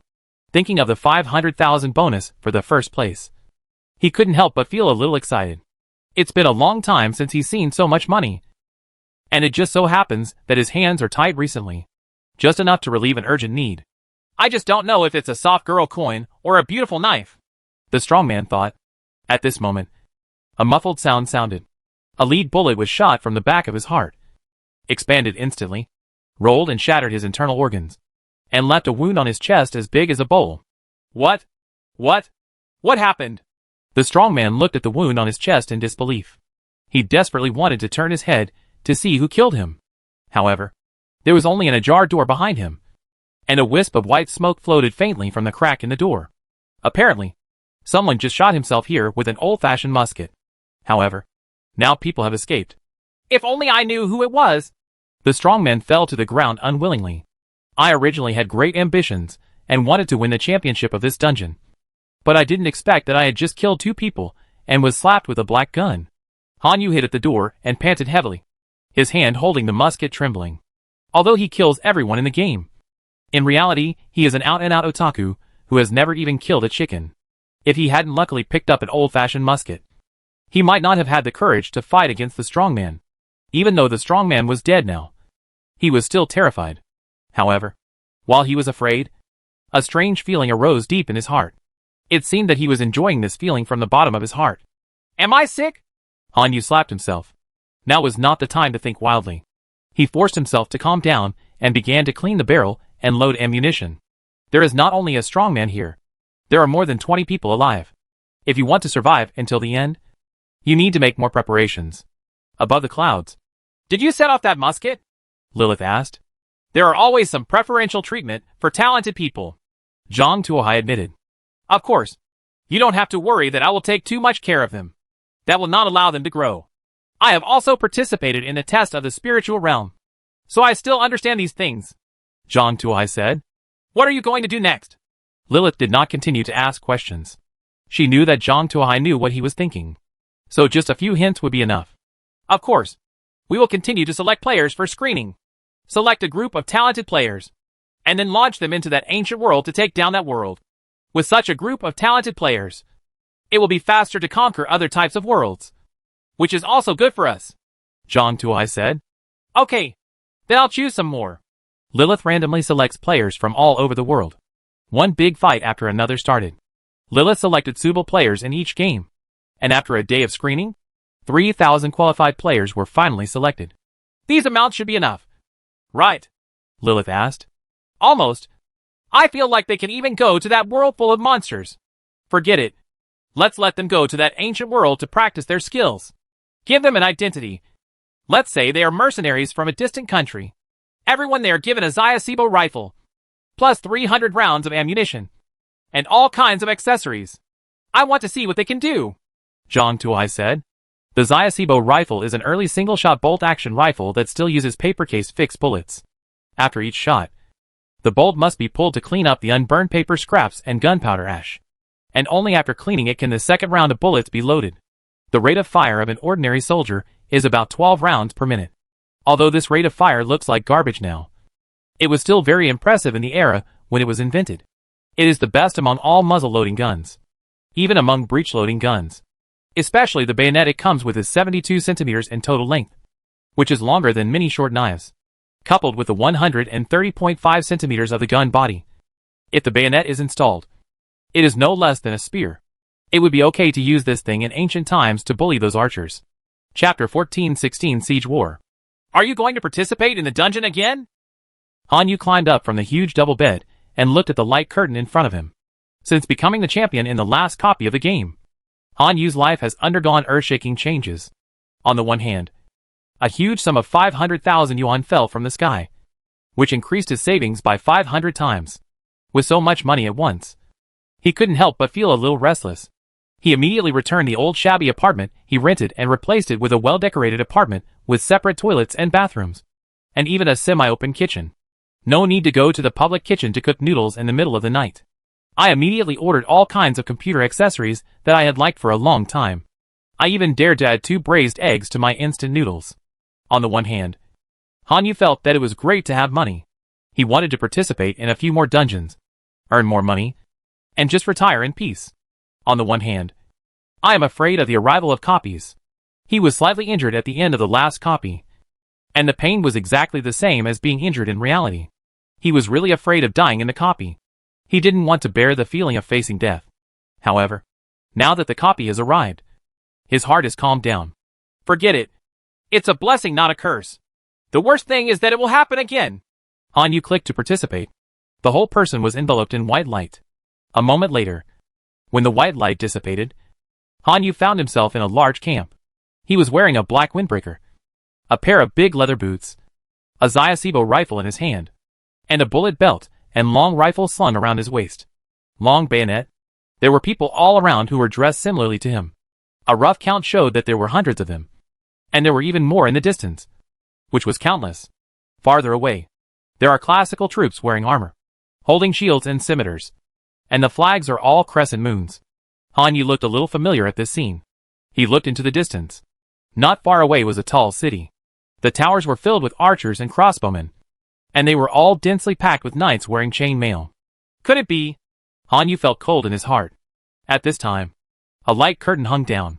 Main mission: help Saladin capture Jerusalem and obtain the golden scepter hidden in Hagia Sophia. The mission continues until Jerusalem is successfully captured.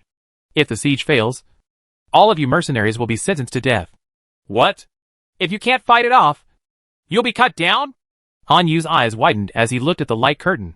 The players around them are similar. At first, they thought that so many players holding bolt-action rifles to help Saladin fight was bullying. But now it seems that this is not necessarily the case. If they can't defeat it, they might really be doomed. These players also became nervous. Just then, a blast of trumpets sounded. Saladin's army shouted to the sky, Allah Akbar. Dozens of trebuchets began to operate, and huge fireballs hit the city walls of Jerusalem, causing masonry and stone fragments to fly everywhere. Groups of infantrymen holding large shields began to advance, followed by huge siege towers and arrow towers. It was filled with heavily armed infantry and launched an attack on the walls of Jerusalem. It's time for us to get going. Han Yu exchanged glances with many players and knew it was time for them to take the field.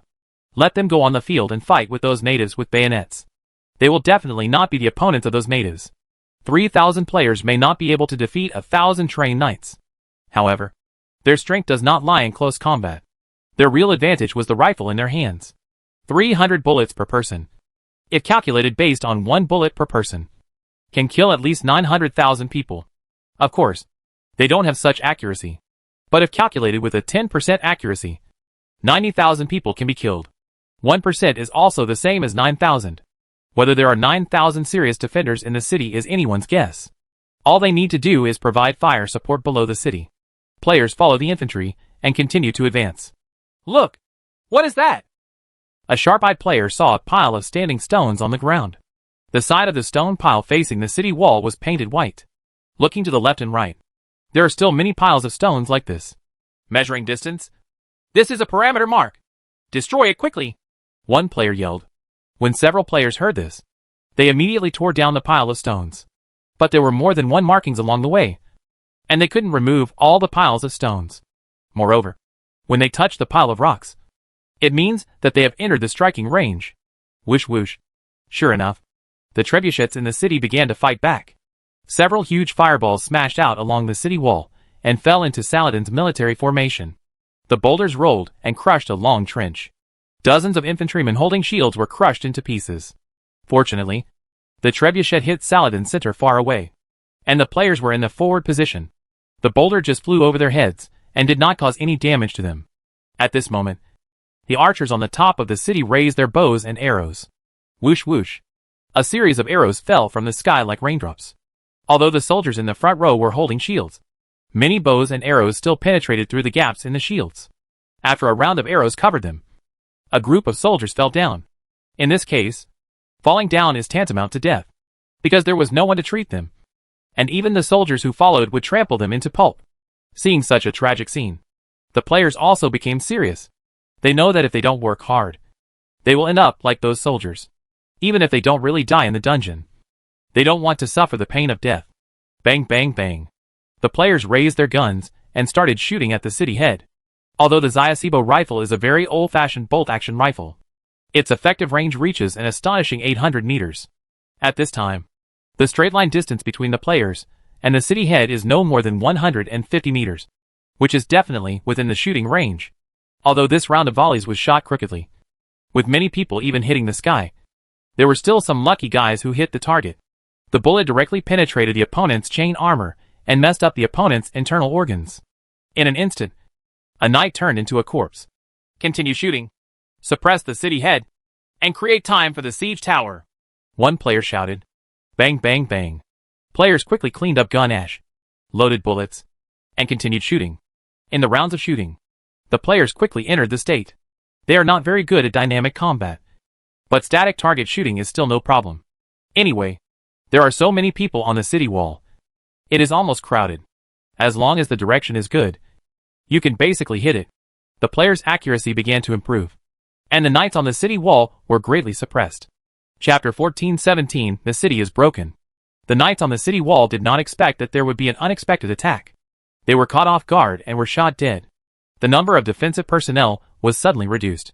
Baron Ibelin, who was in charge of the defense of the city wall, saw that the knights defending the city had suffered such huge losses, and his eyes were almost on fire. He knew that he had to kill the mercenaries using strange weapons. Otherwise Jerusalem would surely fall. Archer! Throw! Ignoring his original plan, he asked the archers to aim at the players and start shooting. But the range of their bows and arrows is only about 150 steps. But since the players are standing 200 meters away, the range of their bows and arrows cannot reach the players at all. Apart from shooting down some shield-wielding infantry, it had no use at all. The most important thing Saladin lacks is infantry. After one falls, there will be a group of infantry to make up for it. But the archers on the walls were not so lucky. Their bows and arrows cannot reach the player, but the gun in the player's hand can easily hit them. Bang bang bang. After a volley of guns, many archers were killed. There was chaos on the walls. Faced with this situation, Baron Ibelin panicked. He had never seen such a strange weapon before. It actually had a range and power far beyond that of bows and arrows, causing his defenders to suffer heavy casualties. Although there are several bed crossbows on the city wall that can reach the opponent, these heavy weapons are troublesome to use and are specially designed to deal with siege towers, which is a serious problem. Bang bang bang. Muskets continued to sound. Knights or archers were shot one after another, and there was chaos on the city top. At this moment, the siege tower was finally pushed near the city wall. The huge suspension bridge hit the city head, and a group of elite soldiers holding shields rushed out from the siege tower and rushed towards the city head along the suspension bridge. Hold them off! Ibelin raised his long sword and shouted loudly, then immediately raised his long sword and rushed over. Using two swords, Ibelin chopped down the two charging soldiers. Several knights also rushed over with their big swords raised, but due to the narrowness of the suspension bridge, they actually blocked it. Han Yu kept pulling the trigger under the city, harvesting the defenders on the city wall. He is somewhat different from ordinary players. As a game anchor, he feels that although the dungeon does not clearly explain the difference between killing soldiers and knights, he always feels that killing different targets will definitely bring more benefits than killing ordinary targets. Bigger. Therefore, Han Yu always subconsciously looks for those unique targets and then kills them. Then, he saw Baron Ibelin driving unparalleled in front of the suspension bridge, wearing a burqa and a family crest. You look like you are at least a noble. That's you. Han Yu pointed the gun at Baron Ibelin and pulled the trigger. Boom! There was a gunshot. Baron Ibelin's chain mail was penetrated, and a lead bullet was shot into his body. Ibelin's body froze. The soldier who was fighting hard opposite him found an opportunity, held up his shield and rushed forward, knocked Ibelin away, and rushed to the top of the city. The soldiers who were following him also rushed forward. A group of people tried their best to push away the knights blocking the entrance of the suspension bridge and captured a small landing site. When the other soldiers on the siege tower saw this, they rushed forward one after another to expand the landing site. Seeing this, the surrounding knights rushed over and tried to drive these soldiers back. If these soldiers were allowed to expand the landing site, the city wall would be lost and the entire city would fall. These people are the key. You must not be allowed to block the gap. Seeing how brave these soldiers were, Han Yu also cheered up and kept aiming at the knights who were trying to rush to the rescue, killing them one by one as they rushed toward the gap. Even if they couldn't kill him, it still prevented them from killing him in time. With the help of Han Yu, most of the knights were wiped out halfway, and the number of knights who went to reinforce was greatly reduced. The soldiers expanded the landing site at the top of the city, and soldiers continued to board the city. He even rushed to the top of the city tower, threw down the Crusader flag, and planted the star and crescent flag. Seeing the star and moon flag hanging on the top of the city, the soldiers below became even more excited and rushed up along the siege tower. As more and more soldiers were on the city wall, the balance of the war began to tilt. The knights were killed and retreated steadily. They completely lost control of the city wall and could only keep retreating and form a shield wall under the city wall to block it. You're still stubbornly resisting? Han Yu followed the soldiers and rushed to the top of the city. When he saw the knights holding large shields to block them, Han Yu raised the musket in his hand and pulled the trigger. Boom! There was a muffled sound. A knight fell to the ground. Bang, bang, bang. Gunshots were fired, opening the way for the soldiers, and Saladin's infantry rushed into the city of Jerusalem. The gate was opened. A large number of soldiers rushed in, and the 1,000-year-old holy city of Jerusalem was declared to have been captured. The preliminary tasks are completed. Now it's time to find the golden scepter. Han Yu loaded a bullet, looked around, and ran towards the tallest cathedral. He never forgot that his first goal was to seize the golden scepter, not to capture Jerusalem. Capturing this place can only prevent Saladin from killing them, but the main mission still has to be completed by himself. He mixed with the soldiers and rushed towards Sophia Cathedral. There were refugees and scattered knights everywhere along the way. Saladin's soldiers raised their weapons and started fighting with those knights. Han Yu was too lazy to care about them at this time. As long as they didn't block his way, he didn't bother to shoot. After a charge, Han Yu and a group of soldiers rushed directly to the door of Sophia Cathedral. Just as they were about to rush in, the door of the church was suddenly pushed open. A group of knights escorted a box and were running out. The two groups collided. Seeing the menacing soldiers, the knights wanted to close the door immediately and change directions to leave. However, Han Yu had quick hands and quick eyes. He raised his hand and shot a knight carrying a box down with one shot. A corner of the box hit the ground with a muffled sound. Just from the sound, Han Yu could tell that this box was definitely not light, and it must have hit something good. The soldiers also had sharp eyes. They came out to fight not only for their faith, but also to improve their lives. Something that can be escorted by several knights must be extremely valuable. The soldiers looked at each other and rushed towards the knights in a fan shape. These knights also drew their swords from their waists and started slashing at the soldiers. These people were extremely violent, and 3 or 4 of them fell to the ground in an instant. A knight actually cut a soldier in half with a sword, and then rushed towards Han Yu with his long sword in hand. Damn the infidels! Die! Chapter 14:18 Return quickly. Why are you still coming at me? Li Yu saw a knight coming towards him, hurriedly raised the rifle in his hand, and pulled the trigger. Click! Karakura's voice came. Only then did Li Yu remember that he had just killed a knight and needed to load new bullets before he came. It's too late to reload now.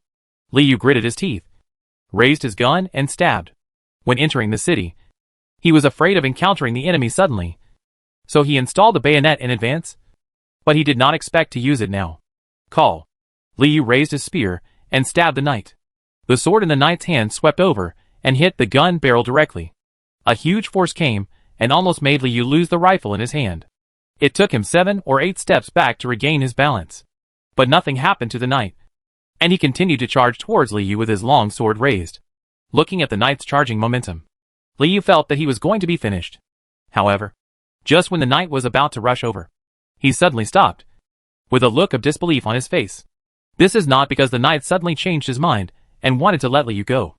Instead, he was stabbed in the back with a spear by a soldier. The spear penetrated into the armor through the gap and pierced through his body. Cough, cough, cough. A trace of blood flowed from the corner of the knight's mouth. Swish. The spear was drawn out. The knight's body fell to the ground. Liu's face was covered with cold sweat.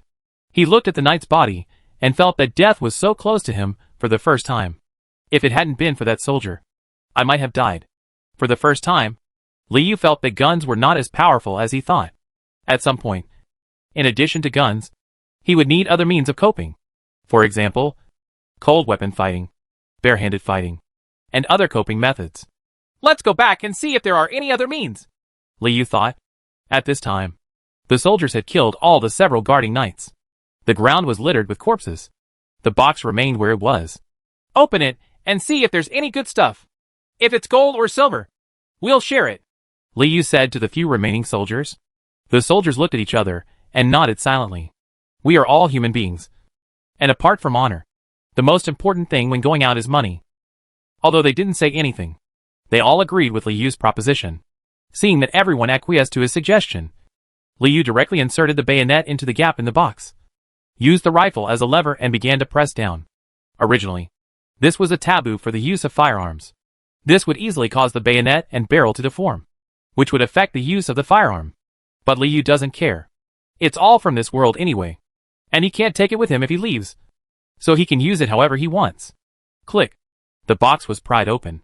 There are several things inside. A golden scepter, a king's orb, a gold cup, and several sets of tableware with holy silver. It seems that they are all treasures of the cathedral. Liu saw the golden scepter at a glance. Could this be the mission goal? Liu thought about this and stretched out his hand directly. The moment his hand touched the golden scepter, a light curtain popped out. Congratulations to player Liu for getting the golden scepter. The main mission is over. The copy is being settled, and the transfer has begun. A white light enveloped Liu inside. After the white light dissipated, Liu found that he did not appear in his luxury apartment, but in a dilapidated cabin. The hut only had a shabby bed, a squat toilet, and a faucet. The exhaust fan cast a mottled shadow. The air was damp, turbid, and filled with a musty smell. It reminded him of living in a basement he rented. What is this place? Liu looked around. A light curtain popped out. Congratulations to the player for passing the trial and becoming an official player of the Pioneer game. This is the player's home in Pioneer City. It is an absolute safe zone. No one can enter without permission. Given by Pioneer City for free, actually it has been deducted. Players can spend points and clearance times to upgrade, decorate, and replace room facilities. As long as you have enough points and clearance times, you can decorate the room into anything you can, just as you can imagine. For specific matters, please check the instructions for players. Liu followed the guidance and saw that on the shabby single bed, there was a tome like a dictionary with the words, player instructions, written on it. He hadn't noticed it before and thought it was a pillow. So thick? Liu opened it and found that it was a guide for newcomers to open up the city, as well as an introduction to various rules. When do we have to go? Liu Fan only looked at the novice guide section. The door in the room is a teleportation tool. You can use the teleportation door to return to the real world. And you can also enter various places in Pioneer City. Now, as an official player, he must complete a copy every 3 days. He can advance but cannot delay. The dungeon can be selected directly in the mission square. Whenever a dungeon is conquered, it will be refreshed. So in order to find a dungeon that suits you, it is best to come and check it out every day. In addition, you can learn all kinds of knowledge in the library, but you can only read it inside and cannot take it away. In addition to these, Liu saw a line of prompts.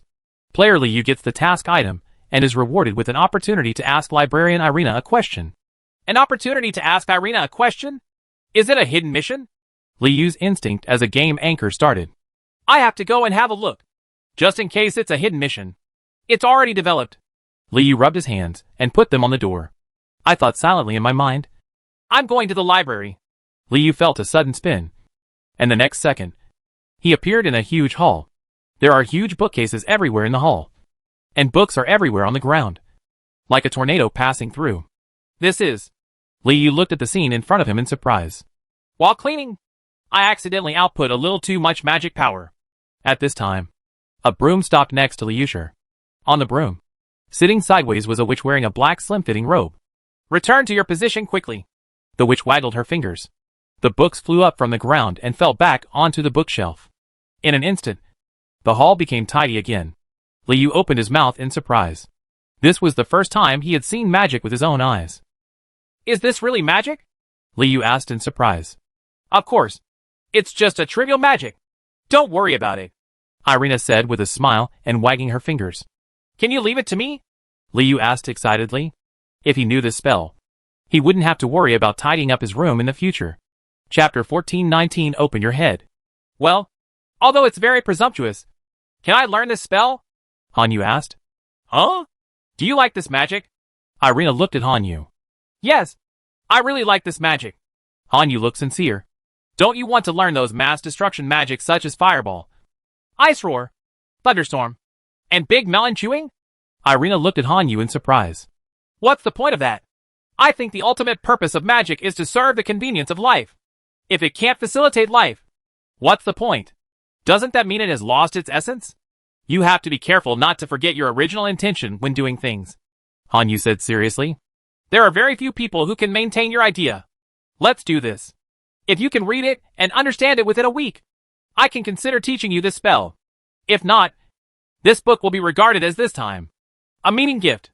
Well, good luck to you, Irina said as she took off her huge witch hat, took out a parchment that was thicker than a brick, threw it into Hanyu's hand, and then left while sitting on a broomstick.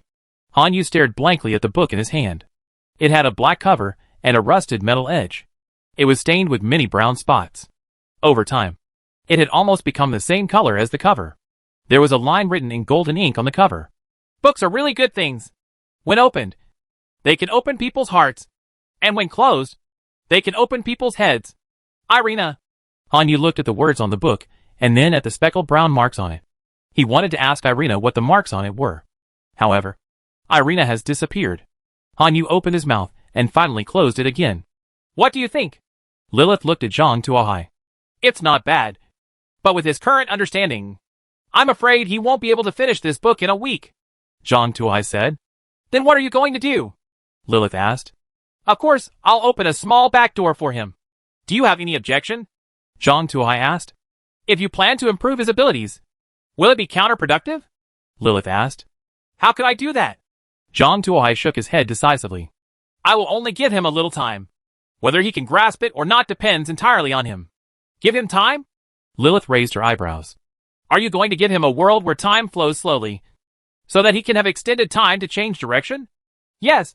You must choose someone who has not been conquered. While he goes in to read, he also helps me conquer the world. You can't just take the benefits and not work, Zhang Tuohai said. I know you are absolutely unwilling to suffer losses. There happens to be a world here that needs to be defeated to end it. The flow of time is also appropriate, and it definitely meets the requirements. That's it. Zhang Tuohai nodded. Hanyu had just walked out of the library with a thick book when suddenly a light curtain appeared in front of him. Temporary recruitment task. Special copy, King of the World. Task requirement, unify the world.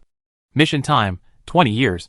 Note, the flow rate of this copy is inconsistent with that of the real world. 20 years in the copy is 7 days in the real world. Players will be transported by time and will not age. Whether you choose to challenge the copy, the remaining time is 5 minutes. Hanyu quickly read the content of the copy, with a look of ecstasy on his face. 20 years in the copy are 7 days in the real world. Hanyu's eyes straightened. He was worried just now whether 7 days would be enough for him to finish reading the book. Well now, with this copy, he has 20 years. Such a long time was enough for him to memorize this book. Even for this book, he has to enter this world. Accept. Hanyu quickly clicked accept. A ray of white light enveloped Hanyu. Randomizing identity. Please wait. If you want to become the king of the world, it's best to be an emperor. Or at worst, a prince. This way you can save a lot of things and just leave the country's troops to fight. Please, make me an emperor or a prince. Hanyu clasped his hands together and prayed secretly. The identity has been selected. The identity is the third prince of the Yongli Emperor of the Southern Ming Dynasty, Zhu Yulang, and the crown prince of the Southern Ming Dynasty, Zhu Zixuan. Hanyu. When he saw Zhu Zixuan, Han Yu's eyes darkened, and he almost fainted. Although Zhu Zixuan was a prince, he was the last prince of the southern Ming dynasty. He was sacrificed to Wu Sangui by the king of Burma before he even ascended the throne, and was eventually hanged in Chuncheng. Although he is a prince, his start is a disaster. I still have a chance. Han Yu forced himself to calm down. Zhu Zixuan also divided his time. He was in Yunnan and Burma, and there were some Naming soldiers around him. Although their quality was not very good, they could always build up their momentum. If the time was earlier, there might be a chance of change. The intervention time node was selected. May 1662 AD. Puff. When he saw the time, Han Yu almost spit out blood. AD 1662. This year was when Zhu Zixuan died. Can you change the time and let me go back? Han Yu was a little crazy. Just then, the white light dissipated. Han Yu found himself on a hillside, with several soldiers in full armor standing guard not far away. A large flag fluttered in the wind next to it, with a big Chinese character Wu written on it. There was a corpse wearing a dragon robe on the ground in front of him, with purple marks on his neck. A strong man held a bowstring in his hand and was looking at him with a ferocious smile. Your Highness, a certain family will send you on your way right now. Miss Gonlin. Han Yu's eyes darkened. This hacking sent him directly to the execution ground. The executioner Wu Gugui is right in front of him. How can this be a comeback? However, Han Yu was trained through the Battle Royale in a small village and the Battle of Jerusalem. He killed a lot of people, and his body was stained with a lot of bloody evil energy. Naturally, it is impossible to wait for the killing without resisting at all. If you want to kill me, you have to break 2 of your teeth. Han Yu's blood surged all over his body. He picked up the parchment in his hand and threw it at Wu Gugui. Wu Gugui did not expect that Zhu Zixuan would actually resist. He was not prepared and could only use the bowstring in his hand to greet Han Yu's attack. But the edges of the book in Han Yu's hand were all wrapped with metal. Although it was rusted, it was still metal. It had also been enchanted with tetanus, and the effect was even better. Boom! The parchment actually broke the bowstring and hit Wu Gugui on the head. The parchment directly made a 3-inch deep hole in Wu Gugui's head, and the brain inside could be seen. Wu Gugui's eyes were full of disbelief, and the body shook and fell into the dust. It can really open people's heads. Irina really didn't lie to me. Han Yu murmured. Chapter 1420 Chase. The soldiers in the distance were stunned when they saw the scene on the execution ground. They never expected that what was originally a formality would suddenly turn upside down. Wu Gugui, who was executed, was actually killed by the prisoner. This sudden change shocked them to death. Several soldiers quickly drew their swords and rushed towards Han Yu. Seeing the soldiers rushing towards him, Han Yu turned around and ran away. He can't defeat so many people alone. Fortunately, there were woods no more than 5 meters away. Han Yu rushed into the woods, specifically running towards the dense woods. He remembered that these soldiers had bows and arrows. If they ran to an open area, they would become targets. The soldiers were chasing after him. However, they were wearing double layers of heavy armor, carrying swords on their backs and quivers on their waists. They were all equipped with horse fighting equipment. It was quite inconvenient to run, let alone in dense woods. From time to time, he would get caught on various buckles on his body by branches and thorns. After running a few dozen meters, I was already out of breath. On the other hand, Han Yu was wearing simple clothes without many restrictions. In addition, he had practiced parkour and could run on complex terrain as if he were walking on flat ground. The distance between him and them was getting farther and farther, and he was about to lose them. Fire the arrow! The leading soldier quickly bent his bow and set an arrow. Whoosh whoosh. A series of arrows shot out and shot towards Han Yu's back. However, Han Yu never ran in a straight line and often used big trees to cover his body. Most of the arrows hit the trees, and only a few flew past Han Yu. Hearing the whistling sound of arrows, Han Yu ran faster like a frightened rabbit, scurrying out of sight. Go back and report to the commander. The fake Menteko has escaped. Wu Sangui was furious after hearing the news that Zhu Zixuan actually ran away from the execution ground, and directly chopped down the soldiers guarding the execution ground. Then he personally led an army to search the mountain, vowing to capture Zhu Zixuan. At the same time, Han Yu kept running in the woods. Wu Sangui's original intention was to find a deserted place, kill people, and bury them casually so that no one could find them. So forget it. Unexpectedly, this gave Han Yu a chance to escape. Han Yu dove into the primeval forest, climbing mountains and waiting along the way, leaving his pursuers missing. Although he lost his pursuers, Han Yu himself was not in good condition. His clothes were almost torn by bushes and thorns, and there were many scars on his body. But Han Yu didn't dare to stop. He knew that Wu Sangue would definitely lead a large group of people to search the mountain after knowing that he had escaped. He could only use all his strength to run and get out of this area as much as possible. Otherwise, when the large group of people came over, he would be caught. No. Han Yu did not dare to stop along the way and continued running towards the depths of the mountain. Han Yu didn't stop until the sun set. He really couldn't run anymore and needed to find a place to rest. Otherwise, he would die of exhaustion before Wu Sangue could catch him. Han Yu climbed up a big tree, which could reduce the probability of being discovered and avoid wild beast attacks. There are some wild fruits on the trees with traces of insect bites on them. There is no problem if the bugs are eaten. There is a high probability that there will be no problem. Han Yu picked some wild fruits and ate them. It was very juicy and tasted very sweet, which helped him replenish his energy. The moon is very bright today, and the silvery glow fills the forest. The jungle is dark and gloomy, but the top of the tree crown is very bright. Under the bright moonlight, Han Yu opened the magic book given by Irina. His main purpose of entering this world is to have enough time to read magic books, and the main purpose must not be forgotten. Han Yu opened the magic book and looked at it page by page. This seems to be Irina's private collection, and there are many comments from Irina on it. Combined with the annotations, the obscure magic book became understandable. At least it became less difficult for Han Yu to understand. When people are very focused on doing things, time passes very quickly. Han Yu was shocked to find that he had turned to the last page. Is this all done? Han Yu was a little surprised. The night hasn't passed yet. I'll watch. Han Yu raised his head and swallowed back the words that came to his lips, because he was shocked to find that the sun in the distance was sinking. I actually watched it all day and night. Did it take so long? Han Yu was speechless. He actually wasted a whole day trying to escape. However, although a lot of time was wasted, there were also many gains. Han Yu read through the magic book, and coupled with Irina's personal comments, he already understood the essence of magic, which is to follow the heart, interfering with the real world through magic. It can even go down to the atomic level and directly change the properties and composition of items. When he reaches that level, Han Yu can truly turn stone into gold. However, at his current level, it is impossible to turn stone into gold. But something as simple as twisting the rope is still fine. Han Yu set his goal on a fruit hanging high on a branch. Come over. Han Yu stretched out his hand. The fruit was picked off by an invisible hand, and then fell danglingly into Han Yu's hands. It's really sweet. Han Yu was eating fruit. Am I becoming a magician? Han Yu guessed. If I had known that this magic was so easy, I wouldn't have entered this world. Now I still have to figure out how to complete the task. King of the world. And it's still 1662. Just walking will take a lot of time.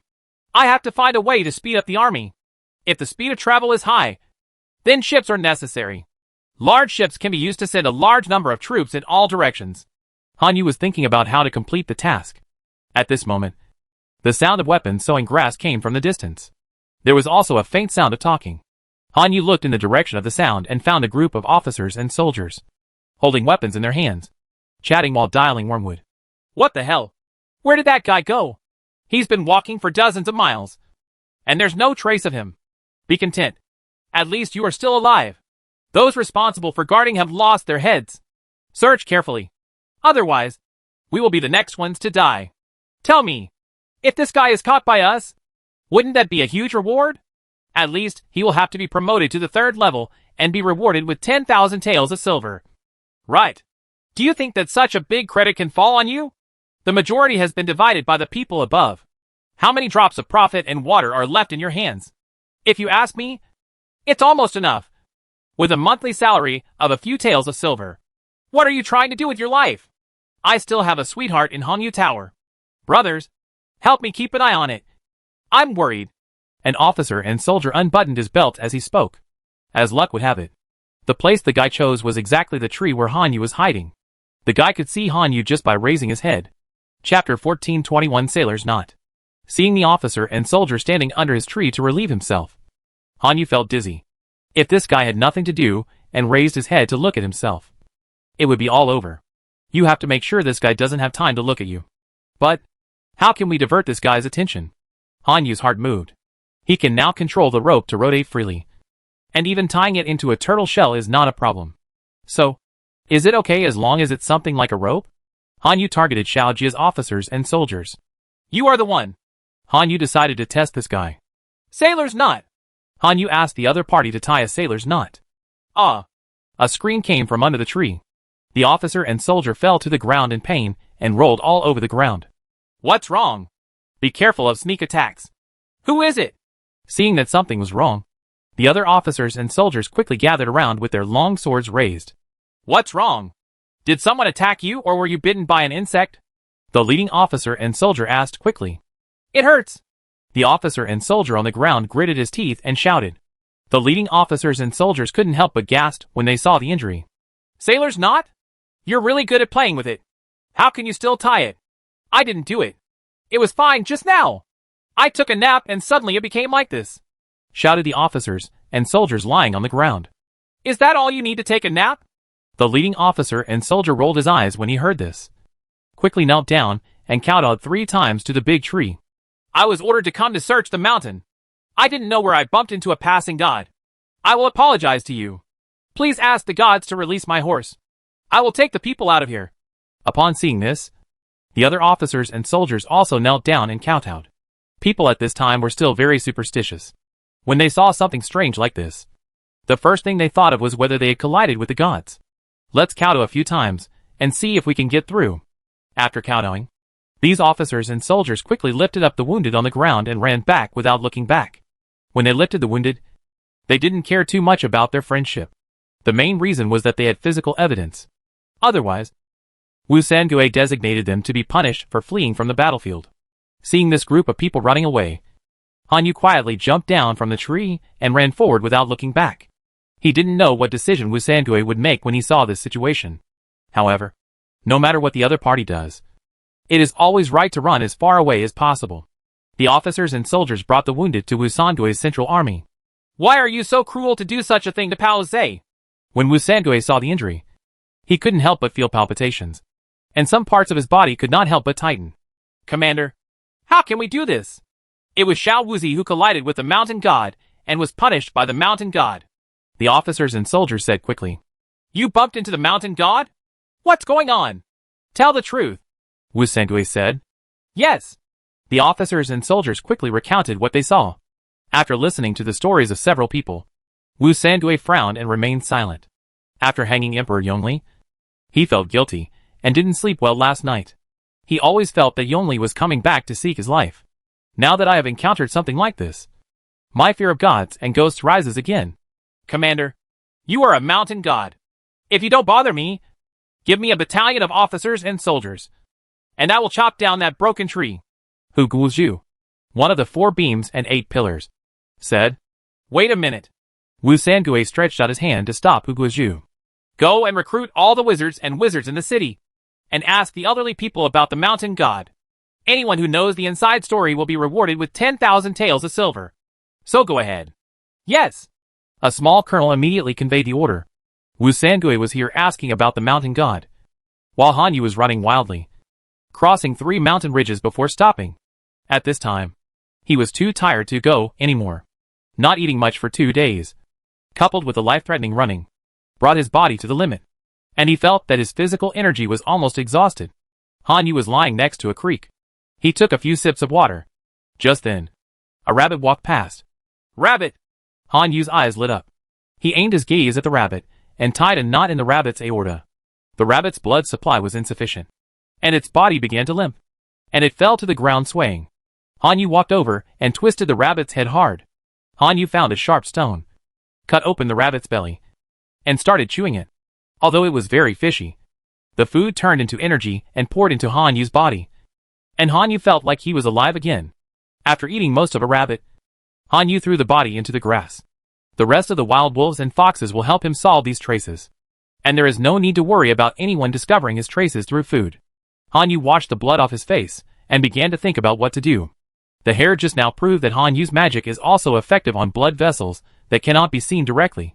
This gives him the ability to kill people invisible, which gives him a way to save his life in this troubled world. Now that he had a way to save his life, Han Yu started to think about what to do next. After thinking about it, Han Yu felt that he should go to a place with people for this method. Find some mountains and villages, Show your miracles. Dress up as a great immortal. Get a complete outfit. And then go to the city to find some big households to steal some money and food. With money and food, and through miracles, we can follow Zhang Jiao's path and make the yellow turban great again. After reviewing the plan several times in his mind and finding no flaws, Han Yu stood up and walked downstream along the stream. If you get lost in the forest, the easiest way is to follow the stream. As long as you follow the stream, you can find a big river in most cases.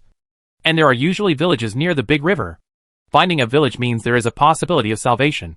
Han Yu walked downstream along the stream. The stream meanders and flows very long. There's even a waterfall in the middle. Han Yu walked for a while before finally getting around the cliff. After walking along the stream for 3 days, Han Yu finally came to a relatively gentle valley bottom with a huge mountain village in front of him. A large flag with the word Mu floats on the top of the village. The most striking thing is that all the people in the village have their hair tied and wear crowns. And no money rat tails are left. Considering that this place is the boundary of Yin province, Han Yu guessed that this place should be people from Prince Mu's mansion. Prince Mu's mansion should be trustworthy. Han Yu remembered that throughout history, Prince Mu's mansion had always stood on the side of the Ming dynasty. Even if they were displaced for a long time, Prince Mu's mansion would never leave. The last Duke of Guizhou, Mu Tianhua, even died in battle on Cursed Water Beach, showing his loyalty. Although this kind of person is a little less powerful, he is commendable for his loyalty. What Han Yu needs most now is this kind of loyal person. He needs a lot of help now. Chapter 1422 Mu Tianhua. Han Yu strode towards the village. There were watchtowers around the village. After seeing Han Yu, he immediately drew his long bow. Who is it? Stop! Don't do anything to yourself, Han Yu said quickly. The people in the observation tower breathed a sigh of relief when they saw that Han Yu's disheveled hair was not the Manchu money rat tail. In this era, 90% of the people who can still grow long hair are loyal to the Ming dynasty and can be trusted. However, they still did not let down their guard and sent people to verify Han Yu's identity. A small group of villagers came out of the village, holding spears and scimitars in their hands, and carefully surrounded Han Yu. Who are you? Where do you come from? Zhuang Ding, the leader, asked. May I ask who is in charge of Prince Mu's mansion above your mansion? I am the special envoy of His Majesty Yongli of the Ming dynasty. I have important matters, and I need to see the owner of the village immediately. Han Yu arched his hands toward the sky. Upon hearing the word Yongli, the villagers became serious. You come with us. It's up to the village owner to decide whether to see you or not. The leader, Zhuang Ding, took Han Yu into the village. Several villagers stared at Han Yu from behind, the spears in their hands only inches away from Han Yu's back. Han Yu didn't take it seriously and looked at the situation in the village. There are a lot of people in the village, and they are mainly young and strong, with relatively few old and young. Their clothes are all in Ming dynasty style, and they all look good. The villages are all double-story wooden buildings, with pigs, chickens, ducks and other livestock raised below. People live on it. They are all young and strong, and together they become a usable force. Han Yu kept assessing the situation in the village. Soon, Han Yu was brought to a wooden building. Standing on the terrace of the wooden building was a strong man in his 40s. He looked like he was in the military, and he had an evil aura that could not be concealed. Behind him stood a man and a woman. The man was in his 20s, with a handsome face, a long sword at his waist, and a heroic spirit. The woman was only 16 or 17 years old. She also had a short sword at her waist, and her movements were very neat. The faces of the three of them are very similar. It seems that they are father and son, or father and daughter. My lord! The village man saluted quickly after seeing the strong man. Mr. Guagua? Could it be? Han Yu's heart moved. He pushed his long hair away from his face, raised his head and said, Guagwagong! You are well! Your Highness the Crown Prince! When the strong man saw Han Yu's face, he quickly ran down the stairs and knelt down in front of Han Yu. Your Highness, I heard that you were brought back to Spring City by the traitor Wu Sankue. I am gathering troops and horses to prepare for rescue. You? Seeing the other party's appearance, Han Yu had confirmed that the other party was the contemporary Duke of Guizhou and the owner of Prince Mu's mansion, Mu Tianhua. Duke Qian, weren't you killed in the battle at Kershuiden? Why? Han Yu asked. Ashamed to say, I was exhausted and passed out on the battlefield. Thanks to a few cronies, I was picked out from the pile of dead people and brought back to this place. They gathered some remnants of soldiers and refugees who did not want to surrender to the Manchus and cut trees here to make a living. Stronghold. Gather strength and prepare to fight against the Qing dynasty. Your Highness, you are back. Your Majesty. Mu Tianhua asked. Hearing this, Han Yu pretended to be sad and shook his head. My father was killed by that thief Wu Sangui. I took advantage of their unpreparedness and killed the guards and ran out. Your Majesty, all ministers are incompetent. Although he had been prepared in his heart. After learning about Yongli's death, Mu Tianhua still crawled on the ground, punched the ground, and cried bitterly. The surrounding villagers also knelt down. Please, Duke of Guizhou. The traitors are powerful, and the country is in trouble. It is not the king's crime. Please take care of your health.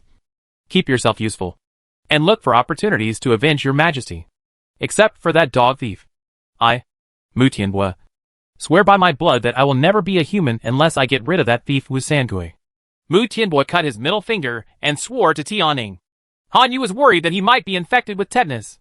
Mu Tianhua is the only general he can point to now, and there is no room for failure. Mr. Qian, get up quickly. It's windy outside. Let's talk inside. Han Yu quickly pulled Mu Tianhua up. I was negligent. Your Highness, please come inside. Mu Tianhua led Han Yu into the small building. What are Duke Qian's next plans? Han Yu asked. Of course, it is to gather the remnant troops, gather the refugees, prepare and train, assassinate the traitor Wu Sangui, and avenge his Majesty. Mu Tianhua said. Just rely on a spear and a scimitar? Han Yu asked. Your Highness? Mu Tianhua didn't understand what Han Yu meant. Courage is commendable. But now the enemy's force is powerful. It is not an exaggeration to say that it is 100 times or 1,000 times stronger than mine. Blood and bravery alone cannot achieve anything. In the Battle of Curse Beach, doesn't Duke Qian understand? Han Yu said. Hearing Han Yu mention Cursewater Beach, Mu Tianhua's momentum dropped. The battle at Cursewater Beach was something he still didn't want to think about. A large number of soldiers were wiped out in that battle. Facts have proved that in the face of absolute numbers, blood and bravery alone cannot change the overall situation. But Wei Chen really has no other choice. Since the Chongzhen year, our Ming dynasty has suffered repeated defeats, which has already shown that the previous tactics are outdated.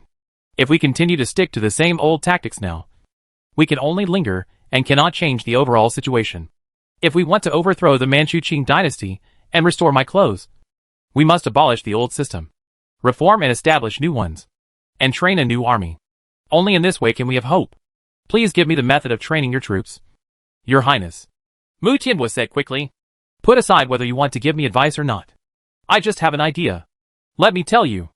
I would like to ask the Duke of Guizhou to help me advise whether it is feasible. Han Yu organized his thoughts and said, Now, the gap between our army and the Qing dynasty is the huge difference in numbers. This also leads to the fact that we have few people. We cannot die, and we cannot afford to die.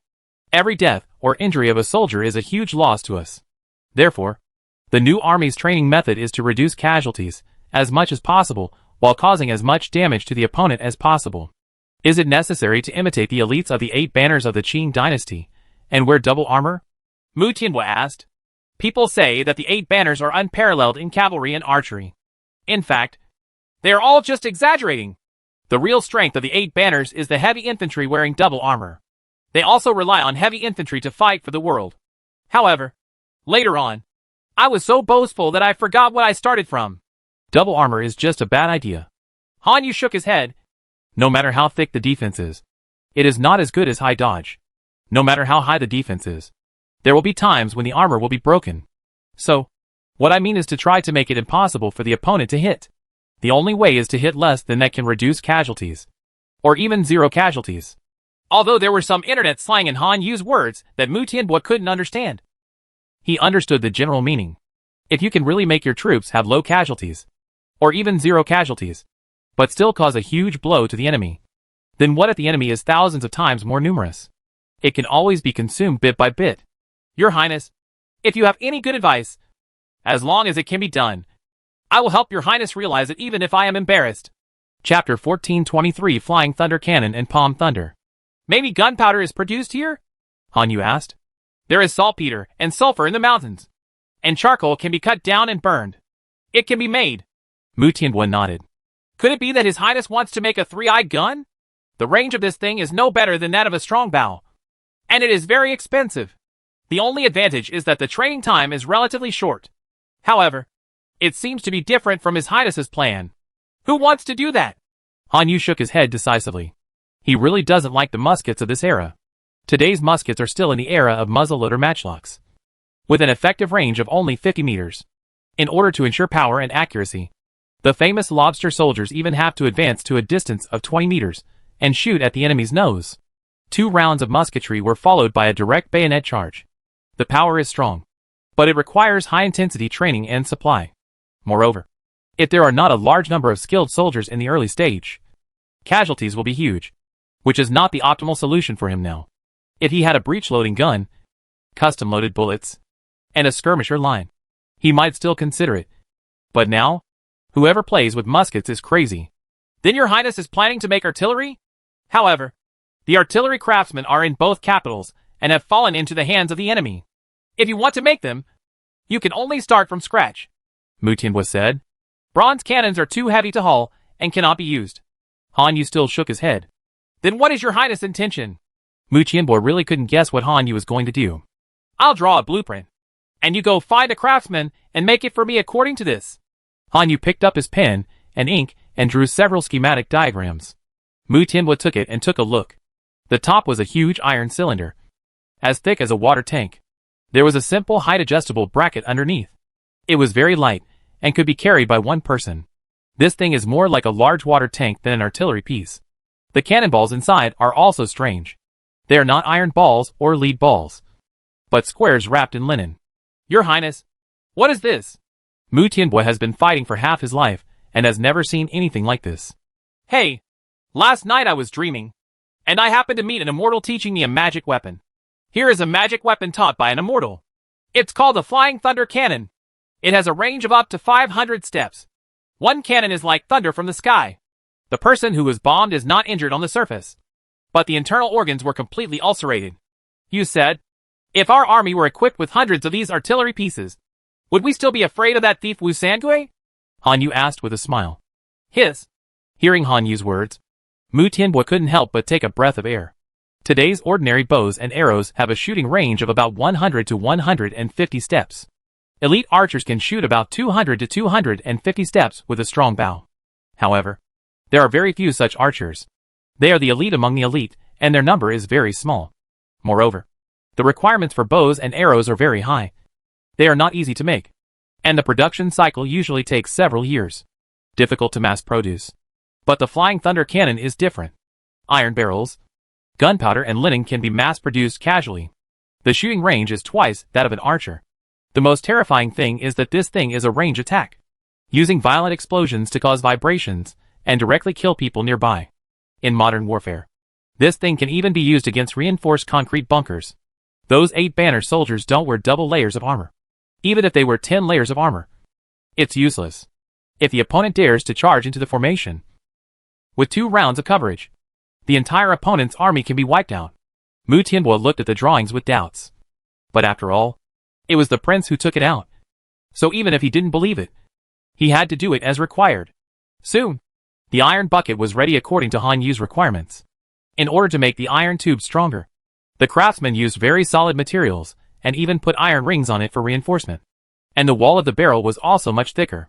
Han Yu was very satisfied when he saw this, and asked people to make explosive packages and propellants as required. Let's start, Han Yu ordered. Start. Mu Tianbo signaled to the gunner. The gunner lit the match. Boom! With a loud noise, the pile of stones that was used as a target was blown to pieces.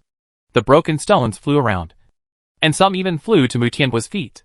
When the smoke cleared, everyone was surprised to find that the pile of stones had been bulldozed. Mr. Qian, how about this Flying Thunder Cannon? Han Yu asked with a smile.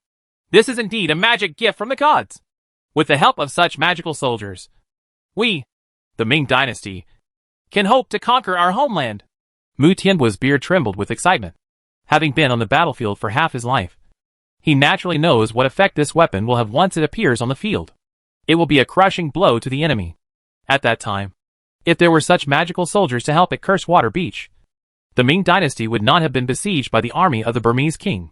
Thinking of those soldiers who died in battle, Mu Tianbo couldn't help but shed tears in his eyes. There is still room for improvement in this thunder cannon. The weight can be reduced. The barrel wall can be made a little thinner. It can also be directly used to make a two-wheeled cart, on which the thunder cannon and shells are placed. One person can push it from behind, and the other people pull in front. So the transportation problem can be solved. Hanyu thought for a while, and decided to promote the stroller as well. This can greatly speed up the march of the troops. Of course, these are all unsophisticated methods now that there are no horses. If you have horses, you still have to use a carriage. After seizing the seaport, it is even more necessary to build sea ships. It would be cool to just use naval guns to wash the ground. By the way, the thunder cannons alone are not enough. We also need to urgently make a batch of clay pots. They don't need to be too big, and they should be easy to throw. Fill them with nails, caltrops, and gunpowder. Leave a match rope outside. When the enemy gets close, if it is lit and thrown out, the clay pot will break, and the fragments can hurt people. The iron caltrops and nails inside can also hurt people. The shock caused by the explosion of gunpowder can also hurt people. It is a small flying thunder cannon. By the way, iron nails and caltrops must be soaked in salt water, golden soup or something before they are stuffed in. It is best if they are rusty. This is called tetanus enchantment. The more Hanyu talked, the more excited he became. Your Highness, what is tetanus? Mu Tianhua's face was full of questions. He understood every word His Highness said, but he didn't understand them all together. Tetanus? How do you explain this? Hanyu felt that he also needed to popularize disinfection and simple first aid, which could reduce a large number of injuries and fatalities. By the way, hygiene standards and boiling water should also be promoted. This can reduce the spread of epidemics, which is also very important. Let's do this. You take the time to organize the doctors in the village, and I will train them at night, Hanyu said. Although he does not have a medical background, he was a doomsday survival enthusiast in the past. He has read part of the Barefoot Doctor Manual, and he still understands simple first aid bandaging and hygienic treatment. By the way, what is the name of this little flying thunder cannon? Your Highness, please give me a name, Mu Tianhua asked from the side. Let's call it Palm Thunder, Hanyu said. Chapter 1424 Grenadier Regiment. Hanyu thought about it in his mind. The Flying Thunder Cannon and Palm Thunder were relatively safe against Wu Sangui. As for the subsequent encirclement and suppression by the Qin court, he could expand the size of his troops and advance steadily. The Tianping Heavenly Kingdom was able to sweep Jiangnan back then, so there is no reason why he couldn't. Moreover, he has the blessing of these two advanced weapons, so there is no reason why he cannot win. As for how to attract people to join him, he already has a way. He can only use it after defeating Wu Sangui and occupying Yunnan province. By the way, with the new weapons, the organization of the new unit also needs to be changed. The minimum unit is a squad. 10 people, 1 commander, 3 thunder cannons, 3 gunners, 3 loaders, and 3 liquidators' hands. The chief is responsible for commanding. Each person is issued with a steel sword, a leather cane shield, and 10 palm thunders. 10 teams form a squadron, with 1 member per household, and each household has 10 soldiers. 10 squadrons form a brigade, with 1 member from 1,000 households, and 1,000 households have 30 soldiers. Several brigades form a legion. The specific number depends on the situation. In addition, a logistics team is specially organized and trained to be responsible for escorting food and materials, and there are also dedicated foremen and doctors. Hanyu explained the organizational structure he envisioned. This method is very good. Mu Tianhua imagined that if he could command such a team, he could capture the Burmese king alive at Cursewater Beach. Your Highness, please name the new army, Mu Tianhua said. Let's call it the Grenadiers. The first one formed will be called the 1st Grenadier Corps. In order to show its honor, the word guard is added in front, which means the Emperor's personal army. The 1st regiment commander is you. By the way, this is your son Mu Jiansheng. Let him learn by your side. Expand the team in the future, and it will be easier to be promoted as he gains experience, Hanyu said. Thank you, Your Highness. When Mu Tianhua heard what Hanyu said, he immediately understood that there would definitely not be only such a legion in the future, but would also be expanded into a 2nd legion and a 3rd legion. His son is studying next to him, and he will definitely be on the same level as a legion commander in the future. Commanding an army of 10,000 people was at least a general level in the Ming dynasty. The Mu family is going to be prosperous in this generation. I'll leave it to you to select the best and train the soldiers. The first batch of people are more valuable than the more skilled ones. Cultivate them with experience first, and then use these people as seeds to slowly cultivate them.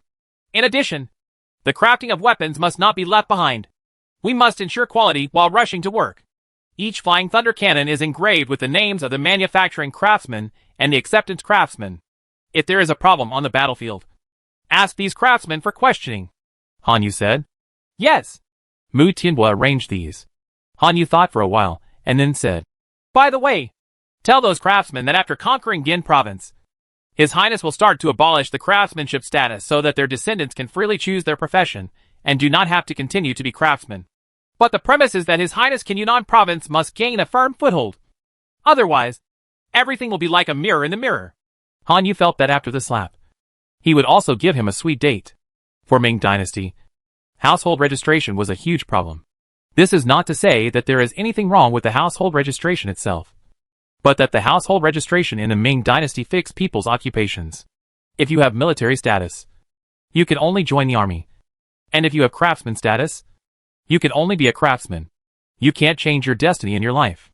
Zhu Yuanzhang's starting point was good, so that when he hired people, he could clearly know how many craftsmen, how many military households, and how many farmers there were in the country. But for an individual, it is extremely unfriendly, and can only waste time in a career that I don't like. Damn if you can be motivated. If Han Yu wanted to rebuild the Ming Dynasty, the first step was to abolish the unreasonable household registration system. Okay, I'll tell them now. I believe they will work harder after hearing the news. Mu Tianhua arranged the news. When the craftsmen heard this, they were naturally happy and worked even harder. Tin buckets and carts were manufactured one after another. The young people in the village were organized by Mu Tianhua, and 2,000 people who were shrewd, strong, agile, and clever in mind were selected and began to train according to the training methods given by Han Yu. The most important thing in military training is to enforce orders and prohibitions. Therefore, Mu Tianhua began to follow Han Yu's request and asked these recruits to start standing in military postures and practice walking in unison. This was to subtly make everyone get used to orders and prohibitions. Otherwise, facing the enemy's overwhelming attack, you will become timid first, turn around and run away, and all weapons given to you will be in vain. Han Yu organized the doctors in the village and started simple training for barefoot doctors. Fortunately, these doctors have experience, and it is relatively easy to accept it. In a blink of an eye, 10 days passed. The first batch of Flying Thunder cannons and palm mines have been produced. After test firing one by one, they all met the acceptance standards. Han Yu was very satisfied and asked Mu Tianhua to kill 2 pigs to reward the craftsmen. Those young people have also been organized into 2 brigades and have completed basic formation training. They have also mastered the firing steps of the Thunder Cannon. Basically, everyone can complete their work with their eyes closed. Han Yu was very satisfied with the progress of these people. According to the progress of these people, the training would be completed in a few days. At this moment, someone suddenly came to report outside the village. My lord, something happened. Something happened. Why are you so nervous? Mu Tianhua asked. A clear demon appears outside the village, shouted the reporter. How could it be? Mu Tianhua frowned. His village was very secretive, so it stands to reason that he would not be found. There are clear demons? This is a good thing. It just allows the First Legion to see blood. If you haven't seen blood, no matter how much you train, you will always miss something. We still have the fortifications of the stockade to rely on. This is a good thing that comes to our doorstep. Han Yu stood up. Even if the Qing army doesn't come to the door, he still has to find an opportunity to take the team out to practice. Now that the enemy comes to the door on his own, he saves the step. That's the only way. Send the order, and all the First Legion will assemble and go up to the wall. When everyone in the First Legion heard that there was going to be a war, they were both excited and scared, and many of their hands were shaking. I know that many of your family members were killed by Qin Yao. Now, Qin Yao is outside. The time has come to avenge your family. As long as you follow the usual training, you will definitely be able to kill Qin Yao. Avenge your family. Han Yu boosted morale. Revenge! Revenge! The people below shouted. Most people here have a blood feud with the Manchus. The mention of revenge for their families instantly arouses their fighting spirit. Everyone climbed up to the wall of the village according to the formation, set up the Flying Thunder cannon, and they were ready. Today, they would make those who committed the crime of clearing demons pay their blood debt with blood. Chapter 1425 The Power of Flying Thunder Cannon. The leader of the team outside the village was Hu Guozhu, one of Wu Sangui's 4 pillars and 8 pillars. This man was Wu Sangui's confidant. He followed Wu Sangui all the way from Shanhaiguan to Chuncheng, and even entered Burma to capture Emperor Yongle of the southern Ming dynasty. He was also the vanguard. After Han Yu ran away that day, Wu Sangui sent people to find all the witches, gods and men throughout the journey, and asked them about the mountain gods. However, after questioning them separately, they found that the caliber did not match up, and they immediately judged that the mountain god theory might be a rumor. But the injuries on his hands cannot be faked, because witchcraft is prevalent in Yunnan province. Wu Sangui speculated that Zhu Zixuan may have obtained the help of some witchcraft masters and used sorcery to cause such anomalies. Therefore, Wu Sangui ordered many of his generals to lead their own troops into 12 separate groups to search the mountain. They must capture Zhu Zixuan and see him alive and dead. Zhu Zixuan was still alive, and he had trouble sleeping and eating. Hu Guozhu didn't know that the Mu family's village was here. He just sent people to conduct a blanket search and came here by accident. Hu Guozhu was overjoyed when he saw the flag of the Mu family flying on the village. You know, the Mu family was also a registered rebel in the Qin court. If they could catch the leader, they would be promoted and rich. As for whether there might be resistance in the village, Hu Guozhu didn't bother to think about it. From Shanhaiguan to Tian province, he fought hundreds of battles, big and small, and won more than he lost. So he developed an arrogant character.